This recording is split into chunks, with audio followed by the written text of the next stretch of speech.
Okay. I want to say thanks to each and every one of you for being here today. It's going to be a great day. I'm going to go through what I consider to be the very heart of my material. And people ask me a lot. They say, you put out a lot of material on your website.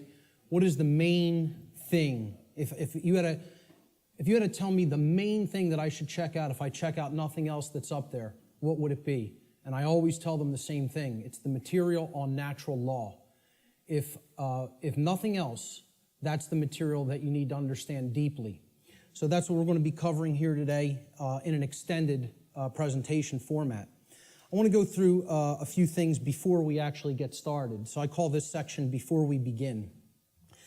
And the word begin is actually important here because that's really what this presentation is actually about. It's initiation. This is an initiation into really, really deep, esoteric material that has been hidden from humanity for millennia. So I just want to ask people before we get started, how many of you are new or relatively new to my work? By a show of hands, please. That's excellent. This is great. That is great news. I am so glad to hear that, okay? What I actually didn't want is to come here and talk to a bunch of people who are already totally familiar with my work and have already heard it. So this is great, okay? How many of you here today feel that the human condition and life on earth for humanity right now is tolerable just the way that it is, by a show of hands? That's also pretty good, because if that was the case, I was going to say, there's nothing for you here today. There's the door. Okay? So that's good, that we're all hungry for change. One of the big complaints I hear about my work, when I check in on forums or something or read some YouTube comments, many people will say, there's nothing new here. I've heard this before somewhere else. This person covers this. I've read this in this book. Well, ladies and gentlemen, I have news for you. There is nothing new here. I am not going to present anything new. I am not going to present anything that has not actually been in existence and will continue to be in existence. I'm not making up new material. I call myself, I would refer to myself, Art said it the other day, actually yesterday when we were having dinner. He said, I consider you an aggregator of material. And I love that term. I love that description of what I do. I am an aggregator. I bring things together into a tapestry and then help to explain it in simple and easy to understand terms so that people can readily absorb it, take it in, and then do something with that information. So you will not be seeing or hearing anything new here today, okay? As the old saying goes in all of the old mystery traditions, there is nothing new under the sun. And what that phrase actually means, many people don't know what that phrase means. It means that the truth, it is singular and eternal. Truth has always been here among us, and it will always be here. It is our perception that must be aligned with it. So there's nothing new you're going to hear today, okay? These are eternal truths that have always been here among us. Another aspect I want to cover before we get started is about my presentation style. This is another thing that I get a lot of complaints about, and it's something that I have no intention of changing, okay?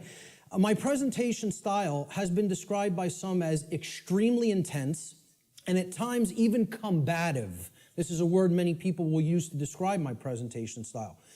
Some of you here today are very likely to be angered by some of the things you may hear me say during the duration of this seminar.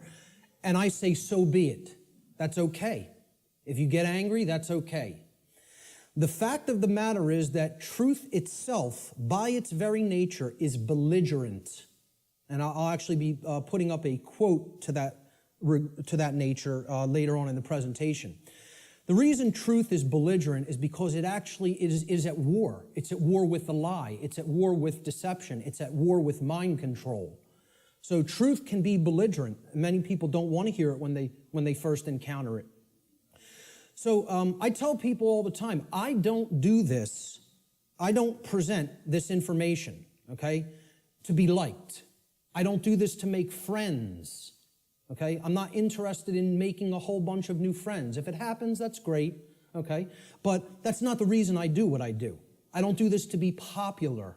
I don't do this to make money. It's not a popularity contest. Telling people many things that they don't want to hear is not going to make you popular, or it's not going to make you a whole lot of new friends, okay? So those aren't the reasons I do what I do. To be honest, and I tell people this, and sometimes they get upset by just hearing this, I don't even really want to do this, okay? I don't want to do this with my life. I don't want to do this with my time, okay? As I already know, understand, and live the information I'm going to present. So I get this. I know this, okay? I don't need to keep going over this over and over and over again for my own entertainment, okay? The reason that I actually do this is because I recognize that in a time of such overwhelming ignorance of this critical information, this information which is capable of saving humanity from its current condition, all right?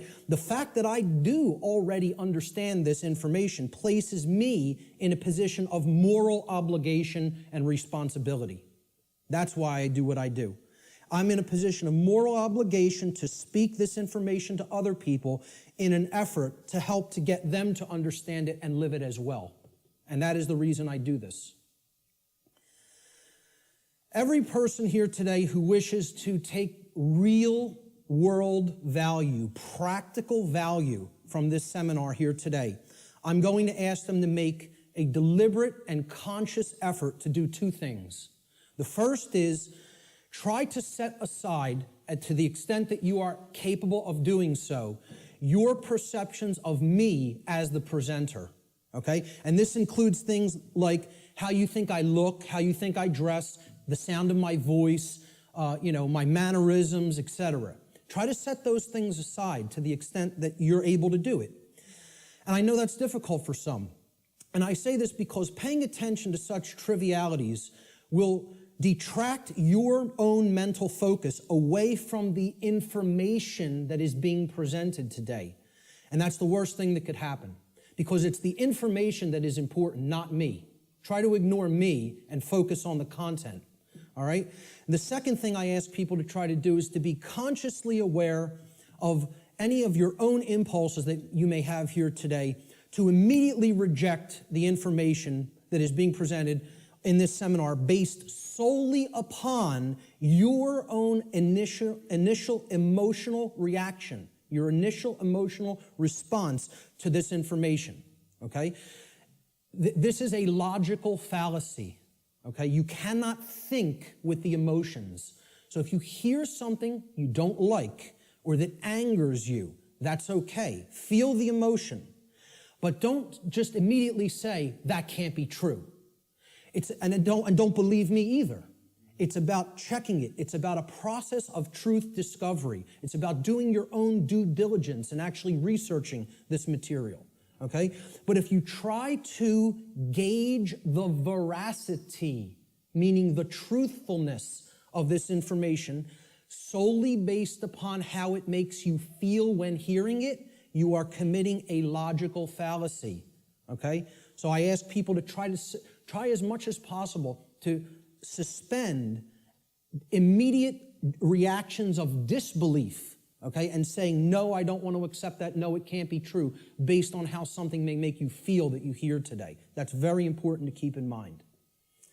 And lastly, this information, the entire seminar, is a tapestry, okay? It's like pieces of a huge jigsaw puzzle.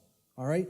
It is meant to be seen and taken as a whole in its entirety. Now, I know I'm asking a lot here, too, because it's going to be a long day, okay?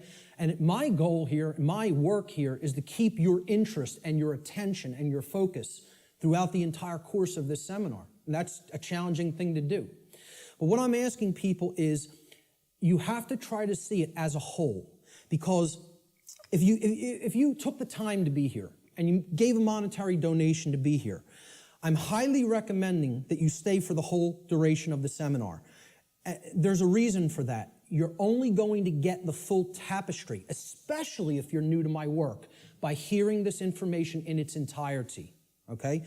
So if you don't do that, you'll probably not recognize the patterns, which is what this is all about. That's what this day is all about, pattern recognition, okay? that are inherent to this tapestry of information. And more likely than not, you'll have wasted the time that you took to be here today and wasted the money that you spent to be here today. So I don't want anybody to waste their time and their money and their attention, and I don't think you do either. So that's why I'm asking people, stay for the whole thing. You'll get the maximum value out of this seminar if you stay for its duration. So with that having been said, let's jump into the material. This presentation is called Natural Law, the Real Law of Attraction, and How to Apply It in Your Life. And I emphasize that term, real law of attraction. Many people will be familiar with the New Age variants of the so-called law or laws of attraction. And this is going to differ quite widely from what people have heard in the New Age community and in the New Age movement regarding what the law or laws of attraction are. These are the real laws of attraction you're going to be hearing today and hopefully understanding today. So let's start in. The first section is about teachability, the teachability of the student, okay? How does a student place themselves in the best position to learn? An individual's teachability, or their ability to learn by way of being taught by someone else, is extremely dependent upon the open-mindedness or closed-mindedness of the individual being taught. Low teachability derives from arrogance and rigid skepticism. But it also derives, low teachability also derives from naivete and gullibility. High teachability, on the other hand, derives from a balance between healthy skepticism and an open-minded willingness to learn and change. So we don't want rigidly skeptical people, okay, that don't have an open mind at all. And we don't want naive and gullible people that will accept everything they're told. We want to strike a balance between these two modes. This is called a teachability bell curve, okay? And down here is the mental state of the student, whether they are, and it goes from arrogance, cynicism, skeptical nature, a teacher, a student, and then up to being trusting, then being gullible, and then being outright naive. Okay, so that's the whole spectrum of teachability. The best position to learn is up here at the top of the bell curve. This means you will learn the most if you are here. And that means you're in the balance between teacher and student. It means that you're somewhat skeptical and you're also somewhat trusting.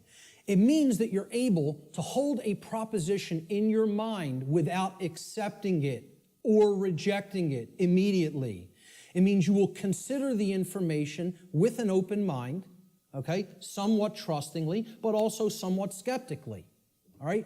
That's going to be the mental state we want to attempt to keep during the duration of this seminar, and therefore you will be in the best position to learn. Of course, as we already said, the poorest positions to learn, the things that, if you're in these mind states in arrogance and rigid skepticism and naivete and gullibility, you're not going to take very much away from this seminar, okay?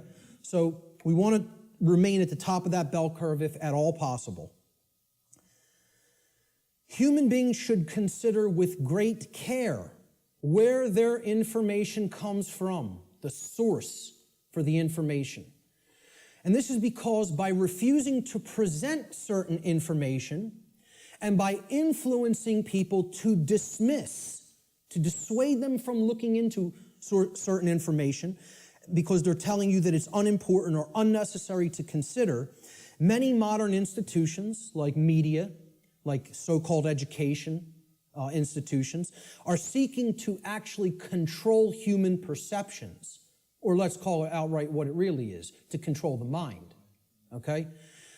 And therefore, to limit what human beings may even come to understand, and therefore by limiting what they are coming to understand, they're actually limiting what they're able to do, what they're able to change, what they're able to create in the world, okay? So you have to be skeptical of where your information comes from. And that's why I tell people at the very beginning in my lectures, do not believe me. The worst thing you could do is believe what I'm telling you. You need to look into it for yourself, and most of all, you need to do personal introspection to really feel inside of yourself whether this information resonates with truth. Everybody has that intuitive capacity. That also has to be turned on and engaged and used. All right?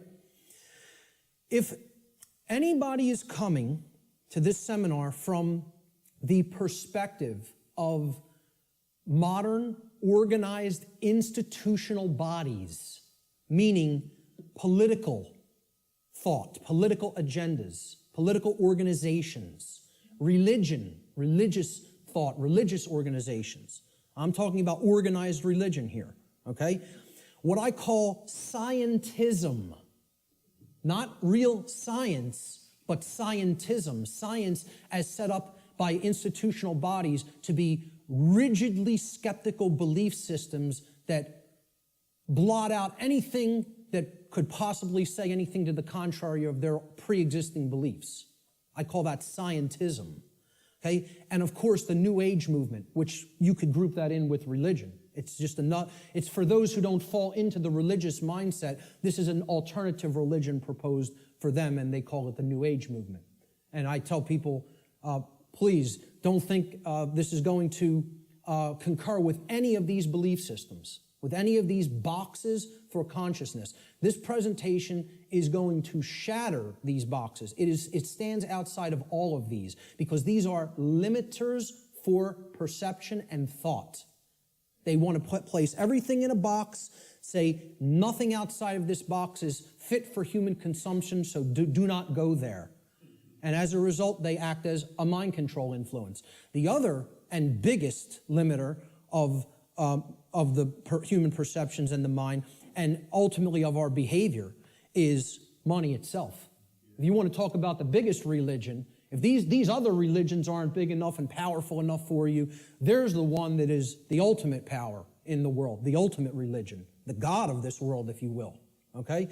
So what I'm basically saying here is if you're already in a mindset approaching the, let's call it the discovery of reality or the exploration of reality from any of these perspectives, you will be sorely disappointed here today by what you're going to hear, because the information here falls well outside of any of these institutional limiters for consciousness, okay?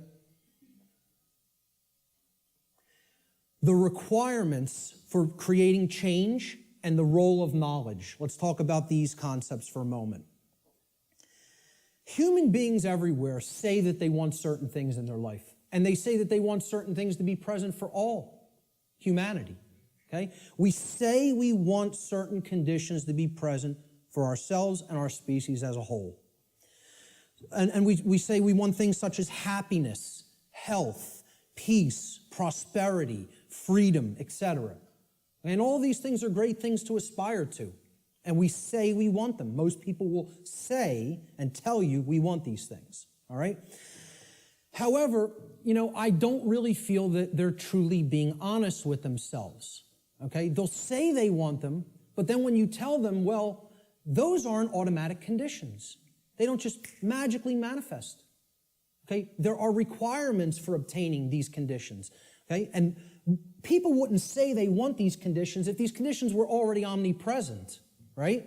They're saying that they want something because they don't have it at all, or at least in fullness, right? So when you tell them there's requirements for obtaining them, many people will say, oh, well, I may not be willing to go there. I may not want to exert that much effort. And they believe that somehow they're going to magically get these things, right? Well, this is what the real laws of attraction are about. It's explaining conditions that you want don't just automatically manifest by thinking of them or just having a feeling about them. This is a New Age deception. There are requirements for obtaining the conditions that we say we want. Requirement exists in nature. It does exist. If you want something to be different than the way that it already is, than the default conditions, then requirement exists. If you're okay with things being the way that they are now, requirement doesn't exist. There are no requirements to creating change. You just accept the default conditions the way they are now and go on with your existence and accept it's going to be this way and possibly get worse. But if you want real change to happen, requirements exist.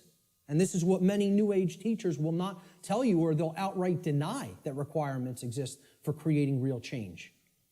Specific requirements exist in order for human beings to obtain the conditions that they say they want. If the requirements for obtaining those conditions are not met, those conditions do not just magically manifest by magical means automatically. That's not how it works, folks. And that bursts a lot of people's bubble right off the bat. This is a key concept to understand. So what are these requirements? We need to know certain things. Knowledge is required. Knowledge that will spur us to action. That's what's required. Okay? Since human beings as a species do not already have the things that they say they want, and again, at least not in fullness. If we want to split hairs, we could say we have a modicum of what we may say that we want, but we don't have it in the fullness that we will say that we want it, especially societally, globally. Okay? So since we don't already have these things, it follows logically that the knowledge of the requirements to obtaining these things, okay, either must be absent. The knowledge is not present anywhere. Or if it is present, if that knowledge for obtaining those things, the requirements for obtaining those things, if that knowledge is present, then it must be willfully being ignored. It is here, and yet people aren't paying attention to it. They aren't taking it in and accepting it and doing anything with that knowledge. So they're ignoring it because it's uncomfortable. As long as this knowledge continues to remain either unknown or ignored, the manifestation of the desired conditions that we say that we want is impossible. Cannot happen. It is an impossibility for it to magically, automatically manifest without the requirements being met. And that's what we're going to talk about here today. What are these requirements? What is this knowledge? This knowledge is occulted, meaning hidden. Okay, now, how many people here came here today thinking that they were going to hear information about the occult by a show of hands? Okay, about half the room. Good. Okay? For the rest of the people, that may come as a shock.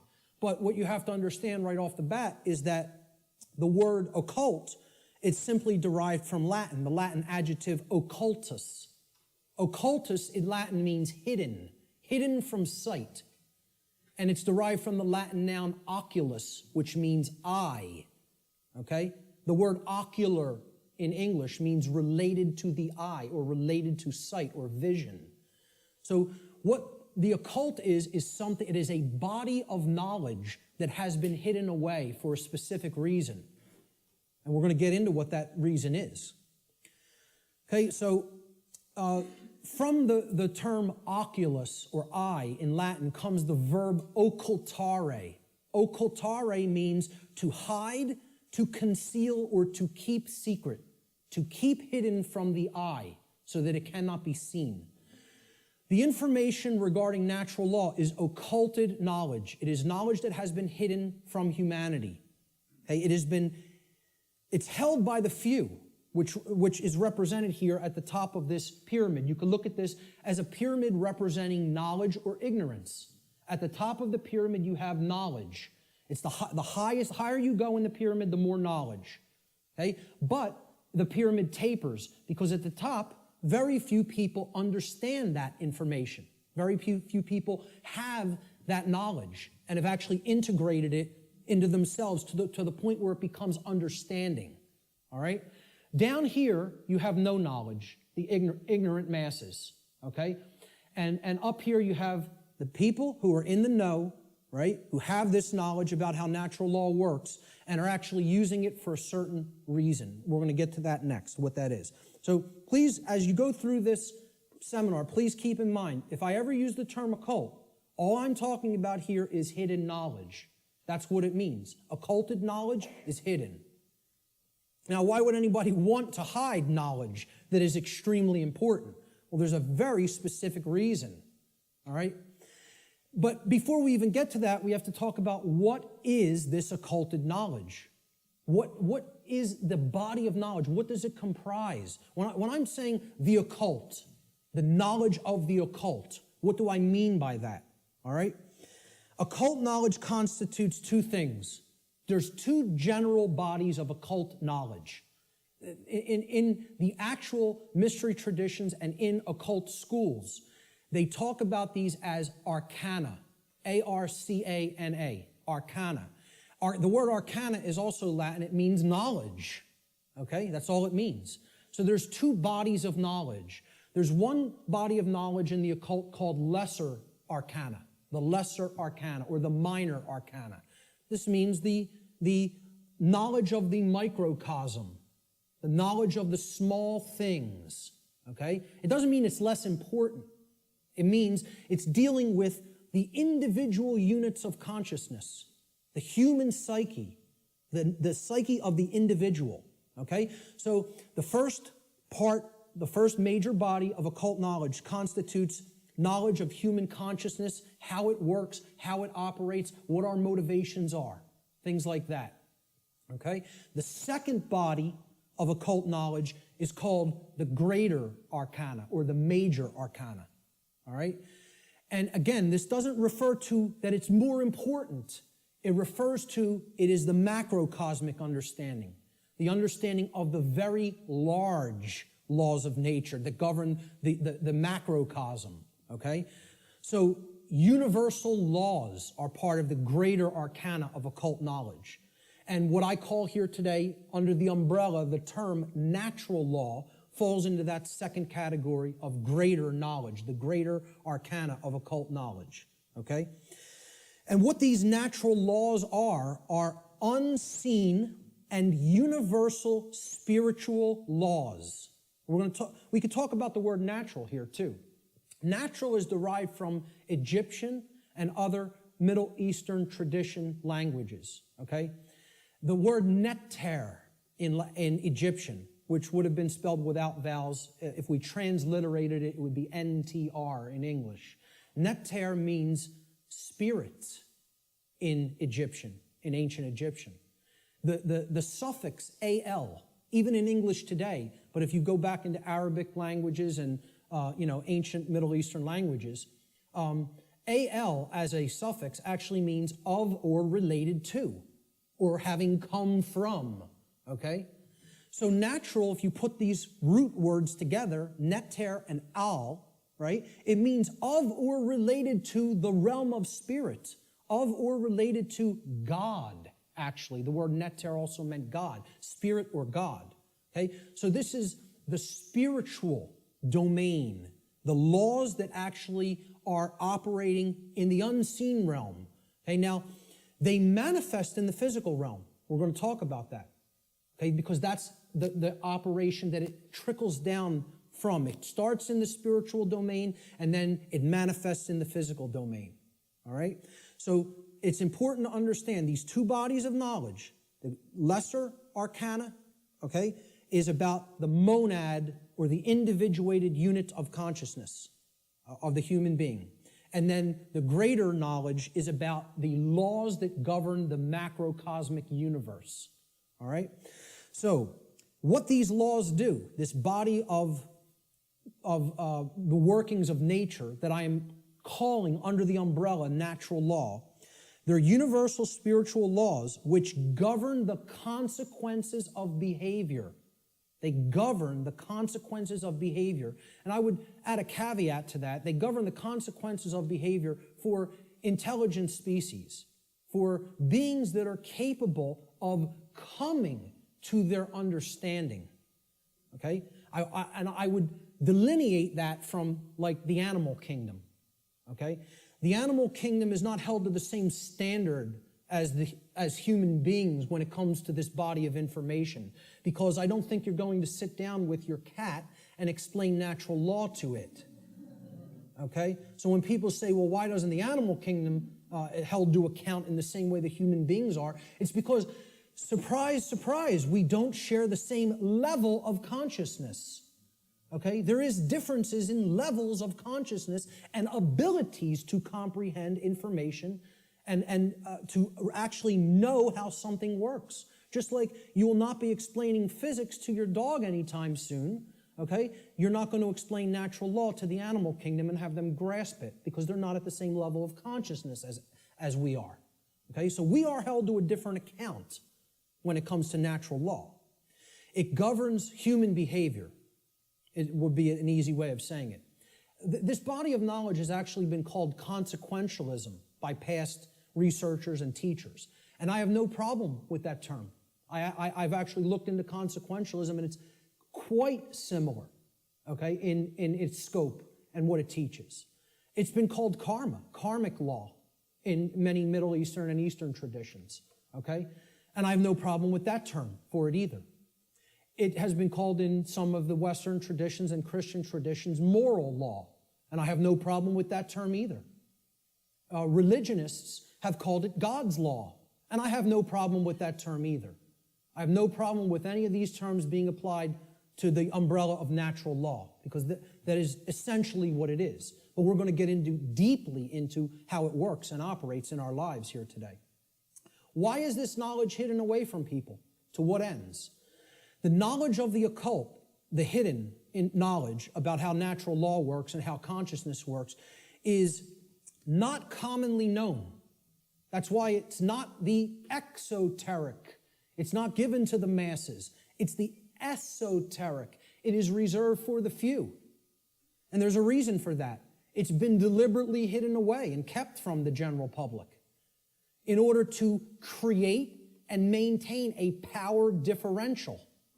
Because if someone else is an extreme level of knowledge, and they know how something works, like something as trivial as how human consciousness works, how human motivations work, how human perceptions work, how human beings can be manipulated. If somebody has deep knowledge of that information, and there's a whole bunch of people over here who have not one iota of how that works, what kind of a number do you think somebody can do on people like that? See, the way I ask people to look at this is real simple. Imagine a very, very, very advanced psychologist at the top of his field, wrote all the textbooks, okay?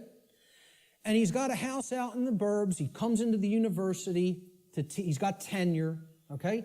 He's got the trophy wife, the house out in the suburbs, the 3-car garage, driving the Lexus into work at his tenured job. And he finds out that his trophy wife is having an affair because she's bored. She's not satisfied with him at home. And it's maybe the 19-year-old, captain of the local high school football team or something. He's a senior. He's a star football player, right? The jock, yeah. And she has a fling with him. Well, what if he decides, I'm going to become buddy-buddy with my boy here after finding out about his wife's affair? And this kid, this punk, who's cheating on, my wife's cheating on me with, he knows nothing. He doesn't study the mind. He doesn't know anything even about himself. He watches TV 6 hours a day, plays violent video games, is obsessed with football, What kind of a number you think that psychologist can do on that kid? Total number. That's the answer, exactly. That's right. He could do a total number on him. He can gain his confidence. He can get into his head. And I guarantee you give him a little bit of time, he could screw up his life based on what he knows and how he would be able to manipulate based on his hatred of that person. Well, guess what? That's the position humanity's in. We're that punk jock. And I'm not saying we necessarily did something to deserve it, but we're in that same position where the people with this knowledge at the highest levels, they hate us. And they're doing a total number on us because we don't have this knowledge.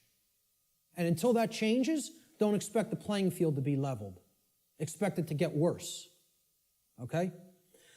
The knowledge is hidden to create and maintain a power differential between those who hold it and those who are ignorant of it. It's that simple. The knowledge of natural law and its operations constitutes what I call the most deeply occulted or hidden information that exists on this planet.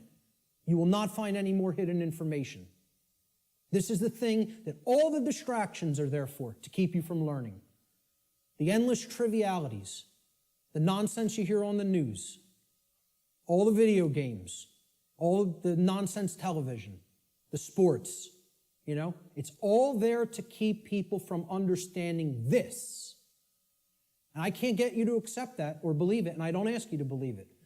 I'm telling you that's what they're trying to, from my years of being inside occult traditions that are very, very dark.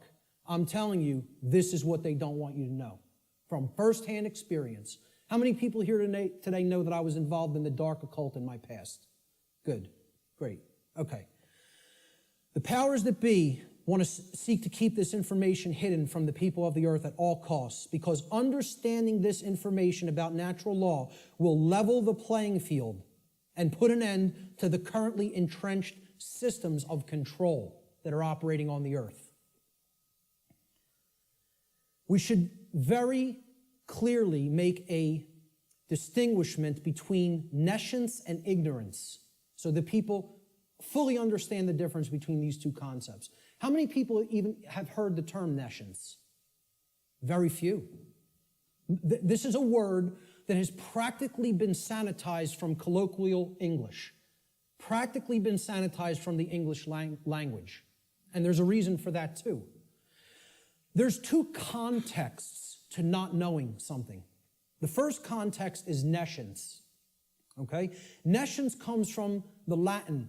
The prefix ne in Latin means not or not present or absent, okay? And then sciere in Latin means to know. It's where we get the word science from, okay? So you put them together, and nescience, it actually, those two roots form another word, nesciere. Nesciere in Latin means not to know, to not understand. But there's a connotation to it. It means to not understand because the specific information that you may be having a desire to understand is completely absent. It is not present, and you cannot actually aggregate that information. You can't bring those pieces of grammar together to form the sentence, okay? It's not present, okay? So you don't have it at all. It's unattainable. This should be clearly delineated from ignorance. Now, nescience is not someone's fault. The information just isn't there. Okay, you can't be blamed for nescience. There is no blame in nescience. The person who is nescient is not to be blamed for being nescient. The information simply wasn't present so they could take it in and then come to understand it. Ignorance carries blame. This is another thing. People want to think in the New Age movement there's no such thing as. Nobody's to blame. And that goes to that there's no cause for anything that's happening, as you'll hear a lot in the New Age circles. Okay? I very strongly put down these notions, or attempt to. Okay? There are causes and effects. There are people who are responsible for what is happening. There is blame. Blame exists.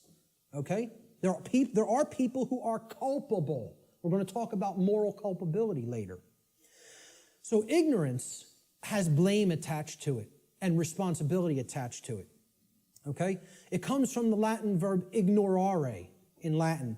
And this means not to know, just like nescience means not to know, but in a completely different connotation. The connotation of ignorance means you don't know even though necessary information is present and right there before you, because you have willfully refused or disregarded that information. Whether you've refused it because it made you feel uncomfortable, or whether you disregarded it because you felt that's not important for me to know. I don't need to know that. Or you feel you already understand something that contradicts with what's, the new thing that you're hearing or seeing. Okay? So when you willfully disregard something, okay? If I wanted to willfully disregard the gentleman sitting in the front row, he's present. I could just pretend he's not here and ignore him. That's what ignoring is. This is why I try to say to people, the impact of the word is almost lost to us, of the word ignorance, because of the way it's pronounced. I tell people, start pronouncing it ignorance. Ignorance. Then people will hear the word ignore in it, and the connotation becomes clear. It means you're ignoring it. Ignorance. Okay? That's how I like to say it now, because the connotation is clear that way. The information is there, the truth is there, and somebody wants to ignore it completely. Now, that is inexcusable, and there is blame that is attached with that. So what I ask people all the time is, do we have a nescient society, or do we have an ignorant one? Do we have an ignorant one? Is our society ensconced in nescience, or is it ensconced in ignorance? I would argue absolutely that we are ensconced in ignorance in society, not nescience. I think we are drowning in information. I think we are drowning in the truth that is all around us, but people are ignoring it, largely. Not everyone. There's many people who are very hungry for it and taking it in as fast as they can, But I think the majority of human beings are in the state of ignorance, even though the truth is present all around us. And that constitutes what Art talked about earlier, this consensus trance, which people in the so-called truth community or truth movement have likened to sleep. They say that they are asleep. I liken it to hypnosis. If you look at the origins of the word hypnosis, right, it means suppressed knowledge. It comes from Greek. Hypo means under, as in hypodermic, under the skin. And gnosis means knowledge, the suppression of knowledge. Hypo means suppression also, under and suppression. So hypnosis is the suppression of knowledge. And that's the state that these people are in. And it's done by themselves. It's not, we have to stop looking at this as a victim relationship. This is a willful choice. In a time of overwhelming information available at people's fingertips, the truth being ignored is not an option. It's a willful decision that people are making. And it's a decision that they should be held accountable to because of what is going on, that they are ignoring, what they are allowing to go on in their name and not saying a thing about it. Content to let evil run amok. All right? And then people will wonder, why are we losing freedom? Why is freedom on the wane? Why is totalitarianism and tyranny rising up? Why do we see so much control and obsession with control in our society? They'll see that. Many of them will see the rising police state. They'll see the injustices in our society. They'll see the restrictions on our inherent natural liberty. Okay? But here's the thing, many of them will not make the transition to grasping. They'll say, yeah, this is what's happening to the earth. It's being turned into a huge prison everywhere.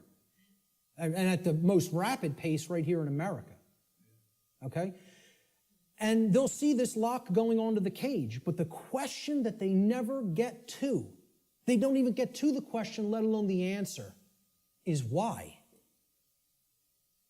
They'll talk about the symptoms. They'll describe the prison. They'll describe every corner of the cage accurately in many cases. They can tell you exactly how it's working. They can tell you all the different aspects of the control system. But they can't tell you why it's actually going into place. Why is that happening? Well, that's what this presentation answers. Why are we losing freedom? And it gets to the actual heart of that answer. So what this presentation constitutes is a master key that unlocks all the locks to all the doors on all the cages in the prison, if it is accepted. And once again, I don't tell you that belief is required for that, because truth is always present. It's always here. It's a matter of, will we perceive it as being present, acknowledge it's present by stop ignoring it, okay, and then accept it into ourselves, and then do something with it. Understanding is not the end. Taking in the knowledge and understanding it is the beginning. Action is required. See, knowledge is required, understanding is required, but then action is finally required. Above all, if change is to be created. And that's how the laws of attraction really work. So, will people as a whole, as a society, accept that master key? I can't answer that question. All I could do is try to place it into their hands. After I have taken that key and unlocked my personal prison, my personal cages, and freed my mind, all I can do is try to help people to see, here's how this key works. Here it is. Here's the information that constitutes that key, and here's how you put it to work in your life. That's all I can do. Can't make anybody take it. Let's look at what problem solving entails, because that's really critical to understand if we're going to get past this stage and where we're at in our stifled evolutionary development as a species. There's a few main steps to solving problems, any problem. Doesn't matter what the nature of the problem is. The first is you have to recognize that the problem exists. Recognize that there is a problem to begin with. And I think by asking the question, is everybody content with the way things are, and nobody raised their hand, I think that's great, because it at least acknowledges to me the people here today recognize we have a problem. And that's healthy, that's good, okay? Many people out there don't believe we have a problem. You know, they like this place. They like the world the way that it is, you know, which is unfathomable to me, because to me it's a living hell. And that's not because of how my own personal life is going. I'm very content with my own personal life. I have no self-inflicted suffering in my personal life. I don't create problems for myself. My life goes on very well according to how I live it without hurting anybody else. The problem is other people. And that's another thing the New Agers won't acknowledge, and they'll flip out if you say that there's a problem with someone else. There are problems with other people, okay? And people will say people in glass houses shouldn't throw stones. My glass house has been taken down long since, long time ago, because I went through all that personal introspective work, and I dug deep into my subconscious and faced those problems and confronted them head on and healed them and came out of the mindset that I was once in. Okay? So, you know, people will say, if there's something you don't like, you're seeing in other people, that's something in yourself that you're seeing in them. This is New Age mumbo-jumbo nonsense, okay? If you're not part of the problem, I'm not part of this problem. I can say that honestly.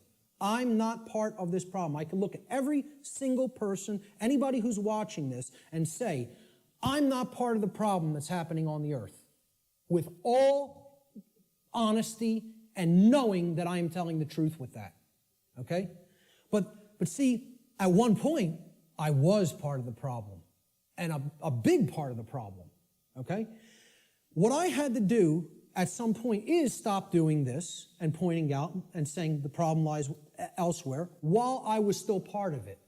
And then I had to do this and point squarely at myself and say, what do I need to change here, here, and finally here, in the guts, in the courage? You know, people will say, yeah, change happens in the mind, it happens in the heart. But lastly, it happens in the guts.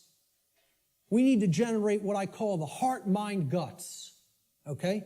You got to care enough to know and then put it into action. The heart-mind guts, okay? That taking action is the most important step when it comes to creating change. And we're going to get to that in a moment. But the whole point here is I had to look at what I needed to change about myself in my thoughts, my emotions, and my actions, and then change those things in myself. This is what most people want to run away from.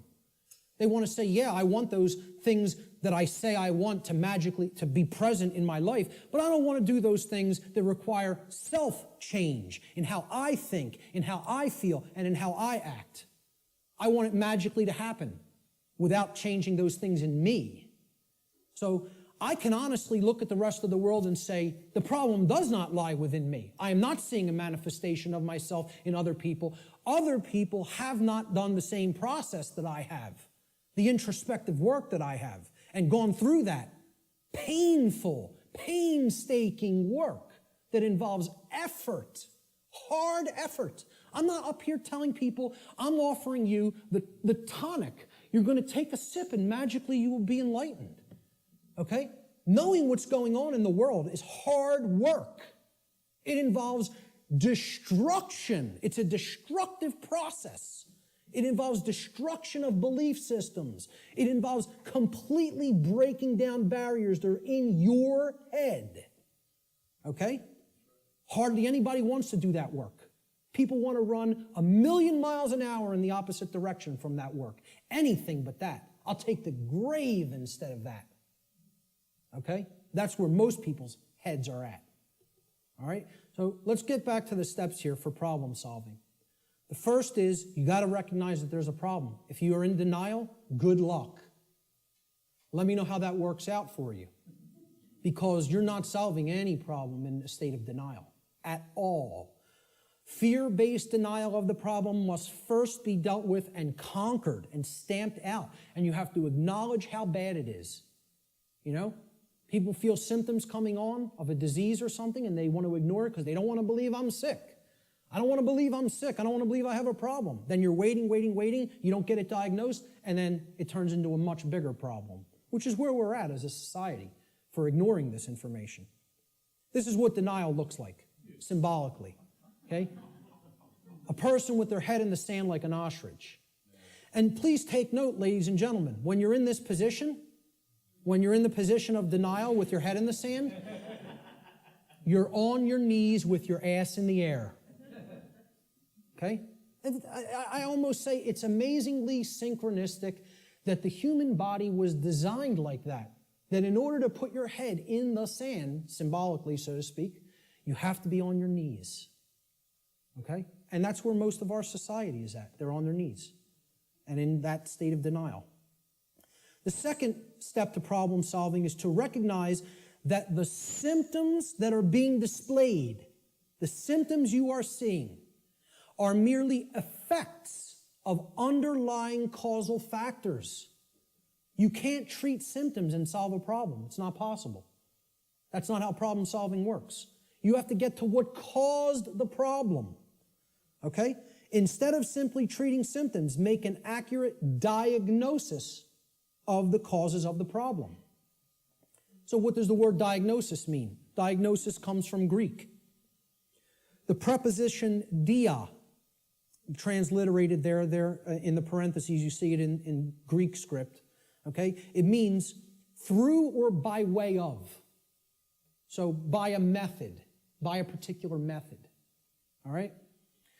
And the second part of diagnosis is the Greek noun gnosis. Gnosis means knowledge in Greek.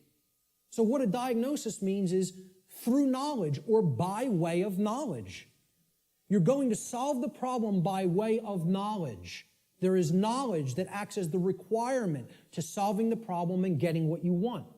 And here's another thing, and I'm going to keep going back to this. It's going to be like an undercurrent in this. Because the New Age community, and I'm going to become a more outspoken opponent of New Age ideologies because they are lying to people, whether it be through direct, willful deception or whether it be through useful dupes and useful idiots. They are telling people things that are completely inaccurate to how things really work. All right? Because they want to keep people suppressed and non-active. They want people in acceptance mode of everything. Accept, never rebel. Okay? Don't take action. Just observe, just watch. You'll hear all of these things in the New Age movement. Okay? The reason I bring it up is because when you even say the word knowledge to some New Agers, they almost take offense. Because what the New Age is becoming is the new modern day variant. It's a new form of what's known as solipsism. We're going to get to what solipsism is in a little while. Okay? But essentially, people don't want to hear that knowledge is what is required. Because the attainment of real knowledge, not pseudo-knowledge, real knowledge, requires work. It requires effort. It requires reading. It requires listening. It requires watching. And you know what most of all it requires that people don't want to give up? Who can tell me? Time. Thank you, sir. It requires time. There's one of the currencies people don't spend, on many things that they don't feel they can get immediate gratification from, which is why immediate gratification is so stressed in our society by the control system. That's what keeps people in their ignorance. So a diagnosis means if you're going to get well, you got to have the knowledge of the underlying causal factors that led to the creation of the symptoms. You're not going to treat the symptoms and get well. You got to have the knowledge to get to the causal factors, to find out what cause put this into effect. And we're going to talk a lot about cause and effect. The third step to problem solving is, through the knowledge that you've acquired now, via making an accurate diagnosis of the problem of the causal factors, right? You're going to then put that knowledge into action. Understanding what created the problem is like step 2, right? Stop being in denial, understand what caused the problem, act on the knowledge you now have to solve the problem, to make it right, okay? So action is required. We make the diagnosis, then we have to take the required action necessary to rectify or to set right, which is what the word rectify means, the causal factors that led to the manifestation of the problem. Let's talk a little bit about the concept of what truth is, how I refer to truth in all of my work. Because people have a real deeply mystified concept of what truth is or what it means. They'll get into all these really deep abstract discussions of the mind of God and, trying to get into quantum theory and everything. This is mystification of the concept of the truth. And we have to demystify it. We have to bring it down to real simple, easy to understand language that anybody can comprehend. And then really completely delineate that from perception of any given thing. Because the two are not the same. When people say perception is reality, nothing could be farther from reality than that statement. Perception is not reality. Okay? It is just what it says, perception, seeing through, perceive, to see through something, like a lens or a filter. Okay? I perceive things differently without these glasses. That's one perception. When I put them on, I perceive things quite differently and more clearly. Okay? Well, that's how human perception works, like a lens. It's a filter. Okay? But what's there is the same thing. What's there is the same thing. All that changes is how I perceived it. All right? So let's look at this concept. Truth is objective. That means that it's not dependent upon the perceptions of human beings. No one wants to hear that. That is a direct assault, a direct frontal assault on the human ego. Because everybody wants to hear, my perceptions are important. And we want to also believe my perceptions are accurate. Okay? Now people will say, well, what makes you say your perception of this topic is going to be accurate? That's because I went through the process of having to admit over and over and over and over and over again, endlessly, how wrong I was about my former perceptions. I went through that destructive process of breaking down my former belief systems, of breaking down my former emotional patterns, of most of all, changing my behavior. That's the thing that's the most destructive because we get attached to our behaviors and patterns. So asking people to change, I recognize it's not easy. It took me like probably about 8 years of my life to do it. Most people don't want to spend a minute on creating personal change, let alone 8 years. And, you know, when I look at myself, in all honesty, again, none of this is to sound egoic or to toot my own horn, but I look at it like I was a mild case of ego entrapment, a mild case compared to where I see other people at. I feel like I was the, very brittle stone that just needed to be hit with a chisel a few times and it broke into powder. You know, other people are hardened granite or diamond. You know, to break them down is going to take enormous effort and work. And most of them don't even want to do it. They're so calcified, you know. They've been so compressed into that hardened state that they don't even want to start. So I realize telling people your perceptions are not what really matters, you know.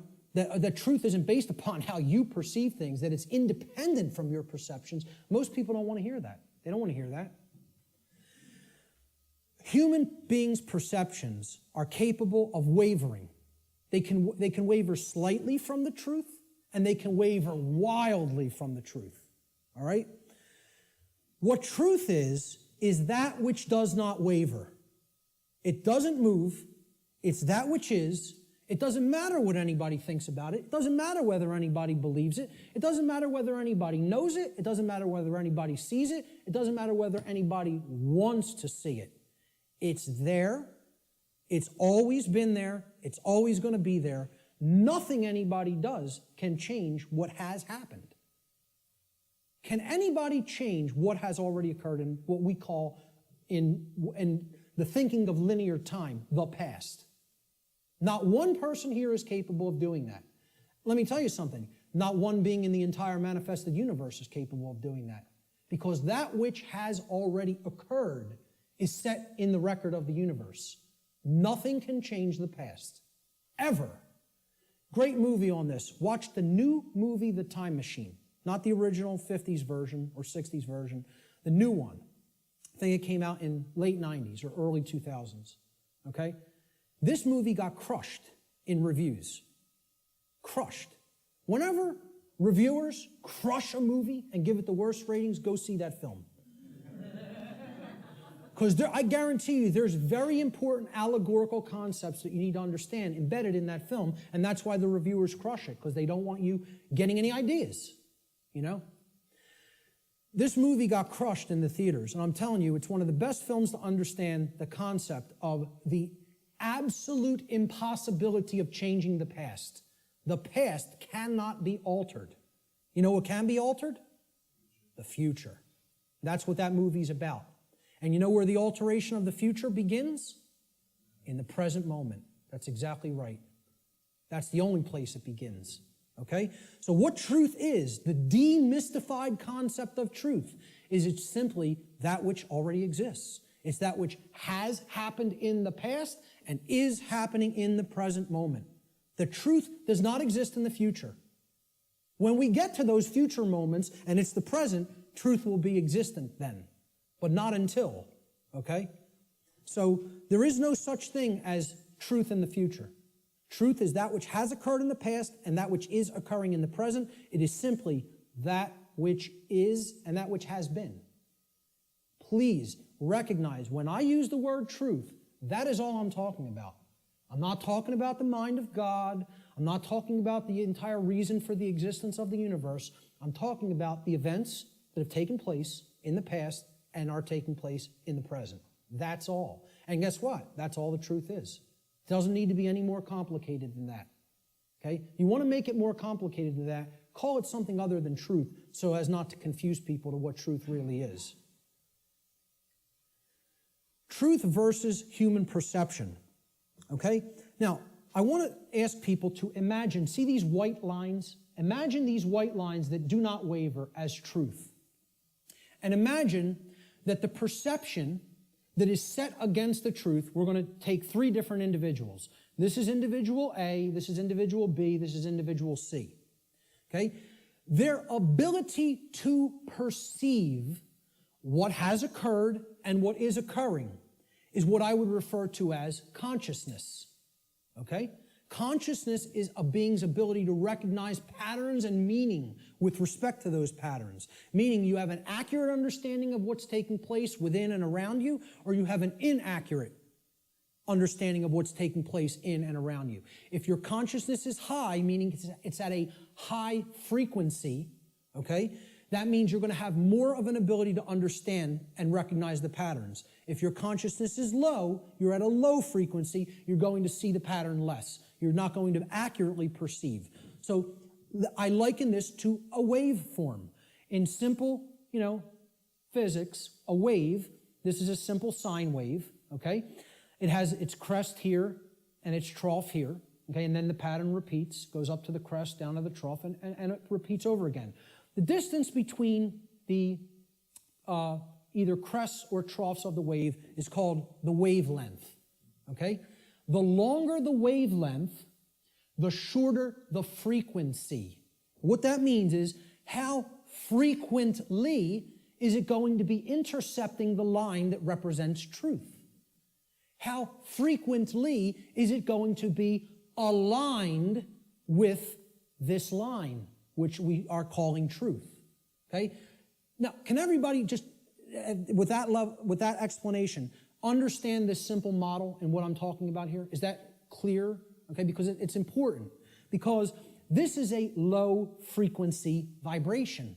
It's a low frequency wave. A wave like this, if it was an audio wave, would produce a low frequency, would produce a low bass tone, okay? As we go up to a higher frequency, you can see the wavelength is shorter, meaning that it intercepts the line which represents truth much more frequently. We can count them. 1, 2, 3, 4, 5 here. 1, 2, 3, 4, 5, 6, 7, 8, 9 there, okay? So this is a higher frequency vibration. And we go up to an even higher frequency. Let's say person C has this consciousness. They have a higher frequency, okay? And they're intercepting the line that represents truth, much more frequency. I won't count those out because there's a lot of them, okay? The higher the frequency, the more in tune with truth we are. What would happen if this frequency became infinitely high? What would it become? It would be indistinguishable from a line. And therefore, someone would be aligned to that which is. The higher the level of consciousness or frequency, which is their perception of reality being accurate, okay? Not wavering as much from the truth, because it's hitting it in more places. We would basically, this wave would turn into a line at some point, the higher the frequency went. Think about this in sound, right? You hear a low bass tone, it's like, then it goes up, and it would go eventually outside the range of human hearing because the frequency went so high. Same concept here. The higher the frequency, the higher the perception of reality, the quality of the perception is going to be. Okay? The concept to keep in mind here is perception is not reality. It's the filter we see reality through. What the human being's work is to do is to align their perception to the reality which exists, which is truth. We need to set aside what we want the truth to be and look at what it is. What it is altogether different than what we want it to be. But until we recognize what it is, we're not even in a position to make an accurate diagnosis of what's going on and therefore create what we want it to be. So I'm going to give the first quote here, comes from a gentleman I personally greatly respect. How many people are familiar with Travis Walton, by a show of hands? Hardly anybody in the room. Wow, 2 people. Amazing. And I know Barb is in the back because we've met him personally. I spoke with this gentleman at a conference last year in 2012. And I just want to say, I just think he's a totally genuine individual. I don't care what anybody thinks of me saying that, okay? I believe him. Do I know factually that what he claims happened to him did? No, I do not. But I believe what he is saying for a reason. when I am around somebody, especially for any length of time, I think my intuition is good that I can get a feel for their heart, okay? And when he's telling you stuff, it's very consistent. And in his book, he asks people, you need to listen to my whole story, suspend your disbelief for a minute, and then do your research, and then make a judgment call. Do you want to believe me? Do you think I'm telling you the truth? Do you think I'm lying to you? And then make up your own mind, okay? And who Travis Walton is, he claims that he was an abductee, that he was taken on board an extraterrestrial craft at a point in his life. He disappeared for days. They were out looking for him, and his best friends were accused of murdering him. And he shows up 5 days later in like deplorable conditions, out on a country road someplace. But anyway, again, I spoke with him back in 2012. I just bumped into him again. We were just at a conference. I'm bringing this up for a reason. We were just at a conference in Philadelphia where he spoke. And this quote, I feel I would start, if I was going to quote somebody, I was going to make this like the first quote in the presentation today. Travis Walton says in his book, which is called Fire in the Sky, he said, I have come to realize that the biggest problem anywhere in the world, the biggest problem anywhere in the world is that people's perceptions of reality are compulsively filtered through the screening mesh of what they want and do not want to be true. Now, when I read that in his book, I got chills up and down my spine. Because I said, this meshes exactly with what I'm talking about in my section, in my presentation called Truth versus Perception. And he's encapsulating it in a sentence perfectly, all right? We want things to be true. That doesn't make it so. That's not what makes truth the way that it is. What makes truth is the way that it is what behaviors were taken and what is the actual effect in the manifested world. That's how things are, okay? It doesn't matter how we want them to be. They may be a completely different way right now than we want them to be, and I would say for the people in this room, they are a completely different way than we want them to be. But most people in the world think, they kind of believe that they're the arbiter of truth. And that's a bad place to be in. That's a very, very low level of consciousness. To think that if I don't believe that it's this way, it's not this way. Many people are trapped in that state of mind, okay?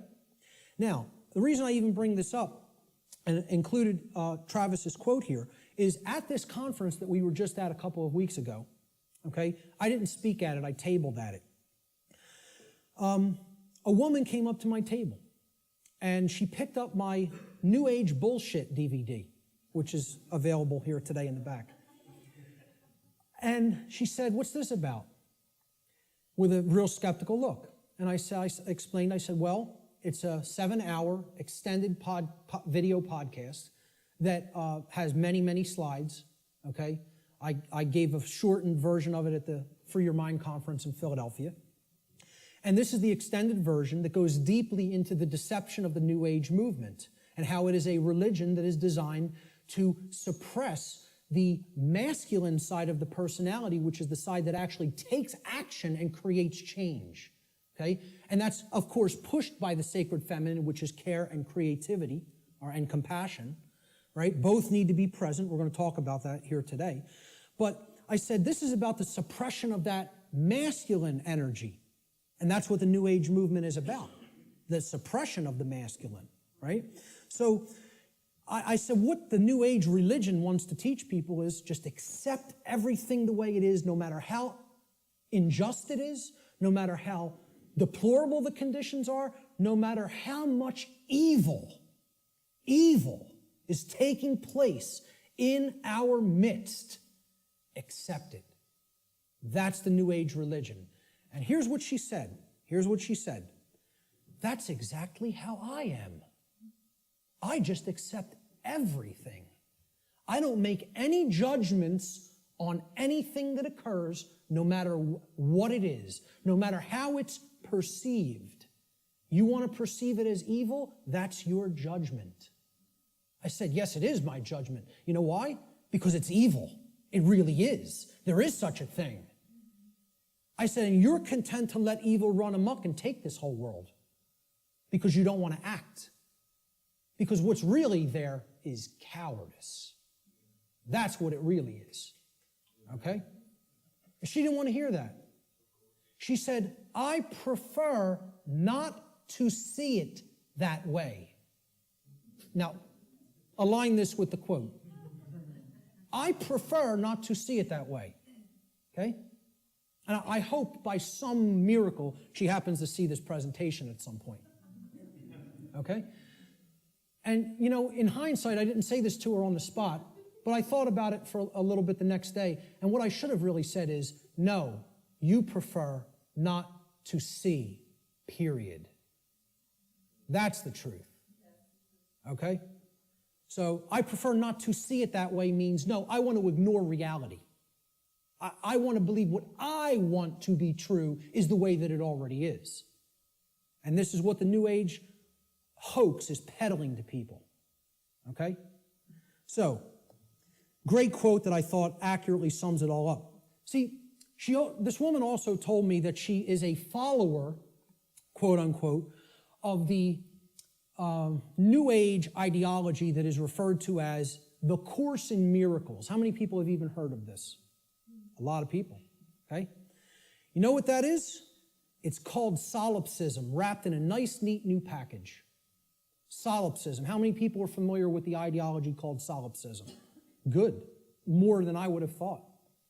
Most people have never heard of this, okay? Solipsism is a completely egoic and destructive ideology that has absolutely no bearing or resemblance to truth in any way. And the people who are solipsists are mentally ill. I'm not even going to provide any evidence of that. I'm telling you, you need to research this religion and sickness for yourself. It's a mental illness.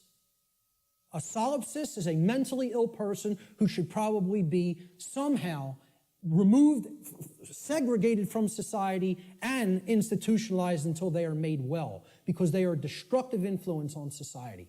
This is what I focused on podcast number 1 of my podcast series and radio shows. I went into the ideology of what solipsism is and how destructive it is and how it's a religion, okay? What this is, well, first of all, let's look at the word. And you'll notice I'll be breaking down words all day long, because if you don't understand where words came from, you don't really understand what they really were intended to mean. Regardless of whatever connotation they may have taken on in the modern world, the intended meaning of the word, the original meaning, is derived from its etymological derivation. You need to go into the ancient languages, Latin and Greek roots and other languages, Germanic, Arabic, etc., and you need to break down the words from their etymological origins. Then you will understand their real meaning. And I'm telling you, you do this, and the top of your head will blow off by what you will find, by what words we speak on a daily basis actually mean, and we have no idea what they mean. Okay? So the word solipsism comes from the Latin adjective solus, which means alone or one. And then the Latin pronoun ipse, which means self, myself, etc. Okay? The ideology of solipsism is that nothing exists outside of me. I'm the only being that exists in creation. Or essentially, it's another way of saying I'm God. Okay? That my perception is the only real perception, and no one else is here. Now imagine that. Now, what I'm essentially telling the audience here today is your perceptions are not the truth. You have to work to align your perceptions with the truth. That's damaging enough to the human ego, okay? If I just said, none of you exist, I'm only perceiving your existence, I'm the only one who exists, imagine how egoic that statement is, and actually how demoralizing it is to other people. You're even telling them, I don't even consider that you exist. That's what a solipsist is. They believe the universe is a big illusion created somehow for their amusement, and that there's no objective reality, that you don't exist, you don't exist, you don't exist, you don't exist. I'm the only one who exists. And that's not mental illness. We don't diagnose that as mental illness, okay? I don't care if you want to accept the notion everything is one. I personally accept that notion. I do accept that we are all one. That doesn't mean you're not existent in the physical domain right now as I'm talking to you. Of course we all exist here. We are in the physical domain, okay? The whole point is these people want to believe the entire physical domain is such an illusion that nothing that takes place in it matters or has any significance and should just be watched and nothing should be done to change it. And let me explain what this is, folks. When I was a Satanist, okay, and I was working inside the Church of Satan and other dark occult organizations, they have a set of sins, believe it or not. They don't look at them as sins in the same way that, religionists look at sin. But they have the things that, these are behaviors and thought patterns that should not be engaged in by the dark occultist themselves, by the magician, if you will. You are not to engage in these behaviors, but we are to peddle them to other people. We are to get them to engage in these behaviors. Okay? You know what the first one is? No, it's not. That's the second or third. I think it's the third, if I'm not mistaken. I don't have the list handy. But the first one is stupidity. That's the first satanic sin. Okay? For the dark occultist. But they want other people in deep stupidity. They want other people in deep ignorance. The idea here is we will know it all. We will know the truth so that we can control others and keep them a dumbed-down herd. Okay? There's a bunch of other ones, but I think the second or third is solipsism. Solipsism is one of the biggest sin for Satanists and dark Luciferians and dark occultists. They don't want any of their membership believing in this mental illness nonsense. Okay? But they want to propagate it and peddle it. They want to do that. And they told me personally, higher ups in this network told me personally when I was working with them, wait until you see the New Age books that our membership, will be writing, or either writing ourselves or putting into the hands of useful dupes to write and put out there. We'll be giving them the idea, they'll write it for us, put it out there as their own idea. And they said, we are going to propagate and peddle solipsism like you have never seen. And you know what? When they say something, they do it. I'm serious. They're aligned. Their act is together. They act on the same page. And for that, I have respect for them as an enemy. And I don't take anything they do lightly. I recognize they have the will. They're not like the rest of humanity. They align their thoughts, their knowledge, with their version of care. It's not like our emotionally based care, but they care about what they're doing, and then they act. And when they act in concert, and they get it done. Okay? I'm not saying, I agree with any of their agenda, because I don't, and I'm trying to stop it. But I have respect for their unity. They are unified and on the same page, and humanity is not. And that's why, in all honesty, we're having our rear ends handed to us in this spiritual battle right now, at least right now. Solipsism is the ideology that only one's mind is sure to exist. Solipsists contend that knowledge of anything that is outside of one's own mind is unsure, and hence there is no such thing as objective truth. Okay? No such thing as objective truth. And therefore, nothing about the external world and its workings can actually ever be known. Just think about that statement. It's saying no one can ever know anything. You cannot come to know anything at all. There is no such thing as knowledge. So what I would say to somebody who's following the quote-unquote Course in Miracles, or a Course in Solipsism, or a Course in acceptance of all forms of evil in this world, is you can't know anything by reading the Course in Miracles, because nothing can be known. Why would a solipsist ever pick up a book? Why would a solipsist ever watch anything, any video? Why would a solipsist ever engage in a conversation with another human being? Tell a solipsist you can't know that you're going to fall off that cliff, so why don't you go try to walk over it and see what happens? Because you can't be sure of anything. They won't do that, though, you know? The whole point here is this is a religion. This is a New Age religion. And I'm telling you who it's peddled by. It's peddled by the occultists who have the knowledge of how natural law works and are trying to put out whatever ideologies they can, destructive ideologies they can, to get people not to understand it, or to even go so far as to believe that nothing can be understood. Why would you bother to look into natural law? Nothing can be known. It's unbelievable that anybody would be so gullible and naive to fall into this mindset. Let me just tell you what it really is. It's a person who has given up on life. They feel that it's so difficult to know anything and they don't want to do the work to come to that level of knowledge that they've just said, I don't believe it can be known. That makes me feel more comfortable in my ignorance and laziness. That's the truth about what solipsism is, okay? And that's the truth about my friend I bumped into at the MUFON conference. And I'd say that to her face, okay? So we have to realize we're battling this force. This religion is on the rise. Solipsism is on the rise.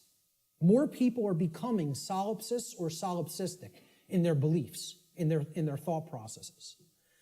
Let's look at some basic definitions and working definitions.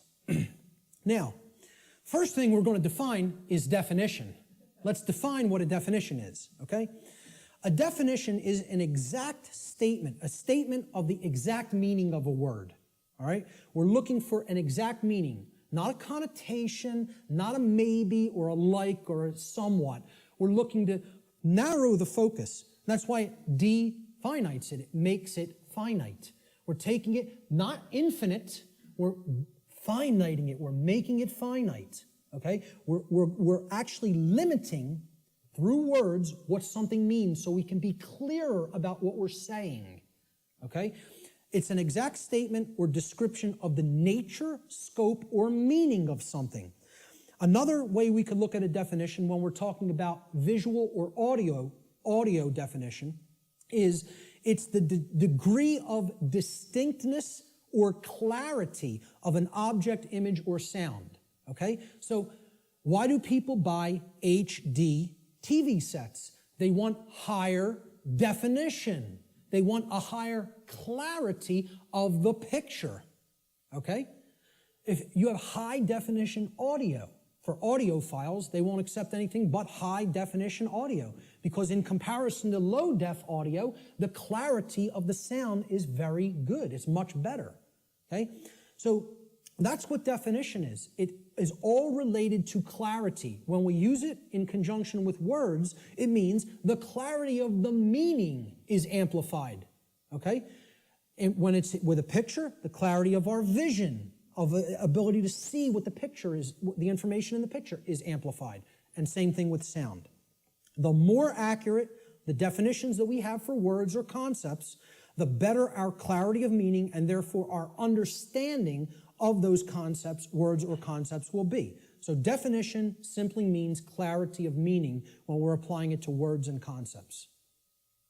So therefore, let's define natural law. So this is what we're going to be talking about for the rest of the day. We have to define it. The simple definition of natural is inherent, having a basis in nature, reality, and truth, not made or caused by humankind. So if it's natural, it wasn't made by man. Mankind didn't make it. Okay? And again, the origin of the word, neter in Egyptian, means spirit, and all means of or related to. So of or related to spirit.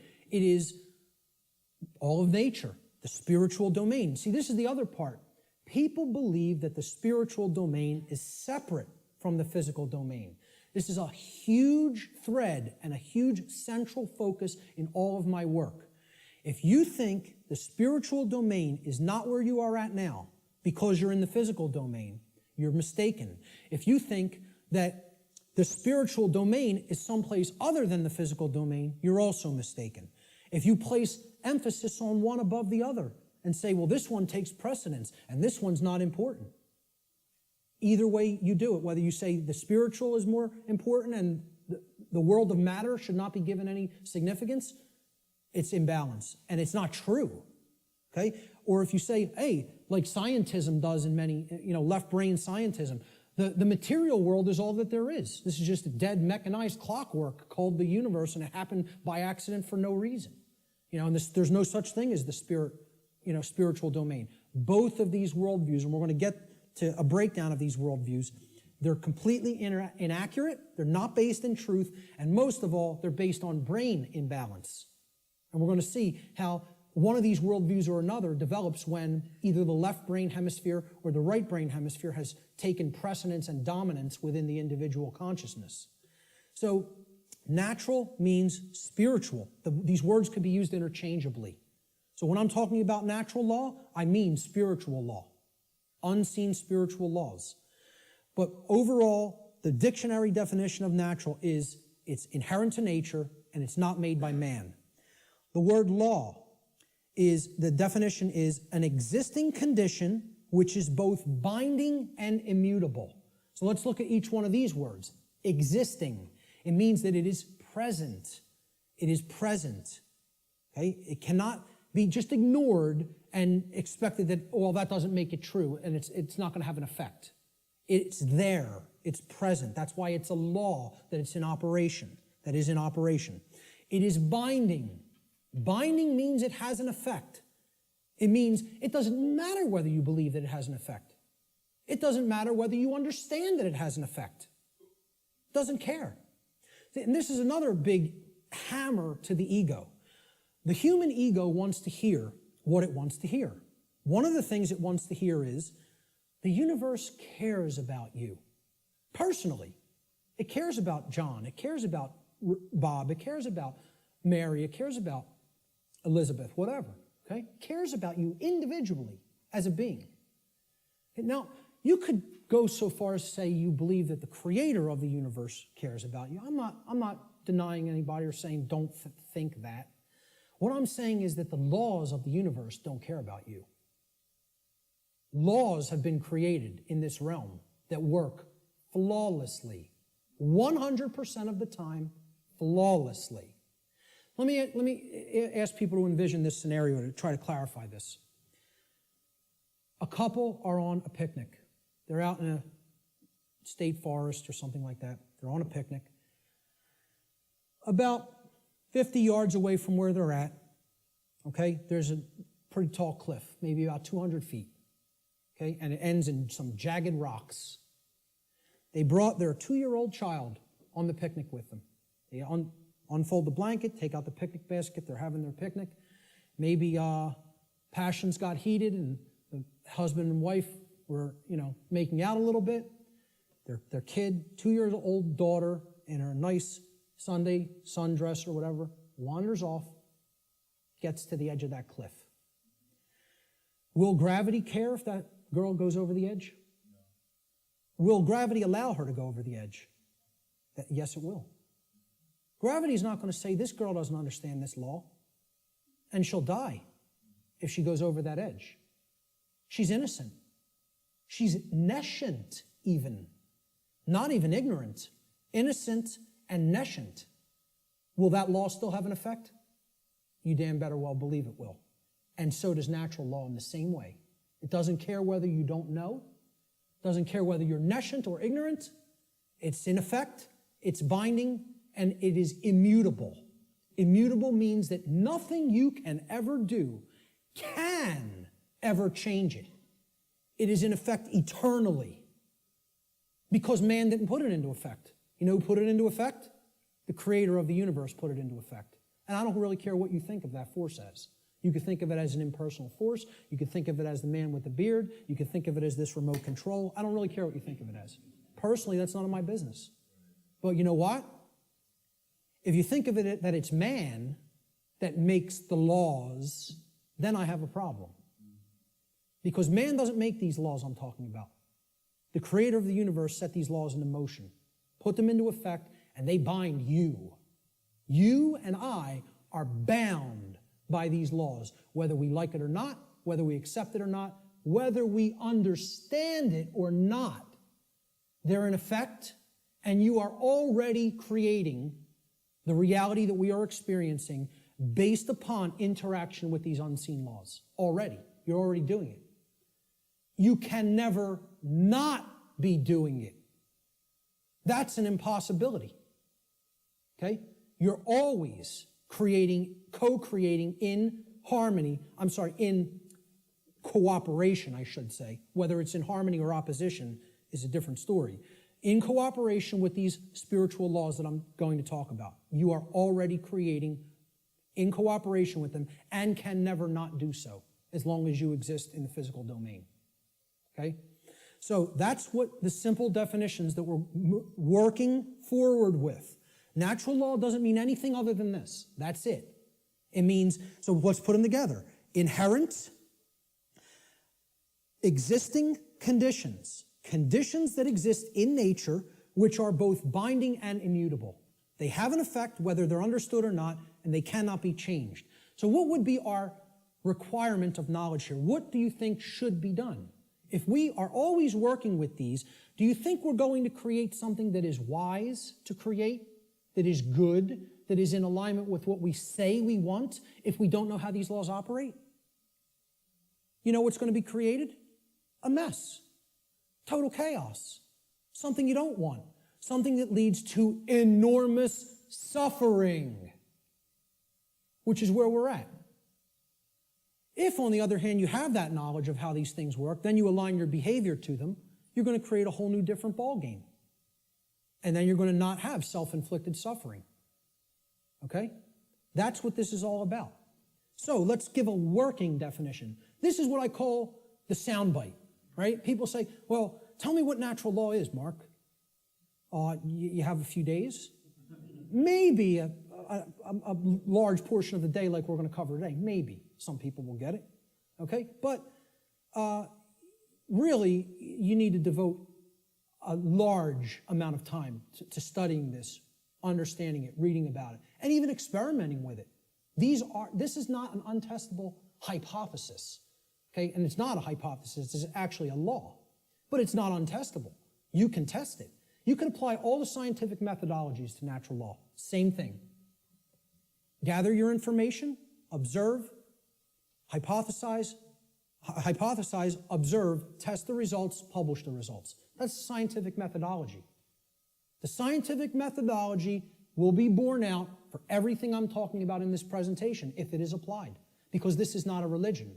This is not some New Age mumbo-jumbo. This is a science. It is a science that constitutes knowledge of how laws that are existent, in operation, and immutable in this universe work, and how we are creating what we experience in conjunction with these operating laws. And man didn't put them into effect. Whatever created this universe put them into effect. I'm not here today to tell you what that is.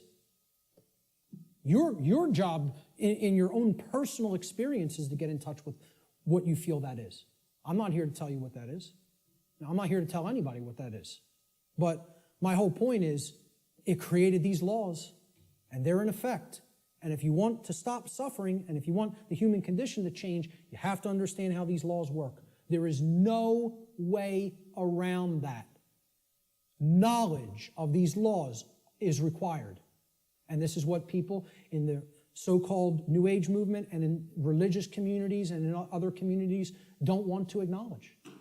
They don't want to acknowledge that work is required. So let's give a working definition for natural law, my soundbite variant, okay? I tell people who want the 6 o'clock news edition of what natural law is, okay? Natural law is universal, non-man-made, binding, and immutable conditions that govern the consequences of behavior, and specifically, at least on this planet, human behavior. I would say in the universe, it governs the behavior of all intelligent beings. Intelligent beings, okay? Natural law is a body of universal spiritual laws which act as the governing dynamics of consciousness. The governing dynamics of consciousness. That's the working definition. Let's look at the dynamics between discovery and belief, the difference between discovery and belief. Because again, natural law is capable of being discovered, understood, and harmonized with. Now, does that sound like a religion? Religion asks people to believe, accept, and do without question. What this is saying, this exists, you're bound by it. The best you can do is to understand its operation like you would understand gravity, and therefore not just walk toward the edge of a 200-foot cliff that is bottomed by jagged rocks. If you're intelligent and you understand how the law of gravity works, you won't do that behavior. Okay? Just like if you're intelligent and you understand how natural law works, you won't do certain behaviors to create a prison for the entire species, for your entire species. Unfortunately, humanity has not reached that level of consciousness yet. They are not at that level of co-creative intelligence to understand how these laws work and then align their behaviors to them. So natural law has nothing to do with religion. It's not a belief system. It's a science. It is a discoverable operation that is already in effect that we can either understand and align our behavior to, or remain ignorant of and suffer as a result of that ignorance because it's already in effect and already has a binding effect upon you and your behaviors and everyone's. So when it comes to belief, and anybody that was trying to propagate a religion wouldn't put this slide up here. When it comes to natural law, it works just like gravity. So the clown that's going to jump over the cliff saying, I don't believe in gravity, what's going to happen? Down he goes. Because belief is irrelevant. Because natural law does not care about you. It does not care about you. It is in effect, no matter what you do, deal with it. And people don't want to hear that. And I recognize this. I recognize I'm not telling anybody anything they want to hear. If I wanted to sell a lot of stuff, if I wanted to be real popular, I'd come up here and I'd tell you exactly what you want to hear, and then I'd be making $50,000 a presentation like Wayne Dyer does. Okay? And that is his fee. I know because I've actually had some people speak to his management. That's what a New Age presenter gets. You know what I ask for?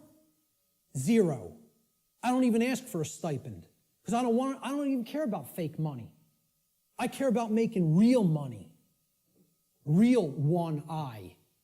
The word money is actually one I. And people don't even have said it 1 billion times in their life and never recognize what they're saying is one eye. And it's the symbol of the one eye, which represents spiritual enlightenment, is plastered all over the $1 bill. Okay? Well, this is the one. See, I tell people I'm a poor man when it comes to the fake money, but I'm very rich in the real stuff. The real thing, I have tons of. The fake stuff, I don't do so well with, and I don't care. It's not what I'm concerned about. I know it's fake. Okay? So I don't ask for a stipend when I present. I tell whoever's setting up the presentation, pay for my travel and lodging. Hook me up with a dinner or whatever. That's it. I'll come out and speak anywhere. Okay? The point is, if I was trying to appeal to somebody's ego and what they wanted to hear, I would tell you your beliefs are very important. Your beliefs shape. And they do shape your reality. In a negative way, if you don't align yourself with truth and you want to stay attached to a belief system because you prefer it over what's real, okay? So when it comes to natural law, I'm not telling people don't believe in yourself. See, people will say, there's forms of belief that are good. Yeah, I acknowledge that. I understand that. Believe in yourself. Believe in your own ability to come to this understanding of information like this. But I'm explaining when it comes to a law that is existent in the universe, your belief doesn't matter. It's irrelevant. The universe doesn't care what those parents at that picnic whose child just went over the cliff believed. It doesn't care whether that girl doesn't know how gravity works. It's going to have an effect. You act a certain way, like a computer. Boom, you put this in, here's how you program this, that's what has to come out. Invariably. Invariably. It is nothing personal. Natural law is not a personal force. It is an impersonal force. That every single mystery tradition and occult tradition that has actually wanted to share this knowledge with people has been telling people about and attempting to tell people about since time immemorial. It is an impersonal force. It does not care about you. It does not worry or care in the slightest bit whether you understand it or accept it or not. It is in effect, you are bound by it, the end, and stop crying in your milk over it. That's it.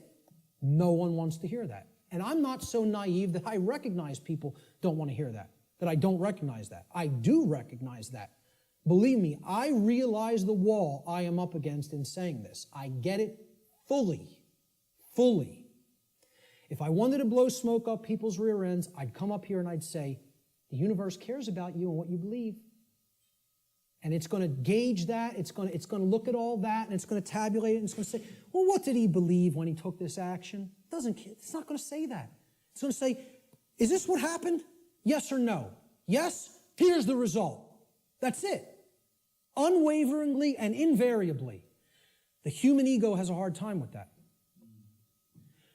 There was some popular TV show, I don't even remember what it was. Barb had downloaded it, and she was watching an episode, and it said, humanity's greatest fear is that truth is absolute. And I usually don't bother watching any television, okay? I downloaded a couple of shows to watch them because they're allegories, and I want to pick apart the allegory. But I wasn't even watching this one, but I heard it, and my head snapped around. Whoa, that came through a network television show? How'd that happen? Humanity's greatest fear is that the truth is absolute. The ego has a hard time with the concept of any absolutes. It loves relativism. That's another part of the big trap of where we're at. Relativistic ideas, and especially when it comes to morality. We're going to talk about moral relativism. But the concept here is natural law does not require your belief to be in effect, no more than gravity requires your belief to be in effect. Okay? That needs to be understood. Human belief is completely irrelevant when it comes to the existence and operation of natural law, just as it is irrelevant in relation to any of the other laws of nature such as gravity, inertia, momentum, thermodynamics, or electromagnetism. Similar to such other phenomena of nature. The workings of natural law require no belief in order for them to be discovered and known. So what I'm saying is, your belief will not change natural law, but your inquiry into it can lead to an understanding of it. You can develop the knowledge of it if you are willing to open your mind and look at how these laws function and what we're getting as a result of our disharmony with them. The philosopher Søren Kierkegaard said that there are two ways to be fooled. One is to believe what is not true, and the other is to refuse to accept what is true. Okay? So, believing in untrue notions, which is what religion is, all forms of it, all the 5 religions I posted at the beginning of the presentation. Organized cultural religion, money, scientism, politics, and the New Age movement. There's the world religions, folks. People think of religion as only the cultural religions. No, there's 4 other ones. One's called government and authority, okay? Or politics, however you want to name it. The other one is money, finance. There's another religion. One of them is the New Age movement, and one of them is scientism, which I'm not going to refer to as real science because it is not. It is a belief system and a religion. So what Kierkegaard is saying here is you could believe things that aren't true, and that will hold you back. And you can refuse to accept what is true, and that will also hold you back. I say these are the only two ways that humanity ever creates self-inflicted suffering for itself. You want to know how suffering is created for the human species? That it doesn't need to experience? We believe what's not true. We refuse to accept what is true. That's why self-inflicted suffering exists in our species. And if we are to become wise, we need to stop doing both of those things, and then we'll stop creating suffering for ourselves. So let's look at consciousness and the human brain, okay?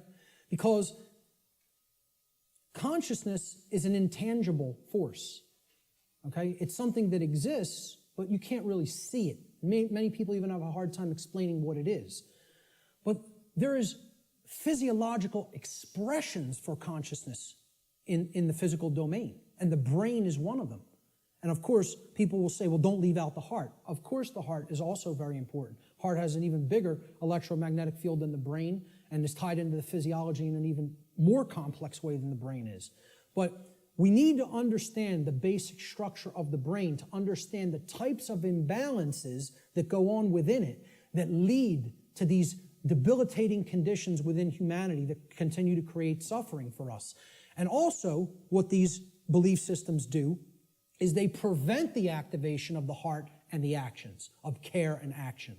Not only do they prevent real knowledge from manifesting within the being, they prevent care, and they create apathy, and they create inaction, laziness, inaction, and cowardice, so that we don't actually act and take action based upon what we've come to know.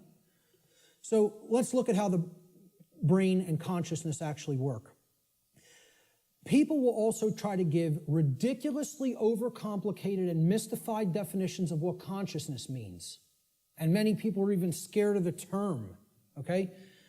We have to demystify these terms and bring them down to real simple English and real simple concepts that the average person can grasp, okay? And stop trying to make it more complicated than it is. Being conscious of something, meaning having consciousness of it, is an ability of the being to recognize patterns. Remember, this is all about pattern recognition. To recognize patterns and meaning with respect to events that are taking place or have taken place, okay, both within oneself, okay, in the inner realm, in the lesser realm, the realm of the individuated consciousness, and in the realm in which the self exists and operates, the macrocosm. So let's break it down, right? Ability of a being to recognize patterns and meaning with respect to events taking place within oneself, the microcosm, and in the macrocosmic world, the world at large. And the events taking place is the truth. So it's our ability to accurately perceive truth of what has happened and what is happening. That's consciousness. That's consciousness. And it's made way overly complicated by people. It's mostly made overly complicated in the New Age movement, again, which I can't stress enough how big of a deception it is. For people, really have to go and check out my work on the New Age deception, okay? It's on my website. It's in the video section, and it's in the podcast section. And it's a 7-hour presentation. But I'm telling you, it will be as worthwhile for you to check out as this seminar. So that's what consciousness is. Now, how does consciousness express? There's a difference between what it is and how it expresses in our life. Consciousness expresses. I ask people, just tell me, what are the ways you could ever make yourself known to any other being? How can any other being come to know who you are in this incarnation, in this physical manifestation? How could they possibly come to know you? How could you manifest yourself or make yourself known to them? And there's only 3 ways: thoughts, emotions, and actions, okay? And I would say speech falls into the line of the combination of thoughts and emotions. And speech is also a form of action. I'm using force to, make the air flow over my vocal cords to make sounds come out so that you can hear what the concepts I'm trying to express. So it is a form of action. And it derives from what we have thought up to this point and the emotions that we have, and we could express it through speech. So thought, emotion, and action. Thought you have to look at as the creative force that is the expression for consciousness within the individual. Okay? So it's a neutral force. You don't look at your thoughts as masculine or feminine, do you? But you do look at them as creative forces.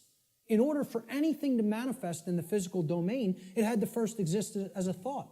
This computer, somebody had to envision all the parts, how it works, how it's put together. Okay? This camera equipment, the clothes you're wearing, the seats, everything that exists had to first exist in the realm of thought. Had to. By law. Then it comes into physical manifestation through action. Your emotions are a polarized component, you could look at it as. It is a feminine aspect of consciousness. Because other people don't feel your emotions. They could perceive or sense them. You're the one who's feeling the emotions in your physiology.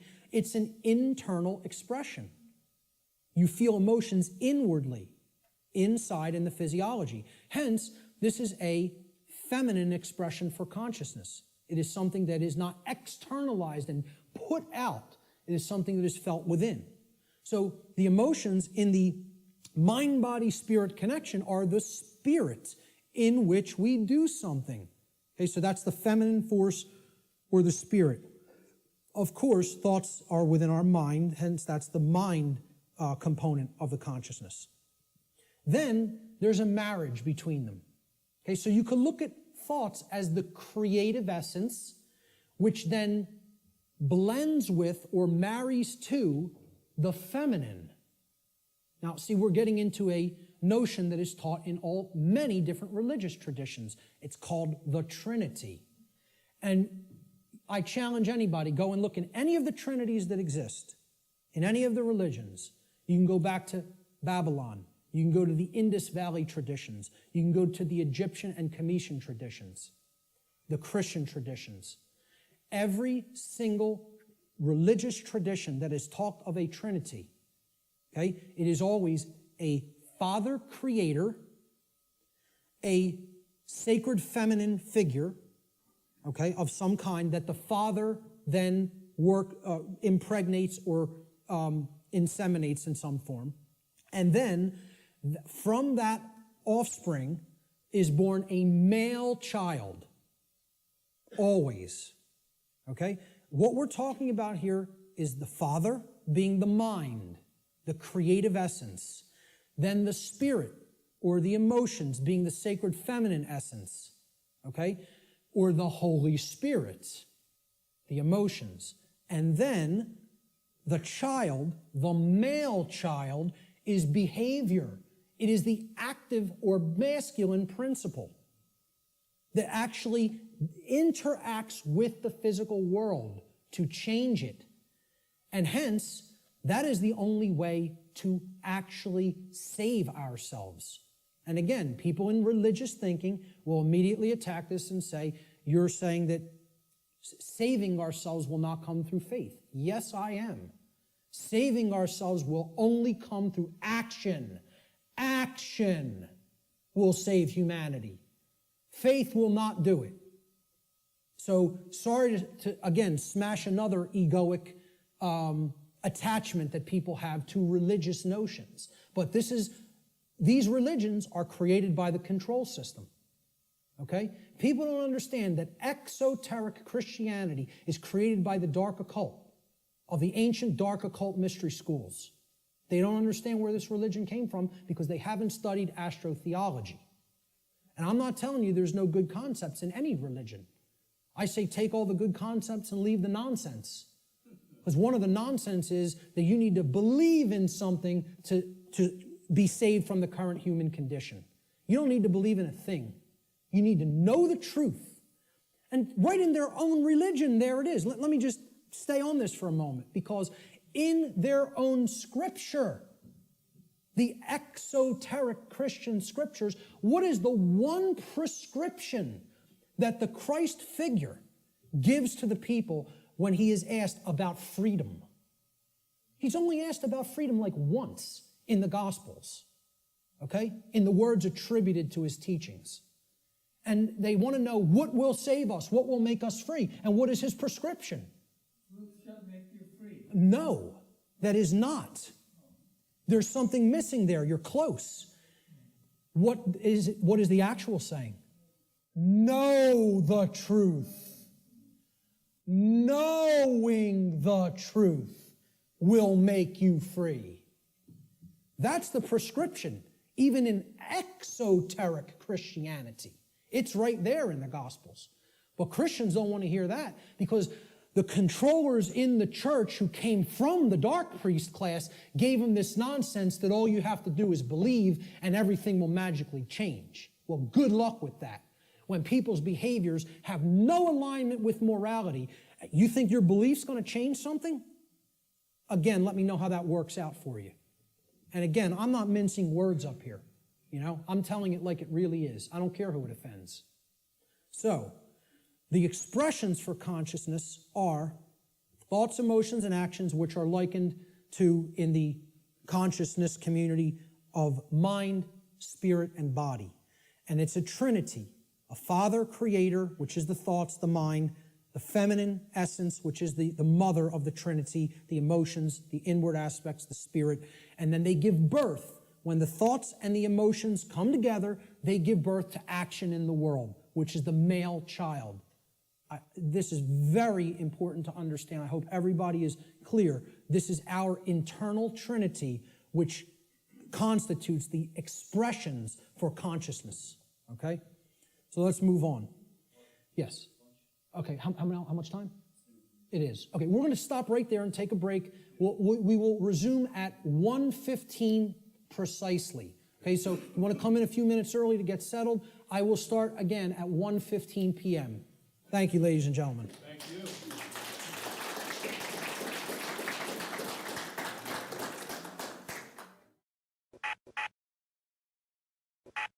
Okay, welcome back, everyone. I hope everybody had a really good lunch and is energized for the afternoon session. We're going to have, I'm going to go until about 3:20 p.m. In the first part of this, and we'll take a 10-minute break there, and then we'll start in again about 3:30, and we'll go until 5, and then we'll come to our dinner break. So let's pick up where we left off. I was talking about brain structure and human behavior and how these two things are completely interrelated. Brain health plays a critical role in human behavior, so it is extremely important for human beings to become familiar with the brain's basic structure and function. Now, I'm not telling you that this is the totality of neuroscience, what I'm going to show you here today. I'm saying that this is the basics. It's the essence of how the brain structure works. So this is part of understanding the physiological aspects of how consciousness works, all right? So there's three main complexes, structures, that comprise the total human brain. The first is the R complex, or the reptilian brain. So this part of the brain facilitates basic survival functions. It's the part of the brain that goes to work and becomes active when we're in what's called fight or flight mode, okay? When survival is at stake. It also controls basic motor functions and respiration, okay? The second part of the brain is above the R complex. This is called the limbic system. It's also known as the mammal brain, the mammalian brain. This part of the brain facilitates human emotions, and it makes human emotion possible to be felt in the physiology. It does this by releasing what's known as neuropeptides into the bloodstream through different glands that comprise the limbic brain, or what's called the midbrain also. So the final part of the brain, the highest structure structurally, and the newest part of the brain, evolutionarily, it's called the neocortex. Now, really what this part of the brain is really called is the telencephalon. That's what we traditionally think of as the gray matter of the brain, okay? with the hemispheres, okay? The neocortex is where all of the actual electrochemical activity that comprises our human modes of thought takes place, and that's in the outer shell of the telencephalon, which is known as the neocortex. So this part of the brain actually facilitates all human functions of thought, what we consider the things in thought that make us a human being and separate us from the animal kingdom. Higher thought functions, logic, intuition, creativity, okay? So we'll break down these parts of the brain and give you some visual understanding of them. So down here,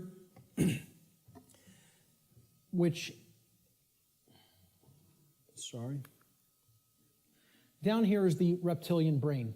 It's comprised of the brain stem right here, and this part of the brain is called the cerebellum, okay? These two components together essentially comprise the R complex. So again, the R complex is the lowest consciousness part of the brain. We don't do any thinking with this part of the brain. It's the reactive part of the brain. It reacts to stimulus. It's the stimulus response mechanism. Now up here in this middle part of the brain, these are all the different glands like the hypothalamus, the thalamus, the pituitary and pineal glands, etc., that comprise the midbrain or the limbic system. All human emotions are facilitated, are made possible by this part of the brain, okay? So this part of the brain, if it wasn't working properly, you would not be able to experience a normal range of human emotions. This is part of what psychopathy is. Psychopaths, this part of the brain is not functioning properly, whether it be from a birth disorder or whether it be from conditions over one's life that if someone has stayed in chronically has numbed out this part of the brain and it is not functioning properly anymore, so the person's not actually experiencing a normal range of emotions. This part of the brain, which again is the telencephalon, this gray matter part with all of the grooves, etc. That's the neocortex. The neocortex is the outer casing, basically, of the telencephalon, the higher brain. It's the human brain, okay? Neo means new, so it's the newest part of the brain structure as far as evolutionary development of the human being goes. So this part of the brain facilitates all higher order thinking. Now, what you have to understand about the telencephalon, or the hemispheres of the brain, is that they're first of all bilaterally symmetrical, and they generally control different functions of thought. Now, I'm not telling you it's 100%. Neuroscience is more complicated than that, okay? But in general, the left hemisphere of the brain is what governs logic, analytical thought, and scientific and mathematical thinking, and also linear thought processes, okay? Physical world tasks and details, being able to break things down and analyze them, all right? So this is taking things apart, breaking them down into smaller components and analyzing the pieces. That's what the left brain does. You could look at it as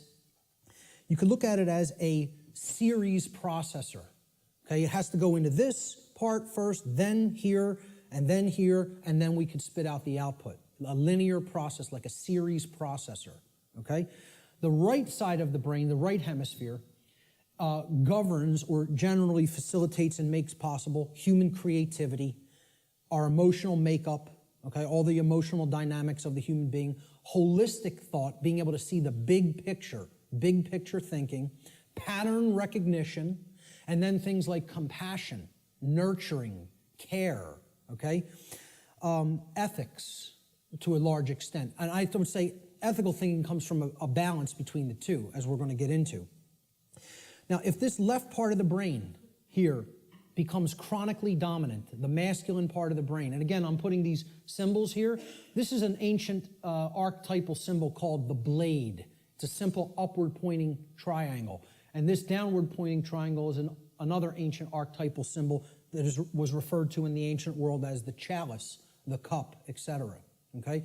And this was a rudimentary phallic symbol, and this was a rudimentary womb symbol, representing the male and the female, or the masculine and feminine, more accurately, components of the consciousness. The idea is to keep a balance between these two.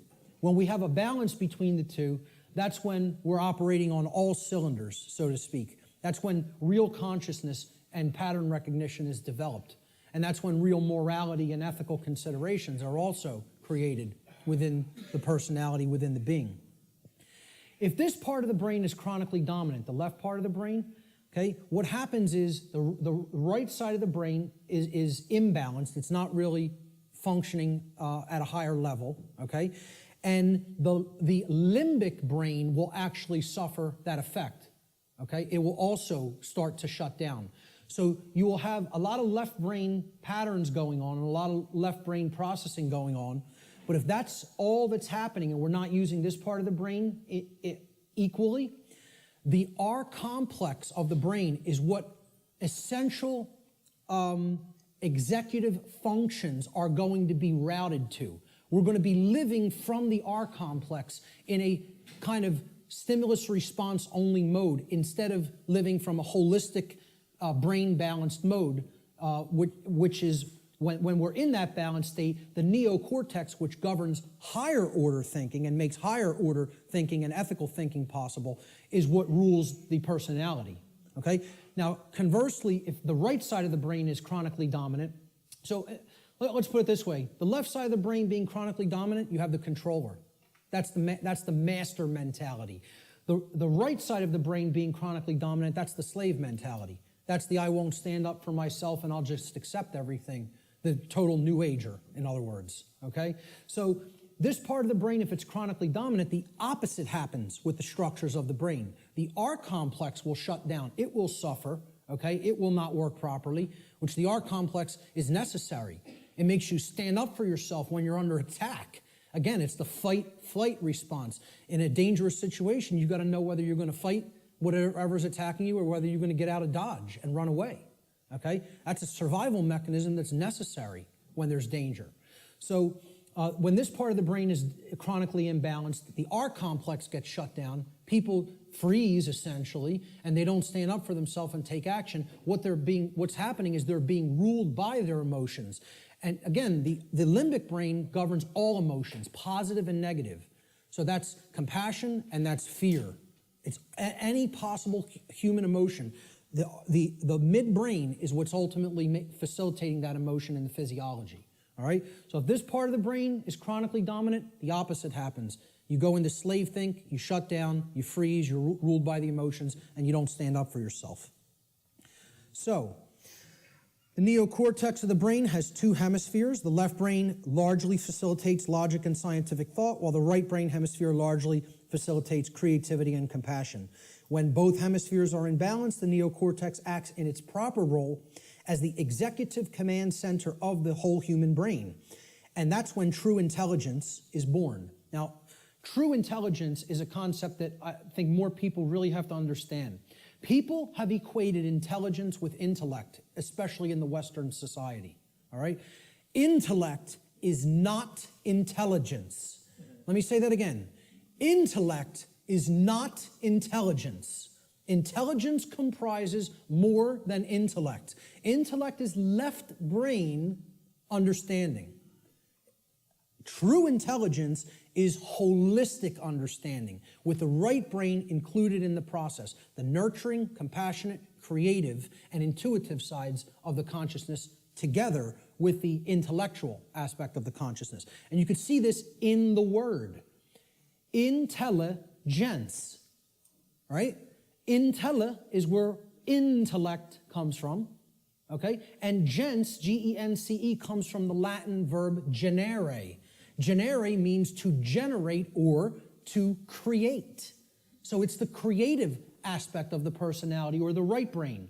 So intellect plus creativity, logical thinking plus nurturing and compassion. That's real intelligence, holistic intelligence. And most people in our society are not in holistic intelligence. They're in one form of brain imbalance or the other. So let's look at how this manifests. If a human being's left brain hemisphere becomes chronically dominant, the R complex will take over executive function of the brain, and the person will become ruled by selfishness and base desires. And they will develop a personality that is based in domination and control. Conversely, if a human being's right brain hemisphere becomes chronically dominant, the limbic system will take over executive function of the whole brain, and the person will become ruled by their own emotions and develop a personality that is based in submissiveness and naivete. Okay? The slave think mentality. The schism of the individual. Okay? Now, this is critical, because this is not only a schism within the individual consciousness, it's a schism of worldview, of the way we view ourselves in the world and the way we view our relationship to others in the world. So I call this the mental schism. And it highlights basically what will happen, what kinds of thinking will manifest when certain types of brain imbalance are present. So when we're in this schism, and again, most of humanity is, if we're overly intellectualizing everything and we're too much in the masculine hemisphere of the brain, okay, we're not using the right or intuitive capacities of the brain, the right brain hemisphere. What this can lead to in the world is, again, rigid skepticism. Now, what did we say about that? It's not conducive to learning. People aren't really going to learn when they're rigidly skeptical. This is a hallmark of scientism. Scientismists, I don't know what other thing to call it, worshipers of the altar of scientism, okay, they have this rigid skepticism because they're purely intellectual. They're not really intelligent. The creative aspect is missing from their personality makeup, okay? Atheism is a hallmark of overly dominant left brain thinking because that, shuns all aspects of spiritual reality. There is no spirit. The universe is a grand cosmic accident. From there you get things like solipsism. People will say, well, isn't solipsism purely left brain? No.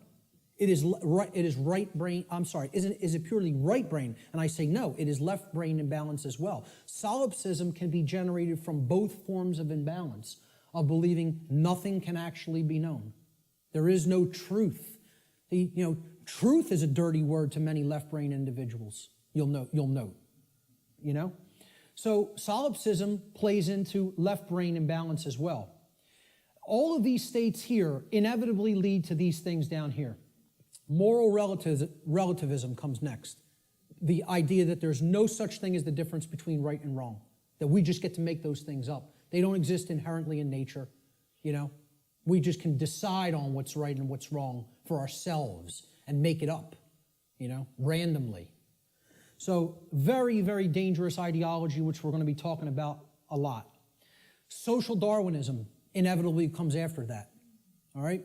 This is the idea that a certain class of society can get to direct how the lives of everybody else will go because they're the intelligentsia, so-called, okay? Or the intellectual people, really is what it is, the over-intellectualizing. And we'll direct society because we're the fittest. Like Darwinism postulates the survival of the fittest. Well, social Darwinism postulates the survival of the most socially ruthless. And many people believe that's the natural order. They believe that's the natural order, and nothing could be farther from the truth. What that is it's the psychopathic chaos. It has nothing to do with nature, and it has nothing to do with order. It's the exact opposite. So this state, and these are hallmarks of dark occultism as well. Okay? I think I should know a thing or two about it, as I was a priest in it for almost 10 years. I might know a couple of things about Satanism. Okay? So moral relativism is one of the big tenets of Satanism. It's actually one of the pillars of Satanism. Social Darwinism is highly praised and valued in Satanism, and eugenics. Okay? Because if people don't understand what eugenics is basically people, who have gone so deep into this form of left brain imbalance that they believe they're God and they can get to decide who lives and who dies. That's really what it is. We will control who breeds and who does not get to breed, who gets to live and who does not get to live. All right? That's essentially eugenics in a nutshell. And again, these are all authoritarianism, forms of authoritarianism. Okay?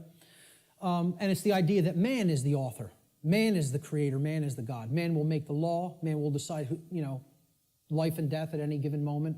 We will decide what's right and wrong, etc. That's essentially what all of these forms of thought are. Extreme left-brained imbalance. And I was there. I was in this state in my life. I was in it for years. All right? Let's look at the other form of imbalance. If the right side of the brain is chronically dominant, this leads to, similar kind of imbalance, but in the exact opposite form. The brain is still completely imbalanced, therefore the person's not in a high state of consciousness. They're completely unconscious to what's really going on within them and around them. But the manifestation is generally the opposite of the left brain forms of imbalance. So if you're in real right brain imbalanced state of consciousness, this will lead to naivete, believing anything you're told, accepting things from quote unquote official channels and official sources without actually checking into them for yourself. Blind belief. You'll believe the next religion that comes along. We just have to tell them what they want to hear, and I'll believe that. So, New Agers are basically in this category: naivete and blind belief. People who trust government, of course, are in that category because, again, it's about creating the masters and the slaves. That's what brain imbalance is for, and that's why the controllers want to propagate this imbalance and keep it in place. Again, religious extremism, that's hallmarks of right brain belief, right brain imbalance. Solipsism, no such thing as truth, all from right brain imbalance as well. Feelings of unworthiness, self-loathing, accepting orders from other people, being an order follower. We're going to have a whole section on order followers later and how this is the exact opposite of anything virtuous. For people that believe order following is some kind of a virtue, I don't know what to tell you, but it's the thing that leads to all evil in the world, is accepting somebody's orders and not actually gauging for yourself whether the activity, the behavior is moral or not. Okay? And it creates a willing slave. This form of imbalance is ultimately generating a willing slave, whereas this form of imbalance is ultimately generating a psychopathic master. And they're all forms of mind control. It's just another aspect of how mind control works. The propagators of mind control are just doing this to keep that imbalance present in one form or another. They don't even care which it is. As long as they have some that are imbalanced toward one direction and some imbalanced toward the other direction, that's how the dynamic plays off against itself. And you have a world that is continued to be kept under lockdown. So let's look at the worldview schism that goes hand in hand with the brain schism or the mental schism. And again, worldview is exactly what it says. How do you view the world? How do you view yourself in it? How do you view others in it? Well, when there's chronic left brain dominance, the worldview that emerges is one of randomness. And again, this is a hallmark of scientism. The world is this grand cosmic accident. All right? The whole universe is a grand accident. There's no purpose. Right? There's no creator. Everything just magically manifested on its own for no reason from a single singularity, a single point in space-time for no reason. You give me that one, and I'll tell you everything else that happened after that. But you got to give me that one, and I have some bridges to sell you, So, there's no underlying intelligence in nature. Nature is dead. That's what this worldview is about. Nature is dead. It's a dead thing. It's a mechanized machine that is there for no reason. Okay? There's no such thing as the spirit at all. No such thing as spiritual dimension. No such thing as natural law, certainly. Because for one to accept natural law, well, where does it come from? I ask people whether they accept that natural law exists or that, there's actual objective truth and morality, and 2/3 of people don't accept it. They don't believe that it exists. They don't think there is objective reality and objective truth and objective morality. They think it's all relative and we get to make it up. I've actually done a psychological small psychological profiling or study, just asking people this question at random and collecting results and analyzing them. We're at about 2/3 of people who are moral relativists and believe that truth is relative also, that it's not objective. Okay? Now, you ask the same people, do you believe in karma? 88, almost 90% of people believe karma is real and it exists. So I'm like, I can't believe this. You're going to tell me that there's no such thing as a real difference between right and wrong. They're constructs in the human mind is what they think, right? And simultaneously holding in their mind the idea that karma exists. Well, I asked them the question, what put karma in place then? You believe it exists. What force created it? What made it? What put it in place? And they have no answer for that. They intuitively believe karma exists, but can't answer where did it come from, because that would involve a creator. And somebody in left brain imbalance can't acknowledge that, So to a left brain imbalanced person, there's no such thing as spiritual or natural law. It doesn't exist. As a matter of fact, all of existence has no purpose other than to continue its existence. See, survival is the highest aspiration to a left brain imbalanced individual. Right and wrong have no bearing. There's no point in even discussing it, okay? Because right's what's right for me if I'm super left brain imbalanced. Wrong is whatever affects me negatively, okay? It doesn't matter what's actually moral, okay? It's all subjective to a left brain imbalanced individual. And to them, nothing has any purpose. Since it's all a grand cosmic accident, how could there be a purpose for existence? Without a creator, who's going to create the purpose for it? So it has no purpose other than to continue surviving. And again, that's right there is proof they're in the R complex, they're in the base brain. Survival is the highest goal. Survival is the only aspiration. Now, in Satanism, it's about as left brain imbalanced as it gets, folks. You know what their number one law is? Survival. Survival is the highest law. Okay, and we hear about this in Darwinism too. The ultimate purpose of the being is to continue to survive. I would highly debate that. I would highly disagree with that. There are laws higher than survival. Okay? But in Satanism, they simply refer to it as self-preservation. And that means preservation of systems of belief as well. Systems that are serving the self, the egoic self. They must continue to survive. Self-preservation as the highest law. That's the number one tenet of Satanism. And it doesn't matter who you need to step on to do it. Who you need to step on to get one up on somebody else. This is extreme left brain imbalance worldview. All of these characteristics in the randomness worldview are hallmarks of scientism, atheism, totalitarianism, and dark occultism. You could add to that list. You know, whether you refer to it as Satanism, dark Luciferianism, it doesn't make a difference. It's the hallmarks of the dark occult. On the other side, on the right brain imbalanced side of the worldview, there's another worldview called determinism. Okay, determinism is based in right brain imbalance and is defined by, in general, helplessness, religiosity, and the dismissal of free will.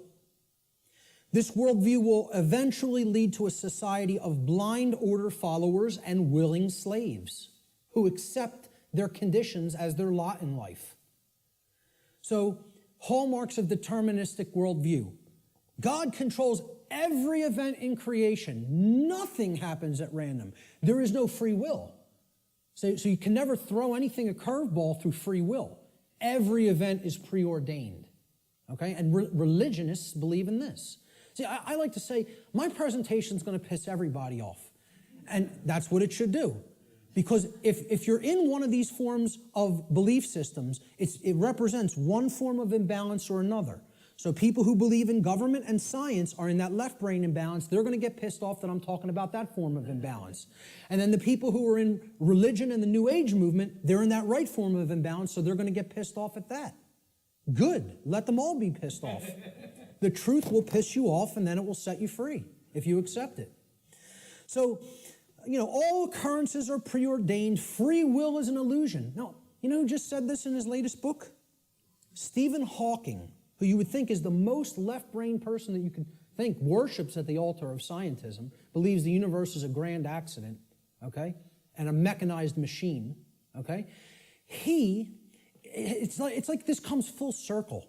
It feeds off of each other like a feedback loop, these forms of imbalance. He went so far through left brain imbalance, he's so in the left brain, that he actually developed the hallmark of right brain imbalance, which is that there's no such thing as free will.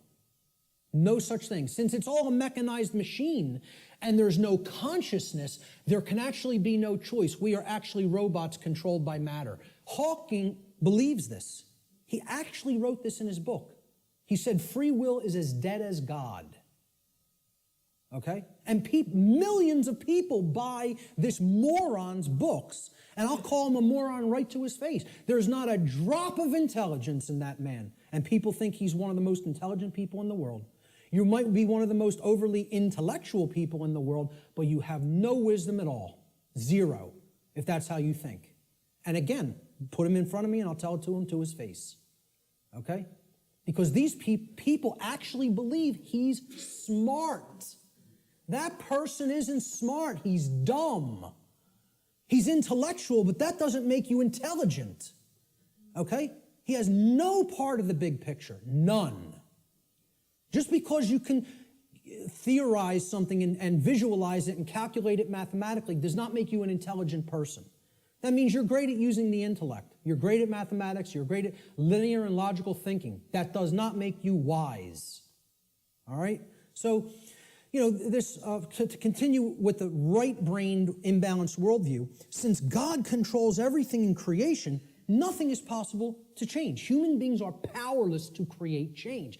Everything is being made to be this way by God. This is what religionists and right-brain imbalanced people think. So, therefore, why take any action? Action is ultimately meaningless. A big hallmark of the New Age community, because it's a religion. You know, the Course in Miracles. Oh, we just need to accept everything the way that it is, right, folks? Doesn't make a difference if evil is running amok in our midst. No, accept it all.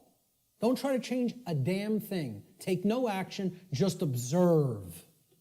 And see how far deeper that gets you into bondage. Because that's the best way to get real deeper into chains. Okay?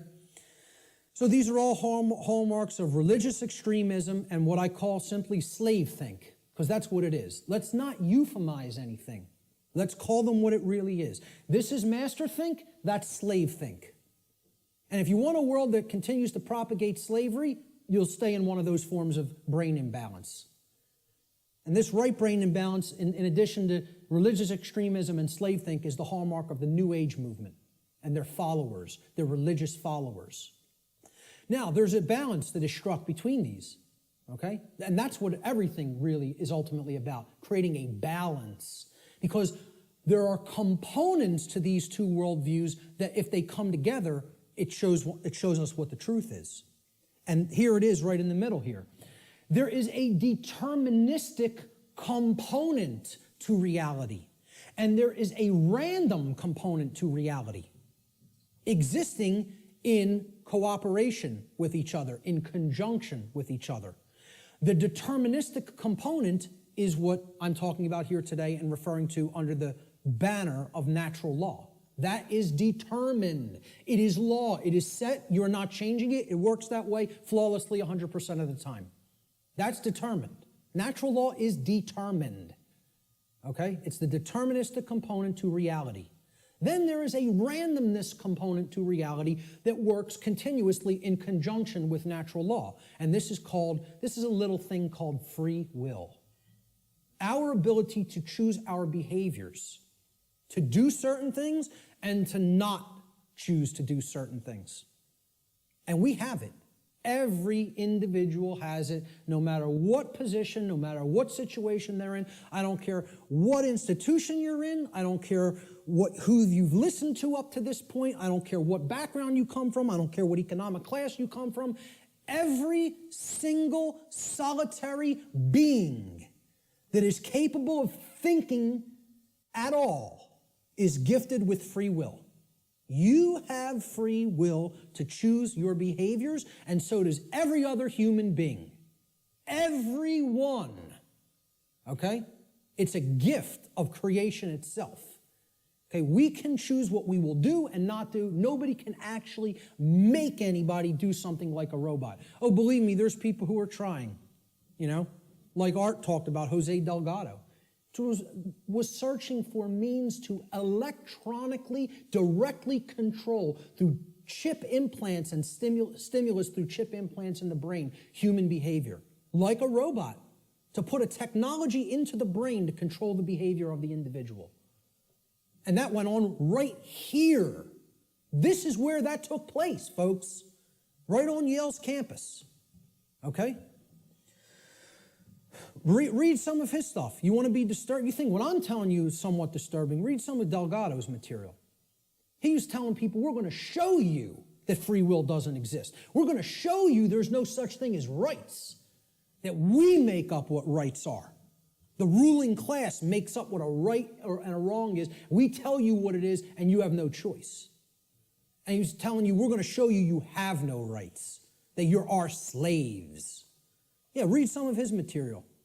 And an excellent book Art recommended too, Jim Keith, Mass Control, The Engineering of Human Consciousness. If you haven't read that book, get it and read it. And that's just an introduction. And many people think he was murdered over it. So truth lies in the middle of these worldviews. There's a deterministic component called natural law. There's a random component called free will, our ability to choose our behavior freely. So let's look at this debate that's been going on since time immemorial of human nature versus human nurture. And again, I'm getting ready to piss everybody off, okay? This debate's been going on forever. Which is it? What's human nature really look like? What's its essence? Is it angelic or demonic? Okay? I would say it's neither. It's neither one of these things. It's not both. It's neither. So nobody wins here, who falls on one side or the other. And it's a very difficult thing for people to accept as well. Because when we ask the question, what is the nature of a human being? It's a very similar question to asking, what is the nature of this computer up on this platform? What is the nature of that projector? What is the nature of those cameras? Well, can I actually say what the nature of these things is? It's a computer. Its nature is to compute information. What is the nature of that projector? Is it good? Is it bad? Is it angelic? Is it demonic? Is that projector demonic? No. Its nature is that it projects imagery. What is the nature of these cameras? They capture imagery. That's all. So what's the nature of a human being? The nature of a human being is that it takes in information, it processes it, and then it outputs it through behavior. And as we're going to see, that's very much like a computer. I'm not saying that it is a computer. I'm saying it's like one, okay? So human nature is neither inherently good nor inherently evil, as many people think fall on one side of this argument or the other. Instead, we should consider the operating conditions or the environment in which human beings exist, which influences behavior to a great extent, thus creating the current human condition. That's why it's called the human condition. It's not called, the situation we're in is called the human condition. It's not called the human nature, okay? It's called the human condition. There's a reason it's called a condition. For any condition to be in place, well, hey, what condition is my computer in right now? What condition is my projector in? What position is Richard's cameras in? They're in operating conditions. They're doing what they're supposed to be doing because they've been kept up in good condition. Okay, in the example of my computer, it has a working operating system without malware on it. Okay, it has software that does the job, that does what I'm asking it to do properly without bugs. Okay, those are the conditions. The operating conditions will determine how does it perform, what kind of output can it put out into the world. All right, so again, what I'm saying here is that human beings are like computers. Not that they are computers. Let me just state that emphatically. We're not computers. We're like computers, okay? We are programmable. That's the nature of a human being. How many people have ever heard anybody say that the nature of a human being is that a human being is programmable? To my knowledge, I'm the only person or researcher that is calling that human nature. Our nature is that we can be programmed. And there's another thing, that's another thing people don't want to hear. They don't want to hear this because they liken it to a mechanized machine. And I'm not saying, again, to emphasize, I'm not saying we are computers. I'm saying we're like them in the ways that we can be programmed. So what gets put into a person through the environment, which is called the culture, all right, and becomes their programming, determines what they will output onto the screen, which is called human life. And that will create the human condition in the aggregate as more and more people operate that way. All right, so let's look at how this works. Human beings are programmable much like computers. Like a computer, if a human being has a bad file system format, that's the first thing you do when you're going to get ready to use a computer. You have to format the drive. How many people here are somewhat techie?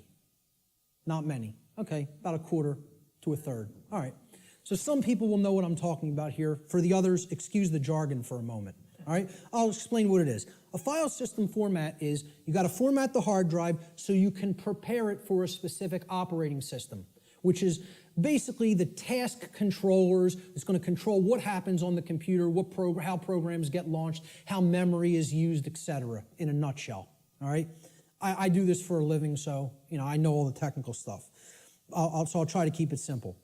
So if the human being has a bad file system format, right, this is akin to the operating conditions during a child's formative years, the first 6 years of their life, essentially. Now, think about it. We call this their formative years. Their formative years, like a format on a hard drive, because this is what puts the file system into the human being, that prepares it for its operating system. Okay? So, largely, what programs the child at this stage is the parents and what they will see in their immediate environment and home and during their very early years in, quote, schooling. All right? Now, if, like a computer, if a human being also has a bad operating system, now this is like Mac OS, Windows, Linux, etc., Android, iOS, these are operating systems.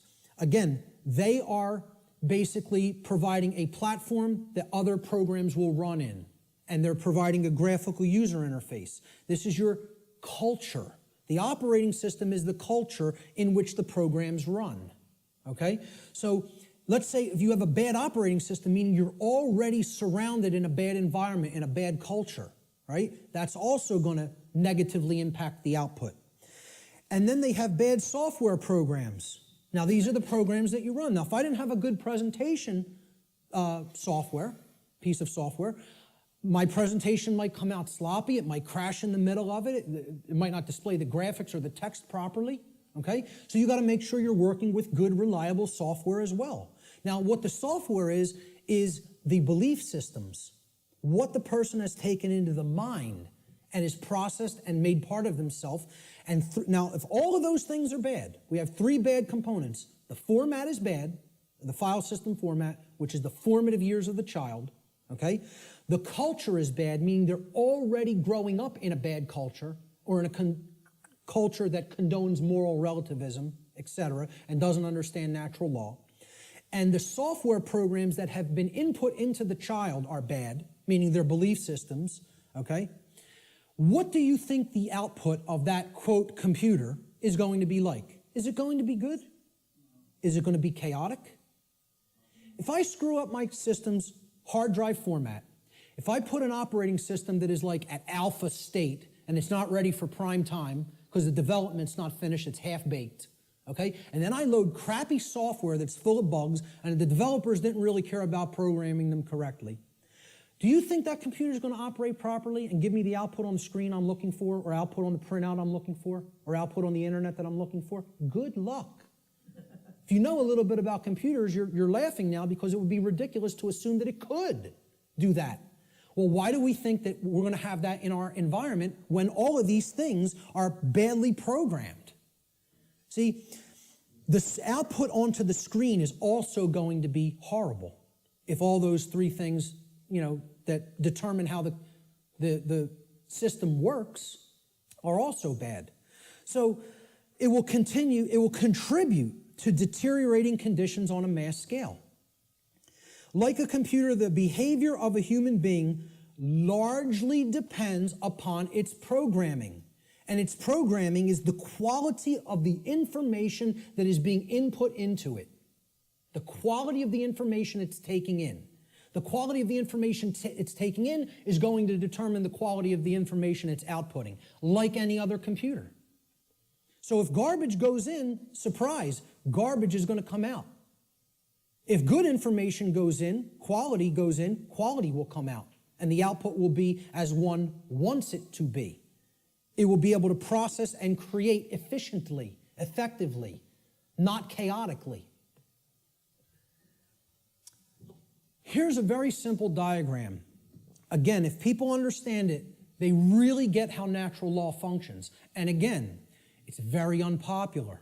People don't want to look at what the bottom base foundation or platform of this structure is. Because once again, this idea that knowledge is what's required makes many people upset because they want to believe they're going to achieve these things they say they want without doing the work to acquire that knowledge and therefore understand the requirements for obtaining those conditions. So we start with available information. And when people look at what I'm going to describe here, they will recognize it as something. And I'll hold what that is for a moment.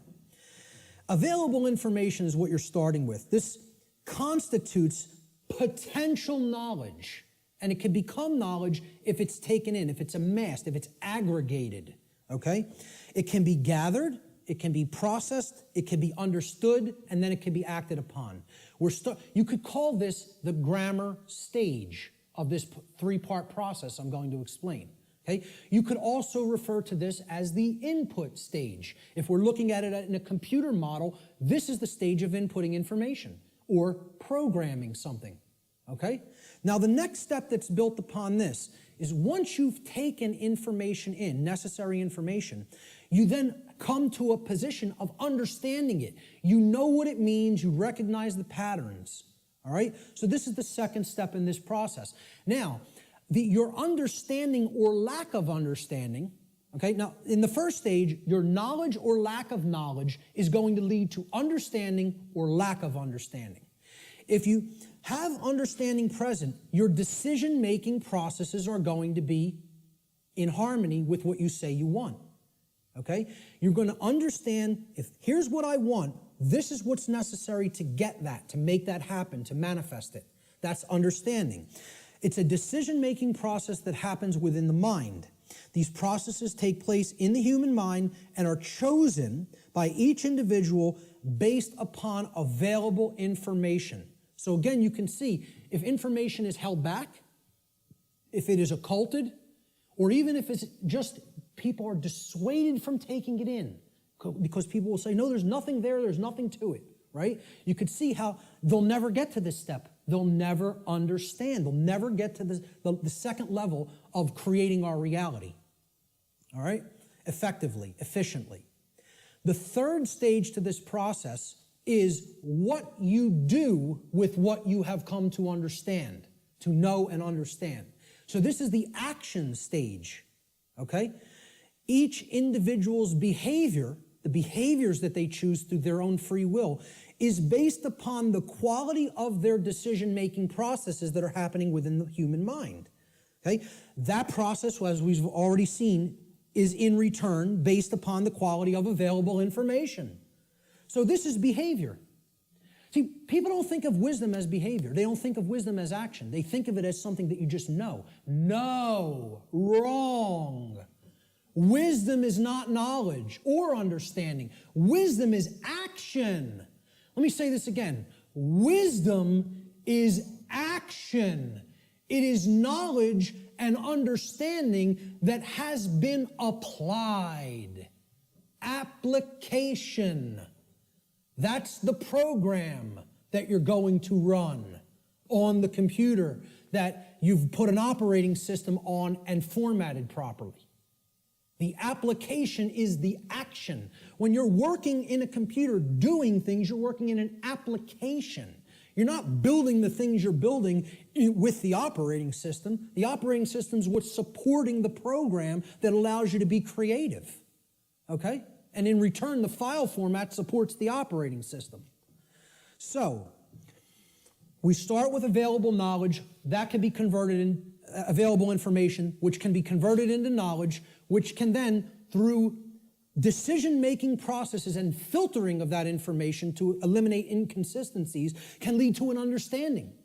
In continuation, the understanding can then lead through our free will decision-making processes to be converted into behavior, into action in the world. That, when it's done properly, it's wisdom. When it's done with morality and ethics in mind, it's wisdom. When it's done without that, it's folly. Okay? And it leads to more and more chaos. So, based upon these three processes, something is generated. Something is created in the physical manifestation, physically manifested reality, the real world, so to speak. So, the manifested reality is based upon the aggregate behavior. Aggregate behavior. No one person is creating the reality we are experiencing. Okay? It's another fallacy of the New Age movement and thinking. In the aggregate, we are creating our shared reality. All the behaviors put together creates the output on the screen, or the generated result. Is it orderly? Is it chaotic? Well, that's going to be based upon whether someone took in the information, processed it efficiently to come to an understanding, and then acted upon it. The manifested reality is the quality of the condition which manifests in any given society based upon the aggregate quality of human behavior within that society. This is how our reality is actually created. The conditions that we experience as the daily events of our life. It's a simple three-stage process that leads to a result. And for many people here, you will recognize, if you've looked into this discovery process and this creative process, is known as the trivium. This is what the trivium is. Okay? In the ancient traditions, this is what the trivium was labeled. It was labeled knowledge, understanding, and wisdom. In the later aspects, when they passed out of mystery school tradition hands and went into some other think tank and society hands, the knowledge of the trivium was termed grammar, logic, and rhetoric. Grammar being the knowledge stage of aggregating available information, logic being the understanding stage of making using processes to analyze and filter said information and come to an understanding of it. And then the rhetoric stage was the application, the action, taking action based upon what you've come to understand. Now, there's a third way of looking at the trivium in computer jargon, and that is input, processing, and output. And then you get the result on the screen, which is called life. All right? Any way you want to look at the trivium, I don't care. But understand it, know how it works. Okay? Because this is why a big part of why we're in the situation that we're in is that the trivium methodology of truth discovery has been completely obliterated from public consciousness. Completely obliterated. And I ask people how many people have even ever heard the word trivium. Raise your hand if you've heard the word. So a good portion of the people here have. Many people have never heard the word. And if you do a Google search on it, most people are going to get back the band, the metal band, the trivium, which is not a bad band, but, you know, but the whole point here is the results that are going to come back through Google or Bing or Yahoo or whatever are going to give you a metal band, a heavy metal band, instead of the trivium method of learning, the classical liberal arts education methodology. Because they want to try to sanitize that as much from human consumption as possible. They don't even want you to understand how that works at all. And that's why it's been removed from public schooling. And that's why, as long as this society stays the way it is, it'll never be put back into public schooling. You know, I tell people a little anecdote. When I was in high school, and thank God I went to the high school I did, because they really hammered Latin and Greek into you. You were going to know your Latin and Greek when you came out of my high school, okay? For whatever other indoctrination they put into you, that's a different story. But I'll tell you what, you came out of there knowing your ancient languages. It was still part of the curriculum when I was in high school. And, again, I think I came out better out of there because of simply the linguistics knowledge that I gained from it. And we read Gaius Julius Caesar's war journals in their original Latin and translated them. And in one of them, he's absolutely lambasting one of his centurions. Okay, they're on a campaign in Gaul, which is France now. And Caesar is, making his rounds of his troops, and they're getting ready to, push deeper into Gaul. And he finds, when they would have their encampments, they would have a lot of, slaves of the Roman Empire that they would take with them on their campaigns that would do a lot of the lifting of the equipment and the carrying of the equipment for the centurions to do battle in the next battlefield location. And the slaves would have to do all that manual labor. And Caesar says to one of his centurions, he's passing by their encampment, and he sees one of the actual centurion leaders teaching one of the slaves the trivium method. And he flips out on him in this journal. He says, I caught one of my centurions, teaching the trivium, and freaks out on him. How dare you teach a slave our method of learning? Soon they won't want to be a slave anymore. There'd be an uprising if they knew what we knew, if they knew our truth discovery methodology. He said, I forget how it really ended, but I think how it ended was he told this centurion, if I ever catch you doing this again, I will personally cast you into the wilderness of Gaul and let the Gaulians deal with you, who knew that the Roman Empire was trying to conquer their people at that point, which is basically saying it would be a death sentence, but I won't even carry it out. I'll let our enemy carry it out on you. That's how much he didn't want their slaves to understand their methodology for learning. And that's the trivium. And that's why most people have never heard the word. So you got to look into it and understand how it works. That's all I can say about it. It is how we build our reality, either efficiently or destructively. So let's look at some of the principles of natural law. Now, in my extended seminar, which goes over a 6-week class of lessons, I get into these principles deeply in an extended form. We're not going to do that today because time doesn't allow. I'm going to briefly touch on each one. Okay? The word principles, let's define it. Principle comes from the Latin noun principia.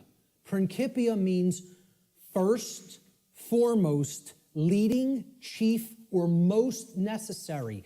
It is that which matters most.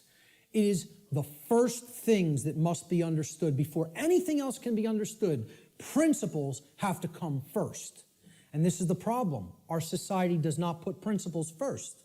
It puts trivialities first, and we're no longer a society that even cares about principles or first things. So first things first. First things or principles have to come first.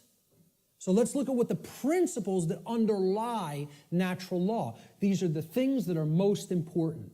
That's what principles should mean to people. If we ask people to define what a principle is, first thing they should say, that's the most important thing. The most important thing in my life. Now, when in the natural law seminar, we did a homework assignment. We asked people what the most important thing was to them. Very few responded with principles. Most people responded with saying that people or the family was the number one response. The familial connection was more important to them than principles. Now, when people hear me say that that's backwards, they'll say, how cold are you? That's so cold, okay? What I'm telling you is that the familial connection, no matter what it is, between a mother and a son, a mother and a daughter, a father and a son, father and a daughter, husband and wife, doesn't matter as much as principles. I'm not telling you they don't matter at all. I'm telling you you have to put principles first. Otherwise, those relationships are just meaningless. They don't really have any real value unless they're based upon principles first, which is why so many relationships are dysfunctional. Principles have to come first before you can even build a solid relationship with another human being. So, let's look at what some of the principles of how natural laws work first before we can actually find out what the expressions of these laws are in our lives, which will be the next section. These are what I call the general principles of natural law. Natural law is expressed through 7 basic underlying principles, plus what I have referred to as an 8th or hidden principle, which you hear very few other researchers, even people who are studying this from the occult perspective, who are studying this from the consequentialism perspective, you very hear them incorporate the 8th and all-encompassing principle, which I'll get to last here. This 8th principle, which I call the lost principle, binds all the other 7 principles together, all right? These principles together constitute a master key through which universal wisdom, including the knowledge of the requirements to obtaining what we desire, is then unveiled or de-occulted. When people ask me, well, what do you consider yourself in your performance of presenting what you present? I tell them, I consider myself a de-occultist. I'm no longer an occultist. I'm a de-occultist. I'm attempting to take this information out of hiding. It's been hidden. The hiding of it is destroying the fabric of our society and putting us into bondage. It needs to come out and be non-hidden. It needs to be unveiled and shared widely and freely with anybody who's capable of accepting it and comprehending it now. Because we're not in a position where we could wait longer. We're at the precipice. Okay? There is a moral obligation to bring this information to the public now. Okay? So, I consider myself a de-occultist. One who takes things out of hiding and presents them openly. These are the 7 general principles of natural law. Many people who have studied some variants of occultism may recognize these as what are known as the Hermetic principles. Hermetic essentially comes from Hermes. Hermes Trismegistus, the thrice great one, as he was referred to in the ancient Greek mystery traditions. Okay? He was considered a messenger of the gods. He brought the wisdom of the gods down to humanity. Okay? In the ancient Egyptian and Cometian traditions, he was the scribe of the gods known as Thoth. All right? He has other incarnations as well. But the Hermetic tradition is named such because it's hermetically sealed, like natural law is. Natural law is hermetically sealed. It is binding principles that are immutable. They are laws that are in operation that cannot be changed. Hence, they are hermetically sealed. So, these 7 general principles, they are mentalism, correspondence, vibration, polarity, rhythm, cause and effect, which is a huge one, which we'll be getting into, and gender. So I'm going to briefly describe what each of these are and what they are about. The principle of mentalism states that the all, everything in creation, is actually a manifestation of mind. The all is mind. Okay, what this means is everything that happens has to be a result of a mental state which preceded it. Everything. For anything to exist, thoughts had to form first, and then they formed the physical reality after. The universe itself is a mental construct of the Creator. Thoughts lead to the manifestation of things and events.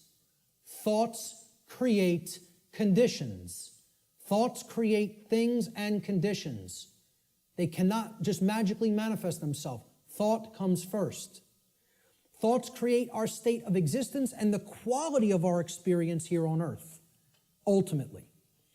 Therefore, be responsible for everything. We should be responsible for everything that we create by being responsible for that which we think.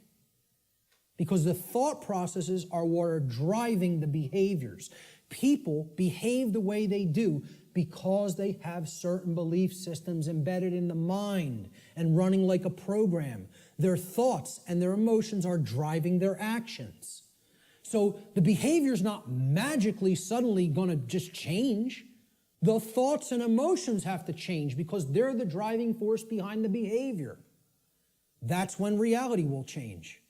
See, people don't want to hear that, once again. They don't want to hear, if you want to change reality, you, yourself, have to change the way you think. Because the way you think is not conducive to the requirements for getting what you say you want. They're doing the exact opposite of that in many cases. So that's the principle of mentalism. The principle of correspondence states that that which is above is similar or like to that which is below. So what this means is that which is below, and that which is below is like to that which is above. It's a mirror, okay? The above is like the below is like the above, all right?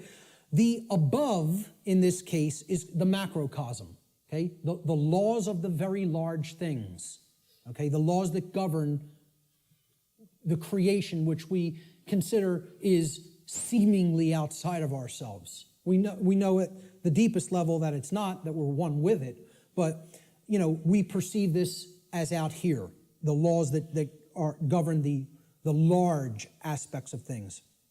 So the macrocosm, or the very large, the totality of everything, and the microcosm, which is the very small, or the individuated units that comprise the whole in their aggregate, okay? They are reflections of each other.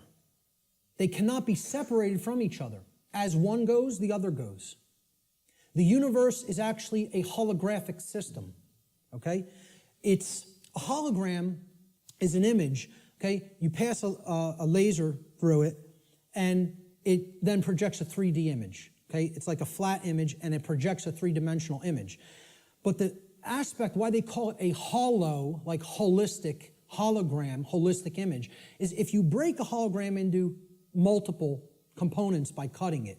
So if I take a hologram and I cut it in 4 pieces, you don't have a quarter of the image on one part of the hologram and a quarter on the other and a quarter on the third and a quarter on the fourth. You have 4 whole images that only lose their resolution by a quarter, okay? So everything is contained in all the smaller parts, okay? That's like the reality that we're living in. Our universe is a holographic one. So the universe is inside the individual. And the entire universe is like an individual. They're reflections of each other. To know the workings of the individual will help lead us to an understanding of the macrocosmic laws. Similarly, to learn the macrocosmic laws will help us to learn the way that consciousness within the individual functions. These two things cannot be separated from each other. And once again, as I said near the beginning, that's what occulted knowledge is. The knowledge of the occult is how the microcosmic world works, which is the individuated consciousness, and how the macrocosmic world works, which is natural law. So the other part of the principle of correspondence is that our reality is also fractal in nature. Now, if you studied fractals, these are self-similar mathematical generated patterns, okay? We see this through things like Fibonacci sequence in mathematics, and this is repeated endlessly throughout nature. Okay, so you look at the structure of the atom, and it's similar to the structure of the solar system, which is similar to the structure of the galaxy. They work the same way. They look the same. You pull back enough, you'll keep seeing the same pattern repeat. Everybody ever see the movie that was done in, I think, the 1970s or 80s? It's a short, like 10-minute clip. It's called Powers of 10. Has anybody ever seen this? Yes. A couple people. Watch this movie, Powers of 10, and you'll understand what I'm talking about when I say that the universe is fractal in nature. Brilliant movie. It will blow your mind. Real short, 10 minutes long, something like 9 or 10 minutes long. They basically zoom up into the cosmos to show you how everything is self-similar. Then they zoom down into the cells of a human being and into the atoms that comprise the hand and cells of the hand and show you how everything is similar there, all the way down to the atomic level, okay, and the subatomic level. So the universe is both holographic, meaning that the whole is contained in the parts and vice versa, and it is fractal or self-similar across all scales of its existence. That's the principle of correspondence. The principle of vibration simply states that there is no such thing as rest, as dead or non-motion, okay? Death, in that sense, is an illusion because true death would be the cessation of all motion and energy. There is no such thing. It doesn't exist. You cannot go anywhere in creation where something is at complete rest, okay? And I joke around about this. Barb tells me funny stories when she comes home from work and she's trying to, enlighten some of the other RNs that she works with. And she was trying to explain to one of the other nurses, that desk has atoms in it and they're not at rest. They're like in crazy chaotic motion, especially the electron clouds of the atom. And if you look at it at a deep enough level, you would see it's like chaos going on and it's all kinds of motion happening, seemingly at random. And the other nurse goes, Barb, you're so crazy. What I say to that is, how could you have made it to nursing school and not ever have even considered the concept of the atom? Right. And it's amazing. She actually thinks perceived stillness is actual stillness and didn't comprehend. If you zoom into that with a powerful enough microscope, you're going to see all kinds of motion and nothing's at rest. And she thought Barb was the weird one for trying to explain that to her. Okay, so there is no such thing as true rest. It doesn't exist. If something's in existence, it's in motion. Everything moves, everything vibrates, and at the most fundamental level, the universe and every single thing which comprises it is ultimately pure vibratory energy that is manifesting itself in different ways, different frequencies, different vibratory forms. The universe has no true solidity as such, as we imagine solidity at the macrocosmic level. Matter is merely energy in a state of vibration. And what this is, if we truly understand this, and many sciences are now finally really understanding this and trying to propagate this knowledge out into the public, we will come to the understanding that this is a spiritual construct for experience to be gained, to have an experience and learn and grow in consciousness. That's what the purpose of this whole thing is for, So nothing is truly solid. It's again, like we say, we are spirit having a human experience. The whole universe is spiritual, having a experience in solidity. All right? That's how you have to look at the principle of vibration. The principle of polarity states that everything has a dual nature to it. There are polarities in everything that exists. Okay? Everything has poles. Everything has its pair of opposites. However, opposites, they are identical in nature, but they're different in degree. So let me give you an example of what that means. Are hot and cold really opposites? Or can we simply look at them as the presence of heat energy or the absence of heat energy? Meaning that they're the same thing, energy. And whether it's concentrated in a specific area, which would make it hot, or whether it's absent from a specific area, which would make it cold. Okay? That's what hot and cold are at the fundamental level. At our level of perception, they're opposites, but at the fundamental level, they're the same thing, energy or lack thereof. Just like those 3 stages of the trivium. Are knowledge and ignorance the same thing? Yeah, actually they are. Because truth is always present. It's a matter of whether it's taken in and processed or whether it's refused to be taken in and it's not processed. Okay? So it's just like that. They're identical in their natures, but they're different in their degree. Okay? Extremes can meet and blend and play with each other, like as depicted in the yin-yang symbol, masculine and feminine. They need to be blended. And at some level of reality, everything that is seemingly contradictory may be reconciled. Now again, I stress the term at some level. At the unified field level, everything is consciousness, pure consciousness. However, at this level, there are differences in consciousness. At this level, there are things that are taking place that we need to understand. At this level, there are things that we need to set right and rectify, because it does matter. It does matter. Okay? So, again, be careful with some of the New Age-isms that get put out there. Yes, can all paradoxes be reconciled? At some level. In this realm, we need to have our feet on the ground in the physical domain. You know, this is the concept in the Hermetic tradition, which is where a lot of this understanding derived from. Out of ancient Egypt, what was known as Kem, the land called Kem, was what the actual Cometians referred to it as. The word Egypt is a bastardization of the capital, the Greek pronunciation of the capital city of Kem, which was Memphis at one point. And that city was referred to as Hygeptos in Greek. And that became Egypt in English. But the original name for Egypt was Kem. That's simply called black or dark in their language. It was the black land. And we get the word alchemy, which means, again, from. Okay? It means from the black land, al-kemet, which is where alchemy comes from. And that means out of darkness, this knowledge will come and bring light. Because a lot of these mystery tradition teachings do come from Kem. And also the people who took it from Kem and started to propagate it in other areas were the Greeks in the Greek mystery traditions. And again, there was light sides and dark sides to all these mystery traditions. Okay? There were some who used the knowledge wisely and tried to propagate it and tried to elevate human consciousness, and there were those who wanted to use it selfishly for their own benefit and to control others. So my point was that in the Egyptian mystery tradition, I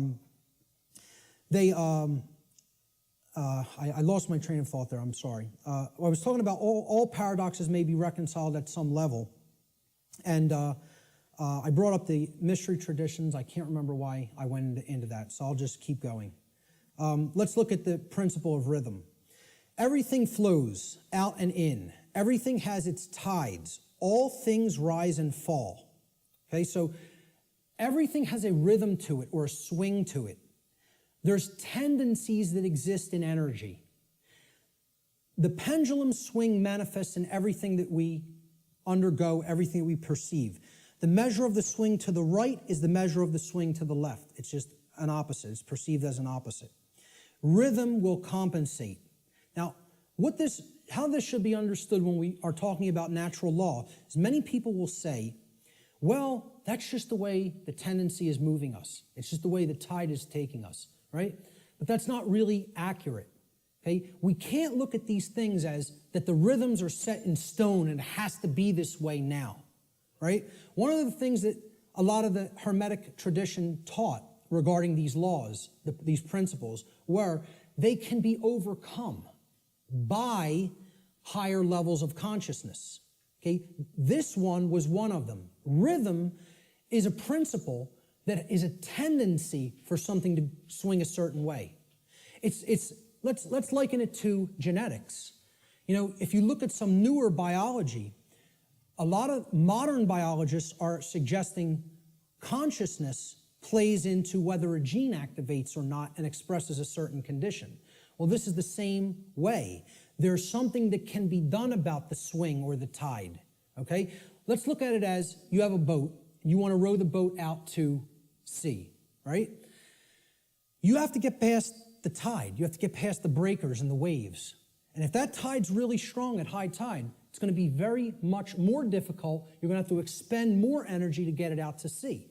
If, however, you were taking it when the current's moving out to sea, okay, there's a flow that's moving outward deeper into the ocean, and you start rowing that boat then, you're going to be able to do it much more easily.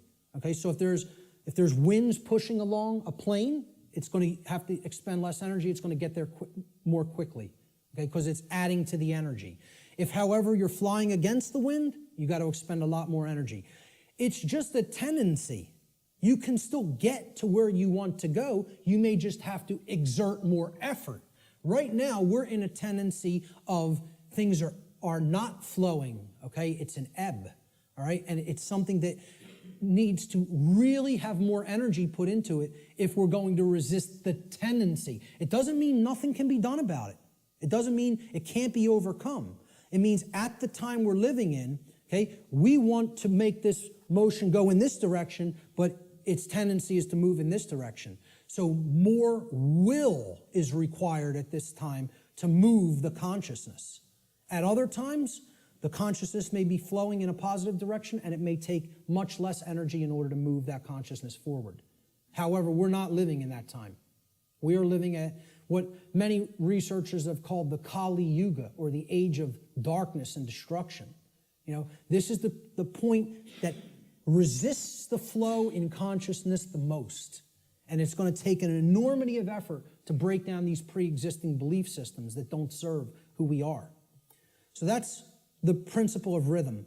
This is the principle here in natural law that most fits in with how I'm using the term natural law today, cause and effect. Many people, again in the New Age community, don't want to believe that there's causes and effects, and that effects are driven by causes that, come first and then manifest conditions. So the principle of cause and effect simply states that every cause has its effect and every effect has its cause. Every single thing that occurs happens according to law, all right? Chance is a name for law, a law not recognized. There are many planes of causation, but nothing escapes the law. So again, is there free will? Yes, there is free will. But is there free will to ignore law without consequence? No, there is not. That's the limit of free will. Free will is operating within boundary conditions that I'm referring to as natural law. It's a series of laws, actually, okay? Free will operates within these parameters or boundary conditions that cannot be exceeded or gone beyond without consequence. Oh yeah, you can break natural law. Yes, you can break it, but you cannot break it without consequence. You cannot break it without consequence, negative consequence. And that's why this body of knowledge has in the past been referred to as consequentialism. It is the knowledge of how consequences are generated by our free will decision-making processes within the boundaries of natural law. So this is the law of cause and effect, the principle of cause and effect. And I think this image, I was searching for images that encapsulate cause and effect, and I found this cartoon, and I think it does it brilliantly. Most of all, because will the effect happen immediately? No, it will not happen immediately. There is a time lag. You set the cause into motion. The universe is going to intelligently bring to you, through a rearrangement of all the dynamics that it needs to rearrange, the effect of what you've generated by setting that cause into motion. And there is a time gap between the cause going into place and the effect coming around and hitting you. This is why the pattern recognition of cause and effect is more difficult, because it is separated by a time lag, by what we perceive as linear time.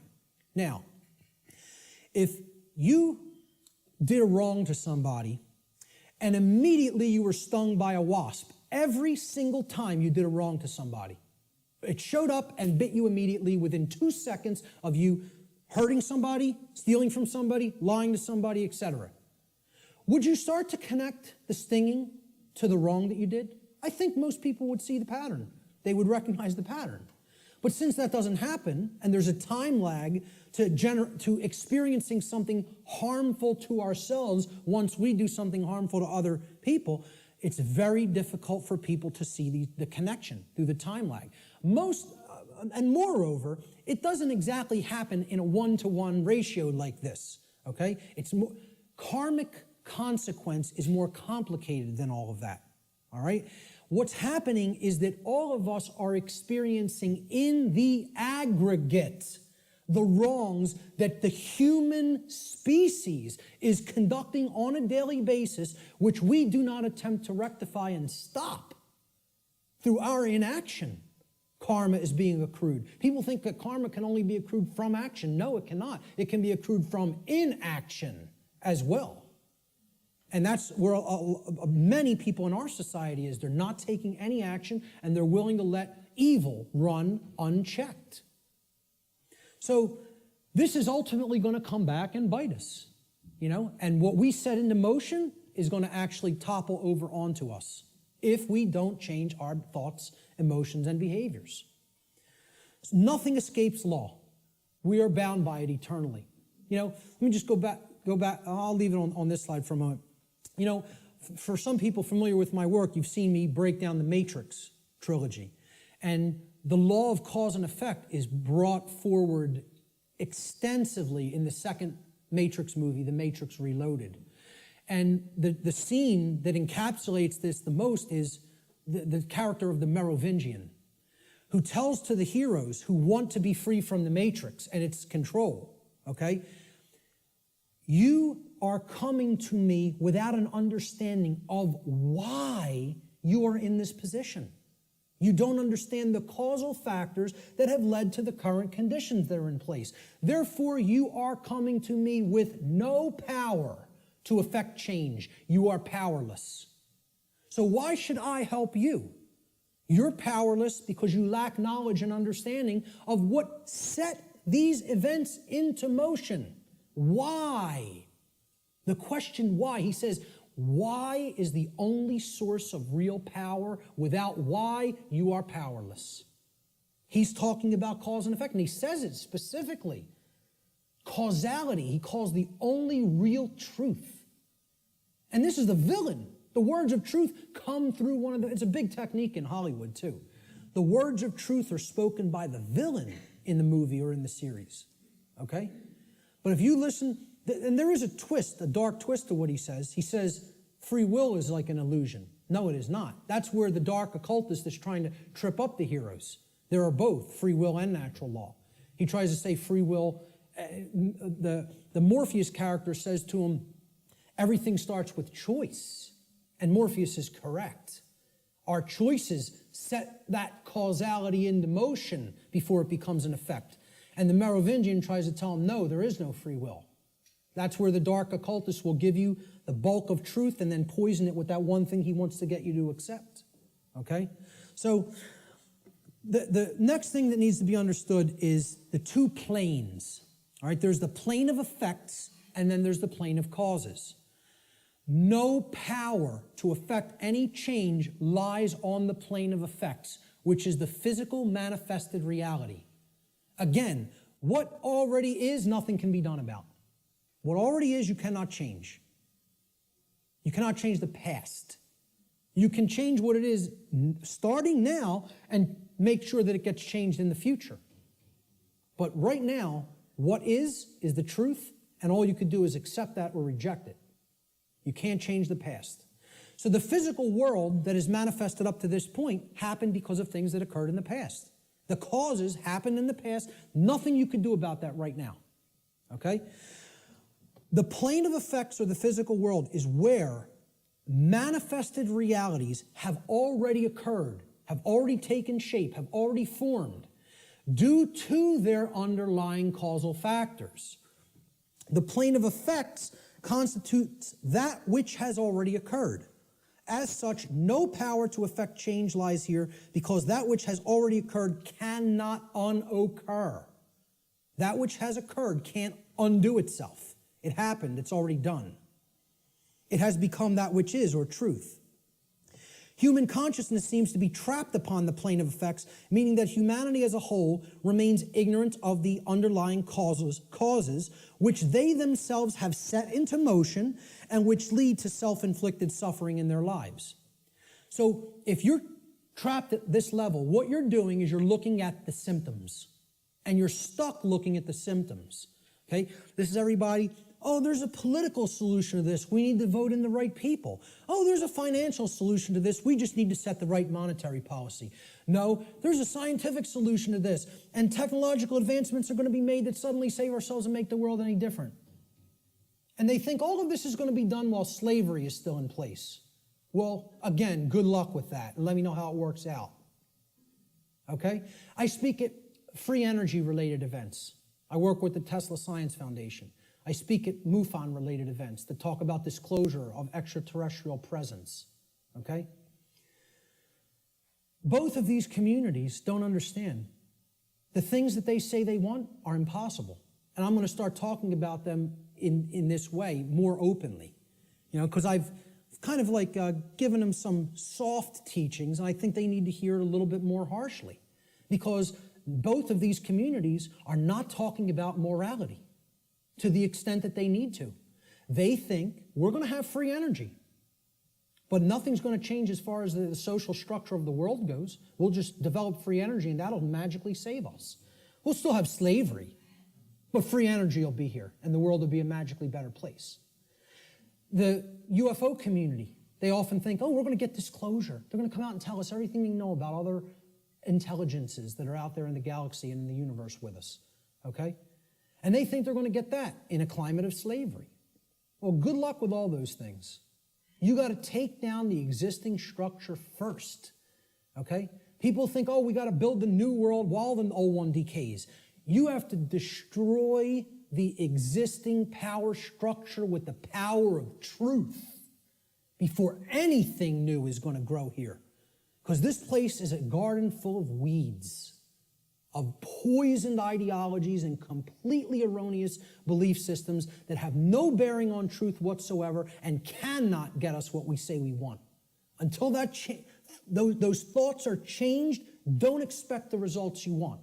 So to the free energy movement, I say you're never going to get free energy in a climate of slavery. To the UFO community, I say you will never get disclosure in a climate of slavery. Slavery has to end first. Then you could get what you say you want. So, again, no power to effect any change lies in the world of effects. Cannot be done. You are rearranging the deck chairs on the Titanic while it sinks. You're not creating any change doing those things because the underlying causes aren't changing. And the underlying causes are how we think, how we feel, and how we behave. And no one wants to look at that. They want to think all those things can stay in place and I can magically get what I want. I want to keep my hand over the fire, but I don't want it to burn and blister. Well, enjoy. See, find out what you get when you do that.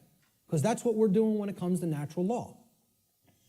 So let's look at the plane of causality. This is the other plane. This is the mental realm, the mental world. Again, according to the law of mentalism, the first principle of natural law, everything that manifests must first manifest in mind before it can manifest physically. So again, if the plane of causality is the mental world that's generating the causes in mind, okay? Everything is happening there first, and then it is trickling down to the physical domain. It is manifesting in the physical domain only after it has manifested in the mental world. The plane of causality is where causes are set into motion prior to those causes manifesting as formed realities in the plane of effects. This plane of causality constitutes the causal factors, the why, which underlies and precedes all manifested things and events. All power to effect change lies on this plane of reality. Human consciousness must move away from the plane of effects and to the plane of causality in order for human beings to understand the causal factors of the conditions which they are collectively manifesting in their lives. Only then will humanity be able to co-create their shared reality on a conscious level, meaning with an understanding of how natural law operates, rather than on an unconscious level, meaning that we don't understand how natural law operates. And I just look at it in a simple graphic, in a simple, chart or graph. This is the higher realm. This is the world of causality, the mental world, the why, the underlying causal factors, okay, that precede conditions which are manifested. This is where our consciousness has to go, because this is where all power to affect change is at, in the understanding of why that manifested to begin with. So these are the symptoms. This line could be looked at as the diagnosis. You have to make that diagnosis and get to the underlying causal factors that lead to the symptoms. Okay? The plane of effects, on the other hand, meaning the physical world, is the manifested realm, that which has already occurred, that cannot be undone. At least in the present moment. You could start in the present to undo it in the future. But as far as the present moment and all moments in the past go, you're not changing that. That's truth. That's what is. Okay? That's already manifested. You can't change it. No power to affect change lies in continuously analyzing the symptoms. You got to do that long enough that you know where the problem's at. You've made the diagnosis. Now you can get to the causal factors and start going to work changing those causes. Okay? Unfortunately, this plane, the plane of effect, seems to be where human consciousness in the aggregate is trapped. It can't seem to get past there. Even if it recognizes the problem, it wants to keep describing the problem. It wants to keep describing the prison. It doesn't want to look at the causal factors because it's afraid of what the causal factors are. It doesn't want to acknowledge the causal factors lie in how we think, feel, and act, and until those things are changed, the external manifestation cannot change. That takes responsibility. The final principle of the 7 principles of natural law, at least the formalized ones, are gender. Again, I'm going to talk about an 8th lost one. Gender exists in everything. Everything has its masculine and its feminine components or principles. We've already seen that when it comes to the human brain, consciousness, worldview, etc. Gender manifests on all planes of existence: spiritual, mental, physical, everything. Okay? Very simple concept. What I want to briefly talk about is mental gender. Mental gender is the state of coexistence between the masculine and feminine aspects of the mind. Again, we've already looked at this. We looked at the breakdown of the physiology of the brain, at least of the higher order part of the brain, the neocortex. Our left brain hemisphere largely facilitates the masculine aspects of the mind, or the intellect, logic, analytical thought, linear thought processes, while the right brain hemisphere largely facilitates the feminine aspect, or intuition, meaning creativity, compassion, and holistic thought processes. This next section is what I call the lost principle. This is the 8th principle of natural law, which binds all of the other principles together. Okay? It is what I would call the encapsulating principle. Okay? It's the container inside which all the other principles fit very nicely and neatly. However, it's lost because we're not exercising it. See, we already looked at 1, 2, 3, 4, 5, 6, 7 principles of natural law. And there they are represented by these circles overlapping each other. Okay? Can anybody see an 8th circle anywhere? You got it. Correct. Here's the 8th circle. And this might look familiar. You might have seen this somewhere. Okay? This pattern is called something. Does anybody know what this pattern is called? What is it? Not the flower of life. The seed of life. The seed of life. Okay? Now, what happens from a seed? It grows. It generates something. It creates something. A seed has an outer casing, an outer shell. Okay?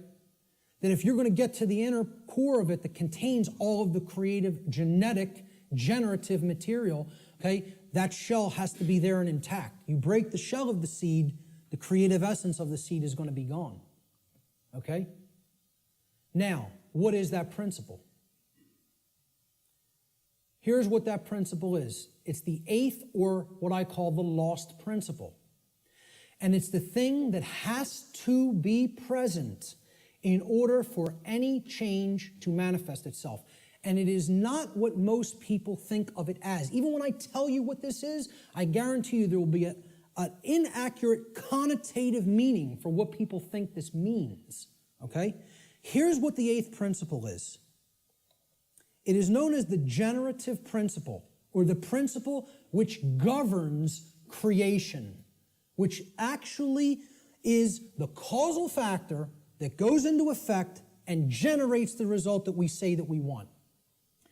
But what's the real term for it? Who can guess what the actual term, what the generative principle of creation actually is? No, it is not action. Okay, now most people will say it's love. I want to distinguish it from the concept of love, even as I'm going to describe love in this presentation a little bit later on. Okay? What is it? Procreation. No? What? Somebody said it. But somebody said something else. No? Who? Care. There it is. Okay? The generative principle is care. Now, this is different than compassion. People say, why don't you use the word compassion? Because that's not what I'm talking about. It is a different concept than compassion, or even what I would describe as love. Care, and I mean care with a capital C, and here I didn't even put it with a capital C. I'm just putting it in all uppercase care. Distinguish this from care with a lowercase c, okay? This means, what are you giving attention and helping to grow? What are you focusing upon? Because what focus you're focusing upon, that's what's ultimately getting generated, getting created, and growing. And this doesn't mean be ignorant of what's going on in the world and don't look at anything that's negative because you're going to feed that and give power to it. That's not what it means. Okay? That means, you know what you're feeding? In that instance, if you want to do that, you're feeding ignorance. And that's what's going to grow. It's the exact opposite that the New Agers want you to believe that it is. By ignoring the negative, you are ensuring that more of it occurs. You are fueling it by ignorance, ensuring that it grows and takes over. Okay? What care has to be looked at here as is, this is what you're giving your energy to. This is what you're focused upon. This is what you actually care enough about to do, to spend your time on, to put your attention on, to manifest in the world. That's what I'm talking about as care, okay? That's what generates our experience in the aggregate. Most people don't care about what's really happening. Therefore, it is an impossibility for us in the aggregate to change the direction of energy, to change the direction of consciousness, and ultimately to get what we say we want. That's how the real law of attraction works, all right? Here's how it actually operates. The lost principle is the dynamic of care. What we care about on a day-to-day basis acts as the driving force of our thoughts and actions. What did I say we need to develop? The heart, mind, guts, right? Heart, mind, guts, in that order. Care comes first. You got to care enough to know, to develop the knowledge, okay? Then you got to act on it and put it into practice. Apply it. So that's the order. Heart, mind, guts.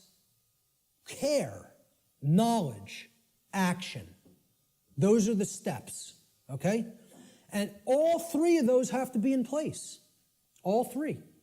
That's what unity consciousness is. It's unifying thoughts, emotions, and actions. The three aspects of consciousness, such that there is no contradiction between them. Our thoughts, what we say, what we think, how we feel, and how we act are one and the same. There's no contradiction. That's unity consciousness, okay? Therefore, okay, since care is the driver of our thoughts and actions, it ultimately can be seen as the generator of the quality of our shared experience here on the earth. Care is what generates the whole thing. Hence, it has been called the generative principle. Liken the heart to a pump in the body. Well, what does a pump do? It's a generator. It provides energy. It moves the life force through the blood in the body. In every ancient tradition, they talked about the life force being in the blood. The heart is what pumps that through the whole physiology and enables us to continue to sustain life. Okay? The heart is the generator. It's the pump. It's the center of the being. As important as the brain is, which we just talked about the importance of it, the heart is ultimately what's generating the experience, because what we care about determines what we think about on a daily basis most of the time, and therefore how we behave. All right? So, this principle has often been referred to as the generative principle. Is anybody familiar with the compasses and square symbol of Freemasonry? With the G in the middle? Well, that's what the G stands for at the highest level. They'll talk about many porch masons. These are the exoteric masons that are given the teachings of the profane and they think they're in the know, okay? They're given the information, well, this only means geometry, it only means God, etc., okay? One of the things they'll tell you it means at a slightly higher level is that it means gnosis, knowledge, okay, which we saw the meaning of in Greek earlier. At a higher level, at illuminated levels of Freemasonry, which are above 32nd degree, they will give you what the real meaning of the G inside the compasses and square is. And it is the generative principle. It means genesis, creation, okay? And yeah, you can tie that right back to God. I'm not saying those things are different. And the forms that get created in the physical manifested world are geometric forms. So it is geometry as well. It's all these things. But at the highest level, it's the generative principle. That's what that G really stands for in esoteric Freemasonry. Okay? It's called the generative principle because that means to create. It comes from, the word generative comes from Latin. The verb generare, as we've already talked about, means to create. And the generative principle is what we create through. And it's lost because people don't care. They don't have care. Hence, it's the lost principle. Okay? Here's how it works, folks. What we care enough to put our will behind. Okay? So again, heart, mind, guts. Guts is the will, the action, the masculine principle. That's what gets things done ultimately in the physical domain. What we care enough to put our will behind. And that's driven by the care. That's the generator or the pump that drives the will. Okay? What we care enough to put our will behind is ultimately what gets created or manifested in our world. The world is the way that it is because most people do not care enough, even if they say, they pay lip service, okay, and say that they want things to be different. They don't care enough to actually change it through their actions. Because when it comes all down to it, and I said this in my New Age, BS seminar or lecture, okay? What it comes down to is preventing action. Preventing action. That's what the New Age community is designed to do. They want people inactive because the dark occultists know that the thing that is ultimately generating our reality is behavior, as you saw in that simple four-part chart, that little building block chart that I put up there. Action is what's generating the reality. That gets generated through what we care about because our cares and our desires drive our actions. Okay?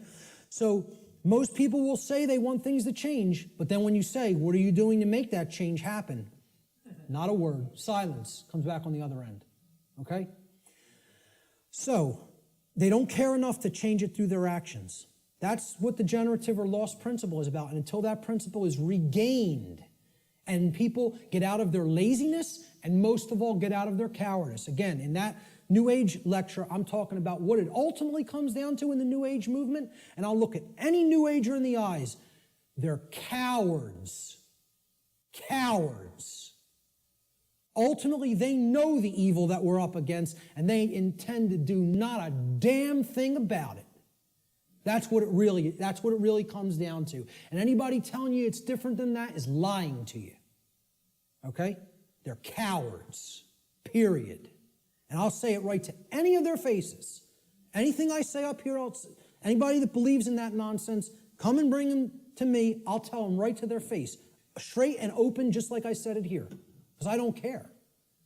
I don't care about their nonsense. I care about what's real, okay? So I'm telling you, this religion has to go. It's got to go. If people are going to make real change happen, the idea that it can't be done, that it can be done without taking actual real-world action has to be purged from human consciousness. Reality does not work like that, period, the end. And I can't make you accept that. I recognize I can't make anybody in this room accept that.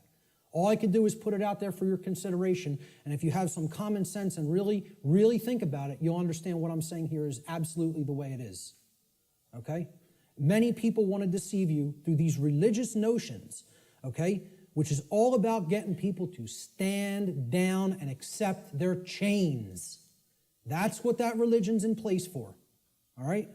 This next section I call spiritual currency or spiritual currencies. All right, there's two spiritual currencies, time and attention. Now, look, we can readily see this, right? Time is money, people say. It's currency, right? What am I going to spend my time on? What am I going to pay attention to? Pay attention. You pay for something, you get something in return when you pay for something, right? That's what attention will get you here. It will get you something in return. You pay attention, you're going to come standing. There's two spiritual currencies, time and attention. This analogy can be seen very readily in the saying, spending time and paying attention. Whatever information or endeavors we put our time and attention toward, we end up getting something in return for that investment of these currencies. This is what real money is, folks. Real money. This will get you real money. One I, mon I. Okay? If you want real money instead of the fake Federal Reserve nonsense, fiat paper currency money that isn't worth the paper it's printed upon, then keep thinking that that has value, okay? And people who say gold is value, gold is real money. Yeah, well, I ask people, what intrinsic value does gold have? And they say, well, it's been traded with throughout time immemorial. People have valued it all the time. Does that make it intrinsic? You answered my question. It's like saying, why does that projector have intrinsic value? And you say, because I find it valuable. No, that projector has intrinsic value because it's capable of projecting an image, and if I want that task done, that's what I use a projector for, okay? Well, what's gold used for? Can you build clothing out of it? Can you build a house out of it? Is it malleable enough to be molded into a weapon of some sort? You're going to take shelter under it? Well, maybe if you have enough of it. But, you know, the whole point is there is no intrinsic value to this. It's something that's, the idea of it having, of any precious metal having intrinsic value, other than, you know, okay, in a technological society, it's used for computers. This is true, okay? But I'm talking about in nature. You know, where would this idea of intrinsic value of gold come from in the ancient past? People say, it's used as a medium of exchange, okay? Money is not a medium of exchange. People think of it as a medium of exchange, and it's not. It's incorrect, okay? Money is the limiter of energy in the system. See, people think of money as currency. Even the name is a mind control technique because it's supposed to be about, it's the current in the energy system. This is the current. It's the amperage, right? No, it's not. It's not the capacitance either. It's not a store. That's another thing people will tell you money is, what they say is real money. Okay? It's all fake. It's all fake. It's not a store either. You know what it is? It's the resistance in the system. It's the resistance to change in the system. It acts as the resistor. Because as long as that modality of slavery called money continues to exist, it will always be extraordinarily difficult to create real lasting change. So again, I piss off everybody. Religion's got to go, scientism's got to go, New Age thought's got to go, money's got to go. All of it's got to go. You know why? It's all religion. It's all religion, and the word religion means to hold one back, to tie one up and keep them where they're at, as we're going to get to in a few moments. Okay? So let's get back to spiritual currencies. We end up getting something in return on what we put our investment of spiritual currencies toward. And you know what if it's put toward the right goals, the end result is true money, one eye, okay? True spiritual vision, the ability to see, to unoccult something and see it for what it really is. That's what comes from truly putting time and attention onto the right things. This return could come in the form of knowledge. It could come in the form of understanding. It could come in the form of skills, expertise, and empowerment, but only if we invest these two spiritual currencies wisely.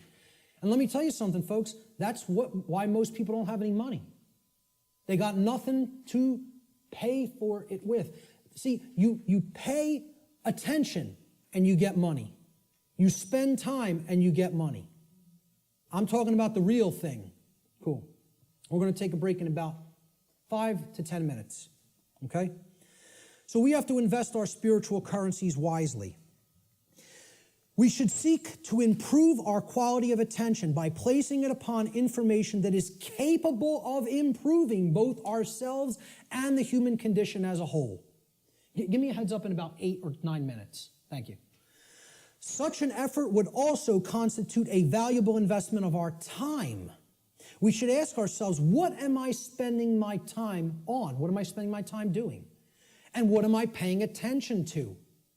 That's where you will find whether you're investing in real value, something that is truly valuable. If most of the time we're spending our time on nonsense and trivialities and, divisive things and TV and sports and all other kinds of entertainment and distraction, well, you're going to have a return on that investment, and that return is going to be low. It's not going to result in much money, real money, okay? Most importantly, we need to ask ourselves, what kind of quality am I getting in return for my investments of time and money, time and attention, okay? These are the spiritual currencies, and that's what most people don't want to give.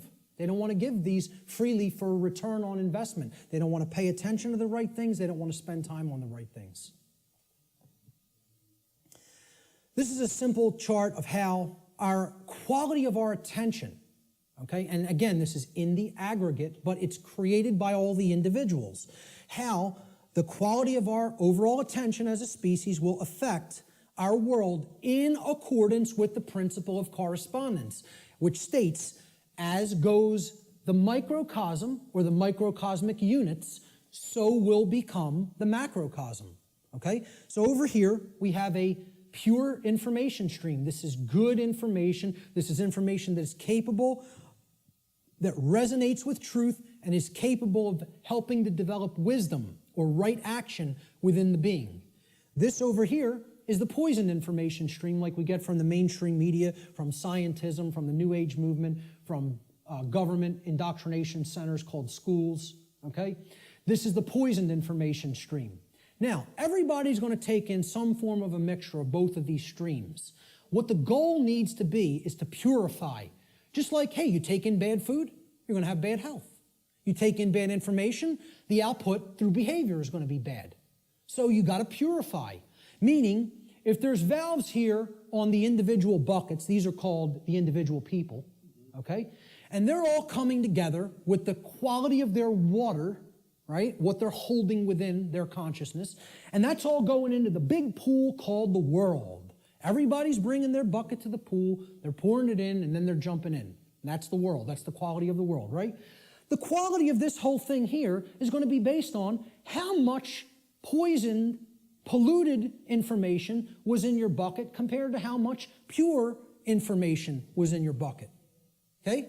So there's valves over here. We got to shut this one off, this brown muddy valve over here, and we got to open this one up, okay? If we do that, the world will be purified, and we won't be creating self-inflicted suffering. We don't do that, we're going to be swimming in brown muck, okay? And generating all kinds of problems for ourselves. So, how are we spending our time? What are we paying attention to? Is this what we're doing with our time and attention? Sitting behind the hypnosis box? Which means suppression of knowledge. Hypnosis is the suppression of knowledge or the suppression of spirit. Okay? Or are we going to devote our time to some pursuits of wisdom, which means developing knowledge, converting it to understanding by processing it accurately, and then converting it into wisdom through action, through right action. And, you got to read to do this. People don't want to hear that either. Okay? Reading is required. The ancient Romans had two words, it was the same word, okay? That meant two different things in their language. The word was liber, L-I-B-E-R. Liber meant free, as in not a slave. A free being would be described as liber, free. It's the basis of the English word liberty, liberty, freedom, okay? They had the same word also meant a different concept. So the word liber didn't just mean free. If it was used in a different context, does anybody know what else the word liber meant, L-I-B-E-R, meant in Latin? Book. It meant book. Does that tell us something? They associated the Latin word for book also meant free in their language. Okay? And again, liber is the basis for the word library. Okay? Library. Okay? Where you can go to become free if you read the right books. And again, the world is our library now. We've reunited all the parts of the big library that were cast to the four corners of the earth. The mystery traditions are available at your fingertips now, which hasn't been the case at any time in human history. And what are we doing? We're playing Farmville on Facebook. So we have to ask ourselves, what are we spending our spiritual currency on? And are we investing it wisely for a return of real money, which is actually spiritual enlightenment? I'm going to take a quick break right there, and we'll pick it up with the next section in 10 minutes. 10 minutes, right back here to continue. Thank you.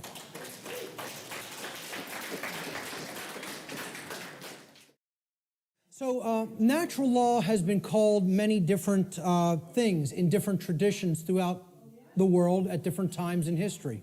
Let's look at what some people have called it. It's been called the law of cause and effect, or the laws of cause and effect.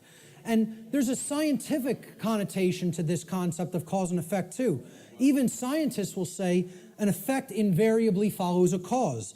And they'll also say things like, for every action, there exists an equal and opposing reaction. So there's a consequence when an action is taken. In the more New Age circles, you've heard it referred to as the law or laws of attraction.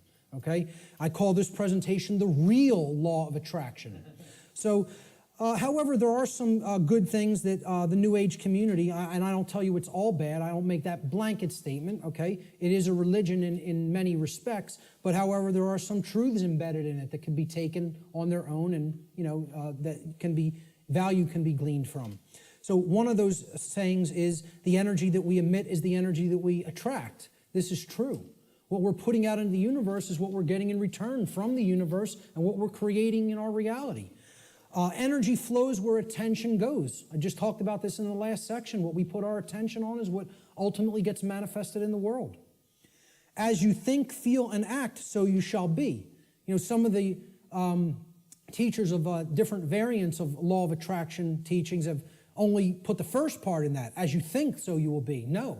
As you think, feel, and act, so you will be. And most of all, as you act, so you will be. Most of all. Okay? So it's been called karma. It's been called moral law, as I talked about before. And this is, captured beautifully by the phrase, what we sow, we reap. The seeds that you scatter, that's what's going to grow, and that's the fruit that you're going to harvest. So a very accurate way of looking at it. Again, it's been called consequentialism. That's another thing I could put into this chart. In other words, that there is free will, but there is no free will without consequence.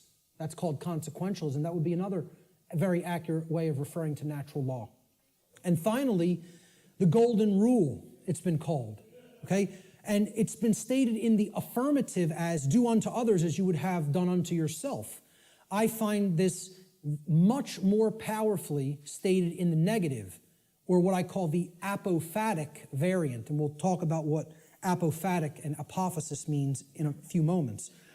I think it would have been much less ambiguous, the golden rule, if it was said like this: do not do to others as you would prefer not to have done unto you. Now the ambiguity goes away because people want to be treated slightly differently. You know, hey, a masochist might want to get beaten by a sadist. Okay, but that doesn't mean do that to others because you like it. But people know what they don't want. They don't want their rights taken. They don't want their property taken or damaged. They don't want to be harmed in their person. You know, they don't want any of those things. They don't want to be lied to. They don't want to be deceived. So don't do those things to other people. So let's jump into this is the heart of the presentation here. It's how natural law actually works in our lives. What are its expressions? How can we come to understand how this operates? There are ways of knowing, and they're through these expressions of natural law. So we defined what natural law is. We talked about the underlying principles that it's based upon. Now we are going to talk about how it works in our lives, okay? So we're going to build a chart of the natural law expressions in a moment. What these expressions are the recognizable workings in our life. And they take place through 5 basic expressions. Each of the 5 expressions of natural law have a positive aspect and a negative aspect. So that gives us a total of 10 overall natural law expressions. And we're going to build a chart regarding these expressions. Okay? So here's the expression, and then there's a positive aspect to the expression, and there's a negative aspect to the expression. The first expression of natural law is known as, and again, this is what I call these things. And there's no hard and fast rules. It's just terminology. It's jargon to try to explain them in words, okay? These are unseen concepts and laws in reality, in nature, in the nature of the universe. Okay, these are just English word terms that I'm applying to these concepts, okay? So the first principle of natural law I call the generative polarity, or in other words, this is the force or energy that we are using at the base level to start the process of creation, or you could say of co-creation, okay? We're co-creating the reality that we experience with the laws of nature. So you could look at the first first expression of natural law, which is the generative polarity, as the force that we use to set all of the other events which are to come, which are to manifest in our lives, into motion. Or in other words, what we use, the force that we use to generate or create the quality of our experience. That's the generative polarity. The positive expression of the generative polarity is love. Now, this is not what many people think of as love, okay? It's not familial love. It's not relationship love. It's not Hollywood movie variant of love. It's not romance novel variant of love, okay?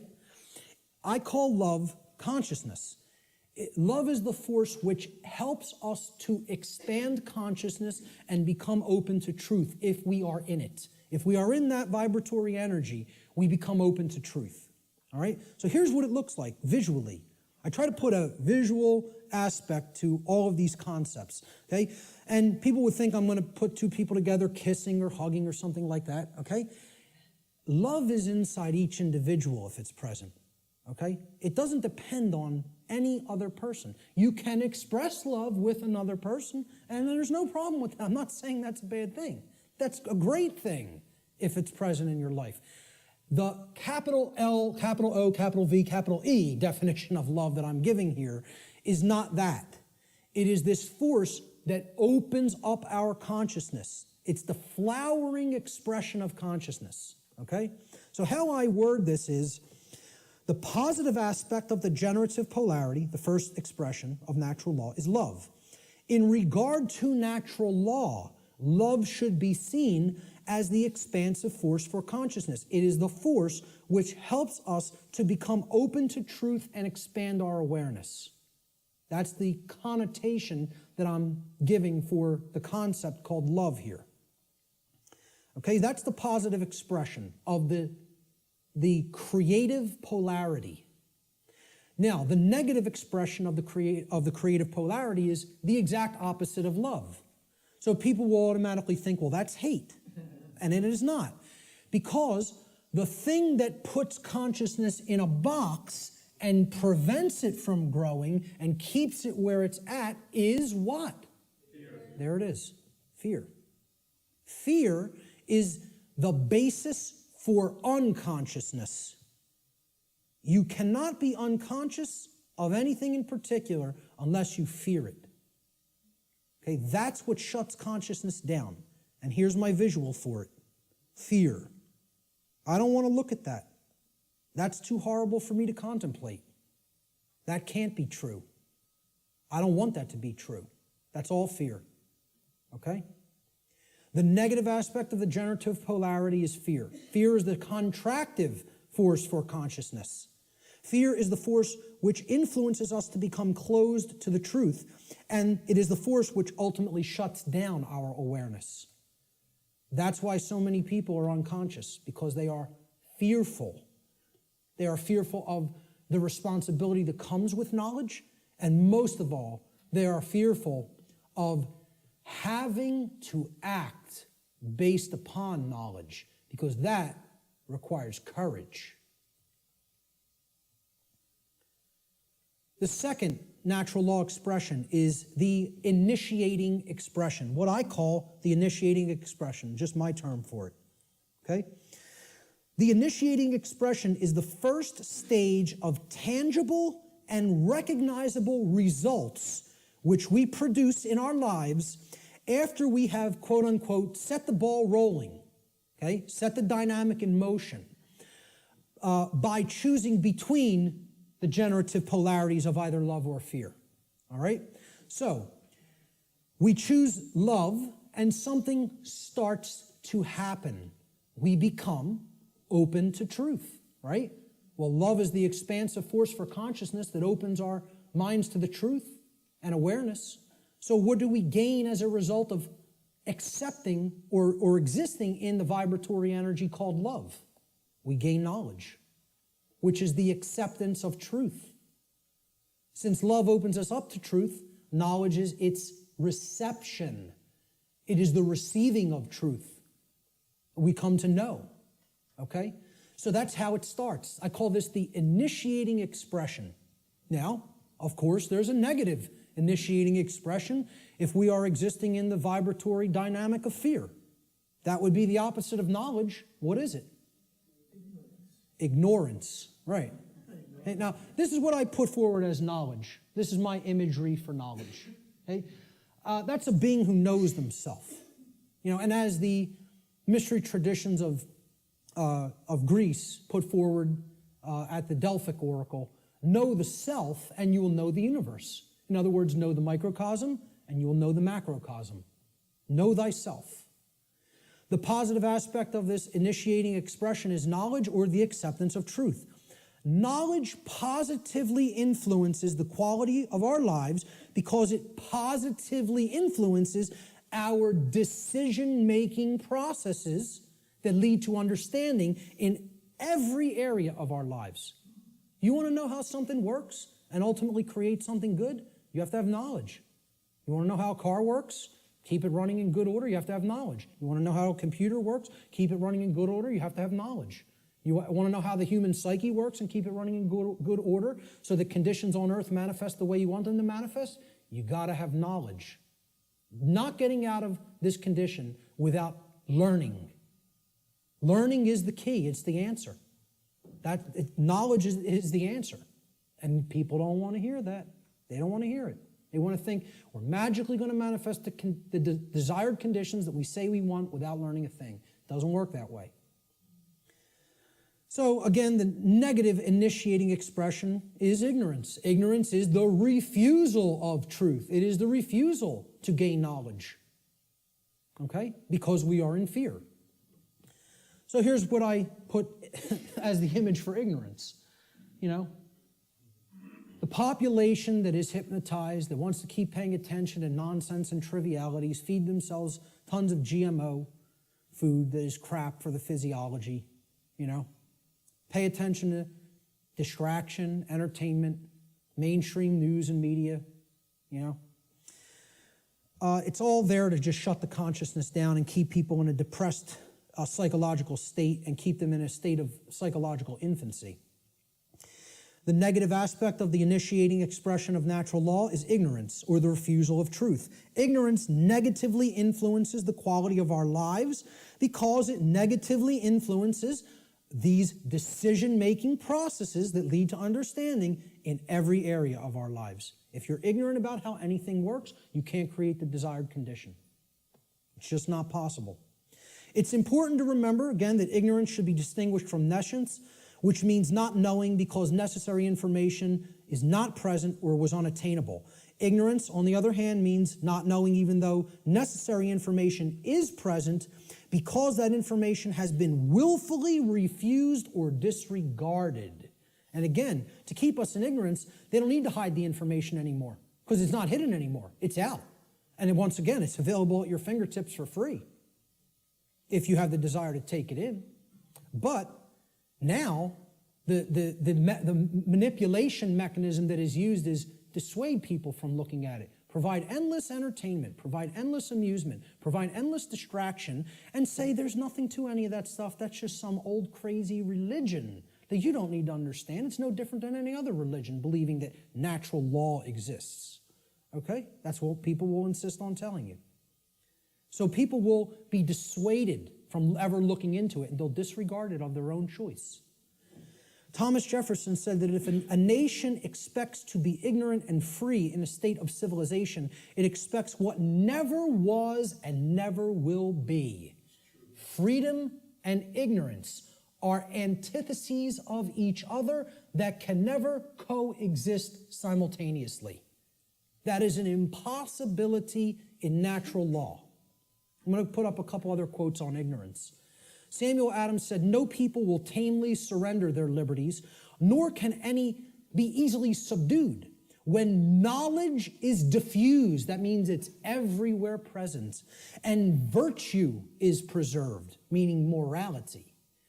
On the contrary, when people are universally ignorant and debauched in their manners, meaning purely selfish and only worried about themselves, they will sink under their own weight without the aid of foreign invaders, meaning the society will turn inward on itself and collapse and destroy itself just based on the fact alone that the population is ignorant and they are ensconced in moral relativism and other forms of debauchery and just self-pleasure as their highest virtue, their highest desire.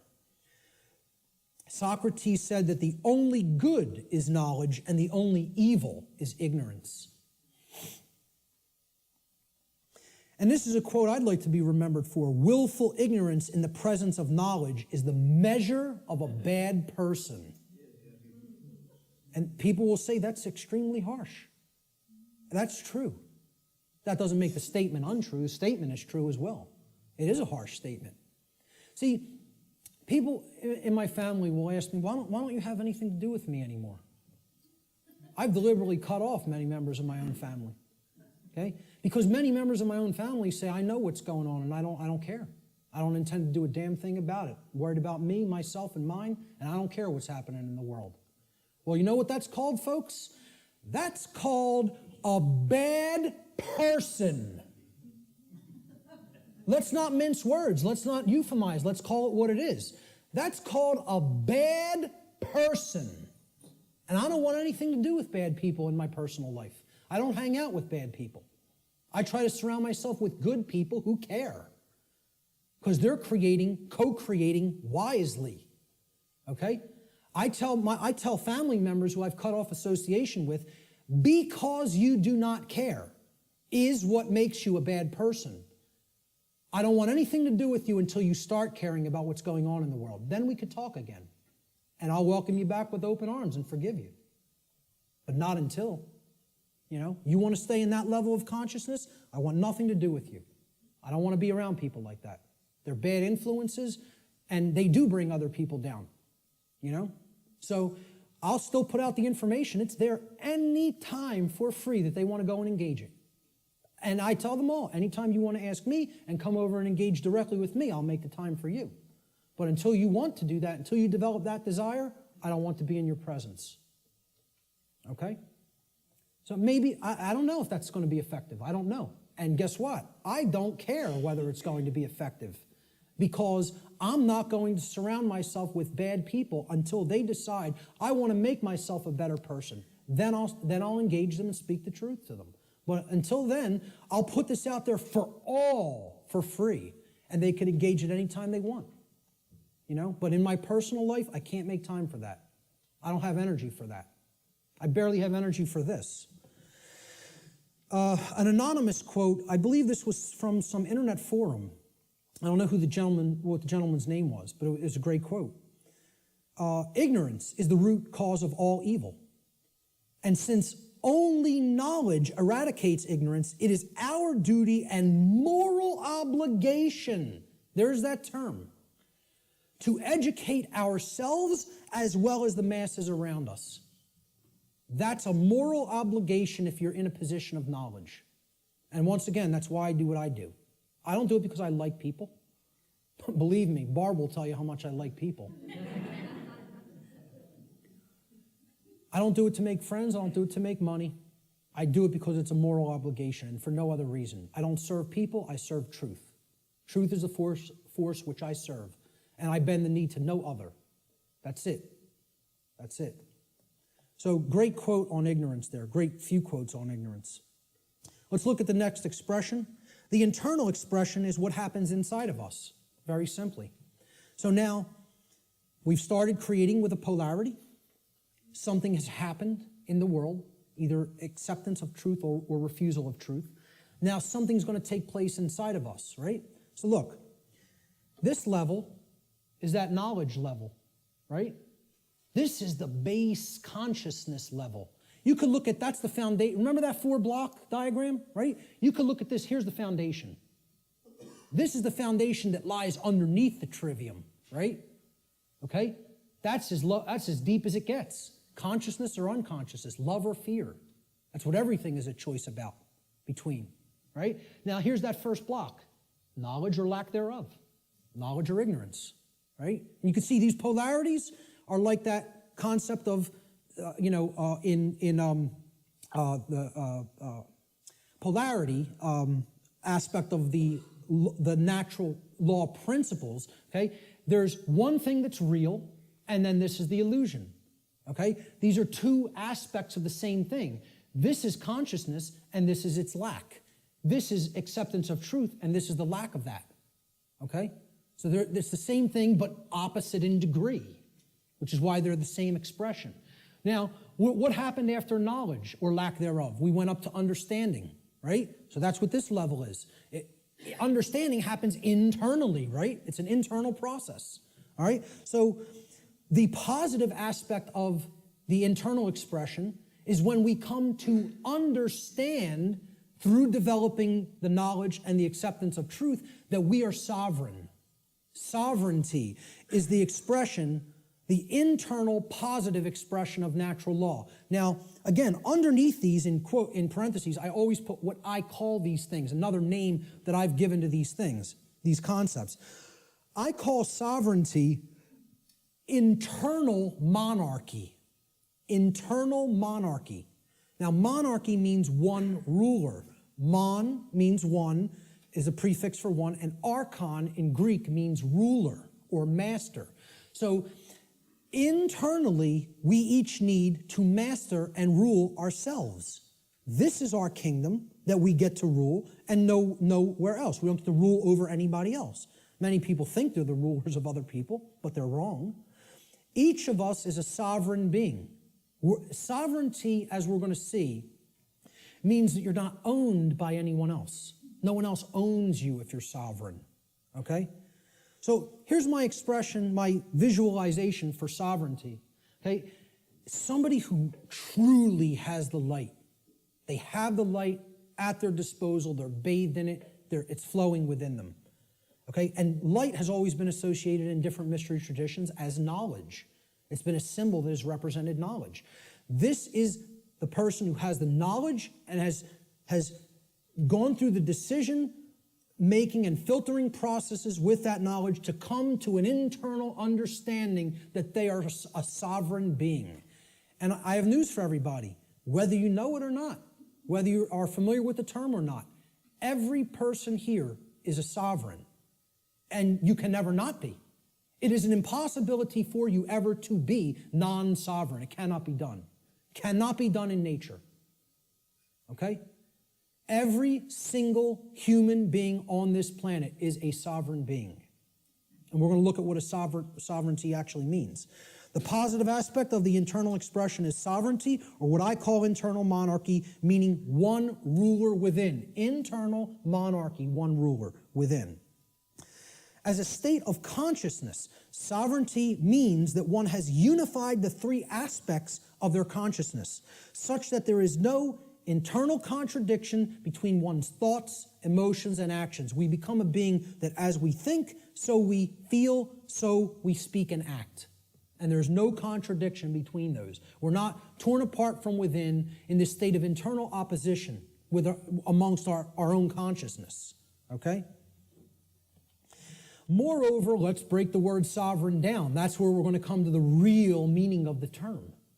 Sovereign is derived from the Latin adverb super. Super means above. See, in classical Latin, there's no V in classical Latin, right? There was no V character. Actually, if you wrote a V like that, it was a U, okay? And why a double U looks the way that it is. It's two V's, actually. But that sound was U in Latin, if you see a V. There's no V sound in classical Latin. It doesn't exist phonetically, all right? So this phonetic variation that we express as V or V in English, in Latin was P or B. It was represented by a P or a B.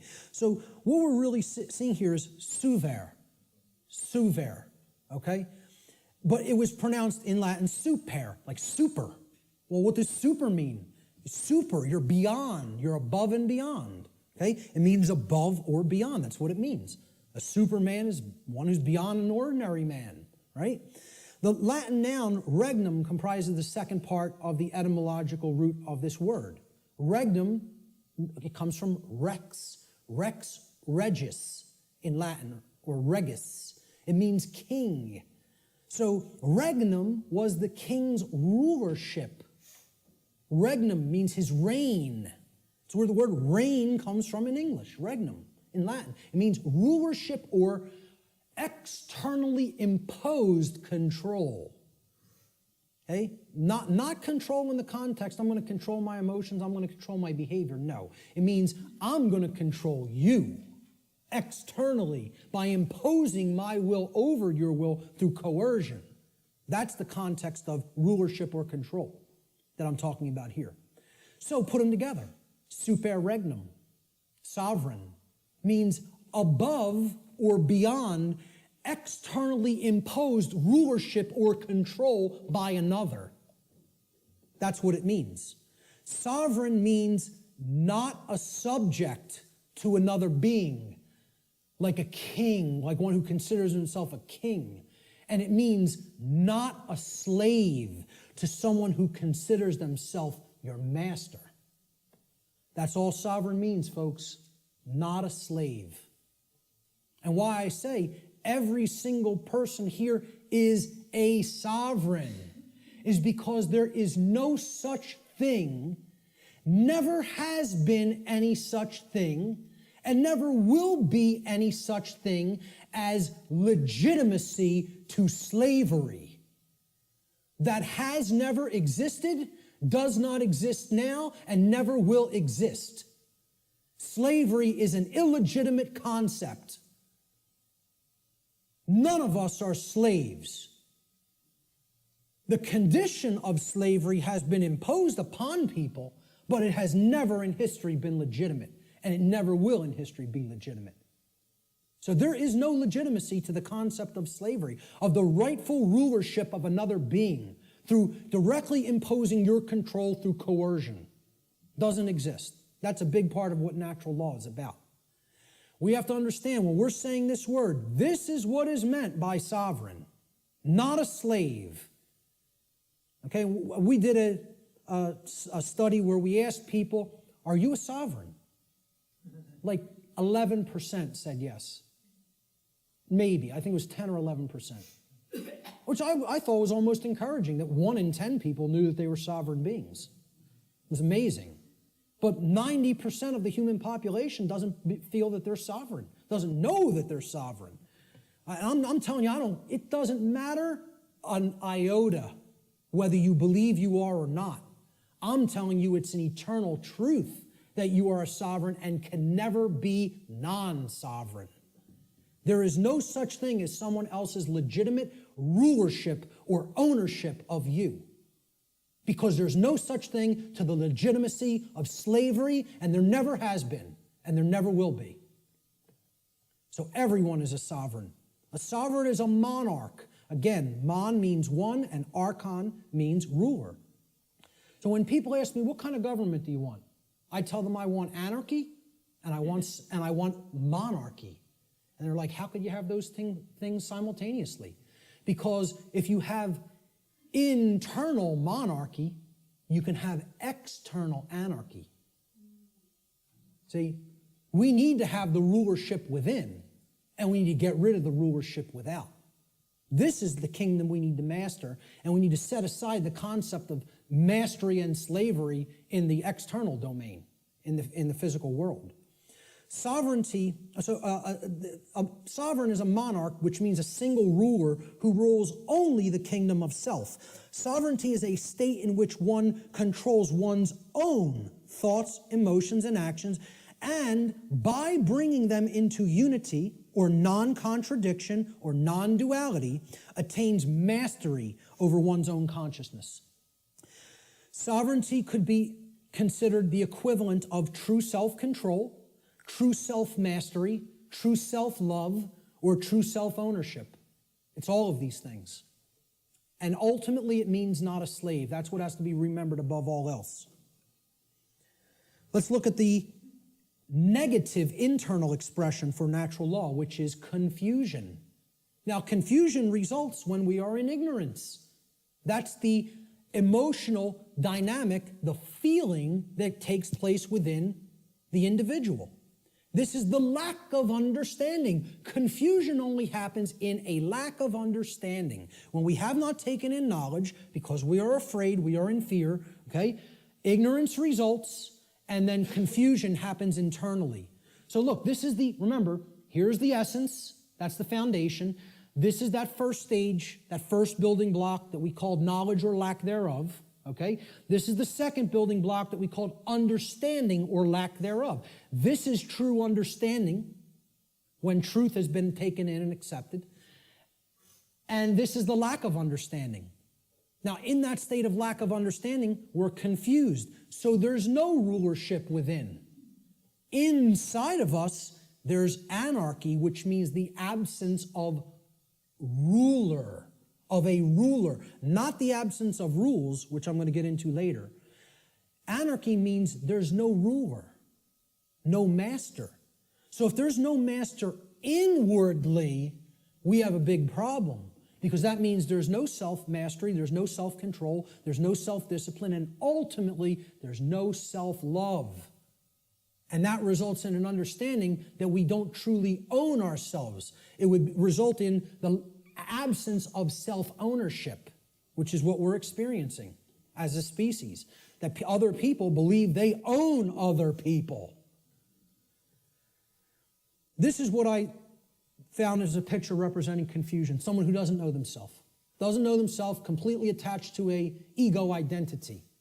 Their whole mind is all wrapped up. I believe I'm this businessman. I believe I'm this banker. I believe I'm this lawyer. I believe I'm this doctor. And that's my identity, and if something goes wrong with that, there goes my identity. There's who I am down the drain, you know? So this negative aspect of the internal expression of natural law is confusion, or what I call internal anarchy, meaning no ruler within. Confusion is the state of mind in which the being is ruled by fear and ignorance. Confusion could be seen as internal opposition within one's own consciousness. In other words, being torn apart from within in such a way that one's own thoughts, emotions, and actions are in perpetual contradiction with each other. A thought, emotion, and action are not in alignment. As we think is not how we truly feel and is not how we act. There's total contradiction and separation, no unity amongst those three aspects of consciousness. That's confusion. The fourth expression of natural law is what happens externally in the macrocosm in society. When you have a bunch of people who are in either this dynamic within their own consciousness or a bunch of people who are in this dynamic in their own consciousness, a state results in the society at large, because the society at large is comprised of the aggregate quality of the individuals that comprise that society. All right? So if there's love present and knowledge has been taken in and it's been understood and we understand that we're sovereign and we're expressing self-ownership and self-mastery, what state manifests in society? Freedom. There it is. Freedom can only manifest when those preceding conditions are in place. It cannot magically manifest by any other means. If we say we want to be free, this is the path we have to take. Consciousness, acceptance of truth, and an understanding of our own sovereignty through self-mastery. It can't happen any other way. It's not possible. Okay? So, this is what the picture I chose for freedom. This is actually from the cover of probably one of the greatest books I think that's ever been penned by human hands. And I've read a whole lot of books in my life. And for me to say that, it's a high compliment. Okay? I think I'm a pretty good judge of books that can impart some wisdom to people. And I'm telling you, you need to read the book, The End of All Evil by Jeremy Locke, if you haven't already read it. This is one of the cover image from that book. Very rare book. To find it physically online, if you find it at a decent price, snatch it up and give it to other people or sell it to other people. Okay? I had a physical copy of this book. I lent it out, took off. Forgot who I lent it to. It happens, right? But this was a rare book. And I think it was only pressed a couple thousand, and it was never repressed. So it's a single printing or something like that, never repressed it. Now, you'll find that book for $150, $200 in some places, right? I finally found it at some foreign source online for like $20, $25 and jumped all over it, and I finally have a new physical copy of it. One of the books, along with Larkin Rose's book, The Most Dangerous Superstition, that if I had to tell you, destroy every other book on earth, it would be down to these two. You know what I mean? It's that much. They're that important. This is the cover image from that book, with chains being broken that were formerly holding the earth in captivity. I think it's a great image that represents what freedom is about. It's not about my freedom. It's about our freedom. It's about freedoms for all beings. And guess what? Our, when I say that in relationship to the earth, doesn't just mean human beings. It means all beings, including the animal kingdom. So the positive aspect of the external expression is freedom, or what I call external anarchy, meaning externally there are no rulers. There is no condition of masters and slaves. Okay? So that's what anarchy actually means, the absence of slavery. That's what it really means. True freedom for all should be seen as the goal of spiritual development. Such a state can only manifest as a result of human society's adherence to natural law. Can only manifest. Not just will manifest, the only way it is possible for it to manifest is if we understand and adhere to natural law. Okay, so that's the positive external expression, what happens in society. Now, there's a negative external expression, and you can call it multiple things. You can call it totalitarianism. You could call it slavery. I term it simply control, externally imposed control. Okay, it doesn't mean, self-control. It means literally someone outside of your own being is trying to control you and own you. So yeah, a good way of looking at it would be slavery as well, because control leads to slavery. Control is what I call external monarchy, meaning there's a ruler from without that believes they do own you and wants to continue to own you as their subject or slave. And this manifests in things like the oncoming police state, which I wouldn't even say is oncoming, I would say it's here. Say we're already living in it. It's not something that's going to happen in the future, it's something that's happening in the present. People talk about it as something they're trying to avoid from happening. What makes people think it's not already happening? The negative aspect of the external expression of natural law is control, what I call external monarchy, one external ruler, the concentration of illusory power, in the hands of institutions like government. Control is the pathway to all forms of evil and destruction. It results when a society lives in direct opposition to natural law.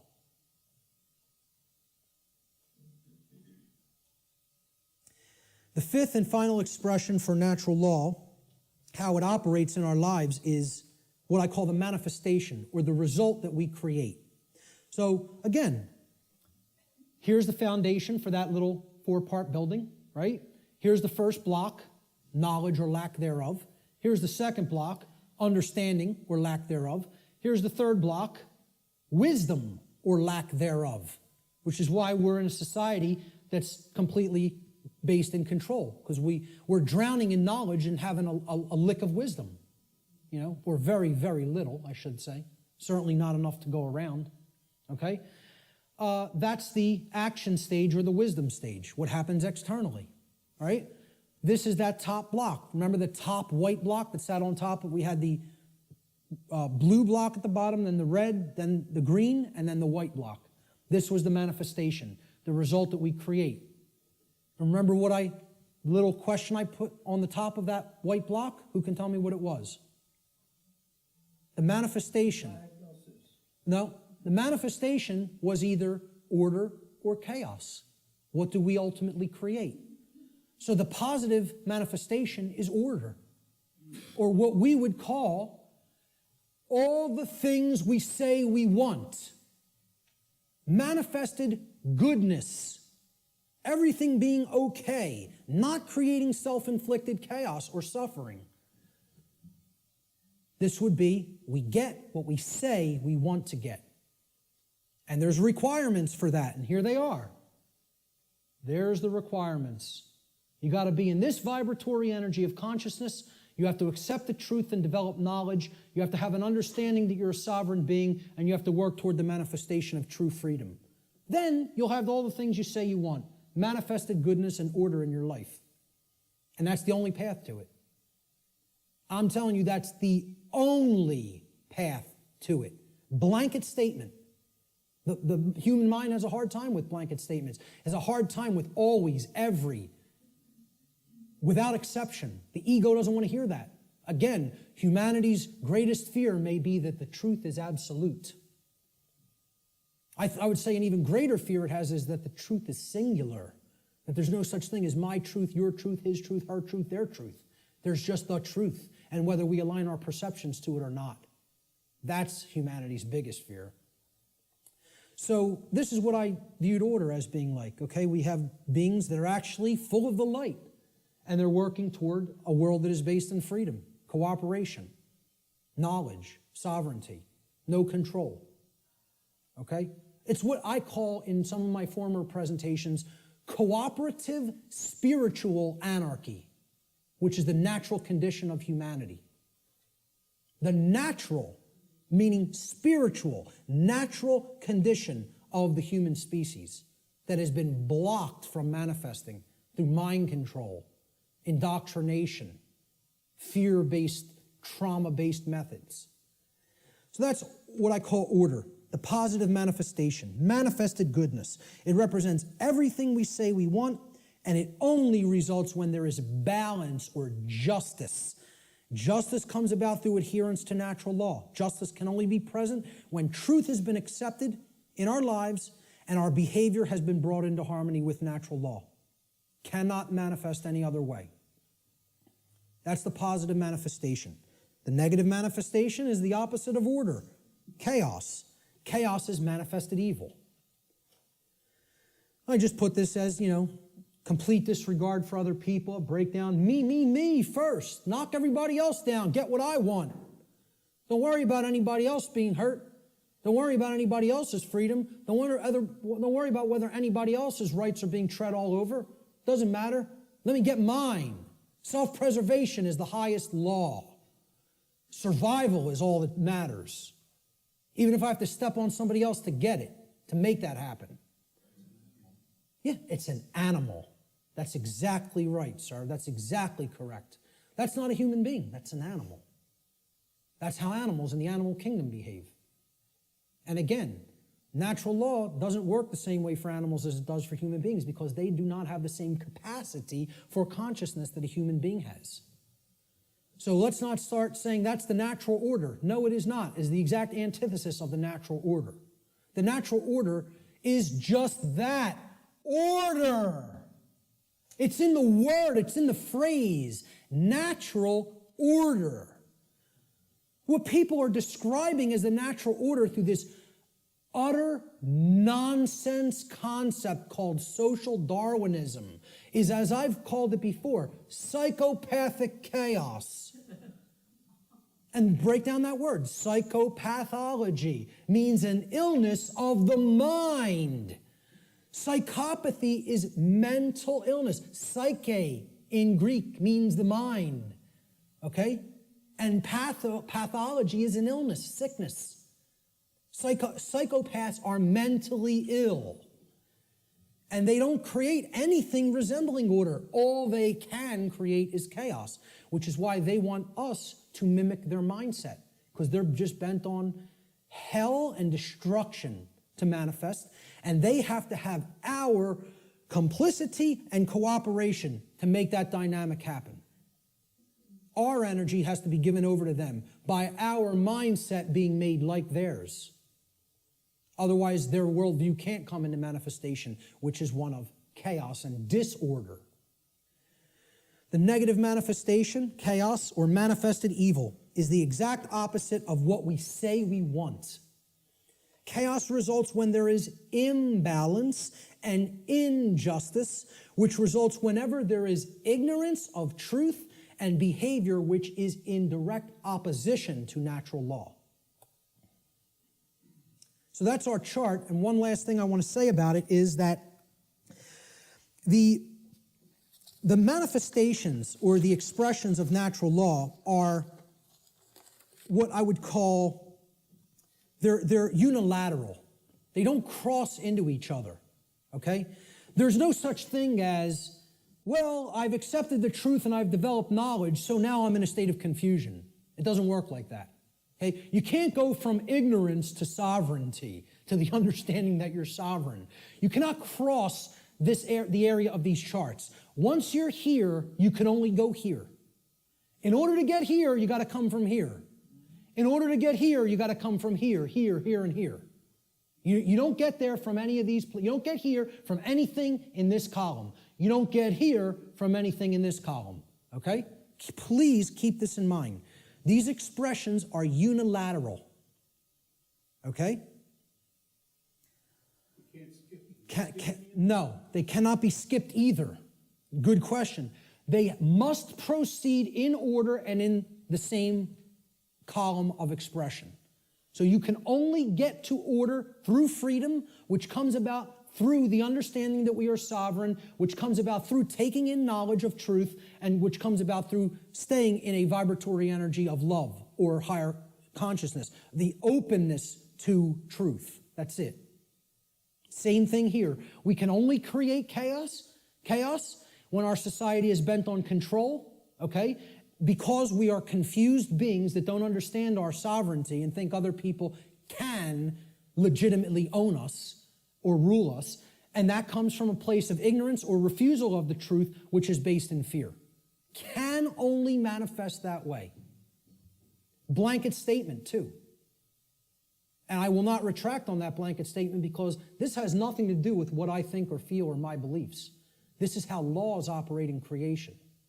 Not a belief system, not a religion, has absolutely nothing to do. I did not develop this. I came to an understanding of it by seeking truth.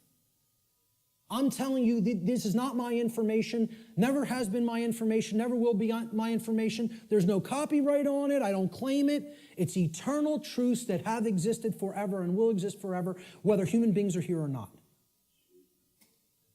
Take it and share it freely and widely to anybody that's capable of comprehending it, because it's the only way we're going to get out of this mess.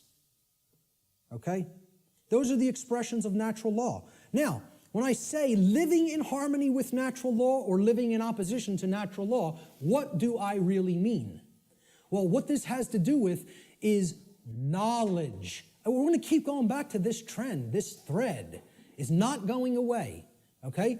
And guess what? Every time I teach any of this stuff, whenever there's the new age community around or present, okay, and you'll encounter them from time to time, they'll insist, they'll even see it's like you can tell knowledge is becoming a bad word to these people. No. When you say K-N-O-W, no, it's almost like they immediately have an avulsion, extreme negative reaction, and it is fear. But it's mind control, moreover, because they are being fed this poisonous untruth that there's not really any such thing as knowledge, and that knowledge is not the way out of this prison.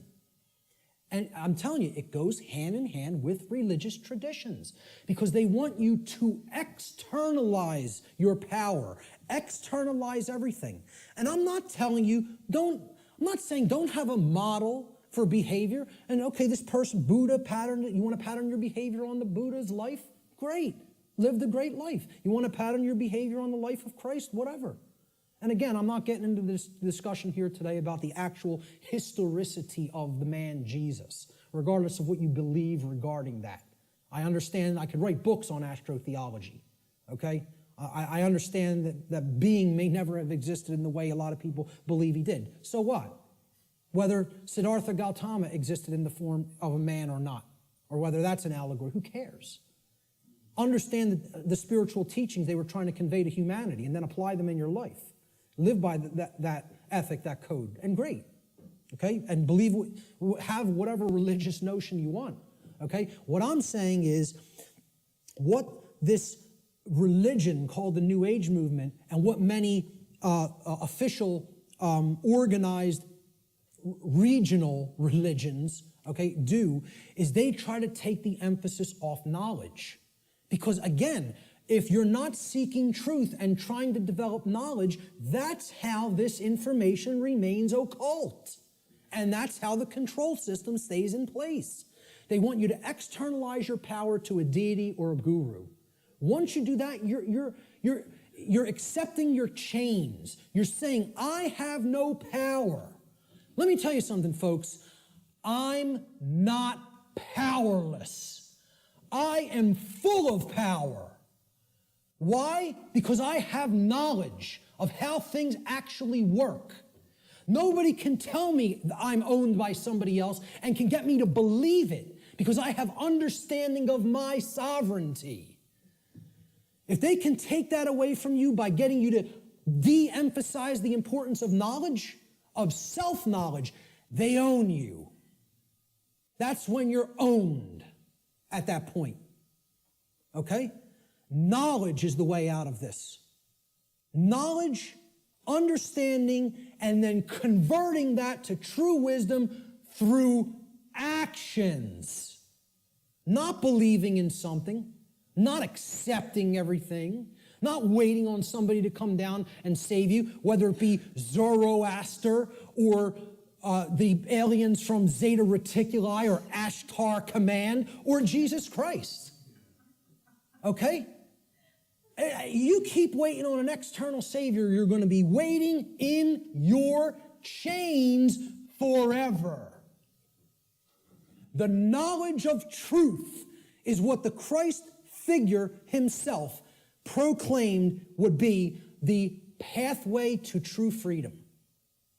Now, whether you put any emphasis on even exoteric Christianity, I'm telling you, that's the core of all the mystery traditions, is that until you take in the light, you'll never dispel the darkness. And the light is knowledge of truth. That's what it has always been symbolized as and represented as. Okay? Knowledge is the answer. And here's what the biggest piece of knowledge that comprises natural law needs to be understood. There is a difference. It is a 100% completely polarized antithesis. These are diametric opposites that exist in nature. These concepts, right and wrong, do not exist as constructs within the human mind. Anybody who believes that is thrown completely off the path. They are engaged in Satanism. Let me just say it just openly, right out, in a way that is completely unambiguous. If you believe there's no real difference between these things and that they do not exist in nature, you are accepting Satanism. It's a satanic belief system that comes directly from dark occultism. And once again, you could say whatever you want about believing that or not. I was a priest within this religion. So if you go up to a Jewish rabbi, and you would expect he would have some knowledge of the Judaic tradition, would you not? If you went up to a Catholic priest, you would say, well, he has some knowledge of Catholicism and how it expresses the Christian tradition, would you not? If you go up to a Islamic, what do they call them? Right. You know, would you expect that this practitioner of his religion, who's in the priest class of his religion, would have some knowledge of Islam? Well, I'm telling you, I was a priest in Satanism. And I'm telling you, the concept of moral relativism is satanic belief. It is satanic ideology. It's it's their second tenet. They have 4 pillars. The 4 pillars of Satanism are self-preservation is the highest aspiration, and nothing comes above it. The second tenet is there is no such thing as the objective difference between right and wrong. Right is what's good for me, wrong is what's bad for me, personally. And that's it. And I get to make that up based on my likes, preferences, and whims. Okay? The third tenet is social Darwinism, which is an extension of macrobiological Darwinian theory. Okay? Social Darwinism, an oligarchy or a ruling class gets to direct the herd because we know better. And it's just our right to do so because our intellect makes us superior. And the fourth pillar is eugenics. Since we are ultimately God, since we decide what's real and what's not real, and we give that perception to the rest of the herd, and we get to decide what's right and wrong, well, we're God here. And therefore, we get to decide who lives and who dies. That's the 4 pillars of Satanism. And you know how many people believe that nonsense? A whole lot. Way more than people in the priest class of this religion, because they are propagating these tenets everywhere in human society. So many people are Satanists and do not even know that they are Satanists. It is a secret, infectious ideology. And I'll tell you a personal anecdote real quick. And I'll tell you who it is now, because I don't care anymore. My own grandmother. All right? Let's make it personal. All right? Okay? And I hope she sees it. My own grandmother, I believe was in her late 70s or maybe early 80s at the time. Okay? I think she's in her mid-80s now. And I don't speak to her anymore. I took a printed sheet of paper that I printed out of my printer, printed it out of a laser printer, and I put a little piece of white tape. I taped a piece of white paper over the heading, the title of the document. And I asked her to read this. It had 4 paragraphs, right?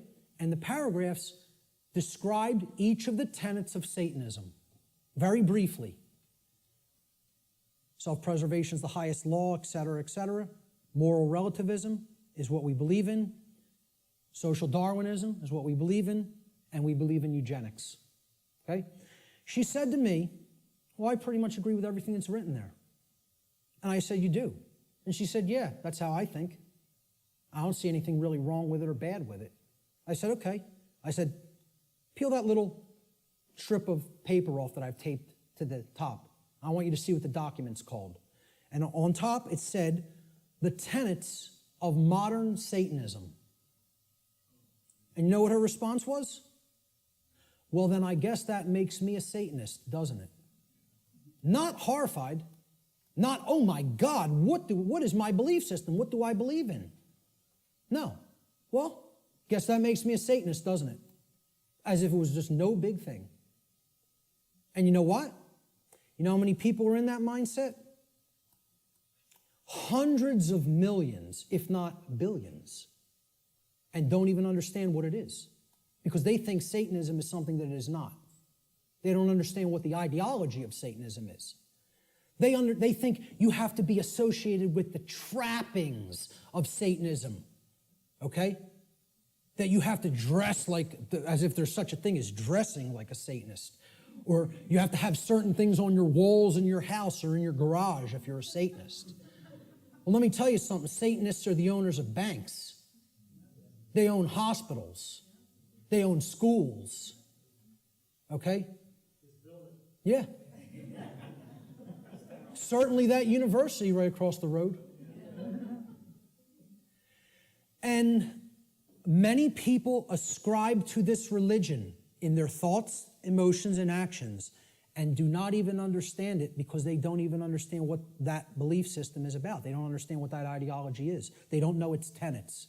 So, again, going back to this, if you don't know that there is an objective, meaning in nature difference, okay, between right and wrong, that is a satanic belief system.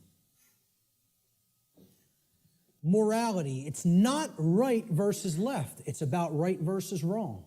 This whole left-right paradigm that people are, oh, you fall in with the left, with the Democrats, or the right, the Republicans, has nothing to do with any of that. It's a false paradigm.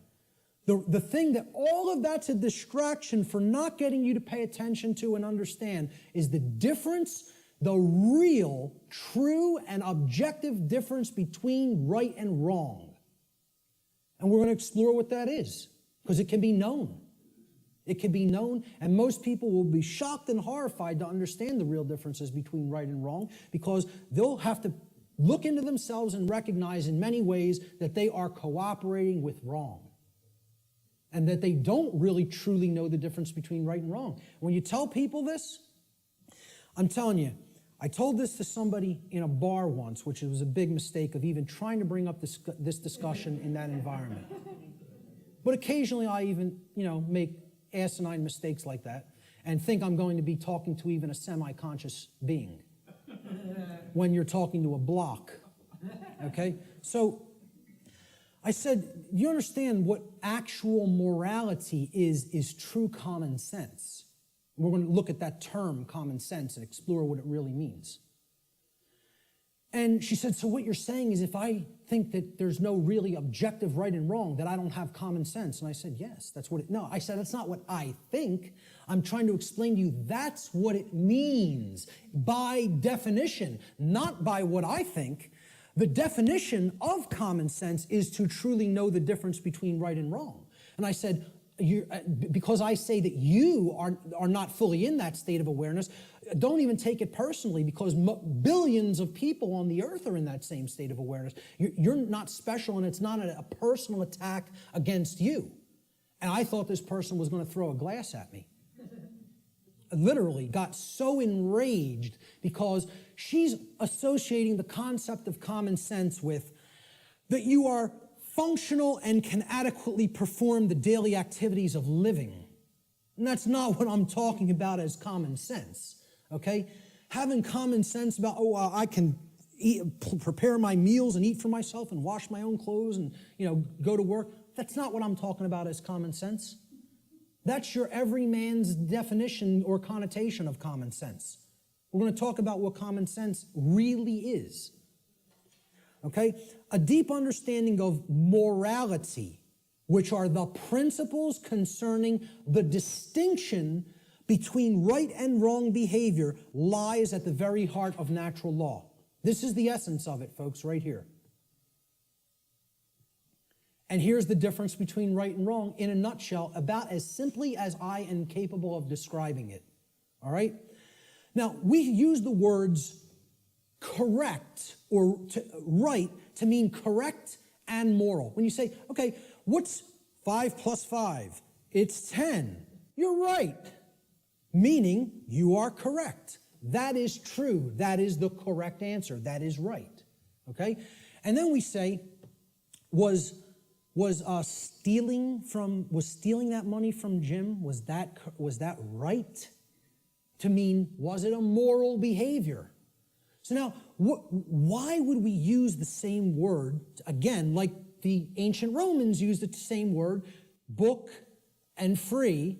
Okay, those two different concepts were represented by the same word, liber, right? And there's a reason, because reading will put you on the path to true freedom if you read the right books. Okay? Why would in the English language, we have other words to mean the same concepts, but the word right means two things simultaneously. It means both correct and it means moral. There's a reason, because they mean the same thing. Correct is moral. Correct meaning that it is in alignment with that which is true, means literally by definition, if it is true, then it is moral. The more you are following something that is false, that is not based in truth, the more you are going down the path of immorality, of wrongdoing. So we have to come to know what is true regarding right and wrong if we are going to be able to correctly, with wisdom, choose between these two modalities of behavior. So, right, again, it means both correct, which is based in truth, and moral, which means that the action, if taken, if acted upon, is in harmony with natural law. Actions based in it do not result in harm to other sentient beings. That's the definition of right. Now look at how simple that definition is. And think about it for a moment.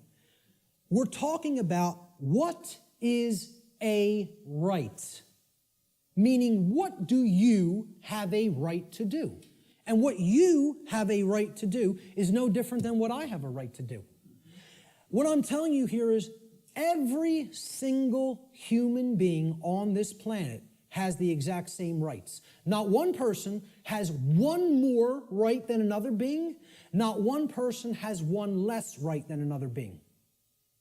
To think that anybody has more or less rights anywhere on the earth at any time in history is a fallacy. It is a lie. It is a deception. It is wrong. It is not correct. It is not based in truth. Rights are universal and the exact same for every human being. Blanket statement, absolute truth. Let the ego chew on it and deal with it. Okay? And again, the ego will have a hard time with this in many cases, with many people. They'll hear that and they'll want to throw a glass at me. So, look at the definition again. A right. So, when you make a definition, right, this is a noun. Right? Noun's a person, place, or thing in the English language. We're talking about a noun here. You look up the word right, it's a noun, meaning a right. A right that we have to enact, to take, is an action. You have to start a definition with the same type of word.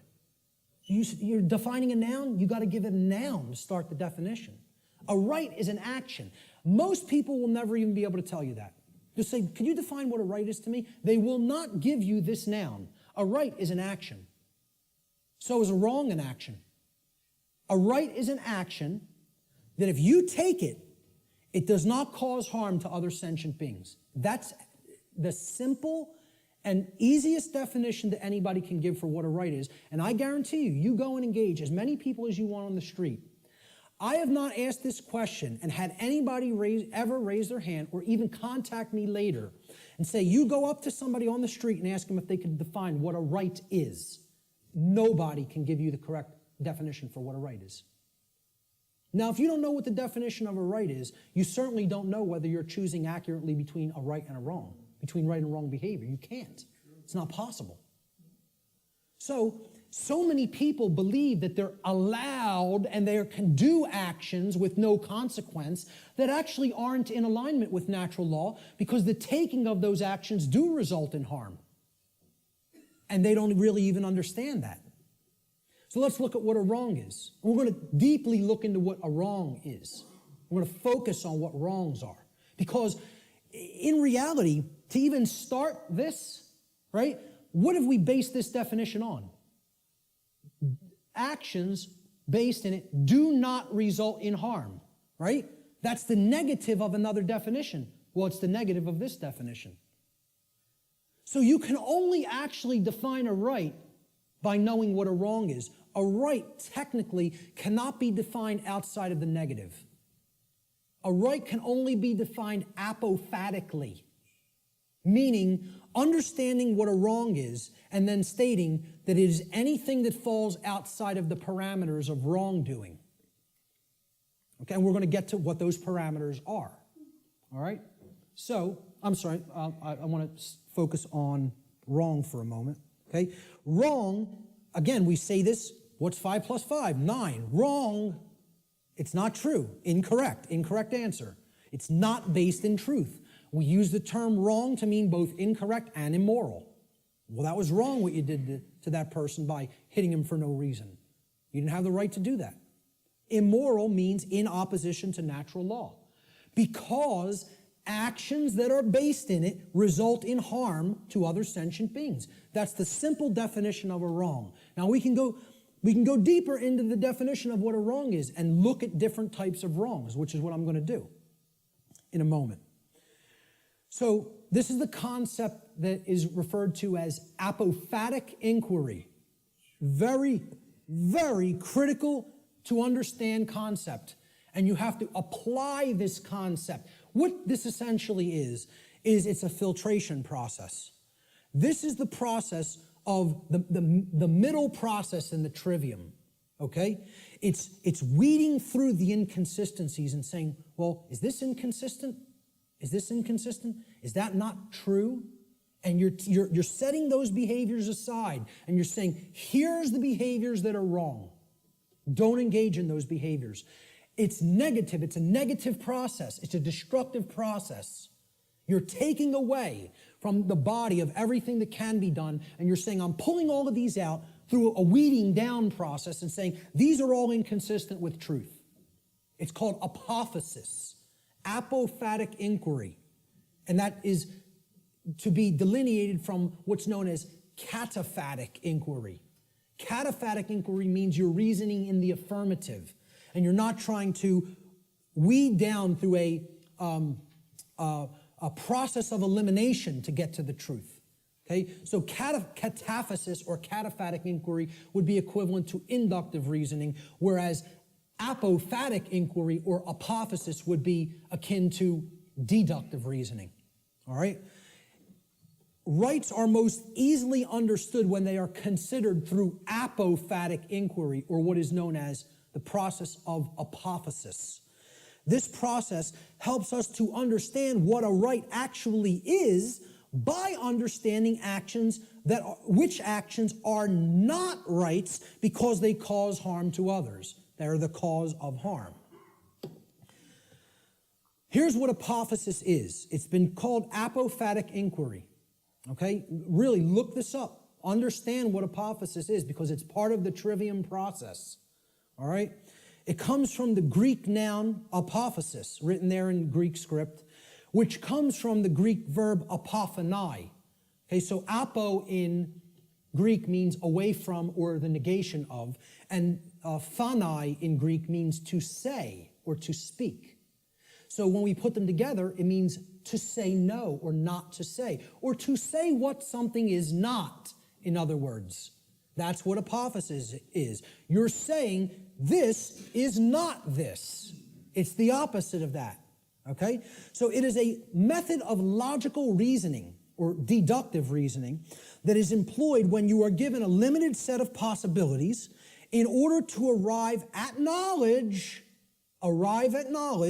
by way of the exclusion of known negatives. You're setting the logical inconsistencies to the side and saying, this is not what this thing is. That's called apophasis, okay? You are describing what something is by explaining what it is not. This is called affirmation through negation, is another term that this truth discovery process is known as, okay? So what we're going to do is apophasis. We're going to do apophatic inquiry regarding right and wrong. So what is not a right? What are ways that people can cause harm to other people or animals? Ways that we can cause harm to other sentient beings. One of the first thing, so what we're doing here is we're going to list the boundary conditions for natural law here, for breaking natural law. If we take these actions, we are breaking natural law because the action is a cause which results in the effect of harm to another being. All right?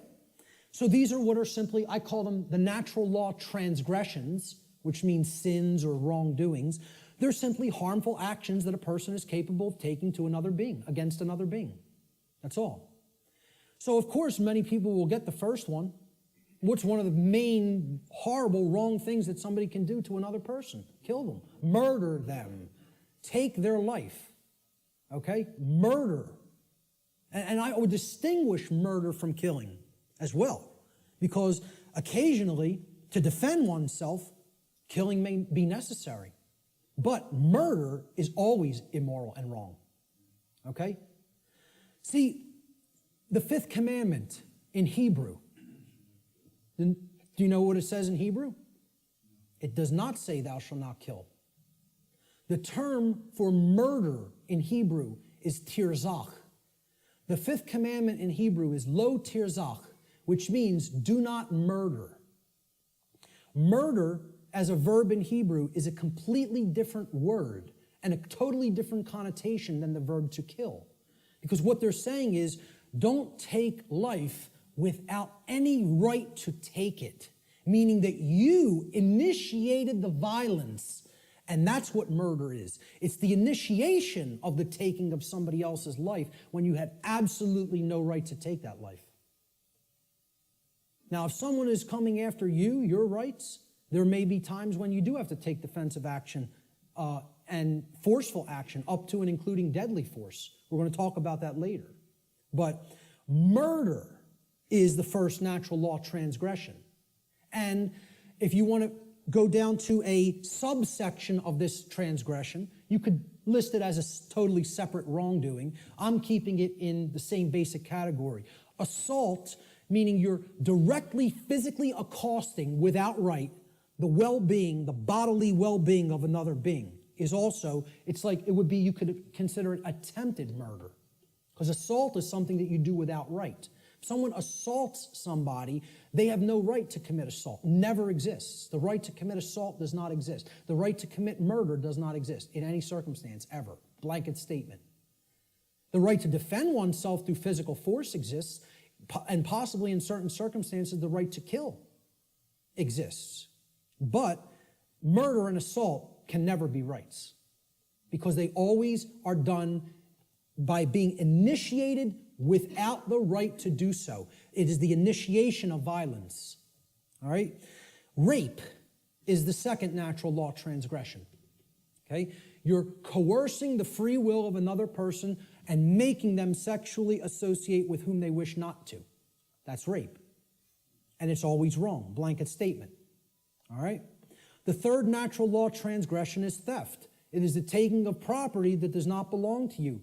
Someone else, got that property through lawful means without hurting somebody else. That's their property for as long as they are using it and being responsible for it. And you don't have a right to just take what doesn't belong to you. Nobody has a right to take my projector or my remote control or my computer any more than I would have the right to take Richard's cameras. Okay? It would be theft of somebody else's property. It's not mine. And this is the problem. We don't understand property. As we're going to get to, all rights are property rights. We'll get to that in a moment. That's the third natural law transgression. The fourth is trespass. And that means going into somebody else's lair that they are using, that they own lawfully and that they're responsible for, without their permission or consent, and you're just invading their privacy and their space, and you're taking their security away from them in that process. Okay? We do have a right to set aside a place for ourselves for our own lair.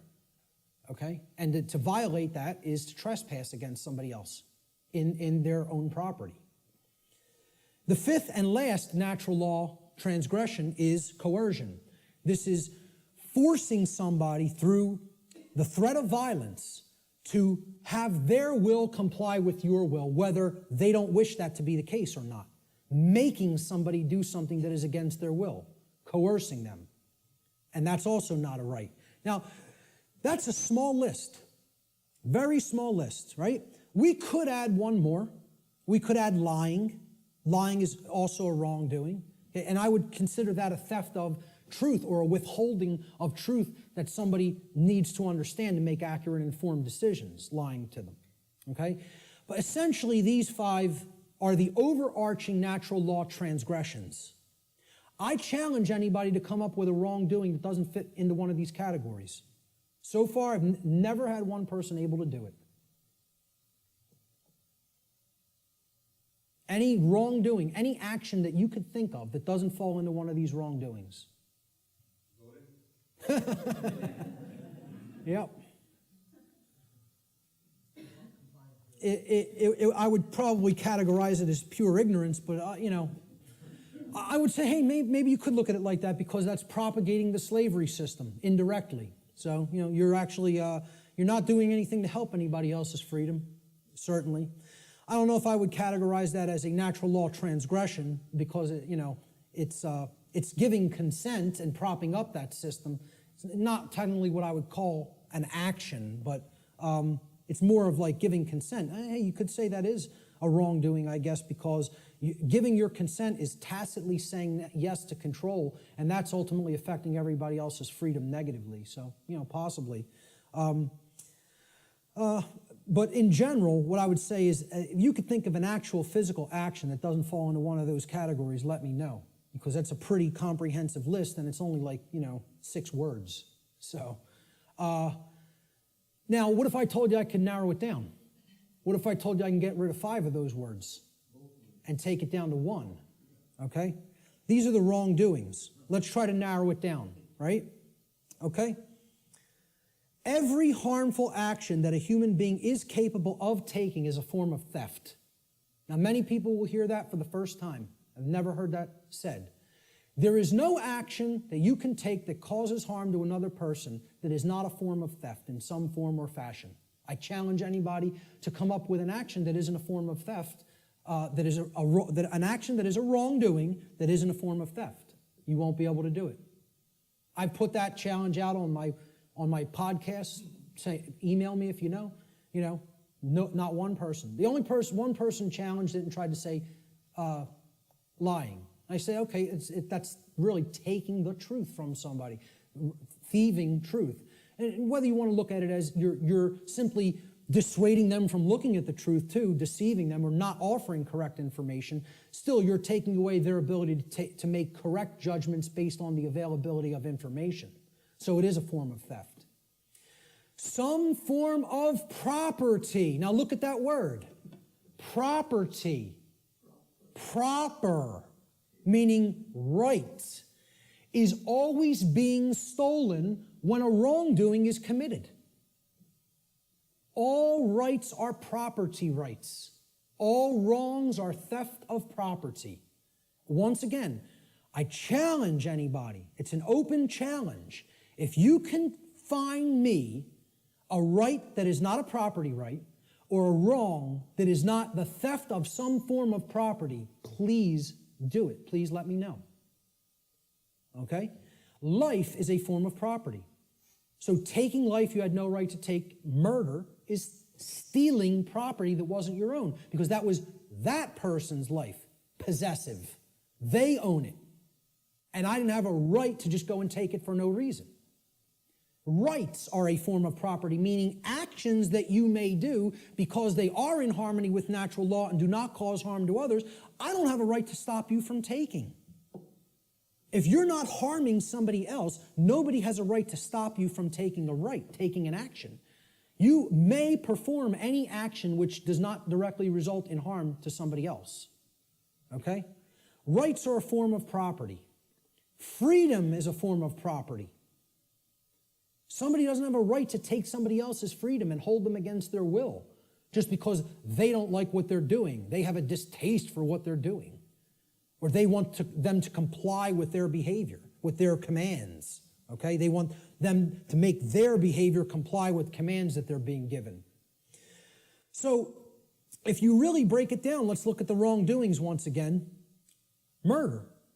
Is that not the taking of somebody else's life? Assault is the taking of their right to remain unharmed in their person. You're taking their health if you assault them, right? Their homeostasis in their body is being put under assault. And that's robbery. That's somebody taking something that isn't theirs to take. Rape. You're taking somebody else's free will to sexually associate with whom they choose to sexually associate. And therefore, that's a property theft, because that's their property, their free will. Theft itself says it right there. You're taking physical possessions that aren't yours to take from somebody else. Stealing. Trespass. You are taking someone's security in their own lair, as we talked about, which you don't have a right to take. That's also their property.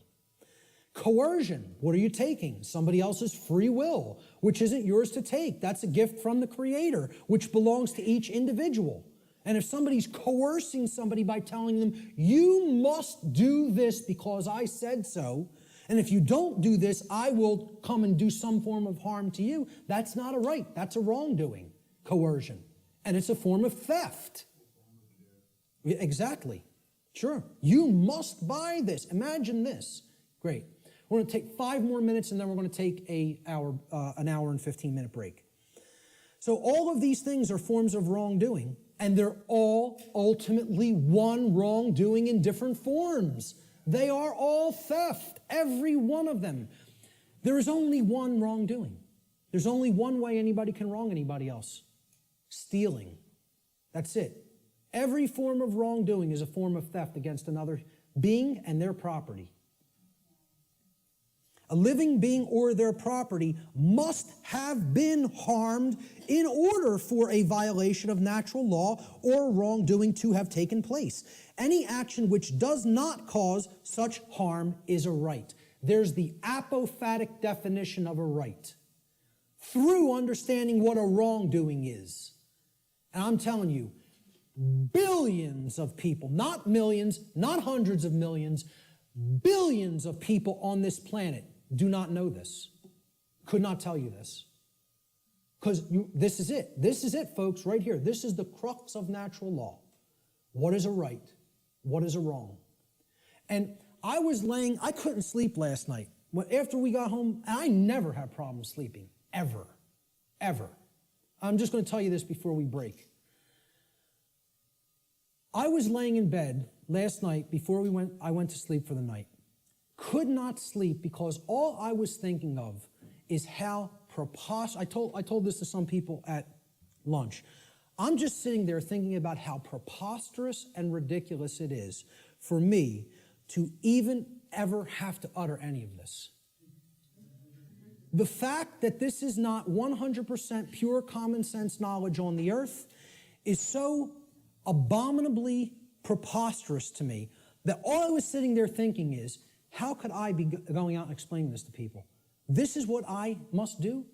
Me, though. And it was almost like schizophrenic in a way. Because I was just thinking, I was waking up, and then falling back to sleep and waking up thinking, where am I? Why am I here? And I'm the person who's coming out and doing this. And it's just so absurd and ridiculous to me. Some punk from South Philadelphia taking in the knowledge of the mystery traditions and teaching them to people. Me. It's the most ridiculous thing. I can't even imagine it, you know? I still can't. I can't imagine that it's necessary, you know? That's the position that our society is in. It's so profoundly sad that I can't believe it.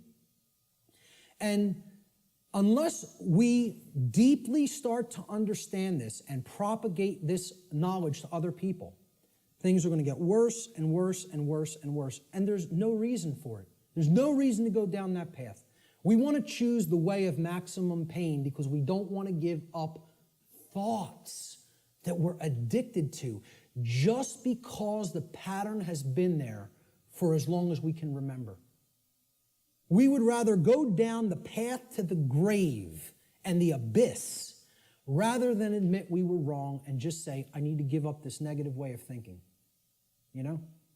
I'm going to leave it right there and just say the bottom line to what this section comes down to is if someone hasn't been harmed, no wrongdoing has been committed. No victim, no crime, in other words. Many people insist, there doesn't have to be a victim for there to be a crime committed. You know how many people are rotting away in a jail cell right now as we speak who have never harmed another living being? You know how many people? Tens of thousands. Okay? And no one has any right to hold them. Unless you've harmed somebody else, nobody has a right to stop you from continuing to take the action that you are taking. Okay? We're going to talk about some of those things in the last section. So let's take an hour and 15-minute break, and we'll be back here at about 5:20.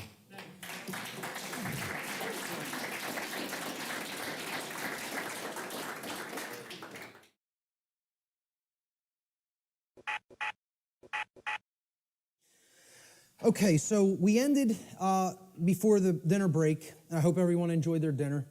At the concept that if there is no victim, if no actual wrongdoing has taken place resulting in harm to someone else, there is no crime.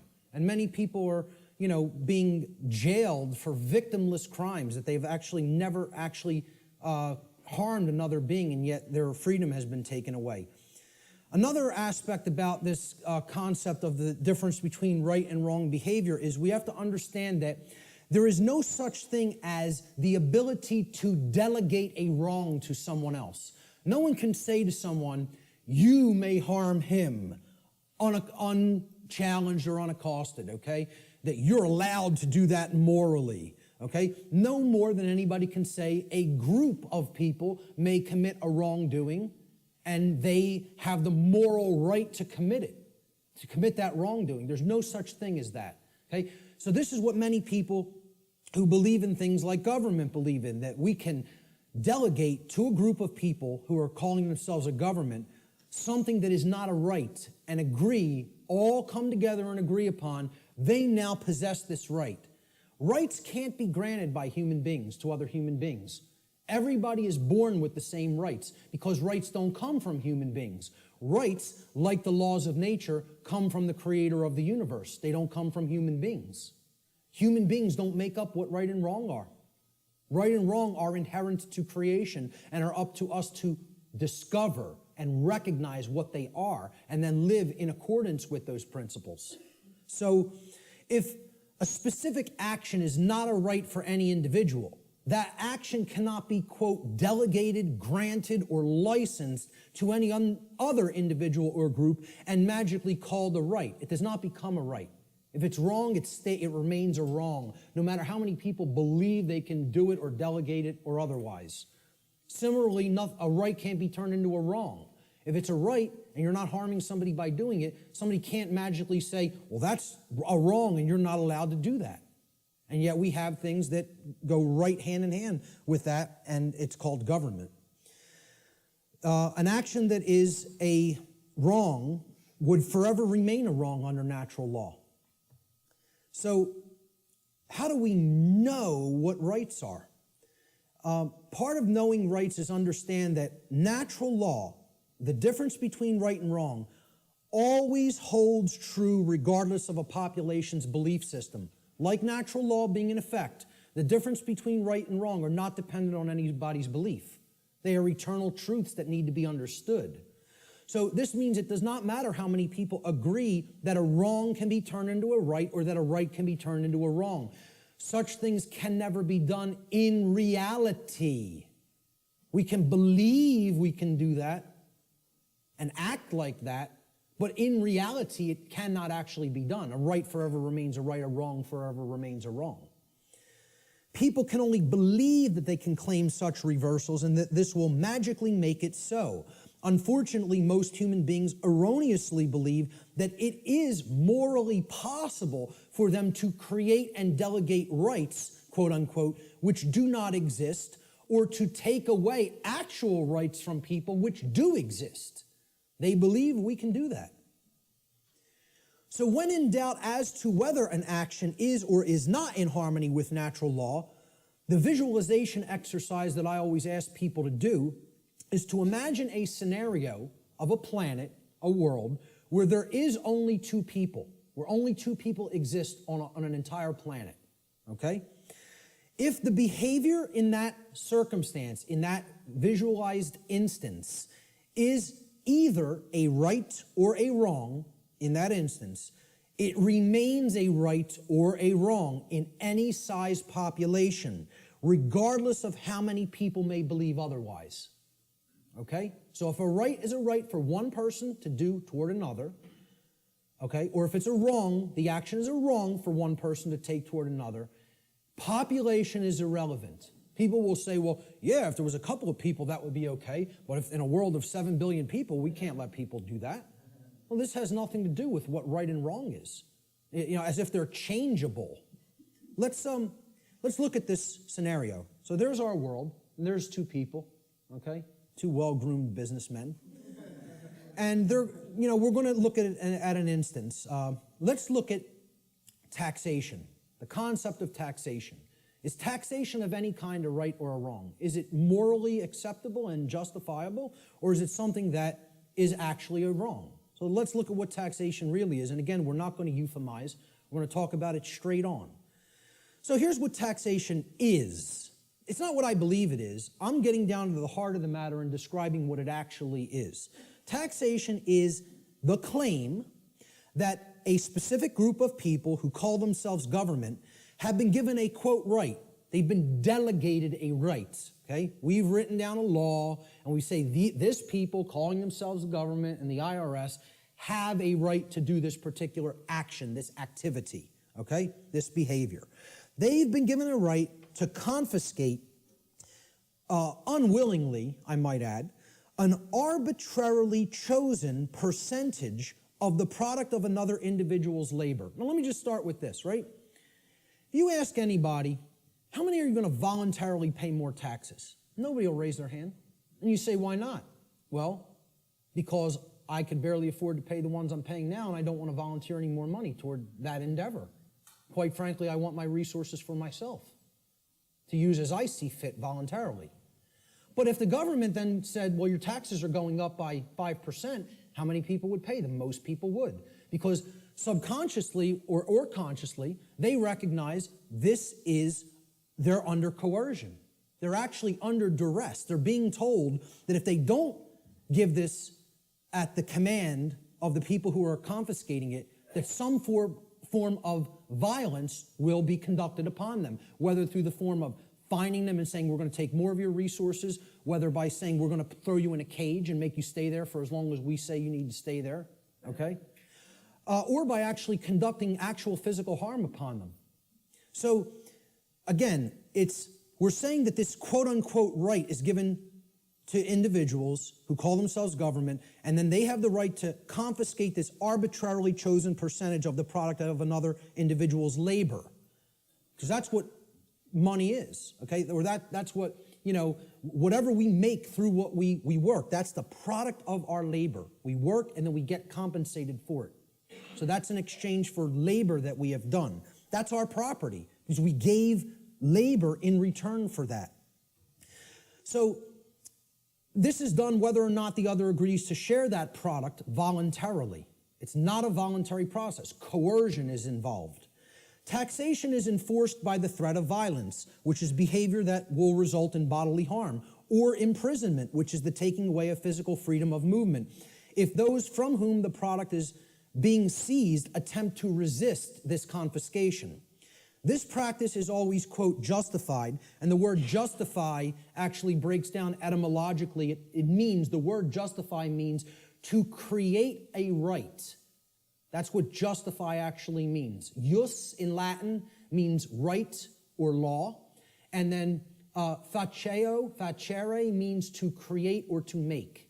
So to justify means to create right, to make a right up and conjure it into existence. So it's always justified or made into a right, quote unquote, by those who claim that such a practice is necessary and required to, quote unquote, uphold the common good. This is the justification offered for the seizure of the product of people's labor involuntarily. Now, if we are honest with ourselves, if we define the concept of slavery, and I think this is a good definition for slavery, would it be fair to say slavery is the involuntary confiscation of 100% of the product of the labor of another human being? That be a fair definition? You're saying you're working, I'm going to take whatever you generate as a result of that work that you're doing. It doesn't belong to you. The product of your labor doesn't belong to you. All of it belongs to me. So you work for me. I take everything that you have been able to amass or create through the labor that you have done. I think everybody here would agree that's slavery. That's as good as a definition of slavery as you're probably going to get. I mean, we can come up with some other definitions that involve coercion and physically shackling and keeping people. But if we really are honest with ourselves, what is the purpose of slavery to begin with is to make others work for free and then take all of the product of the labor. That's what slavery was conducted for. Okay? So, if we're defining slavery as the involuntary confiscation of 100% of the product of the labor of another human being, we should be able to clearly see that there is no magical percentage to which we could lower this number that would no longer make it slavery. So I ask people, if the person who's saying I'm going to confiscate 100% of your labor and keep it for myself would say, well, I'm going to take 75%. I'll take 3/4. You can keep 1/4 of what you've created. Would that no longer constitute slavery? And I don't care what you say I'm going to use the 75% for, okay?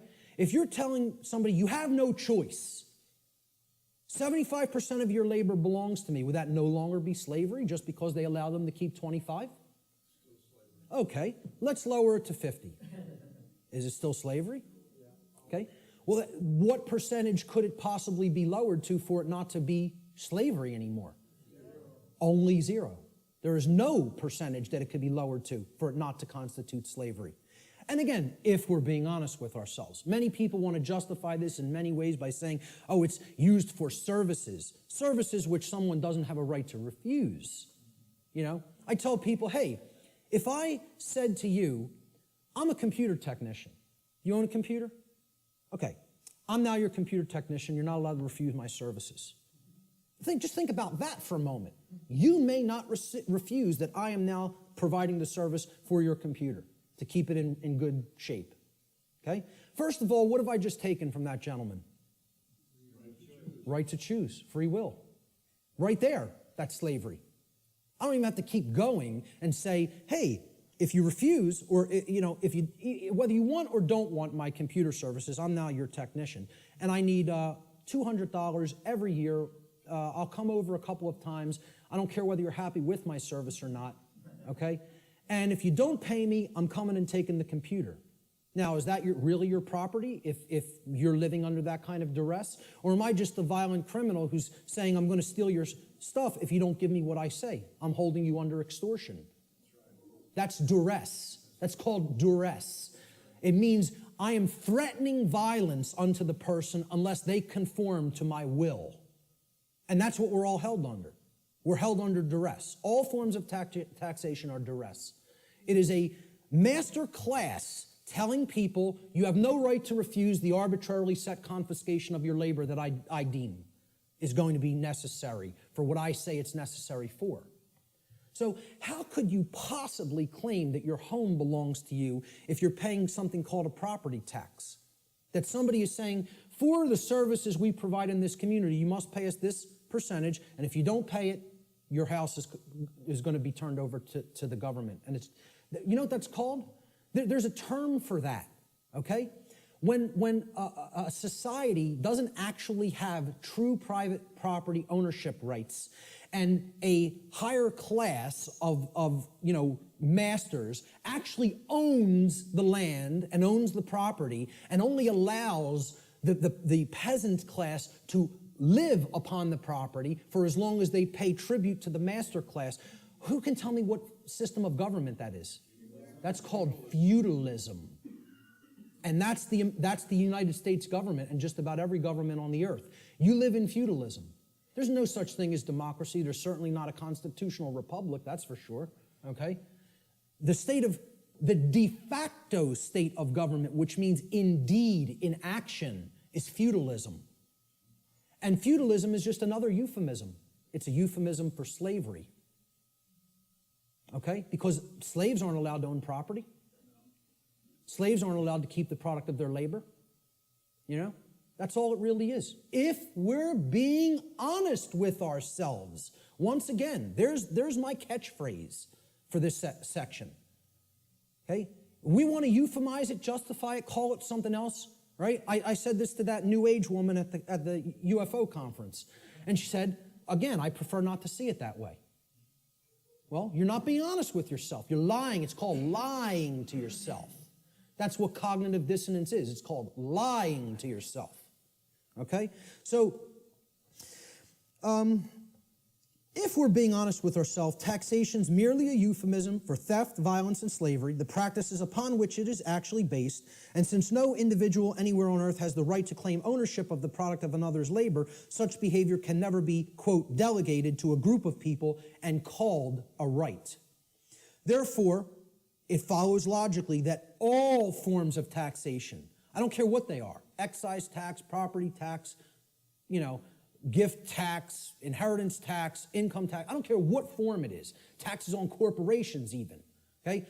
All forms of taxation are always wrong according to natural law because they are all based in the destruction of free will, they are based on coercion, and they are ultimately based upon violence, all of which are wrongdoings, all of which are forms of theft, and all of which not one individual has the right to perform upon another.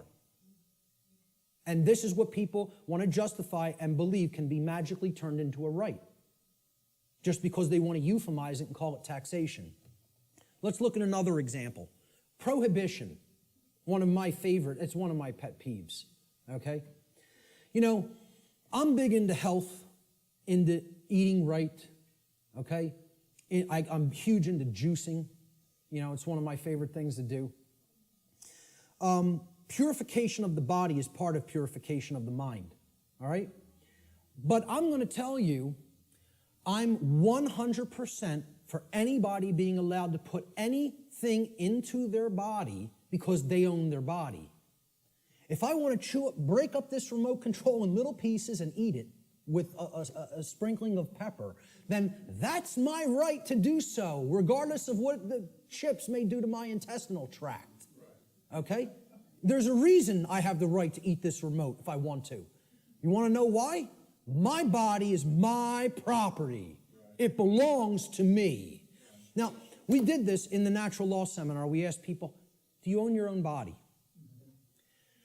Almost every single student in the seminar, now, of course, they immediately answered, yes, I own my own body. The students grasped this, okay? The people they were asking the questions to, okay, because the students were doing the tabulation of, accumulating the answers from people that they asked the questions to. And one of the questions I asked them to ask people is, do you own your own body? Almost every student in my first natural law seminar, when they asked people if they own their own body, they came back to the next class, and almost every student said, almost everybody they asked that question to paused for a long time and thought about it. Had to sit and think about this question. Could not immediately spit out, absolutely, my body is my property. And because I think people want to overthink things and say, well, am I going to own my body forever? I'm going to die one day. Does that mean I don't own it now? What's the over-intellectualization and mystification of this concept? I tell people, I recognize fully I'm going to die one day and this flesh is going to crumble and pass into the earth, okay? Does that mean I don't own my body right now? I'm using my body right now. That's why I own it, specifically. Specifically because my consciousness inhabits this body and I'm using it as the vehicle for the expression of my consciousness is the very reason I own my body, okay? And people can't spit that out. It's like unfathomable to me. The ridiculousness of some of this, that the human mind could be worked into the situation that it has been, is almost incomprehensible. So let's go forward with prohibition, okay? It's the claim that a group of people who call themselves government have been given the right to prevent others from putting any given substance into their own bodies, and if others refuse to comply with those terms, that they will be fined or imprisoned. And it should be self-evident that if an individual's body is actually their own property, and it is, then that individual always maintains the natural right to decide what will or will not be put into their property, which is their body. Why can you put what you want into your car or your home? Because you own it. It's your property, okay? Technically, it should be. I mean, technically it isn't really, but my whole point is nobody else can tell, no other individual can tell you what you can and can't put into your home, okay? Could I tell you, hey, I don't want you putting that jacket in your car. You're not allowed to put it in there. Well, who am I to tell you you're not allowed to put that in there? It's your property, okay? So why would we accept that? Not accept that, but we would accept I can't put something in my own body that I deem that I want in it, okay? Because people can't separate the act of imbibing the substance or putting the substance into the body, okay, from the action that people may subsequently take. And they're two different things. So somebody might go out and want to get smashed tonight and do a bunch of drinking, but if you then go out on the street and start clubbing somebody with the nearest available blunt object, you don't have a right to do that. You had a right to go drinking, okay, any more than you would have a right to go snort some cocaine or bang some heroin into your arm, okay? I don't think those two things are particularly good ideas, but I support your right to do it. But hey, if after you do those things you go and hurt somebody else, you got to be held accountable for the actions you just took. That's what personal responsibility is all about. And these two things need to be delineated from each other. We have to clearly be able to separate the act of the right to put something into my body and me still being personally responsible for what I do with my body. Okay? So, understanding that this is a claim made to tell people that I'm going to make the decision about what you put into your body, we can easily see this claim of this right to command what will or will not be put into the body of another person. What it actually amounts to is a claim of ownership upon the body of another person. If I'm telling you you can't drink orange juice, I'm making a claim, your body belongs to me because I'm going to decide what goes into it or what does not go into it. Okay? So if I say carrots are off limits for your consumption, sir, and they may not be ingested, I've just made a claim that I own your body. Well, what's the claim on the ownership of another person's body called? Slavery.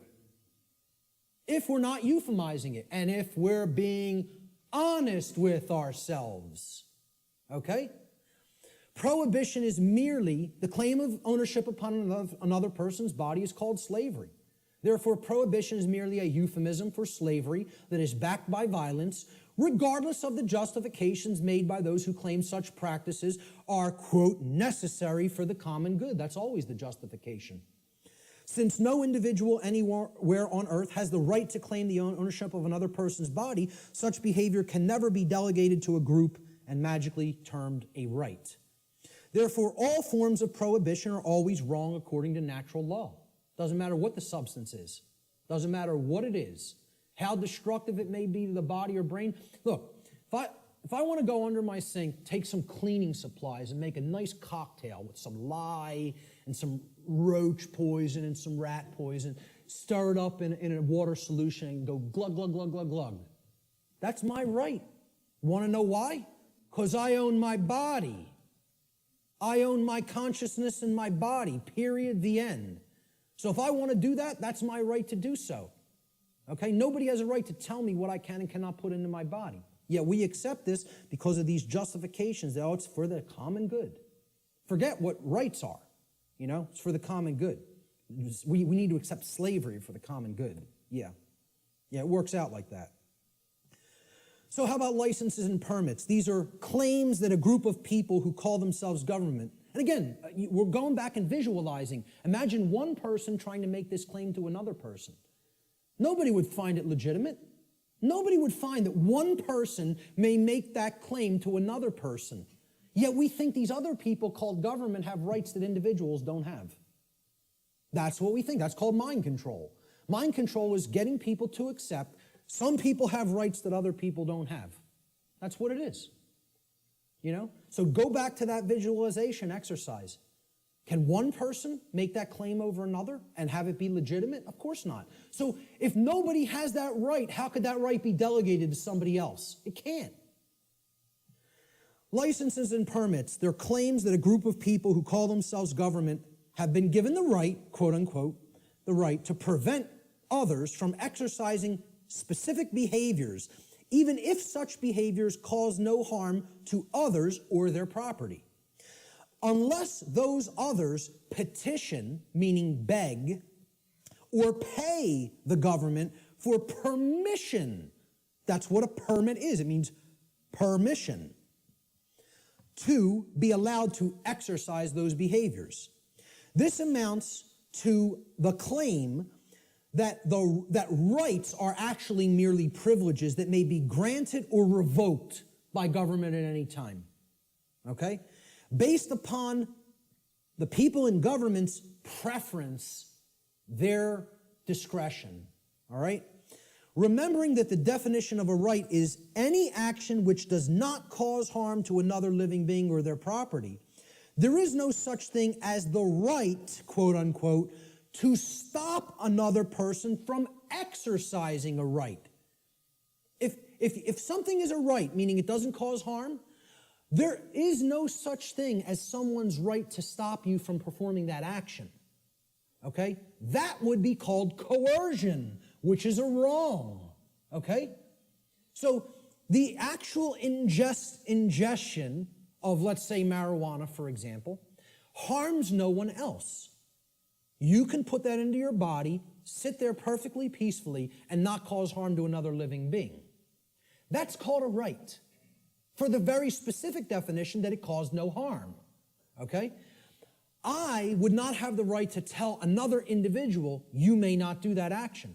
That would be a wrongdoing. Well, it's the same thing for something when it comes to licenses and permits. You're telling people, hey, if you pay me $50, I'll let you smoke that marijuana without doing violence to you. Unless I change my mind, and then I won't give you a permit. I'll just say, hey, you're not allowed to do that. Even something that is a right, like assembling and speaking, like what was done in the state of Pennsylvania a few years ago when the G20 visited it in the city of Pittsburgh. Okay? The city telling people, we have revoked the right to assemble and speak and petition for grievances. You don't have the right to come and speak. No protests will be tolerated, or we'll hit you with sound and water cannons. You know? And people just laid down and accepted it. The whole city of Pittsburgh. You know? Because, oh, we're going to go and ask them for a permit. And they just said no. Nope. You don't have that right anymore. We find you on the street, you're getting blasted with a sound cannon and deafened. Some people went permanently deaf. Permanently deaf. Lost their hearing from what happened in Pittsburgh, Pennsylvania. You see the stuff that was happening in, it wasn't Egypt, where they were hitting people with water cannons recently and killing some of them. It was in the Middle East somewhere. Turkey, correct. You know? Hitting people, some people died getting hit in the eye with such pressure it hits the brain. People are dead from water cannons. They call these non-lethal weapons. Because they're telling you, you may not speak. You may not assemble.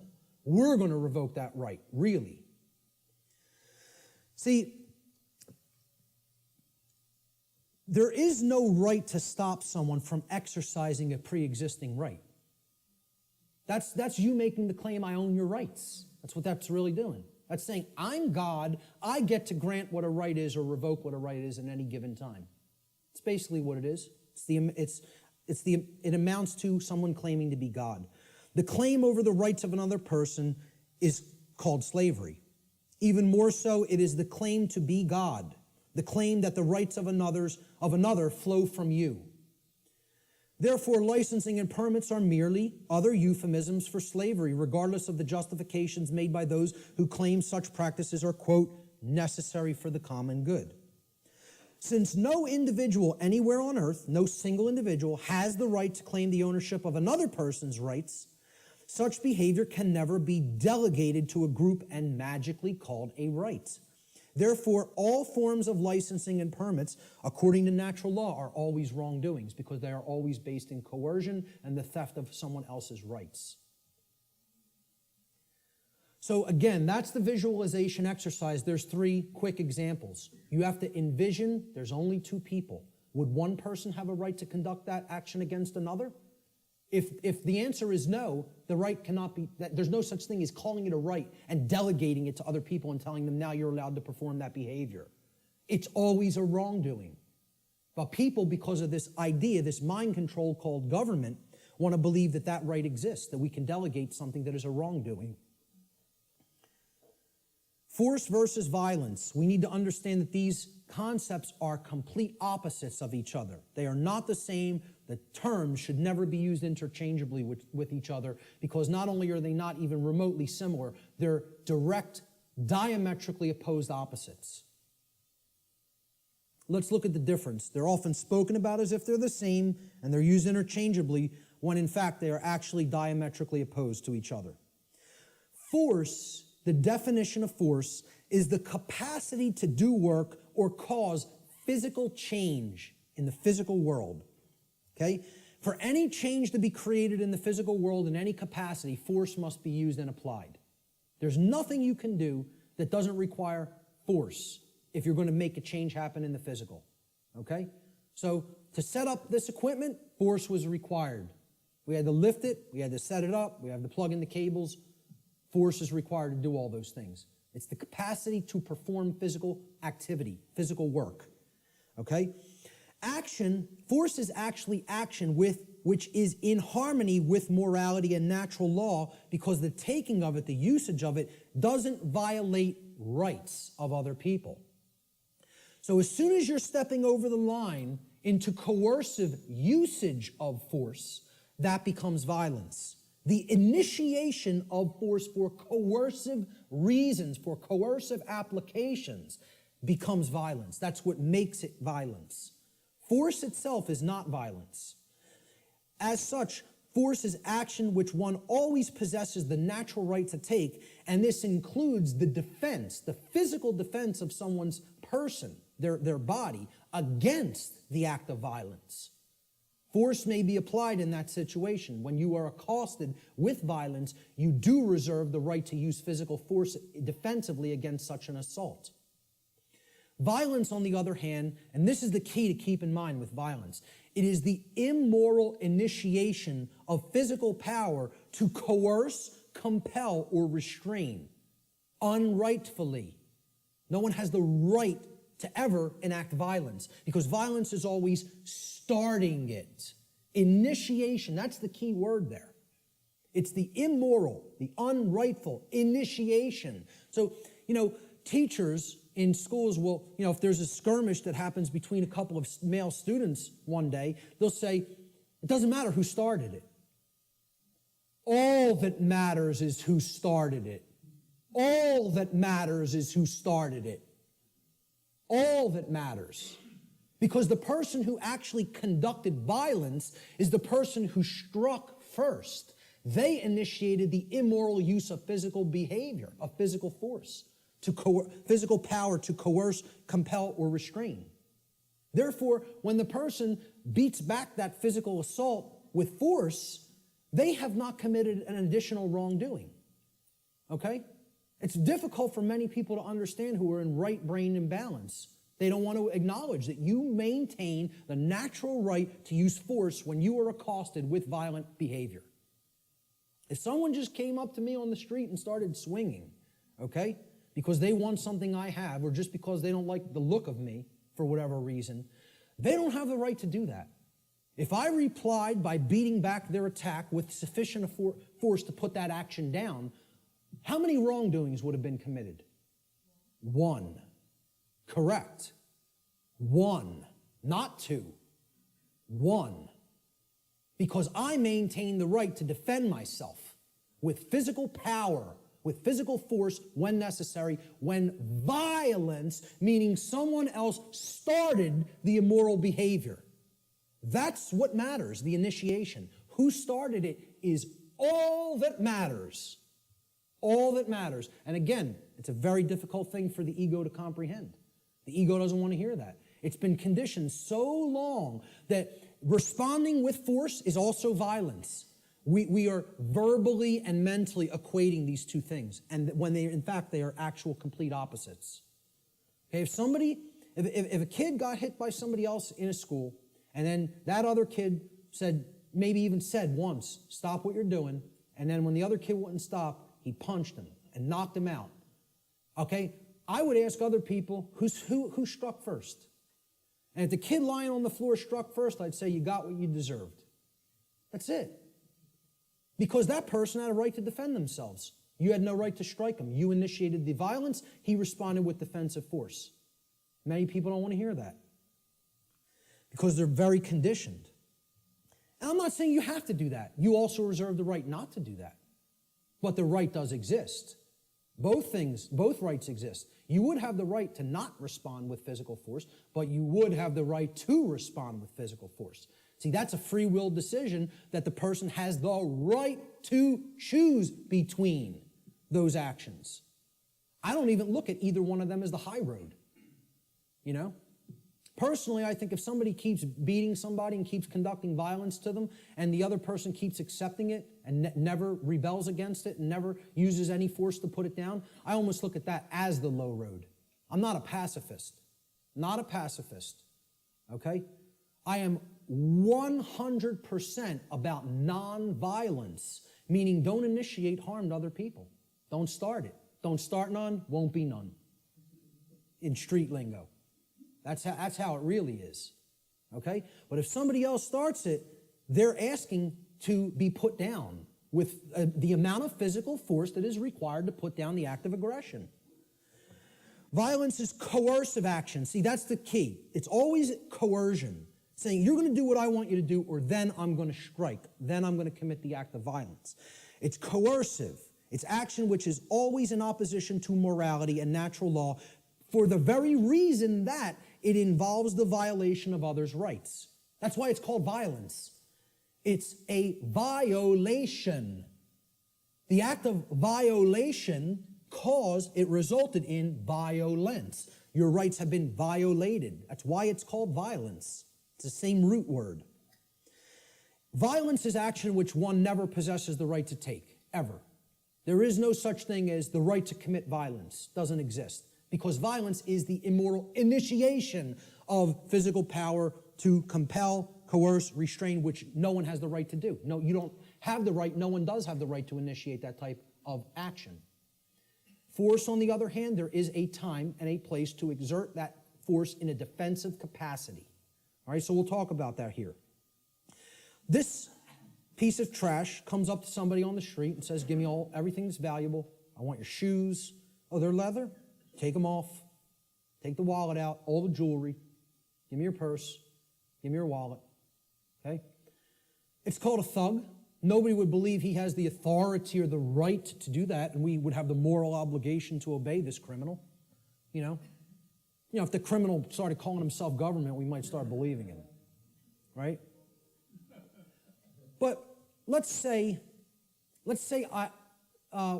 somebody on the street saw what was being done, took out their own 9mm and blew this guy away. How many acts of violence were committed? One. One. They would look at it like that. But what I understand. But again, that's somebody saying, I prefer not to see it that way. Well, again, perception and reality do not really align in many cases. They're not the same. That person is incorrectly perceiving what is. They're not seeing the truth. And many people don't want to hear that that's the truth because they're very conditioned and they are very well-behaved slaves. You know, as harsh as that is to say, they don't want to understand that the inherent right to use force against violence exists and is always our right. Always. Now, I'm not telling you go out and immediately do that either because the perception is so screwed up in the body of humanity that the majority of people don't believe that would be a right. And they'll persecute you for doing it. You see, the self-defense principle is continuously being eroded. Human beings possess the natural right to defend themselves from violence with defensive physical force. A person who is accosted by violence possesses the right to stop the person who is conducting the violence from continuing to do harm to them with any amount of force that is necessary to stop the attack or the assault, okay, up to and including deadly force. I would say, if you want to be nice about it, give the person one verbal warning to stop. Say no once. After that, it's on. That's it. And that's really my policy.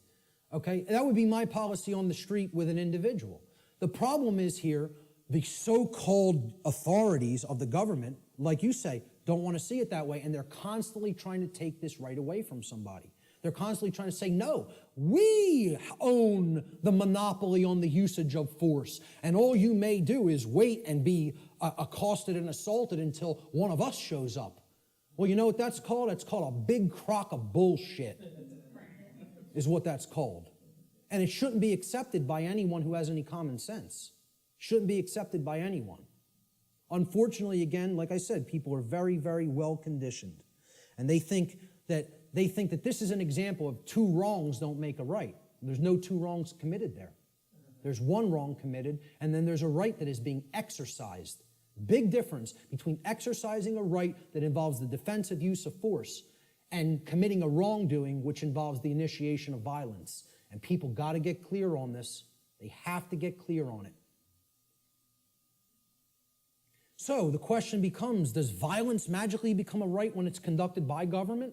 When they shut down people's free speech rights and assembly rights? Or when they conduct direct theft from people through what's this euphemized form of slavery called taxation? And like I said, I'm not asking you to accept or believe taxation is slavery.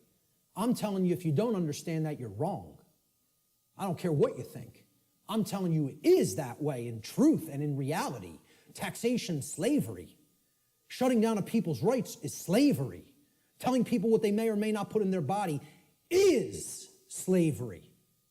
It's not my perception. That's what is. Okay? And that's what we're accepting as a people. We're accepting that. These people have no more right to do it than any other individual would.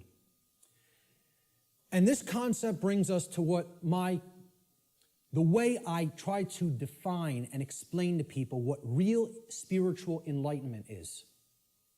Because what the New Age community is telling you that an enlightened being looks like is equally as a big crock of bull of what people who don't understand self-defense, the self-defense principle, believe. Okay? Enlightenment is not what this New Age nonsense community is trying to tell people that it is. All right? It's not about not taking action and sitting under a tree and meditating until you're magically enlightened. Okay? Enlightenment means knowing what's going on around you. Enlightenment means knowing what's going on within you. Enlightenment means truly knowing the true objective difference between right and wrong and living that in your life on a daily basis. Enlightenment means not aggressing upon your fellow human beings, but not agreeing voluntarily to be aggressed upon by them either. Okay? There's two pillars, two dynamics that go hand in hand with real enlightenment. I call this the two pillars of enlightenment. Okay? So here they are. The first pillar is the sacred feminine principle. This has been called the non-aggression principle. All right? It is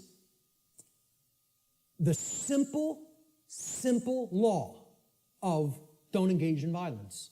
Or, quite simply put, don't steal. Don't steal. We talked about that. That's what all spiritual law can be boiled down to. Don't steal from other people. Don't take what isn't yours. Don't take life that isn't yours. Don't take property that isn't yours. Don't take rights that aren't yours. They're the property of others. Respect their ownership. Okay? Most people can grasp this pretty readily. Okay? And even in the New Age movement, they grasp this. In other words, don't immorally initiate non-rightful use of physical power to coerce, constrain, or compel the rightful physical behavior or free will choice of another sentient being. Respect other people's free will, their rights, their property, their life, period. Real simple. It's the golden rule. Don't do things to other people that you don't want done to you. I always state it in the apophatic, in the negative.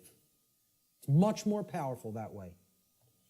But there is a second principle, a second pillar or tenet of enlightenment, if you will. This is the sacred masculine principle. This is what religions of the world, whether they be government, organized religion of different regions of the world and cultures, the New Age movement, all right, this is what they want, they are seeking to suppress. Because religions are right brain modalities. They're right brain methods of mind control.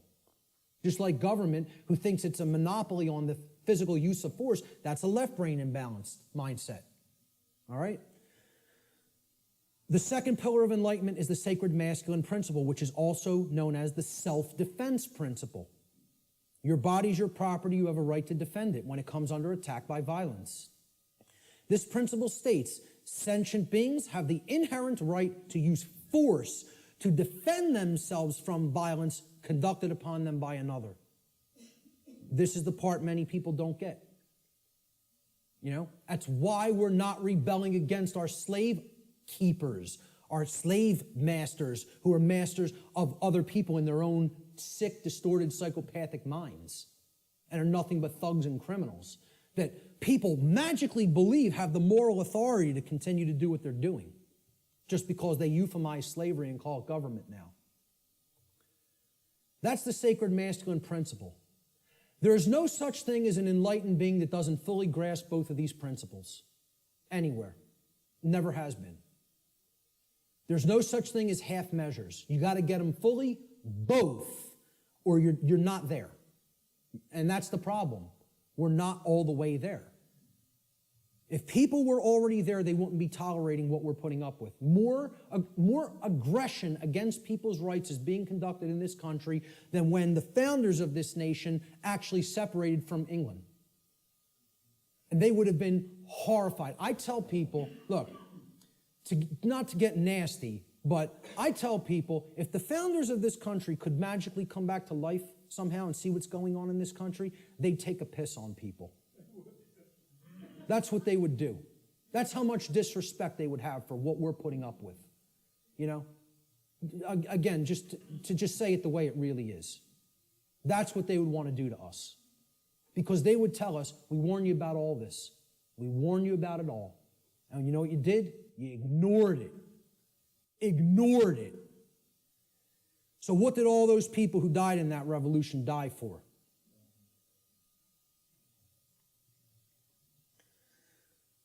We have to understand true ownership, real, deeply, not peripherally, super deeply. We got to know what we own and what we don't own. We have to understand, why is this our current condition? That's the question we asked at the beginning. And here's the reason. The reason our species continues to experience a systematic and growing loss of freedom is because we collectively do not deeply understand ownership and we continue to commit and condone theft. This is a prison for thieves. That's what Earth is. It's a prison for people that don't want to respect ownership. They want to take things that aren't theirs. And that's what we're here to learn. We're here to learn that there's only one natural law. Stop stealing from other people. Stop taking things that you don't own. Stop condoning theft of things that other people don't own. Don't condone that activity, that behavior either. So what is ownership? What's the definition? What does it entail? To own a thing means that regarding that thing, an individual maintains three basic things regarding it. The first is rightful possession. It means you acquired it without doing harm to somebody else. So you rightfully own it, lawfully own it. Okay? You're in possession of it. You have it in your possession. It is yours. The second thing is you control its usage. Okay? So your house, you control its usage. Your car, you control its usage. Your clothes, you control their usage. My computer is mine. I control its usage. I'm using it. Okay? Control of the usage of something means that you own it.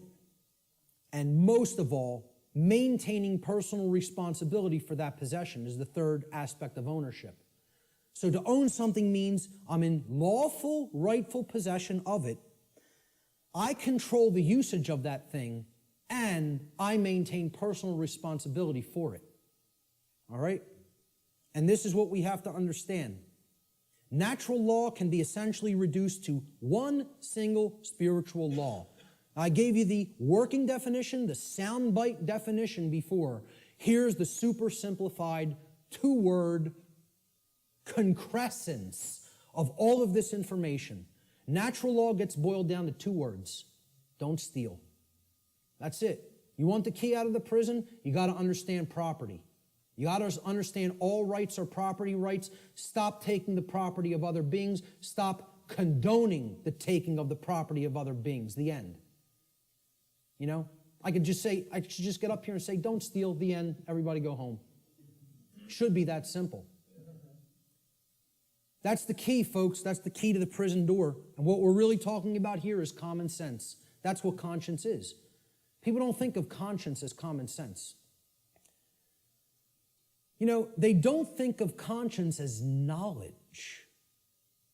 Conscience is knowledge. It's not action, it's not behavior. It's knowledge. Again, knowledge is the way out of this. Okay? And this is the knowledge that has to be developed. Conscience comes from the Latin prefix con, meaning together, and the Latin verb sciere, meaning to know or to understand. You put them together, to know together, to understand together. Conscience is common sense. Common sense knowing. Common sense knowledge. Literally. From the etymological breakdown of the word. Con, together, science, to know. That's why the problem is people don't have common sense. That's why I'm sitting there almost laughing hysterically that I need to try to teach common sense to people. The ridiculousness of it. What we all need to be doing is doing that work, you know? I know you guys get a lot of this. We need to start reaching out to other people. I'm going to talk about that in a moment. Conscience, the definition of it, is the definitive knowledge of the objective difference between right and wrong according to natural law. Objective. Definitive. Okay, it's not up for debate. It exists inherently and objectively. It can be understood, known, discovered. This is different from action. Conscience is the knowledge, then we act upon it. Okay? So it's different from understanding something and acting upon it. Right? To have conscience is to have common sense. It's to know the difference between right and wrong and understand that difference deeply. Then we're going to convert that into action. We exercise conscience. The exercise of conscience is actually action. The exercise of conscience is the free will choice of right action over wrong action once the definitive knowledge of the objective difference between right and wrong according to natural law has been acquired and integrated into the being. We acquire that knowledge first, understand it, then we act in either accordance with it or disharmony with it. If we act in accordance with it, it's called the exercise of conscience. That's action. The law of freedom. This is one of the basic laws within the body of natural law. It's real simple. The law of freedom states that freedom and morality are directly proportional. It's a mathematical equation that works 100% of the time flawlessly. As morality increases, freedom increases. As morality declines, freedom declines. This means the more moral a population is, the freer it becomes. The more immoral a population is, the deeper into bondage and slavery it goes. Another way of saying this is to say that the presence of truth and morality in the lives of the people of any given society is always inversely proportional to the presence of tyranny and slavery in that society. The more truth and morality there is, the less tyranny and slavery there is. The less truth and morality there is, the more tyranny and slavery there is. That's the law of freedom. And many people don't want to understand that these two things are inextricably interwoven and connected and can never be separated from each other. The presence of truth and morality in a society and the presence of freedom or its lack in a society. True freedom can never exist in a society that embraces moral relativism, which is the idea that there is no inherent and objective difference between right and wrong, so that humanity may just arbitrarily create or decide right and wrong for themselves. That's the ideology called moral relativism. As I've said before, it is the second tenet of the satanic religion.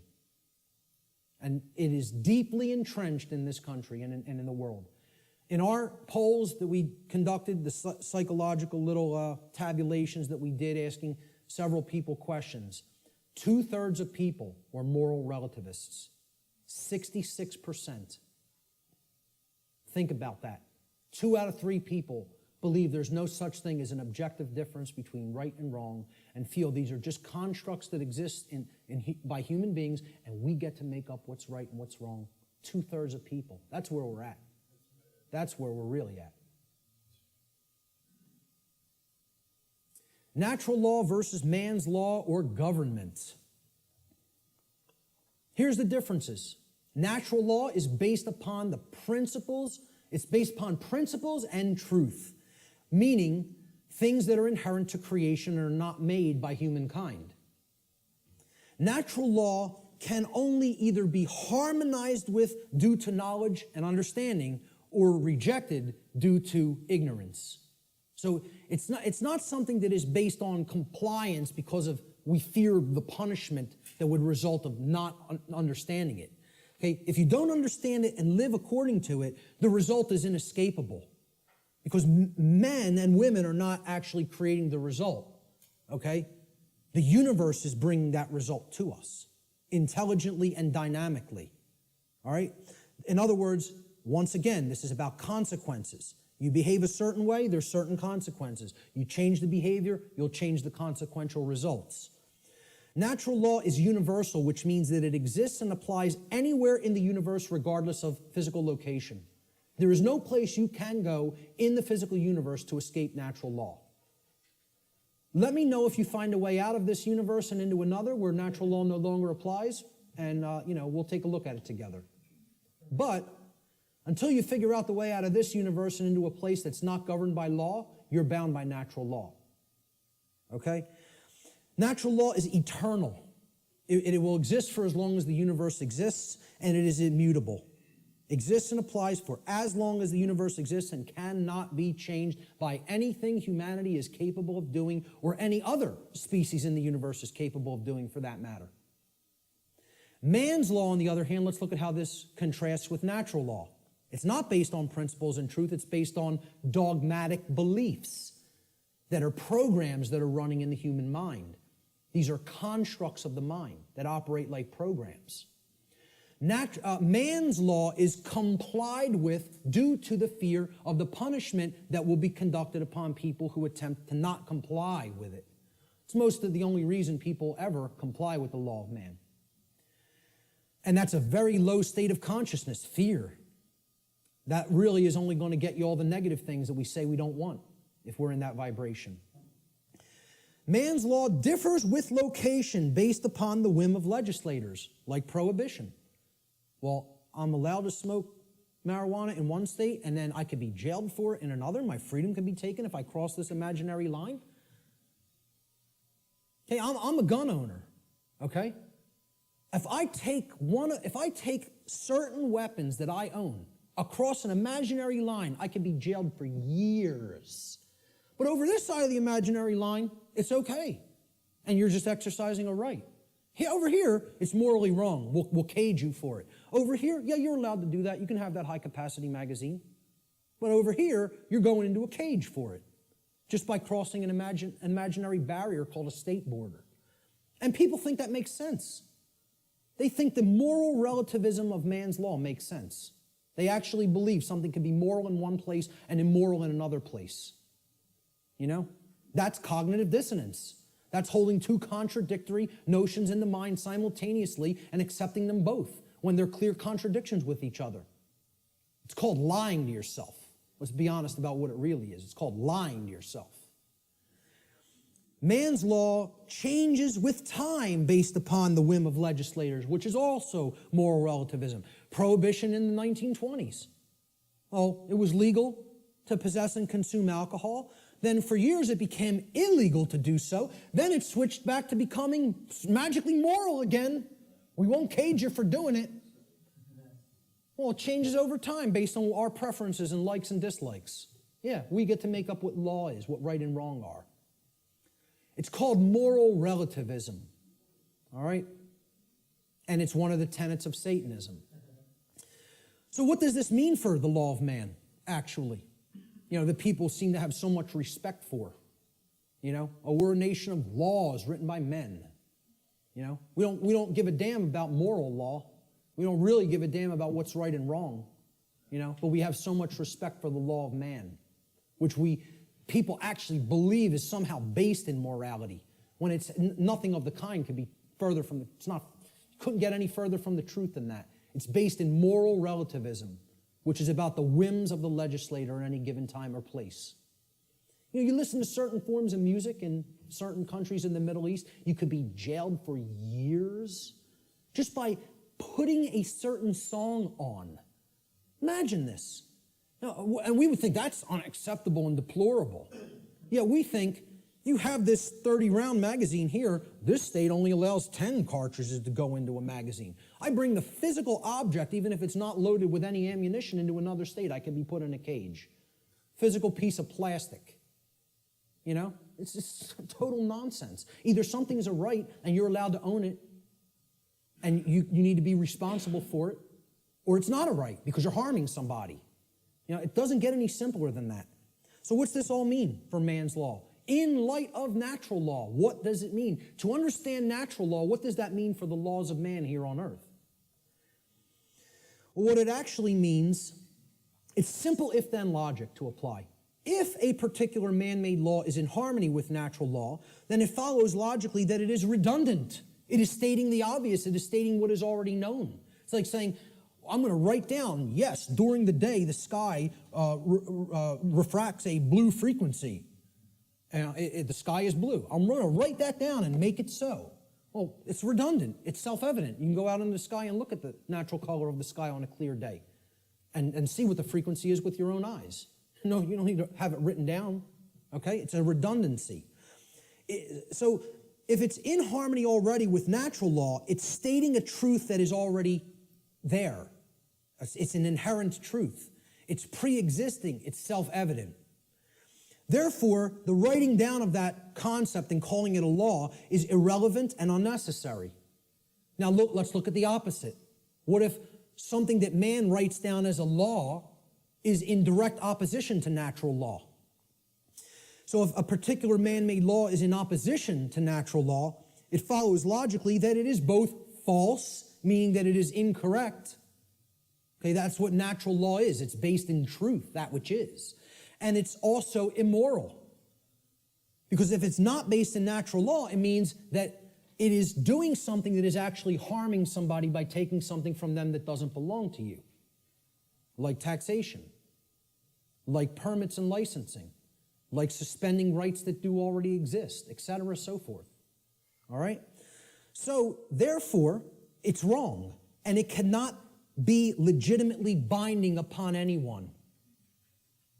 You can't write down a wrong and say, this is morally binding upon you, even though it creates harm, it causes harm, yet you must follow it. and people believe this. We asked in the natural law seminar, how many people believe that if a law is passed and it restricts a right that you feel you have naturally because that action that it's saying you may not do causes no one else any harm, do you have any moral obligation to obey that law until you could find a way to get it changed? And over 2/3 of people said, yes, you have a moral obligation to obey that law. Because these people have the moral right to issue commands and write down laws that constrain you, even if that behavior actually doesn't harm anybody and therefore is a natural right. You would still have to try to find a way to get that law changed. Nonsense. Nonsense. No one can be legitimately bound to a dictate of man that prevents somebody from exercising a natural right. It's called mind control, is what it's called.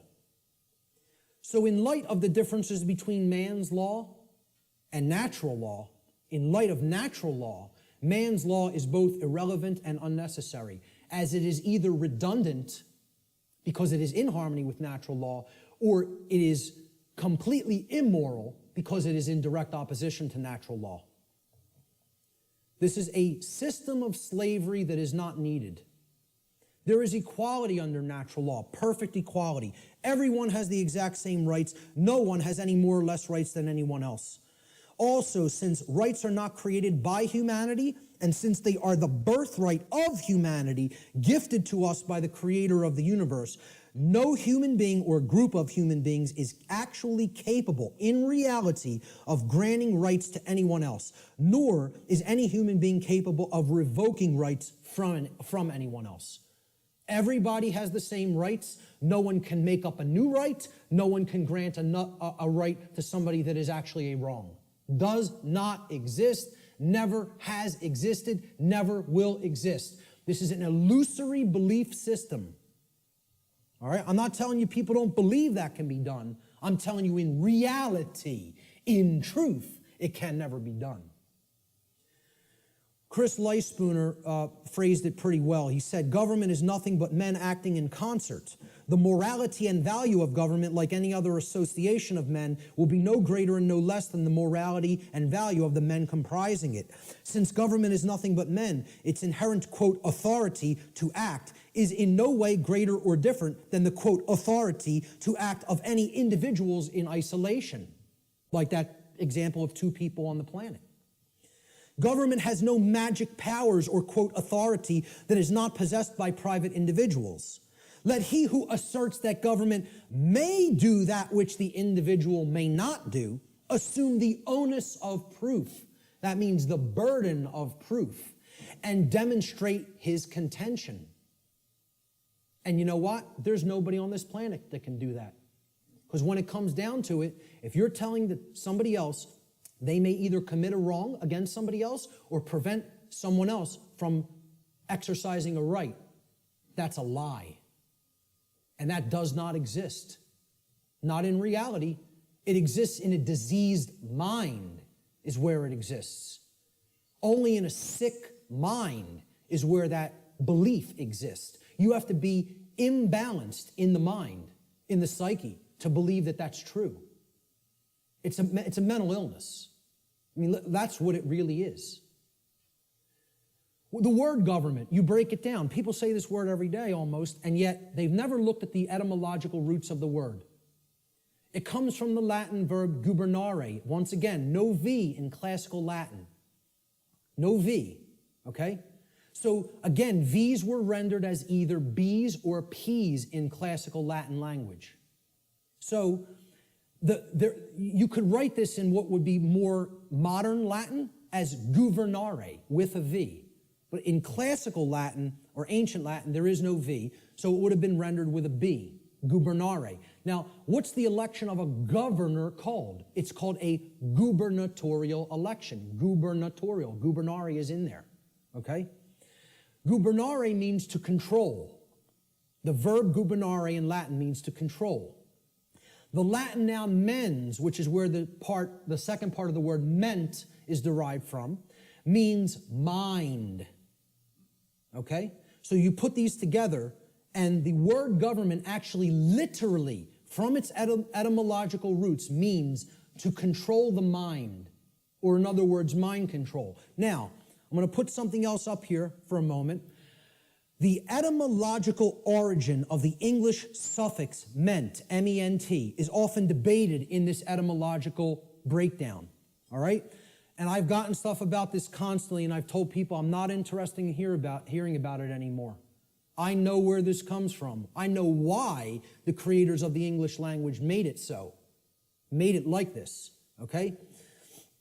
It is overwhelmingly clear by people who have studied linguistics and the origins of words, okay, in English from ancient languages, that the creators of the English language deliberately chose the Latin noun mens, meaning mind, to represent or mean in English the state of or the condition of. And this was done in direct keeping with the first principle of natural law, as we've already discussed, the principle of mentalism, which demonstrates that in order for any particular thing, event, or circumstance, any state or condition to exist in manifested reality, as it currently does, which is known as the plane of effects, it must have first existed in the plane of causality, or the mental realm, the mind. Okay? We've already looked at that principle of natural law.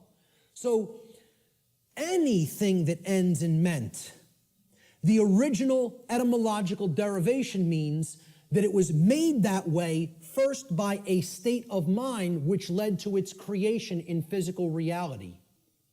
Okay? Any word you can think of that ends in M-E-N-T, meaning the state of or the condition of, means it happened in mind first, and therefore it led to the state of or the condition of in physical reality. Okay? So, when I say that government means mind control, it literally does, and that is an accurate etymological breakdown. Okay? The word mens was deliberately chosen for specific reasons. And I just explained the reason of that meaning, the state of or the condition of. And many people want to hotly contest that. I'm telling you outright, they're wrong. They don't understand why that was chosen. Mens, meaning mind, was chosen deliberately to mean the state of or the condition of. Government is based on this illusory and false concept called authority.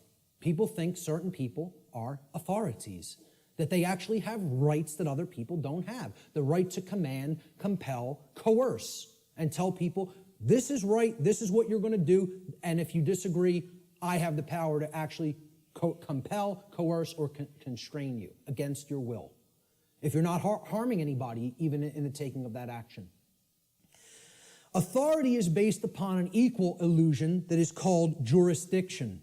Now, if we break down this word, it comes from the Latin noun. Jurisdiction comes from Latin, jus juris. Jus juris in Latin means law. Juris is the possessive case. And the Latin verb dictere.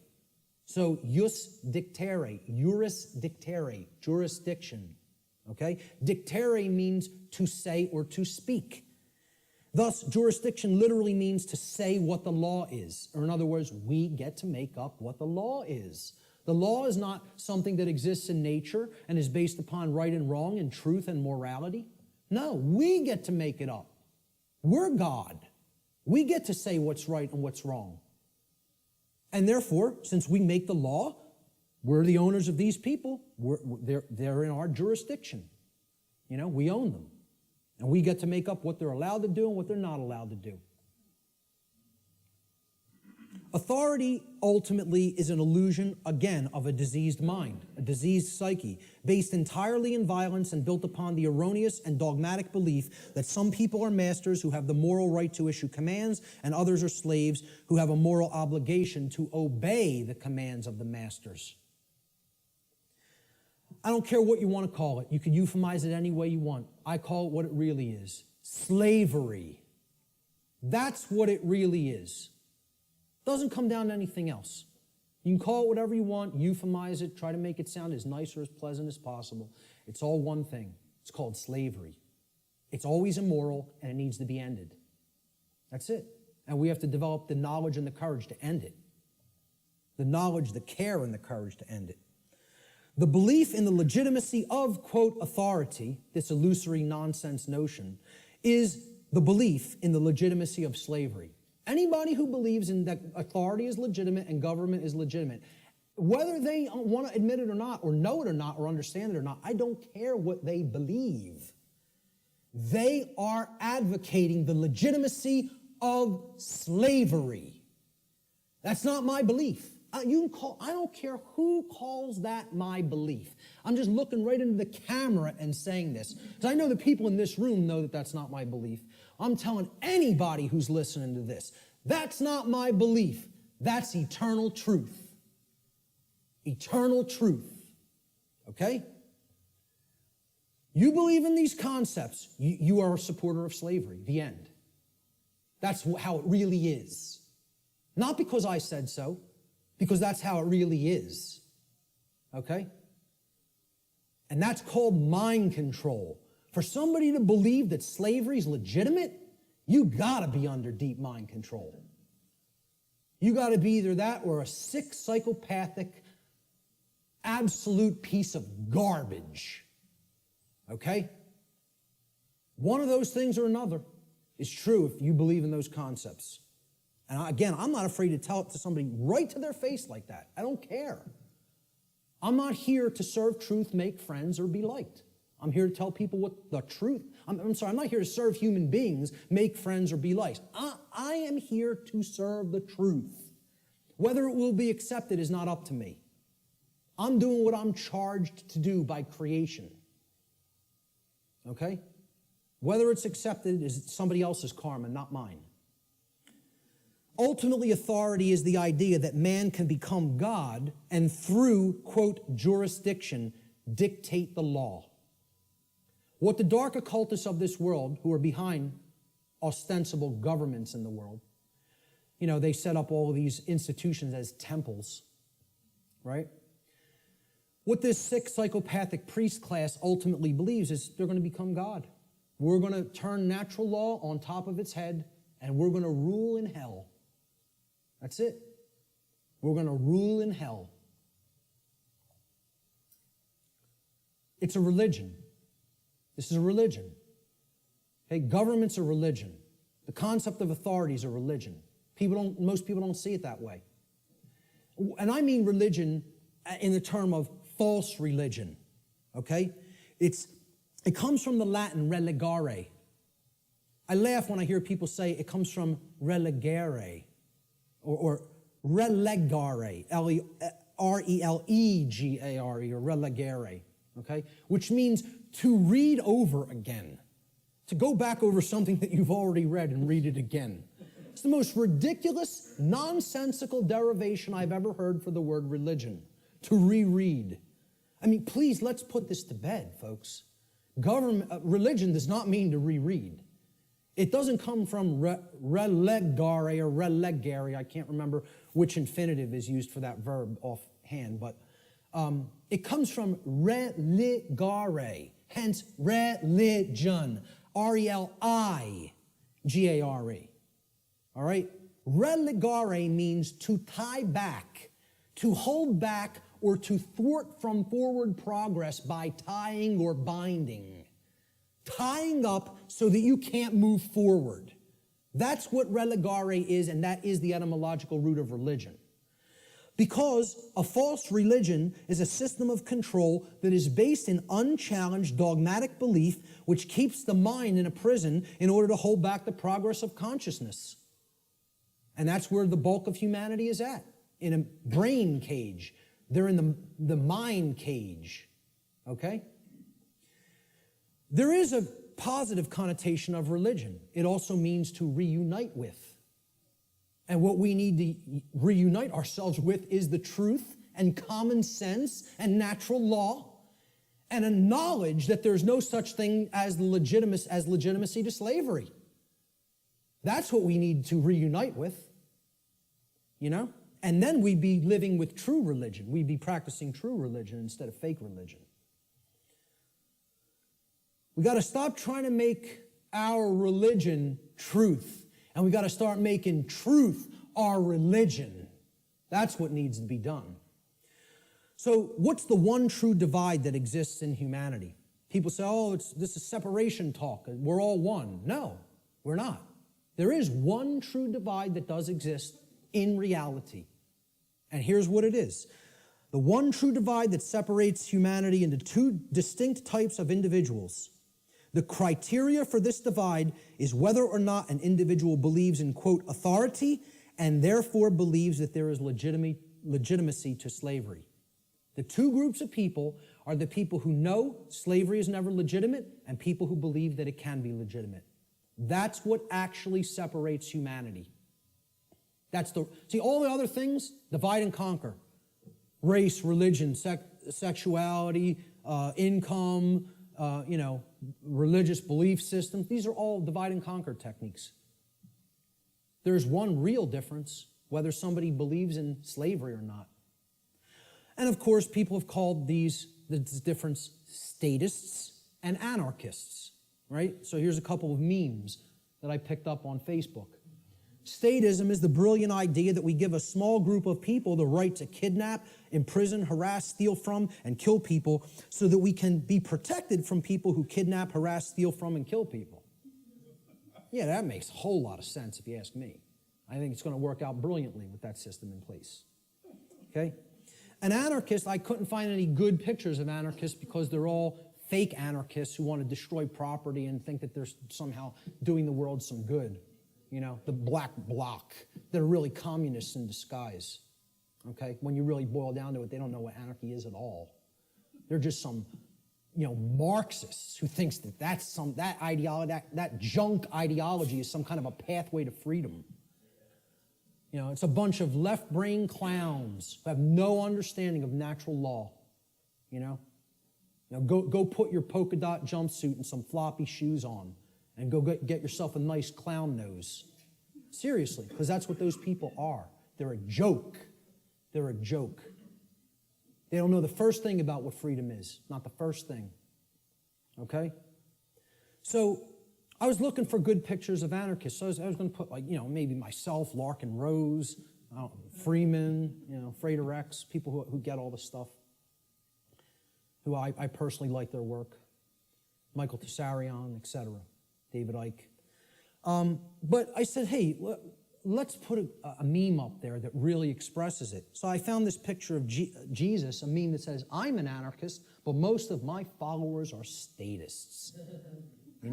People who are these fake-ass Christians who believe they somehow are following the teachings of Christ, and they believe in government, they believe in financial institutions, they believe in organized religion. These are the three things that killed Christ, if you even accept the historicity of the event. Who was Christ waging basic conflict with? The Pharisees and Sadducees, the organized religious order and controlling religious orders of his day. Okay? What really got him into deep trouble, he was pissing them off, but they were already on the wane. The old world order was on the way out, and the new world order was already on the way in at that time. He got himself in real trouble when he went against the financial institutions, the money changers at the temple, taking people for a ride for temple coins, right? And he flogged their ass.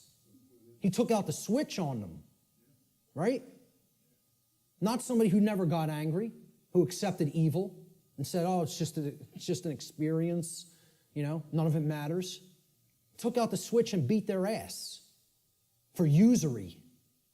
Okay? And then who finally put him to death? The police of their day. The Roman Empire. Roman centurions. The operating standing army and police of their day. The government. So who is he waging spiritual warfare against? To try to bring righteousness into the world. And again, I don't care whether you accept it as historical fact or spiritual allegory. I could care less. Believe what you want. Doesn't matter. All that matters is the teaching. He was waging spiritual war against the three entrenched mind control religious establishments of his day. Organized religion, organized finance, and government. And people don't see it that way, so-called Christians, because they're not interested in the real teachings.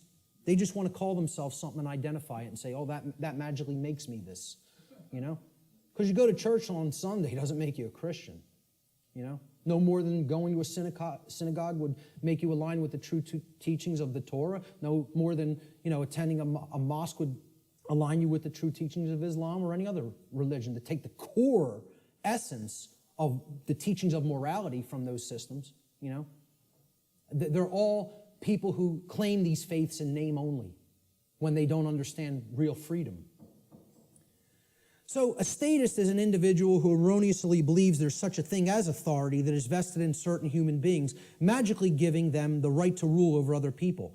This authority means that certain people who we call government have the, quote, moral right to issue commands to those whom they rule, those under their jurisdiction, and that their subjects or slaves have a, quote, moral obligation to obey the arbitrary dictates or laws, quote unquote, that are set by their masters. Most simply put, a statist is nothing more than someone who believes in the legitimacy of slavery. Conversely, an anarchist, a true anarchist anyway, is one who knows that there could never be legitimacy to authority or government because those terms are simply euphemisms for violence and slavery and coercion, which are always immoral and in opposition to natural law. Let's look at what the word anarchy really means. Again, you got to break it down. From the Greek prefix an, which means without or the absence of, and the Greek noun archon, there written in Greek script, which means master or ruler. And again, I mean externally. One who externally rules another or claims to be the master of another. That's what the term archon means in its connotation. Anarchy, as we can see by putting these together, does not mean without rules. The word archon does not mean rules.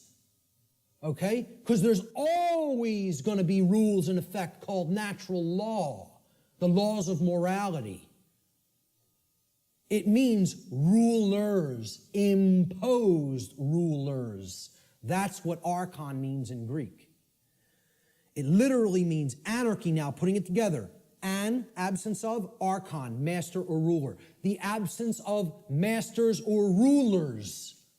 Externally imposed masters or rulers. Meaning, when we put it together, okay, it means without rulers, without masters. Now, if you give people that term, no masters, no rulers, no masters, no slaves, what word are they going to associate those phrases with? Freedom. But if you tell people what does anarchy mean to you, what do you associate it with, what are they going to tell you? Chaos, which is the exact opposite. That's in that other column. Okay? They have deliberately obfuscated the meaning of the word through a mind control technique called endless repetition. If I could keep telling you a word doesn't mean what it means, that's not a projector, that's a hammer. Hey, could you check out my hammer over there and make sure it's projecting the image on the board correctly? The bulb burned out in my hammer. I might need to go buy a new hammer. If I kept doing that endlessly for years and years and years, people would start calling that device a hammer. If I got enough people to keep calling it that. So they've gotten enough people to call freedom chaos. Think about that. They've gotten enough people to believe that the absence of the state of slavery means chaos instead of freedom. It's almost unfathomable. It's almost incomprehensible. The mind job that's been done on this species. It's almost incomprehensible. Anarchy is the state of existence where there are no masters and no slaves. Therefore, what it really means is the absence of slavery, or in other words, true freedom. That's all it means. I prefer to call it anarchony, okay? Keeping the entire word archon instead of taking out the O-N, okay? If we keep that there and call it anarchony, and I say I'm an anarchonist, people will ask, well, what the hell is that? And then you could really break the word down and say the absence of archons, the absence of those who would claim to be masters over a population of slaves. That's what an anarchonist is. It's saying that's illegitimate, that's unnecessary, and that we need to do away with that state of existence. Okay? So we look at this true divide again, the statist and the anarchist. I call the statist the archonist. This is somebody who believes in the legitimacy of the archons, the rulers. Okay?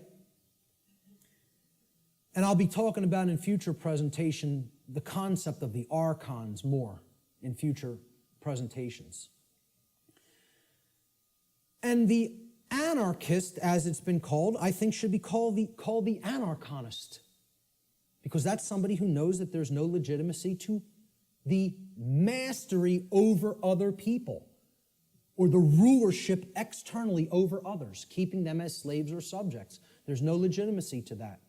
And that's the one true divide that separates all consciousness here on the earth. The real divide and the real enlightenment comes. Do you understand there's no legitimacy to slavery, or do you continue to believe that there's legitimacy to slavery? That's the divide in consciousness that has to be bridged. The fear of chaos. This is what keeps this system going.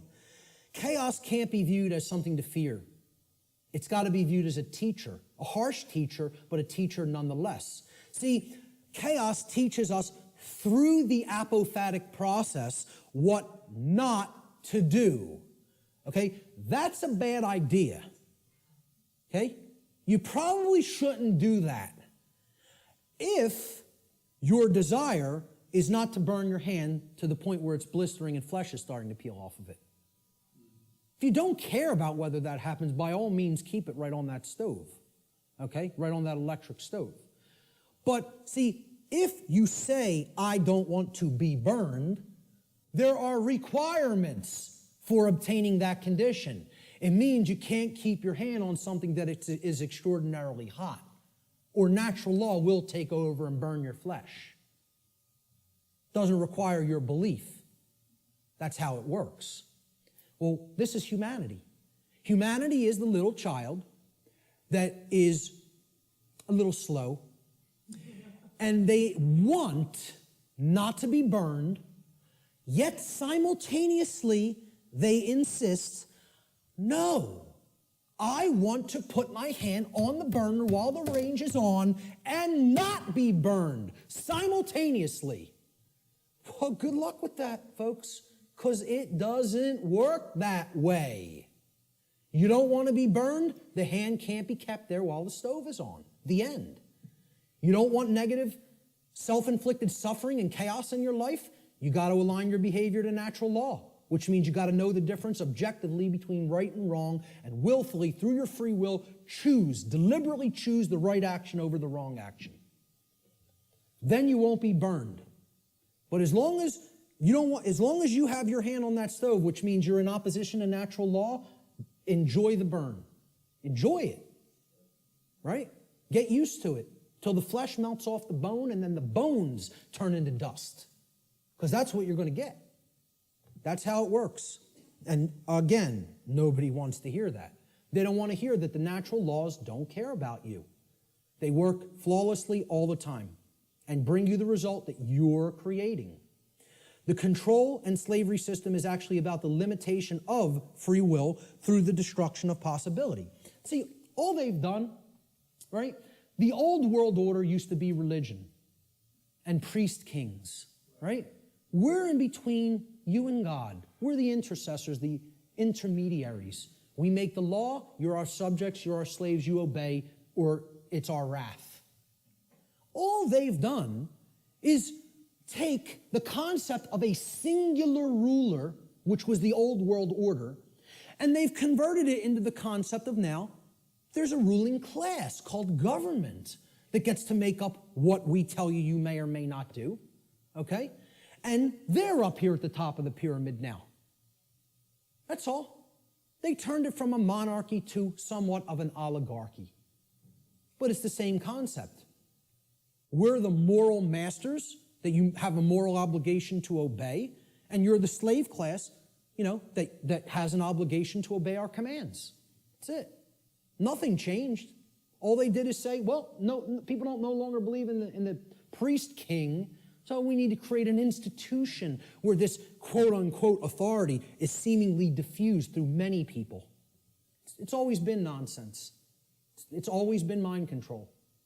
It's not going to be anything else other than that until it goes away. True freedom includes infinite possibility because infinite possibility, by definition, includes the possibility for chaos. For real freedom to exist, we have to accept, hey, things might not go right all the time. We live in a physical domain, a physical world. Hey, there could be dangers, Nothing could ever be sanitized or made completely safe as far as physical world activities are concerned. There's always going to be the possibility something could happen, go wrong, somebody could get hurt, chaos could happen. Okay? If you live in that state of fear that that's going to happen, what is that? Is that high consciousness or low consciousness? It's low consciousness. Low consciousness can only create what? Chaos. The fear of chaos itself can only get you more chaos because it's based in fear. As we see, just keep referring to that expression chart, Go online. I have slides of it online. It's in videos I've done. Print it. Read it. Look at it. Print it and stick it up in your home. Understand how that chart works. Those expressions that I went over, those 10 expressions. The possibility, of chaos from manifesting, the possibility that it may manifest has to be embraced without fear if we're going to be truly free. It must be embraced. You have to say, I am going to allow for the possibility that chaos may occur. Because that's getting out of the consciousness of fear, which that's what will lead to freedom. Removing that fear. The fear of the possibility of chaos is actually equated to the fear of true freedom. When somebody says, I can't ever believe that a system with no masters could work out. I can't even envision how it could work out. What's that called? What's been deadened in that person? What have they lost? Imagination. There it is. That is actually the equivalent of the death of the imagination. Now, what is the imagination? The imagination is the powerful ability of the human mind to envision a different state or condition than the one which is already manifested in the present. So imagination must first be present in the mind in order to create a different state of existence than the one currently being experienced. And this is because, according to the principle of mentalism, for any different state to manifest in the physical world, the plane of effects, it must first exist within the mind or the plane of causality. If the imagination is stifled or destroyed, and the destruction of the imagination is what I refer to as total mind control. You can't go into any more total mind-controlled state as the imagination being dead. All right? If that happens, any positive change to our state of existence becomes completely impossible. And this is where many people are already at. The fear of the possibility of chaos is more than even the fear of true freedom. It is the death of the imagination. It is putting the mind permanently in the cage. Okay? So you can't let that force within us called the imagination die, because that's the only way to envision a way out of the prison. You have to envision it first, then you have to put those thoughts and emotions that you used for that envisioning process into actual action so that it becomes manifested in the physical world. Through their fear of the possibility of chaos, which is actually the fear of true freedom, most people advocate the legitimacy and continuance of authority in government and are therefore actually advocating the legitimacy and continuance of violence and slavery. Those who believe that authority is necessary and that it must continue because of this fear of chaos have actually been duped into believing that human slavery is necessary. And get this, folks, human slavery must therefore continue in order to prevent chaos. Now imagine that. Imagine that. That's what statism is, though.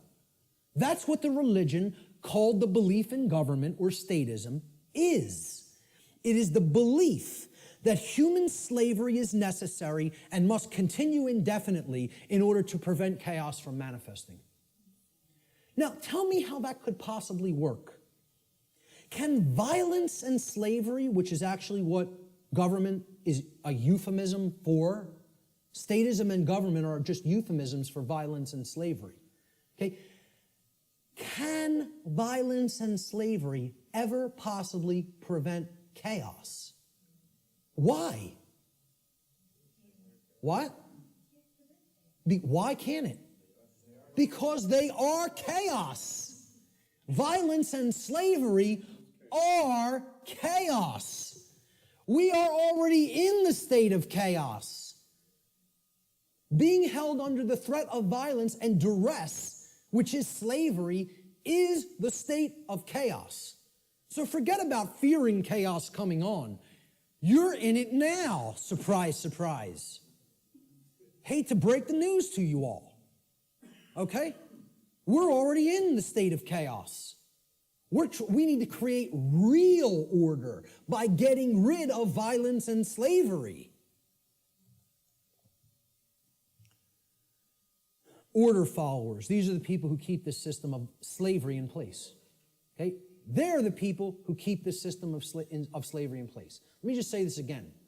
Order followers are the people who keep the existence of slavery in place. Not the ruling class, not the masters, not the so-called elite, which aren't the elite of anything but the bottom of a trash can. Okay? The people who keep slavery in place are the people who willfully follow their orders. Nobody wants to hear that. And people will hate you for saying it.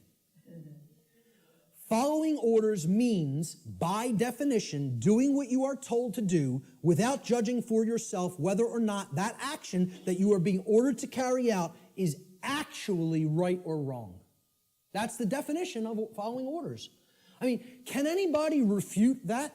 Is that not the actual definition of following someone else's order? By definition, you're not, if you're following the order, you're given the order and then you just act. You just do it because you're following the order. You don't sit there and go, is what that person told me to do right? Do I have a right to do that? Is that moral? Should I do that because, it's okay and it doesn't hurt somebody else? Or should I not do that because it actually does cause harm? It's not what an order follower does in their mind. An order follower says, yes, sir, and follows the order. That's why it's called an order follower. That's why it's called following an order. So that's the definition of what an order follower is. It's not my perception of what an order follower is. It's the actual definition of order following. Okay? If an individual, this is key to understand, if an individual is performing the task of following orders, by definition, that individual cannot be exercising conscience. Since, by definition, exercising conscience means that one is willfully choosing through their free will for themselves right action over wrong action. So the concept of following orders is completely polar opposite to the concept of exercising conscience. You cannot be doing the same things simultaneously. It's impossible to do those two things simultaneously. They are contradictions in terms by definition. Okay? Most people don't grasp that. Okay? By definition, if you're following orders, you cannot be actually exercising conscience, which involves free will choice based on the knowledge of right and wrong. Here's what order following gets us as far as a nation is concerned. Not that we're not already there, not that these people already didn't take us, because we're taken by them already, covertly. They took us through the school systems. They couldn't beat us militarily.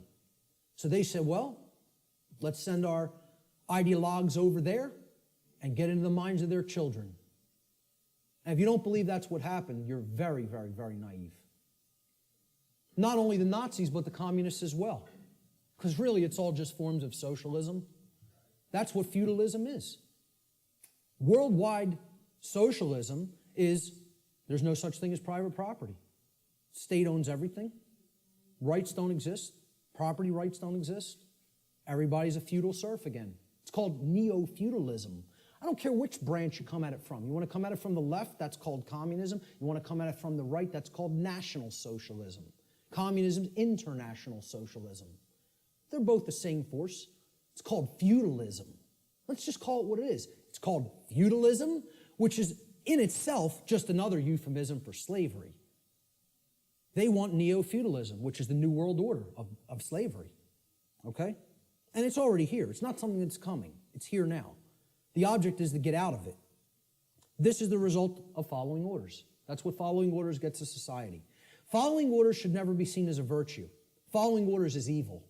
I don't care whether you're, I don't care if somebody who is considered a holy man gives me an order and I follow it, I've just committed an act of evil, as far as I'm concerned. If I'm acting based on solely what somebody else has told me to do, that's evil.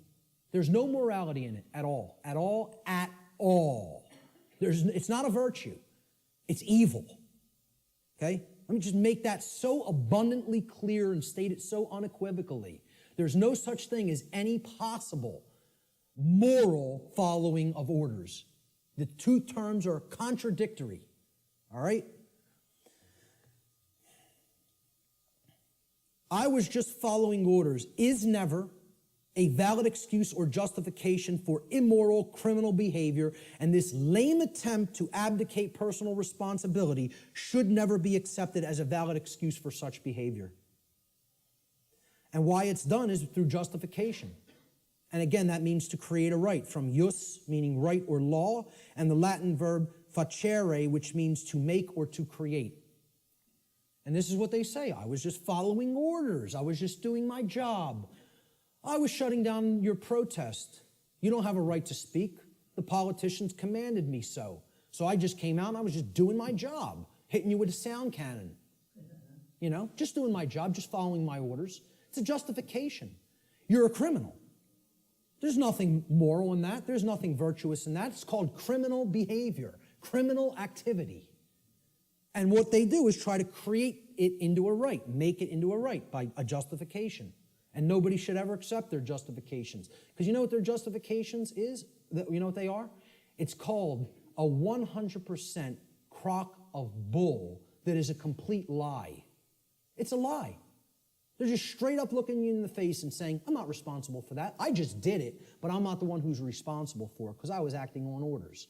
Well, see, this defense didn't work as the Nuremberg defense, and nobody in America should be accepting it.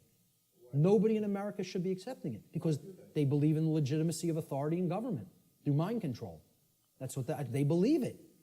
They believe there's legitimacy to it.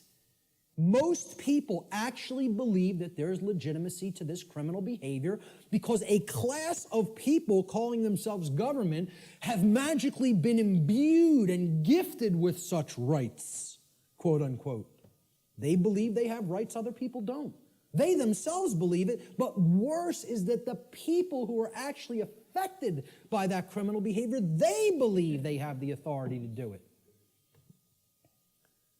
Gandhi said, you assist an evil system most effectively by obeying its orders and decrees. An evil system never deserves such allegiance. Allegiance to it means partaking of the evil. A good person will resist an evil system with his or her whole soul, which means saying no. Moral culpability. What does this mean? The determination of who is ultimately at fault or deserving of blame. Again, this is a legitimate and real concept. There is fault. There is blame. We got to get over this new age nonsense that nobody's at fault, nobody's to blame. You should never say, hey, you shouldn't have done that. That caused a lot of chaos and trauma for other people. You're not to blame. It just happened. No, wrong. The people who did the behavior are to blame. Who carried out the Holocaust in Germany? The people who followed their orders to do it. That's who carried it out. Order followers is the answer. Who carried out the purge of political dissonance in Soviet Russia? Order followers. And they're always in the form of police. Why do you think they call a totalitarian system a police state? Why don't they call it a banker state? How come they don't call it a politician state? What about a lawyer state? How about a judge state? Why not call it any of those things? You want to know why? Because none of those people are ultimately responsible for bringing that condition into manifestation through their behavior. They're the order givers. The order followers carry out their commands and through their behavior make that condition a reality. That's why it's called a police state. Because every police state that has ever existed has always been created by police who follow their orders because they don't want to take responsibility and think for themselves and know the difference between right and wrong for themselves like an adult. Instead, I want to be a child who obeys daddy because I have daddy issues. All right? And that's what it's really about, folks. We're going to get to that. There is such a thing as blame for the commission of actions which have resulted in harm or loss to others. This is what culpable means. It comes from the Latin culpa, meaning fault or blame. It means at fault or deserving of blame. Now, who's more morally culpable? The order giver or the order follower? And please recognize I've underlined and capitalized the term more. I'm not telling you the order givers are not morally culpable. They are. That's not the question. Are any of these people morally culpable is not my question. My question is, look at the full question. Who is more morally culpable? The order giver or the order follower? Always. Always. At all times and places. At all times and places. I put this meme up on Facebook, and I got some hate back for it. Okay? People don't want to hear this. Like I said, I'm not here to be popular, to make friends. I'm here to tell people what the truth actually is, and they have to accept it or reject it on their own. I made this meme and put it up on Facebook, and it had politicians on the left that said, my actions, underlined and capitalized, didn't cause that. And then there were some soldiers or Marines, whatever they are, order followers on the right side, and they're also saying the same statement. My actions didn't cause that. And then at the bottom, I just put this question. Oh, I'm sorry. Looks like, oh, I'm sorry. At the top, I put this question. Who is lying and who is telling the truth? So who's lying here? And if people can't see, I hope that they can see this horrific picture. This is the result of, bombings that took place in the Middle East around Iraq. And it's a father carrying his dead child in his arms, okay? Maybe if bombs were raining down on our children, we might think differently about going in and waging imperialism on other nations. I don't know. Maybe we might think differently about it, right? But when it happens to somebody else's child, that's okay. That's done in the name of freedom, okay? Well, who caused this? Did they cause it? No, they didn't cause it. They are not the actual cause of this. Because you know what all they did? They signed some pieces of paper, wearing their expensive suits, okay? And they told these guys, they said, well, you're under our orders now. Go and bomb these people. And you know what these people did? Say, yes, sir, and go and drop the bombs. And fire off the ammunition. Okay? These are the people whose actions create things like this. Not these people. All they're doing is speaking into somebody else's ear. All they've done is speech. Speech, not actions. See, again, really look. My actions didn't cause that. Yes, it is. If these people are saying my actions didn't cause that, they're lying. Very, very, very painful and difficult thing for people to comprehend and accept. I'm not telling you shouldn't feel bad hearing this, but I'm telling you it's true. The painful truth, the order follower always bears more moral culpability than the order giver. For the reason that the order follower is the one who actually performed the action, and in taking such action, actually brought the resultant harm into physical manifestation. Order following is the pathway to every form of evil and chaos in our world. It should never be seen as a virtue by anyone who considers themselves a moral human being. Order followers have ultimately been personally responsible and morally culpable for every form of slavery and every single totalitarian regime that has ever existed upon the face of the earth. That's the painful truth that people don't want to accept because they want to believe the absolute nonsense that order following is a virtue of any kind. And it needs to be obliterated from the face of the earth because it's not the way to any kind of virtues or order. It's the pathway to evil and annihilation. That's what it is. Responsibility versus abdication.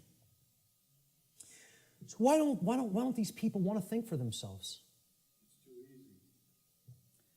It's too easy to just follow the orders of somebody else. They believe somehow magically this absolves them of personal responsibility to choose right from wrong. An individual's personal responsibility to choose right action over wrong action for themselves always belongs to that individual. And that responsibility can never be given to another person or passed along. One can only claim and imagine that they can abdicate their personal responsibility for such choice to someone else. It can never actually be done in reality. You're only making a claim, I'm not responsible for that behavior because this person told me to do it. That's just a claim. And moreover, what it really is it's just a damn lie. Okay? More simply put, an individual is always personally responsible for their own actions, period, and the end. If you did it, you're responsible for it. There are no cop-outs. Stop trying to make excuses or justifications for criminal behavior. Own up to personal responsibility. If you did wrong action, you did it. You caused it. I like how David Icke words this. He says, accept responsibility for yourself and your actions, thoughts, and words. You alone make these choices, so you alone are answerable to the consequences of your behavior. The feeble excuse that your boss required it, that the establishment expected it, holds no truth or justification. What is the point of having principles if you allow others to dictate your behavior? Really, those who allow others to dictate their behavior don't have principles. And there's a reason they don't have principles, because they hate themselves. They're in psychological self-loathing, and there's a reason they're in that state, which my future work is going to cover in depth, in extensive depth and detail. At the end of the day, you will judge your performance and the contribution you've made to creation. It will not be based on what another expected of you or what you did because you felt trapped. Like, oh, there's no other way. I can't envision my way out of this. I can't envision doing something else. I might have to get another job. I might have to read and learn. I can't envision becoming a different person than the identity I've already forged for myself. How could I possibly imagine that? I have all my eggs in this basket. My whole ego identity is all wrapped up in my job and what I do. That defines who I am. I can't go against that. It's all nonsense. It's all what people are doing just because they feel trapped and they can't imagine that there's another way. Most people erroneously believe this is the second part of the abdication of responsibility on the part of the people. Most people erroneously believe that they can hand over their natural law right to defend themselves to another individual, group, or entity. In making such a false claim that somebody else is my protector, somebody else, it's their responsibility to protect me, okay, and defend me, they have attempted to abdicate a personal responsibility which actually always belongs to them and can never be given away. That's the self-defense principle. You own it. It's yours. You can't give it away to somebody else. Shock and amazement. Okay? That is your responsibility already. And guess what? You know what? They're all too happy. These controllers are now even all too happy to say, it's not our responsibility to protect you. Because what their actual goal is they're just revenue men for the new king. That's all they are. And to slap people back into line if they try to exercise rights that the new king called government has decreed that they may not exercise. That's what their real role is. They don't serve and protect the people. They serve and protect the ruling class. And they don't want to admit that to themselves. You know why? Because they're liars, most of all to themselves. It's a bunch of childish liars. Franklin said those who would give up essential liberty to purchase a little temporary safety deserve neither and will lose both. And this addresses the fear of chaos and the desire to abdicate your personal responsibility to defend yourself to other people just because you're afraid and you don't want to take the responsibility of doing it yourself. You want to stay in that mindset? I'll give up my freedom to be safe? Well, enjoy your safe slavery. I, for one, will take my dangerous and chaotic freedom. Okay? I'll take the absolute cannibal lurking around every corner, and I'll take my chances. Thank you very much. Give me my freedom and my assault rifle, and I'll take my chances, thank you. Okay? So the idea that you just want to be kept safe and you'll give up your freedom to do so, it's just a child. That's how a child thinks. And that's what this is really about. Not wanting to grow up and become adults. And again, there's a reason for this. This is the underlying psychological reason, but there's an even deeper one. But I'm going to touch on this one first. Self-respect versus self-loathing. People who don't want to take personal responsibility and become an adult are in this psychological condition. It's called self-loathing. What it means is you hate yourself. Nobody who wants to perpetuate slavery can possibly like themselves. They cannot love themselves. It's impossible. You are already in a state of self-hatred if you believe in government, if you believe in its legitimacy. Okay? Because you believe in slavery, and therefore you're in that slavery system and you want it to continue. How could you possibly love yourself? It's not possible. Self-loathing is the underlying psychological condition that causes people to attempt to abdicate their own personal responsibility to exercise conscience and fall into patterns of order following and justification. Just as it is not possible for an order follower to truly be exercising conscience, it is not possible for an order follower to truly love themselves. These two states cannot exist simultaneously. You cannot be an order follower and love yourself. It is impossible. They are contradictory psychological conditions. Okay?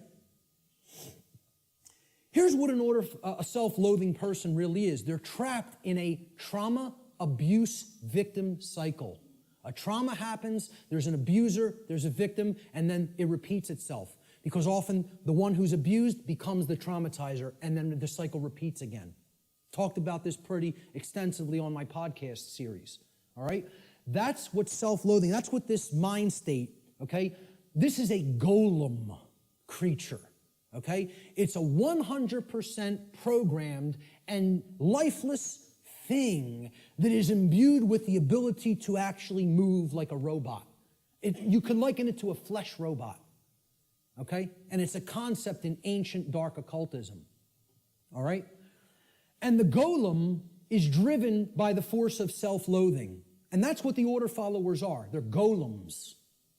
Okay? I'm not saying this to insult people. I don't really care how people take it. I'm telling them what they really are and what the dark occultists think of them. They call them their dogs and their pets. That's their name for the police and the military. I did a whole series on that. Okay? And I'm not telling you that from book knowledge. I'm telling you that from their lips to my ears. That's what they call them. The golem is in this mindset. Since I have suffered, I will cause suffering to others. Since I can't deal with my nested psychological traumas and childhood issues and inadequacy issues, okay, I'm going to take out all of that nested subconscious psychological frustration on other people that I have no right to take it out upon. That's the golem mindset. Self-loathing is created when an earlier trauma has been suppressed and buried deeply into the subconscious. That's the role of the subconscious, to protect the conscious mind from traumatic experiences so that the conscious mind doesn't keep reliving it and therefore re-experiencing it in the physiology. However, if we never bring up that shadow material to the conscious level, it builds and builds and builds until it ultimately destroys us, psychically and spiritually. All right? Instead of confronting, dealing with, and healing that trauma, people don't want to do that work. It's too hard to dredge up that shadow material. It's hard work. Believe me, to come out of the mind state I was in, I had to do that shadow work for years of more suffering and pain, saying, what do I have to look in the mirror and confront about myself? And then work to change and admit thousands and thousands and thousands and thousands of times, I was wrong, I was wrong, I was wrong. I don't know how many thousands of times I had to look in a mirror and say that to myself. Sometimes to a point where I was so depressed I couldn't get out of bed for days. I would just sit and lay in bed and play doom metal all day. Literally, endlessly, repetitively. And just sitting there in that condition of total self-loathing and total depression because of what I know I took part in. And that I know was still my mental makeup, was still my psychological makeup that was going to take years to get out of. And I'm trying to explain this to prevent people from having to go through all that suffering. This knowledge can be gleaned without having to go down that path. It can be done. I'm not telling you that's easy work, but it is possible. Such trauma could take the form of feelings of inadequacy, whether they are real or imagined. And you know what that mind state ultimately is? It's a self-prison. That's somebody putting themselves in a cage. These people who want to take out their psychological frustrations on other people, they're prisoners. They are in the cage, and they love being in the cage. They don't have any desire for freedom. The only kind of person that would have no desire for real freedom is a person who's in the psychological state of self-loathing and hates themselves and does not love themselves. Now, what heals self-loathing? Self-respect. And we have to know what the word respect means. And this is about looking at yourself. Introspection. Respect comes from the Latin re, meaning again, and the Latin verb spectare, which means to look at. You put them together, to look at again, to take another look at. Well, what are you taking another look at? You're taking another look at yourself. That's what respect starts as. You can't give something to somebody that you don't have. If I don't have $10 in my pocket, I can't give it to you. If I don't have a coin in my pocket, I can't give it to somebody else. You got to have it first to give it. So nobody can give respect to anybody else unless they first developed it inwardly. Self-respect has to come first. And that's why these people don't respect anybody, order followers, most of all themselves. Until they do that work of self-introspection, they're not going to develop that self-respect. And I'm not telling you that's easy work. It's hard work that can take a lot of time. And it's dredging up shadow material that most people want to run away from. They don't want to confront that about themselves. Only self-respect can heal self-loathing and therefore help to put an order follower on the path to conscience. We need to take another look at ourselves. The lost word. All right, this is the end of the natural law segment, and I'm just going to talk about solutions toward the end a little bit. All right? The lost word. It's a concept in esoteric Freemasonry, which represents a state of consciousness that has been largely, quote-unquote, lost to the majority of human beings. In order to speak the quote-unquote lost word, A human being must work upon themselves in order to achieve a state of equilibrium or balance between the left and right hemispheres of the brain. In such a state of balanced consciousness, the being has come to know oneself, as well as the working operations of the macrocosm, meaning natural law. In doing so, that person has also come to understand the objective difference between right and wrong, or as these concepts are referred to in the tradition of Freemasonry, they have come to understand the difference between light, which is right, and darkness, which is wrong. Or light, which is knowledge of right and wrong, and darkness, which is ignorance of right and wrong, respectively. All right? What is the lost word, though? That's the lost word, ladies and gentlemen. You know the knowledge of the highest levels of Freemasonry now. Most actual Freemasons in the lodge system don't know the lost word. The lost word is no. And I would suggest to you, it is a dual word. The lost word is dual, meaning it's two things. It's not just one. It is the word no, N-O, and it is the word know, K-N-O-W. Those are the lost words. Okay? In the enlightened state of consciousness generated through the knowledge of natural law, a human being is finally able to speak the so-called lost word, which is no. No is the word of all power. Only when we say no to those who would claim to be our owners, those who would claim that it is they who will decide which rights we have or do not have, do we stop externalizing our power to anyone outside of ourselves, and in doing so, reclaim all of our rights, all of our property that has been taken without right.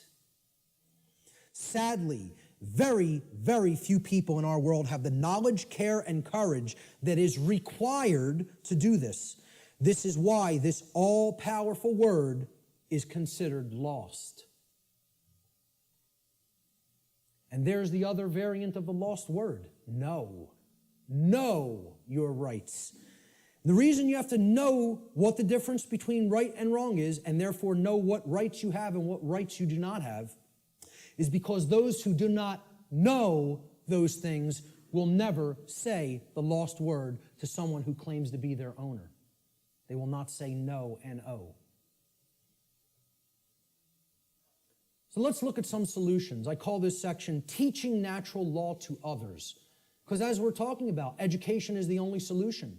Knowledge is the solution. The propagation of that knowledge is education, which means to lead out from. Educare in Latin means to lead one out from something. And what is education? It means to lead one out of darkness, out of ignorance. That's what a real teacher does. You know, doesn't push somebody out. It says, I'm going to go first and show you the way. And you could follow, you know, if you feel that this is the accurate path. Okay? But you could do the same discovery process. It's a repeatable process. That's what a science is, which I've said this is not a belief system or a religion. It is a science. This is also known, teaching natural law to others, which is what I am doing, has been called in all of the positive occult traditions, the great work. And I call it the true great work, because the dark occultists take everything and twist it around, and they have their own variant of the, quote, great work, which is creating a world of total slavery. That's the dark great work. I call this the true great work, or the light great work, however you want to refer to it as. It's just a piece of jargon. It's just a tag that we put on it. Shift happens. Well, maybe, but maybe not. The result's not guaranteed here, folks. The New Agers want to tell you it's all guaranteed, it's all in hand, you know. The Zeta Reticulians are going to be coming in from orbit any moment here, give us all the secrets to the universe, save us from our own ignorance, you know.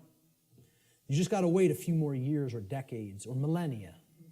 But they'll be here soon. A quantum shift in human consciousness is required for humanity to become free of its self-imposed state of slavery. Unfortunately, this great change is not an automatic process, nor is it guaranteed to happen at all. We could be in this condition for a very, very, very, very long time, or it can snowball and lead to total annihilation and the extinction of the human species. The positive outcome is not guaranteed. Anybody who thinks it is very naive and, extraordinarily right-brained and overly positive. I'm not telling you the negative outcome is guaranteed either. I'm telling you it can go either way, depending on how consciousness goes. About how many people in quantum numbers are going to choose truth over deception. That's what's going to that's what's going to determine the outcome. Whether or not it will occur is a function of the human will to learn the truth and to teach it to others. This involves enormous effort, enormous dedication, and most of all, enormous persistence. You can't give up. Continuous application of will is required. Continuous work. In alchemy, there's a saying. It's like the catchphrase for the alchemical tradition. Labore et constantia. It means work and constancy. Continual efforts. That's what's going to get this boulder up the mountain. That's it. And it's going to go kicking and screaming, folks, because of the level of calcification the human mind is at. I don't expect this to be an easy process. I'm not blowing smoke up your rear end and telling you, hey, come on over and do the great work. It's going to be so much fun. It's going to be so easy. We're going to get it done real quick, and everything's going to be fine. Okay? If I was some new age guru who was trying to get you all to believe what I'm saying, that's what I would tell you. Because all I'd be worried about is how popular I am and how many followers I can accrue. I'm not interested in that. I'm interested in telling you how it really is. That doesn't make me popular. As a matter of fact, that makes me hated by a lot of people. Okay? This is not going to be easy. A quantum shift has requirements. Quantum, the word quantum is derived from the Latin noun quantum. It's the same word in Latin as it is in English. Quantum in Latin means an amount of something. In order to tip the scales of truth and justice back to balance, a certain amount of people actually need to be doing the great work to help others to receive truth. If we don't have enough people doing that, those scales are not going to tip in the opposite direction. Got news for you. We need to hit a critical mass number. Numbers are required. The New Age movement wants to tell you, no, numbers aren't required. A tiny, tiny, tiny, tiny portion can make great, great, great change happen. Nonsense. It's not called a quantum shift for no reason. It's called a quantum shift because quantum means an amount. Okay? You need to put enough force on that scale to get the truth to tip in the other direction. If you don't have that amount, it's not going to tip. All right? So, individual behavioral choices, whether they are either based in harmony with natural law or opposition to natural law. They combine in their energy and effect, and in the aggregate, meaning in the sum total, they influence the quality of the manifested shared human experience. That's how reality is created. We're not very contradictory to the New Age notion. Each individual is not creating their own reality. In the aggregate, humanity is co-creating the collective shared experience that we are all undergoing. We collectively create our shared experience. Not each individual creates the reality that everybody experiences. Yeah, you do create a microcosmic aspect of how you experience your life, whether you're experiencing self-inflicted suffering, large amounts of it or not. That's how the laws of attraction work at an individuated level. But at a mass level, they work in the aggregate. We need a population who understands and lives in harmony with natural law. And numbers are required for that to happen. This dynamic acts as a perfect expression of the principle of correspondence. As above, so below. As below, so above. As the individuated units of consciousness, are co-creating reality, so the macrocosmic reality shall become and shall be experienced. Decisively contrary to the New Age view, in order for a quantum shift to take place, numbers are required. So what is the true great work? The true great work can only be performed after one has already realized the truth regarding natural law and brought oneself, one's own actions into alignment with natural law. That's when it begins. Because once you do that and you're no longer in that internal contradiction or opposition, that's when you can legitimately start teaching it to other people, because you know it deeply enough and you've actually aligned your behavior to it. So the true great work is what comes after that. And here's what it is. This is actually what the true great work is now. It is the arduous task of influencing other people to go through the very same process of change, of positive change in consciousness that you have gone through. It is to help them to realize that in supporting and condoning the legitimacy of authority and government, in other words, man's law, that what they have actually been supporting and condoning is the legitimacy of slavery, and that they were immoral for having done so. Now that is hard work, because people don't want to hear this. They want to believe what they want to believe. They want to be true what they want to be true. They filter their perceptions through those lenses. In short, what the true great work comes down to is to actually get people to abandon their religions, their false religions, really, I should make this slide say. The false and dogmatic beliefs which hold back the progress of consciousness by impeding the reception of truth and natural law. They're calcified religious belief systems.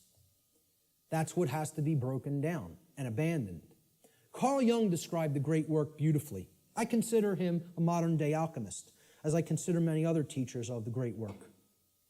He said, one does not become enlightened by imagining figures of light, but by making the darkness conscious. Making the darkness conscious. Not wishing for it to become conscious, not meditating upon it, by making it happen through an act of will. And that can only be done if enough people are doing the great work. Okay? This latter procedure that he's just described, he says, however, is disagreeable and therefore not popular. So few people are doing this work. The answer is to actually become the teacher. I don't do this because I want a lot of people to be students and follow what I'm saying. I could care less whether you follow me. Believe me, I'm telling you, the wrong thing to do would be to follow me. That's a bad example.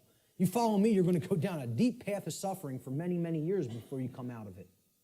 It would be a bad choice. I'm telling you to follow truth, to know truth. Has nothing to do with me. All right? When people hear that's what the great work is, to help change other people's minds, once you change your own, it's like this. Let me run away from that as fast as possible. Are you crazy? You want me to do what? That's the hardest thing there is to do. Exactly. That's why so few people are doing it. Many hands make light work. If we had more people involved in the effort, it might go smoother. It might go faster. Jefferson said, educate and inform the whole mass of people. That is the only sure reliance for the preservation of our liberty. Education is the answer. Researcher Donald McIlvaney said in his book, Toward a New World Order, in every declining civilization, there is a small remnant of people who adhere to the right against the wrong, who recognize the difference between good and evil, and who will take an active stand for the former against the latter.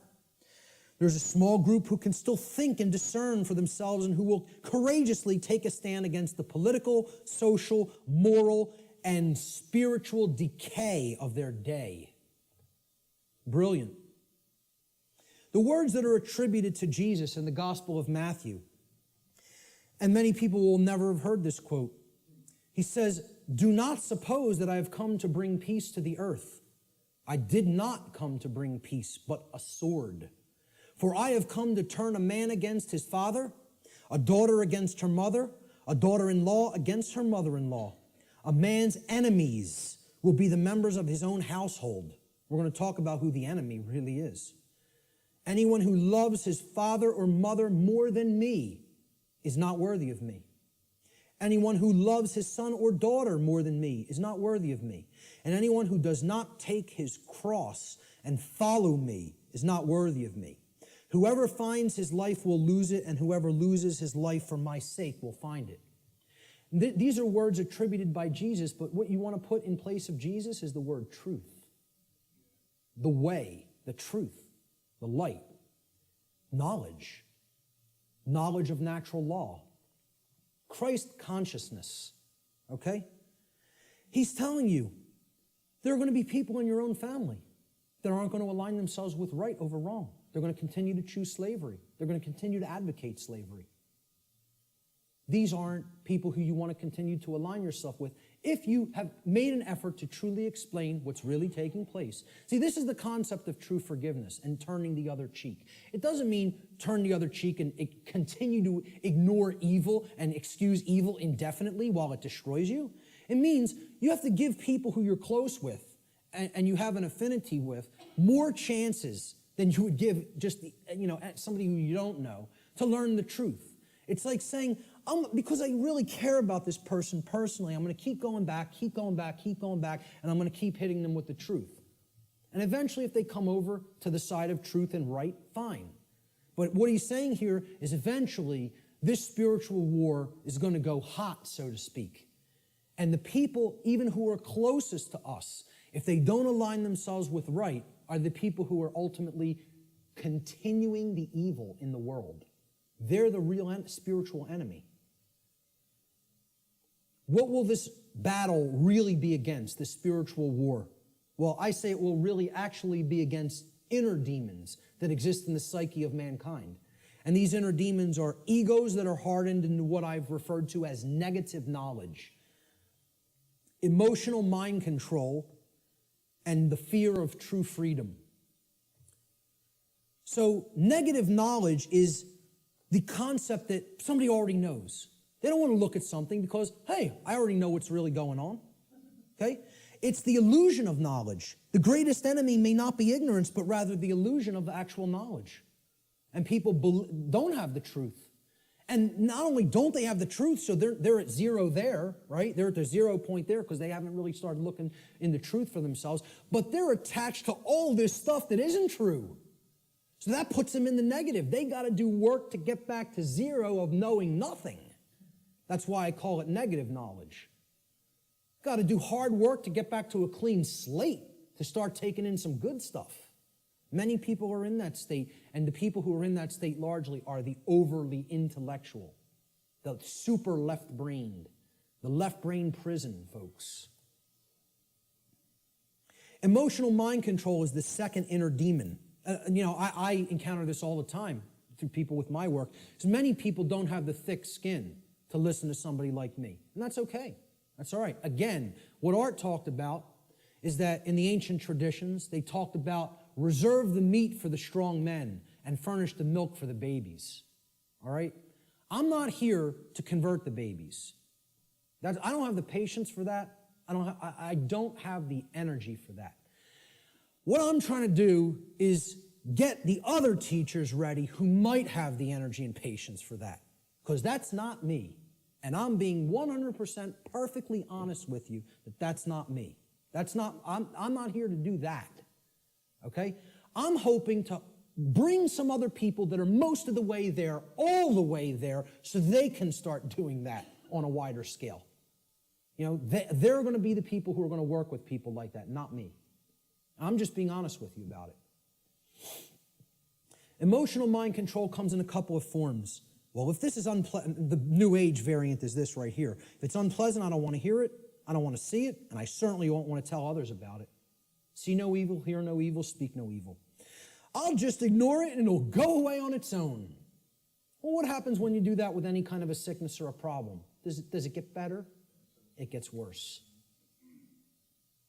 The second form of emotional mind control is people have a problem hearing truth because they don't like or prefer the way it's delivered.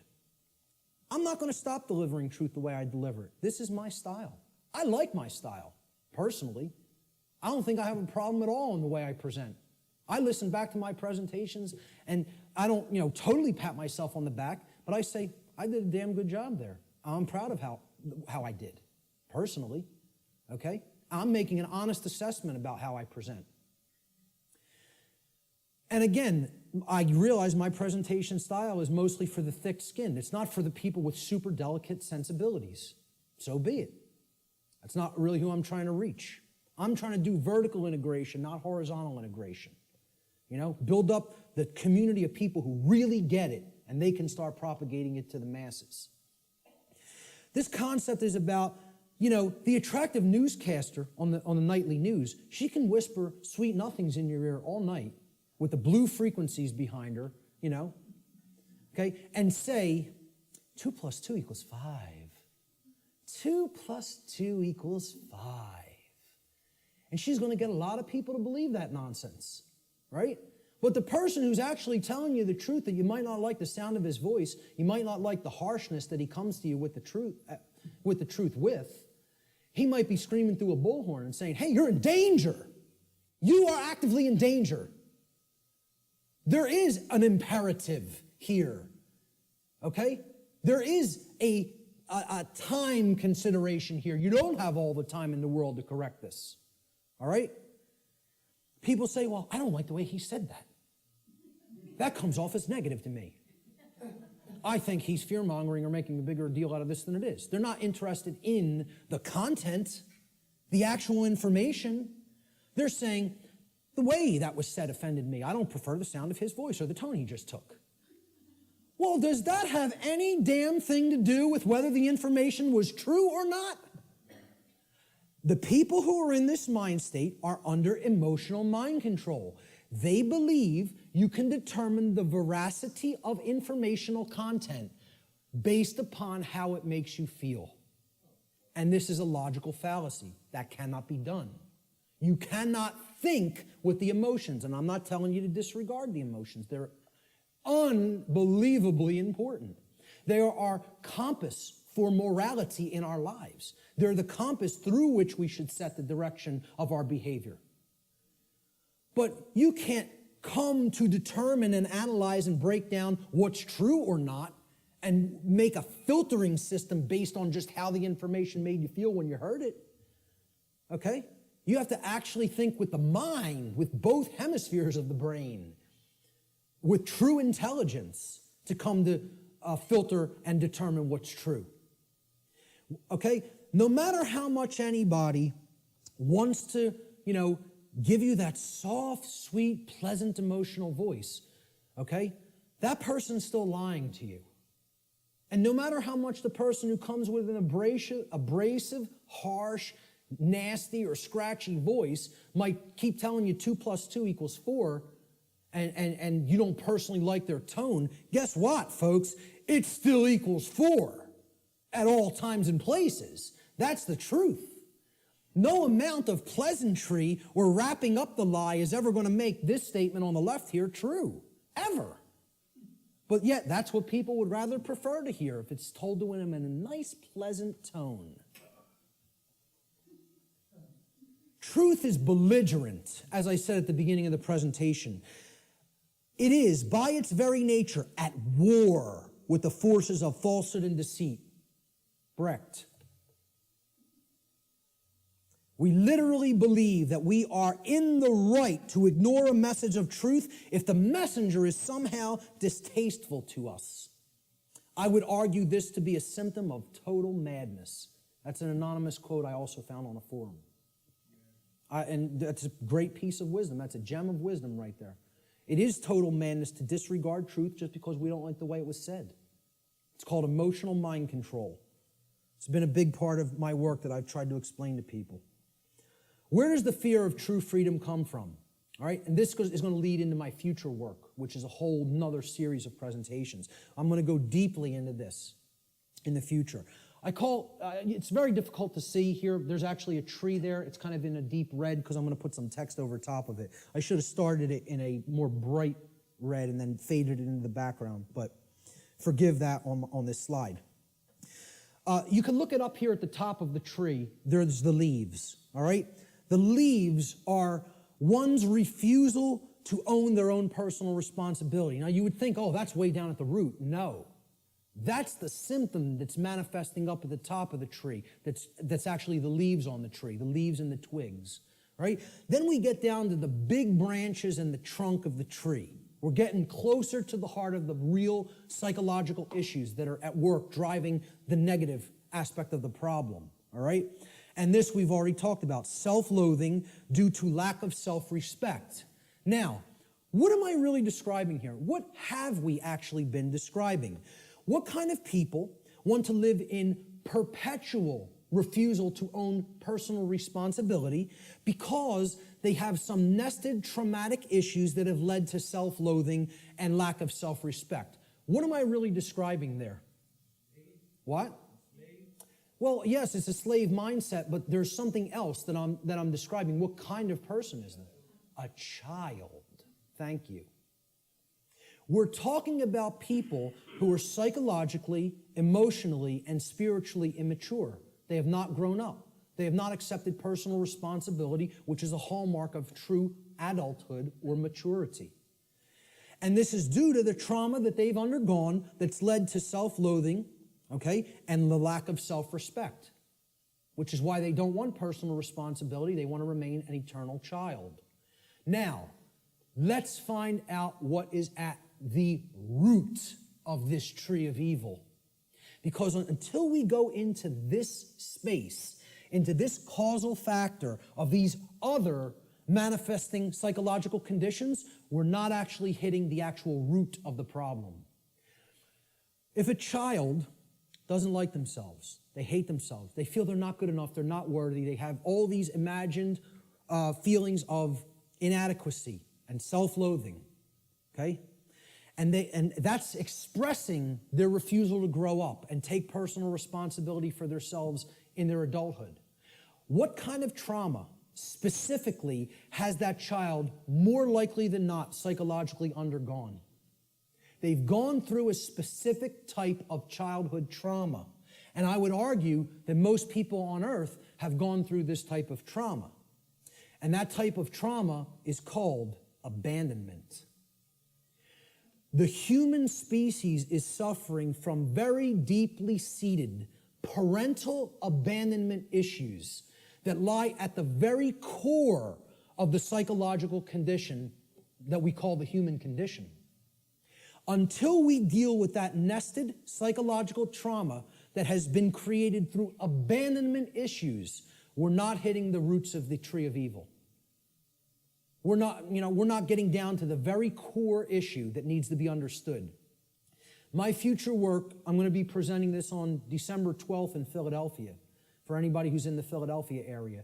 It's going to be what I would call a synthesis, an explanatory synthesis of why this is the root psychological condition of humanity. I call it cosmic abandonment. And this is going to be one of the biggest aspects of the next part of my work.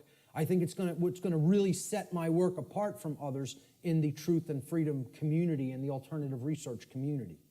Until we wrestle with those psychological abandonment issues, we're not getting to the heart of what's causing these other problems in the human psyche, like self-loathing, the lack of the development of self-respect, and the refusal to own the responsibility for one's own actions. And I'm going to connect this with human origins. And I'm going to make the case that it has always been like that. It has always been like that. We have been children on this planet since we have been on this planet. And we have never actually psychically, psychologically, and emotionally and spiritually grown up because as a species, we have undergone what I term cosmic abandonment. So that's going to be coming up in future aspects of my work. What will be required on the part of those performing this great work? And you know, it is like Sisyphus rolling that boulder up the hill. We just got to get it up to the top and give it that one last push so we don't have to keep doing it again. Who knows how many times we've already tried to do this, and it's ended in failure. We need the knowledge of the real enemy, okay? And we'll get to what that is. We need to devote ourselves to service to truth, not even service to humanity. I'm not saying that's not a great virtue to have and to enact. I'm telling you we need to go beyond that. This isn't about service to me, you, or any other individual. It's about service to truth and principles, first and foremost.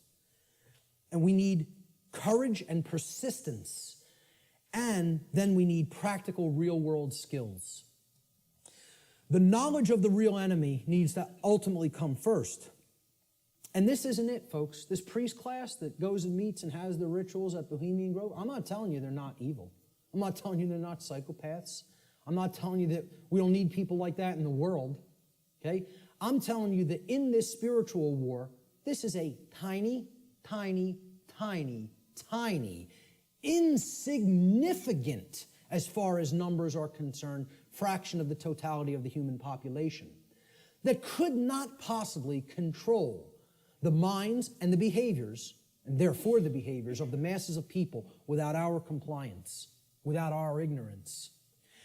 So, while I'm not telling you I, like these people, do I have respect for them as an opponent? Oh, yeah, you damn well better believe I do. I don't underestimate these psychopaths. Not a bit. You want to know why I worked with them? I know what their will is like. I know what their intellect is like. And I'm telling you, don't underestimate either one. I'm telling you, don't underestimate their care. They don't have, like I said, they don't have care in the terms of compassion and the normal range of human emotions like we do, but don't think that means they don't have care. They deeply care about what they're enacting, what their agenda is, and they have the will to carry it out, and they're not slowing down. They're unified. They're on a unified front. They're on the same page. Believe it. Know it. I'm not telling you that from, like I said, reading about it or book knowledge. I've been around these psychopaths. Haven't specifically been to this psychopathic gathering, but I've been around them enough. That's not the real enemy, that is. The sleeping masses, hypnotized masses, they're your enemy. See, people will say, the Illuminati enslaves humanity. No, it doesn't. Humanity enslaves the real Illuminati. And think about that for a little bit. Do those psychopaths in the last slide really enslave us? And first of all, people who call them the Illuminati, there's no such thing. Illuminati means that you're enlightened, the illuminated ones. You want to know who's the enlightened ones? They're in this room. We're the Illuminati. The people who know what I'm talking about here are the Illuminati. They're the illuminated ones. They're the ones with the light. They're the ones with the real knowledge. Okay? They want to refer to themselves as the enlightened ones. Well, they might have the dark sun, but they don't have the true sun. They're imbued with the black sun. That means it's all intellectual knowledge, and then you're applying it for the totally immoral, wrong reasons, which is to control and manipulate other people. There's nothing illuminated about that. So the real Illuminati, they're not the enslavers of humanity. The dark Illuminati are not the enslavers of humanity either. Humanity enslaves itself, and they're enslaving the true Illuminati, the teachers who are actually living under the conditions of slavery because they're here with the ignorant people. That's who's being enslaved by humanity. Humanity are the enslavers. And this is another thing that's highly unpopular. People don't want to hear it. They want to think we're powerless victims. There's no choice involved here. This is something that's just being done to us. Okay? And I'm here to tell you, free will is always in existence. And it's a matter of changing one's thoughts and therefore changing one's choices. And that's our own personal responsibility that can never be given away or shirked or shunned. You are always responsible for what we're doing. Service to truth is required. Truth itself is eternal, can never be destroyed. But you know what? Humanity can be destroyed. We can be destroyed when we refuse to act in service to truth as her defenders. People say, oh, truth doesn't need to be defended. Nonsense. Truth needs to be defended at all times and places because the attack on it is never-ending and non-stop, continuous. And if we don't come to her defense, you know what happens? The voice of untruth and deception and evil and mind control rules the day. And the voice of truth doesn't get heard because the truth itself doesn't have a physical voice in the physical domain. You know, we have to be its mediums and we have to be its voice. It's possible for us to co-create a positive outcome in this scenario, but this can only be accomplished if we care enough to learn the truth ourselves, and then we develop the courage to continuously speak it to other people until our voice of truth becomes a non-stop chorus like the voice of lies and deception and mind control has been for millennia on this planet. Courage is required. Samuel Adams encapsulated this brilliantly. He said, the liberties of our countries are worth defending at all hazards. It is our duty to defend them against all attacks. It will bring a mark of everlasting infamy on the present generation if we should suffer them to be wrested from us by violence without any struggle, or to be cheated out of them by the artifices of designing men. If you love wealth greater than liberty, if you love the tranquility of servitude greater than the animating contest for freedom, then go home from us in peace. We seek not your counsel nor your arms. Crouch down and lick the hand that feeds you. May your chains set lightly upon you, and may posterity forget that you were ever our countrymen. Now that's about as powerful as it gets as far as I'm concerned. Because he's telling you, if your allegiance isn't to the truth and freedom, I don't want to know you. I don't want to know you. And we hope history forgets that you ever were with us at this time and place in history. And because you deserve to be forgotten. That's what he's saying here. You know, I couldn't agree more.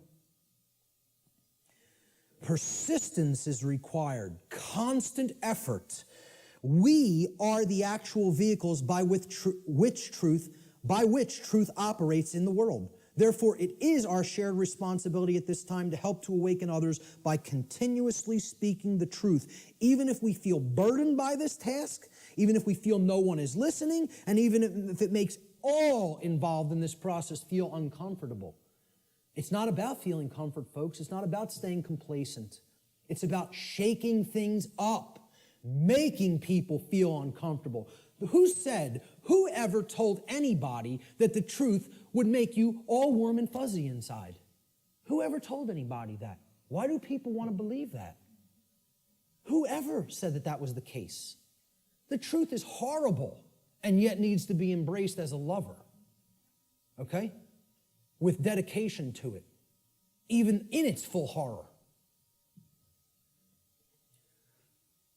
Thomas Paine, who I feel was the most enlightened person on the continent at the time of the American Revolution, personally. He's one of my personal heroes.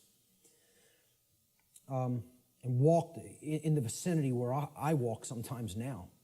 He said, these are the times that try men's souls. The summer soldier and the sunshine patriot will, in this crisis, shrink from the service of his country. But he that stands it now deserves the love and thanks of man and woman. Tyranny, like hell, is not easily conquered. Yet we have this consolation with us, that the harder the conflict, the more glorious the triumph. I think he was one of the true anarchists that was living amongst us in the colonial days. Words attributed to the Buddha, Siddhartha Gautama. He said, there are only two mistakes that one can ever make on the path to truth: not starting and not going all the way. All the way. I wrap up a lot of my podcasts with this quote because I love it so much.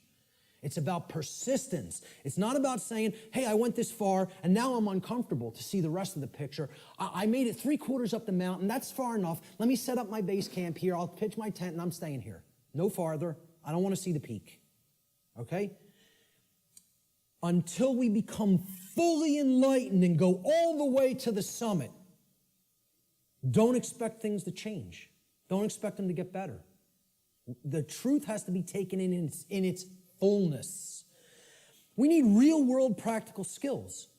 This isn't just about, oh, I know this now, and I don't actually need any skills, okay? To communicate truth, skill is required. Knowledge is required, okay? To reach a good amount of people. Yeah, you can just talk to the people around you. You can communicate, to a small fraction of people that way. I'm not saying don't do that, even if you don't have these other skills. I'm saying if you want to get it out in a big way to the masses of people, and in the new form of media, which is doing things like this, through the correct and positive and empowering use of technology. People want to say, oh, technology is not, there's no role for it, we got to get rid of technology. Technology is a thing that improves life at every scale and level. It's a tool, it's how it's used, exactly. Okay? We're using technology for a powerful and enlightening purpose right now. And that's its intended use. It's to serve humanity and to serve truth. Okay? So real-world skills in the technological era, I feel, are absolutely required, and here's some of them. You need good organizational skills, Like, hey, Art and Chris did this right today. They set this up right, I've seen people set things up real badly, and I've seen it done the correct way, which is this way. And Richard and Lisa, they've done a brilliant job here getting this all on film, and this will be going online and reaching a real wider base of people as a result. All right? So you need organizational skills. Some people are better than that with others. I'm pretty good with organization. I feel I have good, powerful organization skills. Communication skills. You need to have a way with words. You need to have a good vocabulary. You need to organize words correctly. You need to be able to communicate concepts in often a very linear fashion to people so that they can readily absorb it easily. If you're all over the place, they're not going to get the concept. You need graphic design skills in many cases. I couldn't build a presentation like this without my background in graphic design. And, thank God I have it. It's like I got jobs like I did in the past, and sort of they prepared me for everything that I was going to do in my future. Synchronistically worked out like that. But, you at least got to know how to lay out a flyer, folks. How many people here can lay out a simple flyer? That's awesome. I'm so highly impressed by that. I'm telling you, I've asked people that in other presentations, like 2 people raised their hand. That's awesome, okay? You should be proud of that. Presentation skills, like putting something like this together. How many people have basic presentation skills with a computer? All right, a little less, but not bad either. I'm impressed, okay? Audio skills, Sometimes you got to work with audio, and, podcast audio, etc. Video editing skills. I know Richard's a master at that. Website development. This was laborious in the past, just 10 years ago. We have free open source content management systems now that make this almost a breeze. It's a somewhat little bit of a learning curve, but once you get there, hey, you're off to the races. You can maintain multiple websites then, right? So how many people can build a simple website by a show of hands? That's also awesome. I mean, kudos. Whoever hates that word, whatever. But I'm telling you, that's impressive. For an amount of people in one room to have all those skills, I'm impressed. It's very rare, all right? Networking skills. I mean, literally like people skills. I'm weak on this, all right? I can do it. I don't like doing it. I don't like marketing and promotion either. I'm not a good marketer of my work. I'm trying to get better at that, but I need some work with that. Maybe there's people that can help me with that. But, I have a good chunk of all these skills. I could do all of them. I'm not so good on the last 2. I need more work. But, if most of us don't have these skills, we're not going to be reaching the optimum number of people. We need to become the new media that is dedicated to truth and put that out there for other people's consumption and other people's edification. All right? We are the answer. We are the illuminators, the ones who will help to enlighten other people once we've taken this knowledge into ourselves. And then that's only the beginning, folks. You got to put it back out there. I tell people the story. I had all this knowledge for a long time, sitting on it, doing nothing with it, just taking more in. Oh, I want to make sure I got it all right. I want to make sure I got the whole picture. I go to a meeting in the state of Virginia. Virgin, the goddess, okay?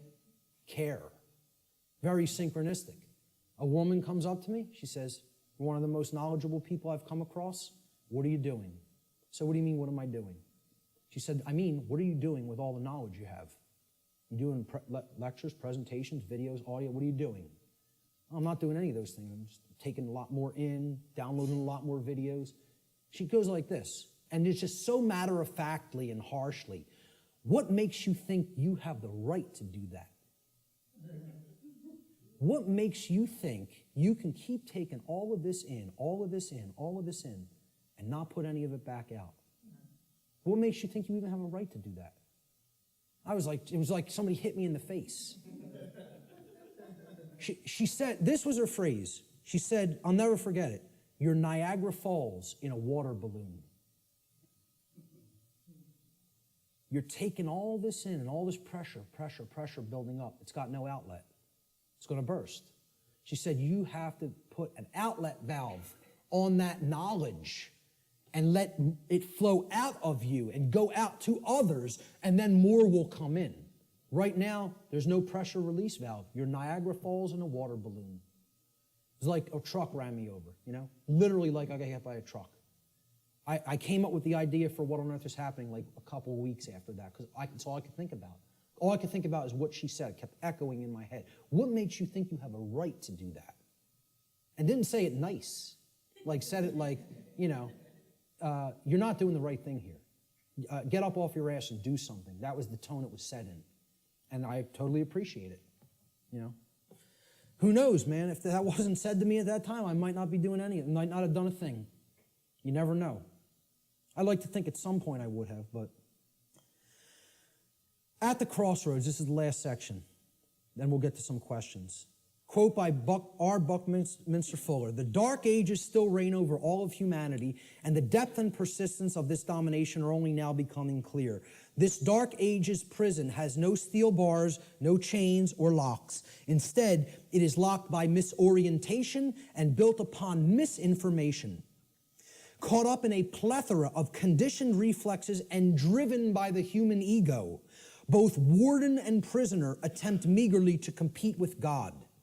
All are intractably skeptical of what they do not understand. We are powerfully imprisoned in these dark ages simply by the terms in which we have been conditioned to think. The conditioning of our thought is what has kept us in this prison.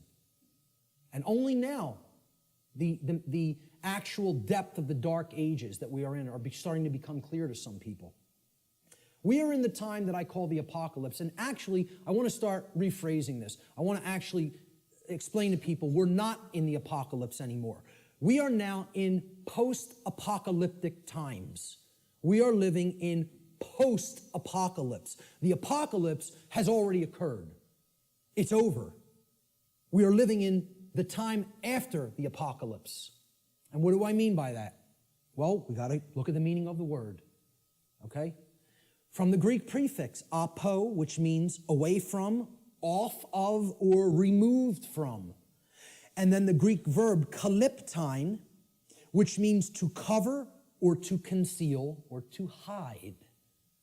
So, apocalypse means literally to take the cover off of, to remove the veil from, or to take something out of hiding. Well, ladies and gentlemen, another big surprise. The veil has already been lifted. The truth is already out there. It's out. The truth about what's going on here and has been going on here on the earth is out. It has been de-occulted. And not just by me, by many, many other researchers. Okay? There's a laundry list of them out on my website, and I talk about in the podcasts. All right? It's all out there. It literally means to reveal or to take out of hiding. The apocalypse is the great revealing of the truth to the masses of people. Or it is what I simply refer to as the process of de-occulting the truth, removing it from being hidden. What humanity needs to do is make what I call the cosmic apology. And I'll get to what that means. See these words right here? I was wrong. That's the most powerful phrase that can ever be said by a human being. The second most powerful phrase I would acknowledge is I love you. But this is more powerful than even that. Because this is about internal change, not just a dynamic or an interaction or a relationship with another. This is about an internal metamorphosis. When you say these words, this is the phrase of all power. No is the word of all power by which we reclaim our power. But this is the phrase of power. All right? Okay. The word apology comes from Greek. Apo, meaning away from, off of, or removed from, as we've just seen.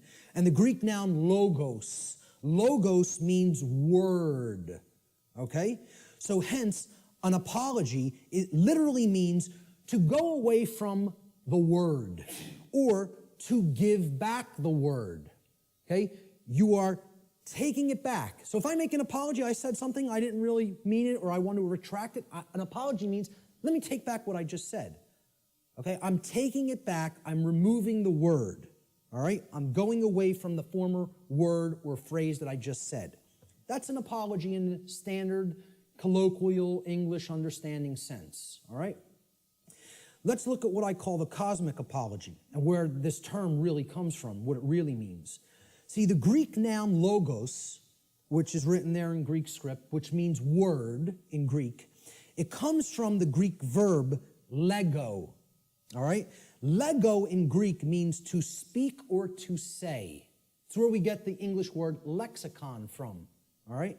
The Latin noun lex legis is related to the Greek verb lego, to say. Again, because who put the laws into manifestation? The Creator did. How did the Creator manifest the physical universe and all the laws? Spoke it into existence. Reality and truth are spoken into existence by the power of vibration, the vibratory power of voice. Okay? So the Creator created the universe by the phrase, fiat lux in Latin. It means let there be light. Okay? The Latin noun lex legis, meaning law, is actually derived from this Greek verb lego, meaning to speak or to say. God and not man is the logos, the author of law, the one who spoke the law into existence at the creation of the universe, because natural law is the boundary conditions of the manifested reality called the physical universe. These are the boundary conditions which govern it. Humanity's work is to learn to listen to God's word, not man's law, natural law, spiritual law, moral law, God's law, karmic law. I don't care what you want to call it. Call it whatever you want. Okay? Consequentialism. This is the truth. That's what, you want to talk about what all these phrases really mean? It all comes back to the word truth. That's it. It's the truth about what is, what's operating here. And humanity needs to align its behavior to this law, God's law, natural law. Without alignment of its behavior, don't expect to natural law, don't expect a thing to change here. Expect it to rapidly grow worse.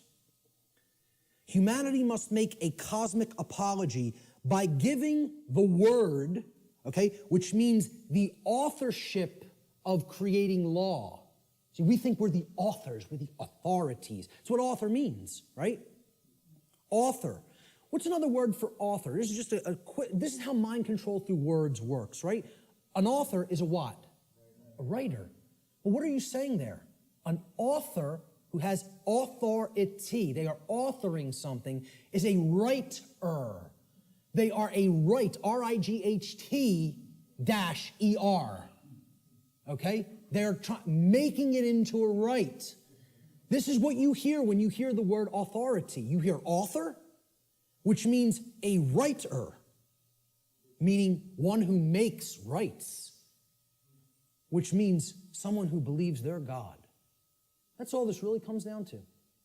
In a nutshell, we're up against a class of people who believe that they can be God and own and rule everybody else. That's all the dark occult comes down to, folks. People who believe they're God. Sick, psychopathic lunatics who think they're God and are going to rule the hell of the prison world that they're going to create, that they call their dark new world order. We need to give the word back. That's what an apology is. And who it needs to be given back to is the creator of the universe, because that's the author of the law. That's its rightful owner. The word doesn't belong to us, folks. The word belongs to God. That's why it says at the beginning of the biblical text, in the beginning was the Word, and the Word was God.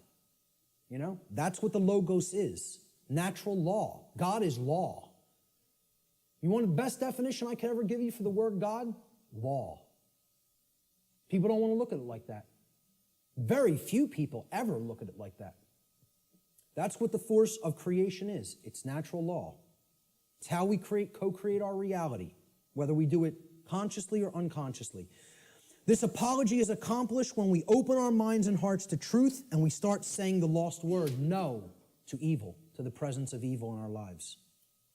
See, this is an initiate inside what was known as the Jed or the Djed pillars, depending on how certain people pronounce it. And these Jed pillars represented stability and enlightenment. And they represent the two principles, the sacred feminine principle of non-aggression and the sacred masculine principle of self-defense. The initiate is the enlightened one who is incorporated and bridged both pillars and has come to the place of cosmic illumination, which is represented by the winged disc of Ma'at in the Comitian tradition, which is over the lintel between the two pillars. That winged disc of Ma'at. Ma'at was considered a great mother goddess in the Comitian, the ancient Egyptian traditions. Okay? She was the force. She was a personified deity. You know, the ancient Comitians didn't actually worship a physical woman. It's not what this was. It was the personification of truth and justice and order and natural law that was encapsulated as the sacred feminine essence. And she was above all the other deities in the pantheon of Egyptian deities, of Comitian deities. Ma'at, there was no god or goddess higher. And how they looked at alignment with Ma'at is if you wanted to have order and you wanted to avoid chaos, you learned the teachings of Ma'at because she was the goddess of justice and she was the goddess of righteousness. She was the goddess that brought order if you aligned yourself to her teachings, and her teachings were natural law. So that's what this is here. This is saying we need to take away the word. It's not saying remain silent and don't use your voice. It's not what it's ever been saying. This is a symbolic allegory for the apology. All right? You know what else the G in the middle of the compasses and square is? Apollo G. The sun, the light, the generative principle. Okay? We need to make the Apollo G. All right? That's what the G in the middle of the compasses and square in allegory also represents, because one of the big deities, the Greek deities that is often kind of exemplified in the Freemasonic tradition is Apollo. He was a sun god, and he was a corollary to Horus in the Egyptian tradition, and Jesus in the Christian tradition, and Mithra in the Persian tradition, and many other sun gods that represented truth and light. All right? So that's the middle way, the middle pillar. That's what the initiate represents. I started this presentation with the slide before we begin. Now we have begun. And it's up to you to take it further. What you'll do with this knowledge is entirely up to you. See, this is a painting by Alex Gray that shows the worldview schism. Are we going to stay embedded in the left brain and in other forms of imbalance, and we're going to create the negative worldview, right? Or are we going to live in harmony with natural law, which can create this path when we incorporate the creative and nurturing and sacred feminine aspect of our beings. Natural law, living in harmony with it, can only lead to these conditions: freedom, peace, prosperity, the continuation of our species, our actual physical survival, and our evolutionary progress in consciousness. That's what living in harmony with natural law leads to. Conversely, living in opposition to natural law will get us this side of the world tree. It'll bring this world, this hellish world of chaos and destruction.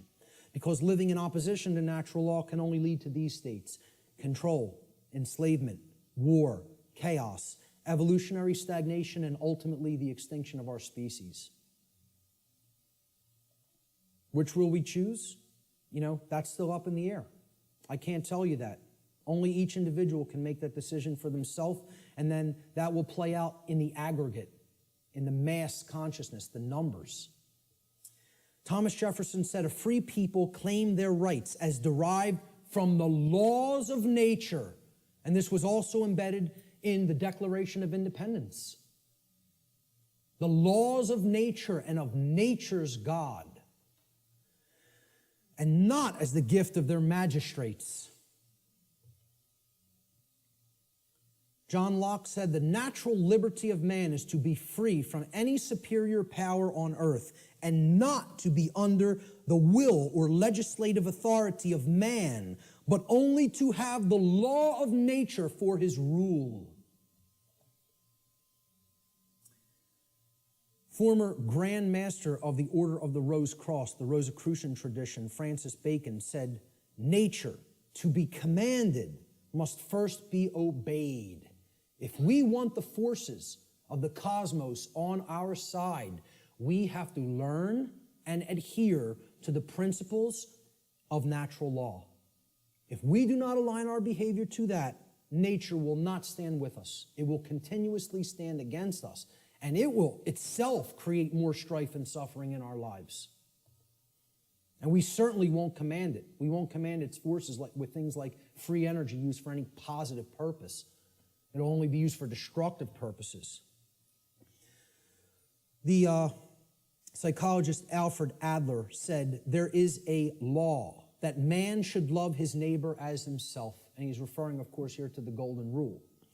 "In a few hundred years, it should be as natural to mankind as breathing or the upright gait. But if he does not learn it, he must perish." And folks, I would really hope this is going to take less than a few hundred years. But based on where we're at, I'm not so sure. I think we could do it a lot faster than that if we accept the key that's been shown here today, that, as I said before, has the power to unlock all the locks on all the doors to all the cages. And that's what the knowledge of natural law comprises. Will we make the choice to climb the ladder of consciousness through an act of our own free will, choice, and effort? It's not a simple climb. I mean, it's a difficult climb. It's not overly complicated to learn these concepts, to learn these truths. It involves abandoning many things that we've already been conditioned with that don't serve who we are, okay? But I'm not telling you it's going to be easy, all right? It involves a lot of deep introspective work. But if we do it, we can step out of the prison that we've imposed upon ourselves by balancing the sacred feminine and masculine forces within each one of us. And by recognizing our own inherent sovereignty, and that there is no legitimacy and never has been any legitimacy to slavery and control and the external rulership of human beings as subjects. Okay? That recognition of sovereignty has to go hand in hand with our knowledge of natural law. It's a totally integrated component of it. This was the title slide. This tarot card was on the title slide. When you understand, and I've talked about this in some of my work online, when you understand the deep connection to the tarot tradition and other mystery tradition teachings, specifically its very deep interwoven relationship to the Kabbalistic tradition of the Middle Eastern mystery traditions, all right? You understand that this card right here actually represents the will of creation and what creation itself, what the mind of the universe itself ultimately wants to manifest in physical reality. Not in some other worldly dream world or fantasy realm or spiritual reality that is to come or not come. Right here in the physical domain, which is not separate and distinct from the spiritual domain, they are one and the same. This card is known as the Justice card, okay? And it's based on the Latin word jus, which means right or law, okay? That's where we get the English word justice. This card represents balance between the pillars, as you see on the right side of the king, holding the sword of truth in hand, and the scales of truth and justice have been perfectly balanced and are in the other hand. And it represents sovereignty, and it represents alignment with natural law, and most of all, it represents alignment with truth and the manifestation of order. That can only happen when we align our behaviors to the principles of natural law. Only then will we see the manifestation that the universe is itself wishing for us and trying to help us create, which is justice and order. If we let go of the things that are holding us back and break our mental chains of bondage, we can create a world that is based in actual, real freedom. It is possible. I'm not telling you it's not going to be arduous work or a difficult journey, but it can be done, okay? If we choose to do that, we're going to see advances and things that are going to be created that the world is going to look so drastically different if we go down that middle path to the truth and to order and to justice through the understanding of natural law and actually applying it and living it in our lives, that the changes we're going to experience are going to be so positive and so transformative that we can scarcely even imagine what the world will be like on the other side of that work, on the other side of that transformation. Will that be done? Maybe. Maybe not. The answer will come from what you see in the reflection of that device right there. That's what will determine it. Nothing else. It's up to each individual. Ladies and gentlemen, thank you so much for your kind attention today.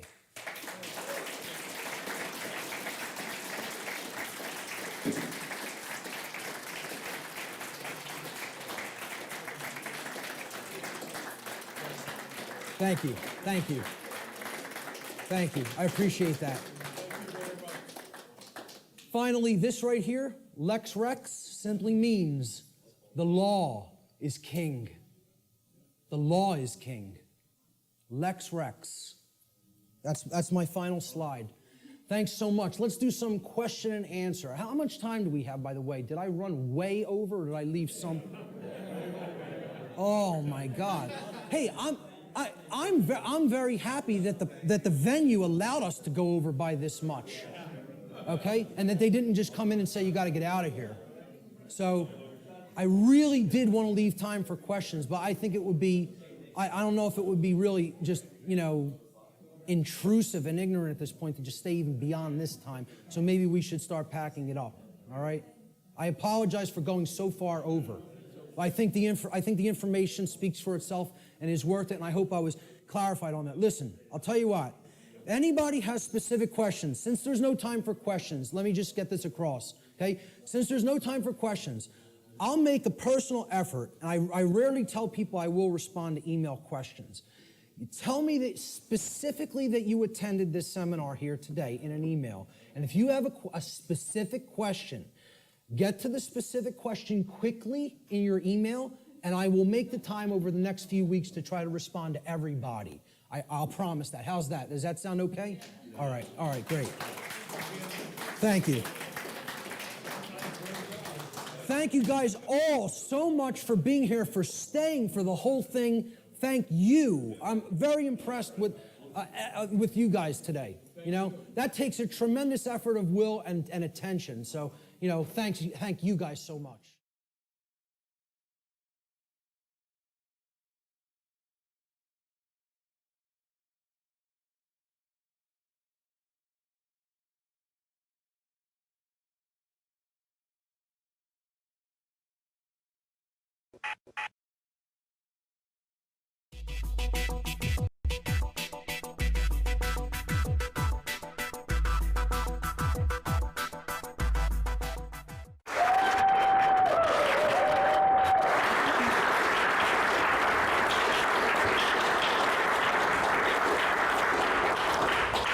Thank you so much for being here today, ladies and gentlemen. It's going to be a great day today.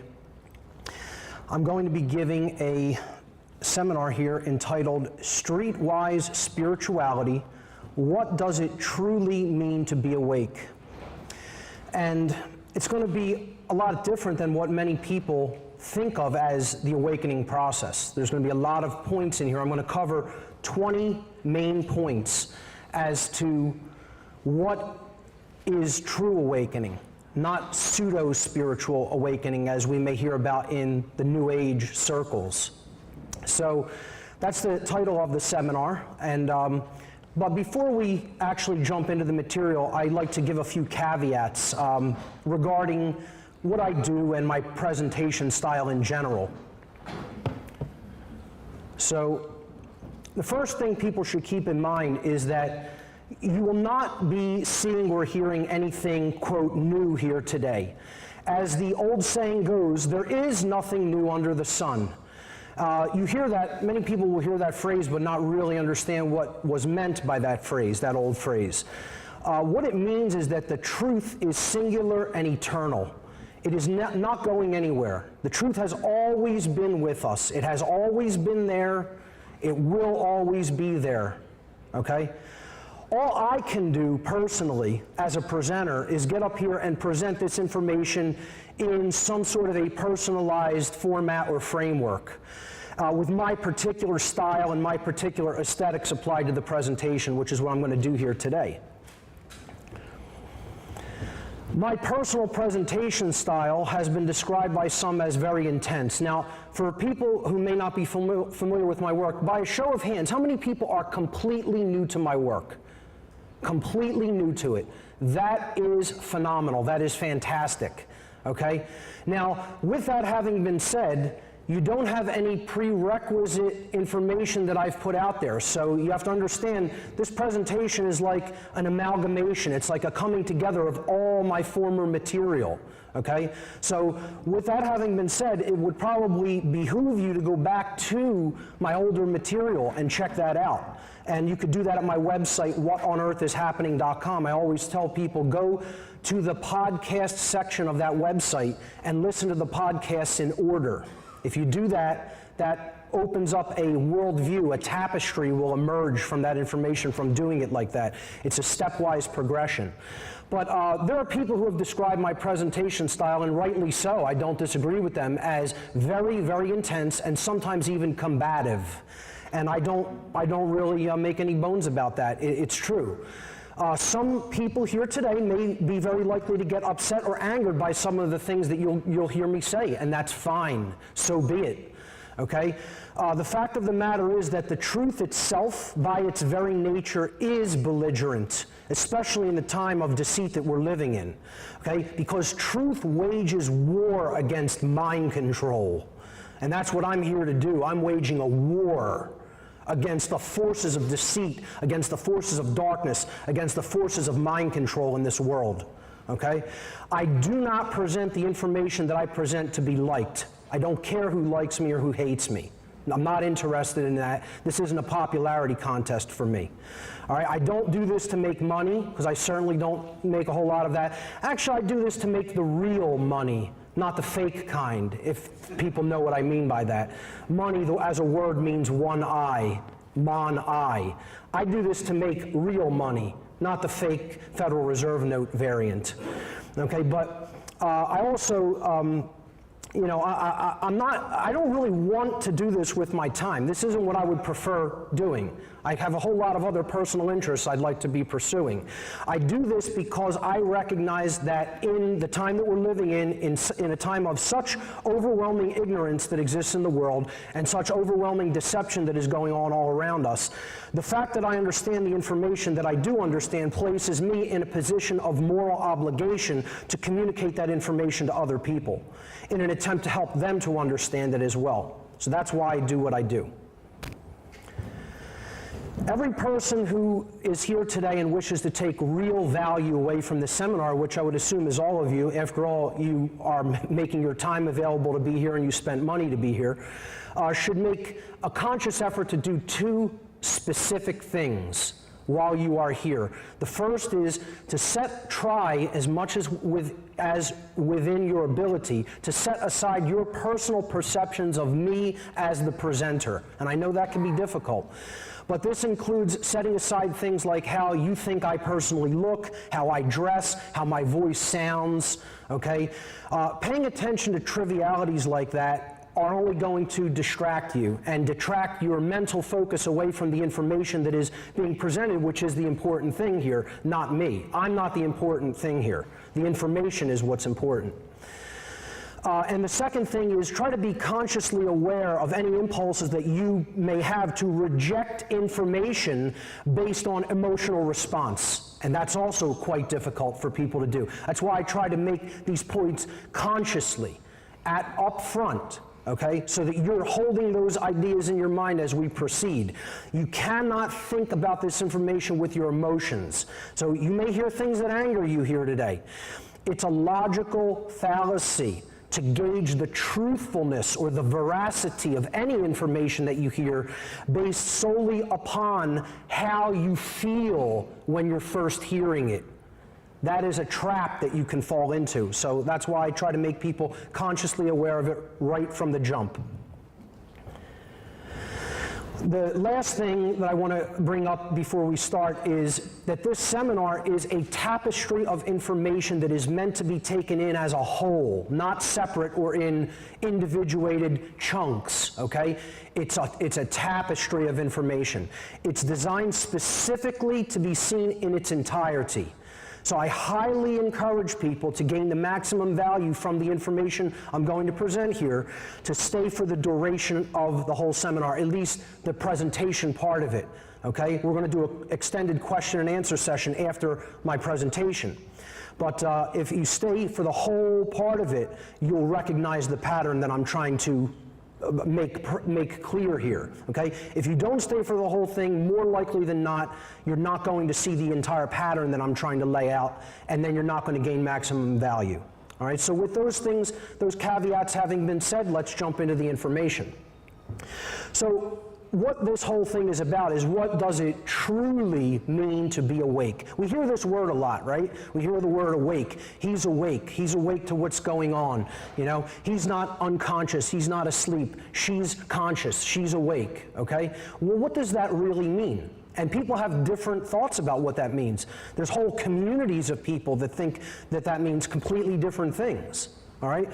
What I'm going to try to do is present a brand new perspective on what this means. And people are going to hear some points that they probably never would have considered, all right? So I consider what these points are describing real spiritual awakening, not, again, a pseudo-spirituality that is all too often presented as being true awakening in the modern, quote, New Age communities, all right? So the information that I'm talking about here has real-world, practical, applicable value, all right? It's about spirit in the flesh. That's the balance that I'm trying to strike here today. We're not about our head way up in the clouds, okay, without our feet firmly on the earth. See, this image represents in the Hermetic philosophy what was known as the stellar man or the stellar woman, the being that is of the star matter, okay? They are deeply, deeply awoken, and they understand real spirituality. So their head is in the cosmos. Their head is in the stars. But where is their feet? It is planted firmly on the earth. The work that we are to do is to be done here and now, not in some hereafter, not in some other dimension, not in some other time. It is about the here and the now. So that image is another image, that I want to set forward as an archetype for today. Spirit in the flesh, work being done on the ground, even though our mind is of the cosmos. All right? So, first point, I'm going to do 20 points of what it means to be awake, truly. 10 in the first 3 hours, 10 in the second 3 hours. Hopefully I can stick to that time framework. Point number 1, being awake means knowing about the occult and understanding that it has both light and dark aspects to it. Now, I wasn't even planning to make this point 1. But as I made my slides, as I made my outline, I realized this was the most important point. And unfortunately, this is also the point that is most absent in most people who consider themselves awake. How many people here today expected to be hearing about the occult in this presentation by a show of hands? Now, it's amazing because whenever I ask how many people are totally new to my work, I get a big show of hands, and yet when I ask them how many people expected to hear about the occult, I guess I'm very well known as an occult researcher, so most people do expect to have been hearing about the occult today, which is good. But let's look at what the occult actually is. And then hopefully we'll understand why you can't be awake without knowing about it. What is the occult? When I use the term occult, what do I mean? The word occult is derived in its etymology, where it comes from the Latin occultus. The Latin adjective occultus means hidden from sight, not easily seen. All right? And that adjective comes from the Latin verb occultare. Occultare means to hide, to conceal, or to keep secret. Now, both of those words in Latin are in turn derived from another Latin word, the Latin noun oculus. Oculus means eye. Okay, so we can see right away this is all about relating to the vision, relating to what we can see and what we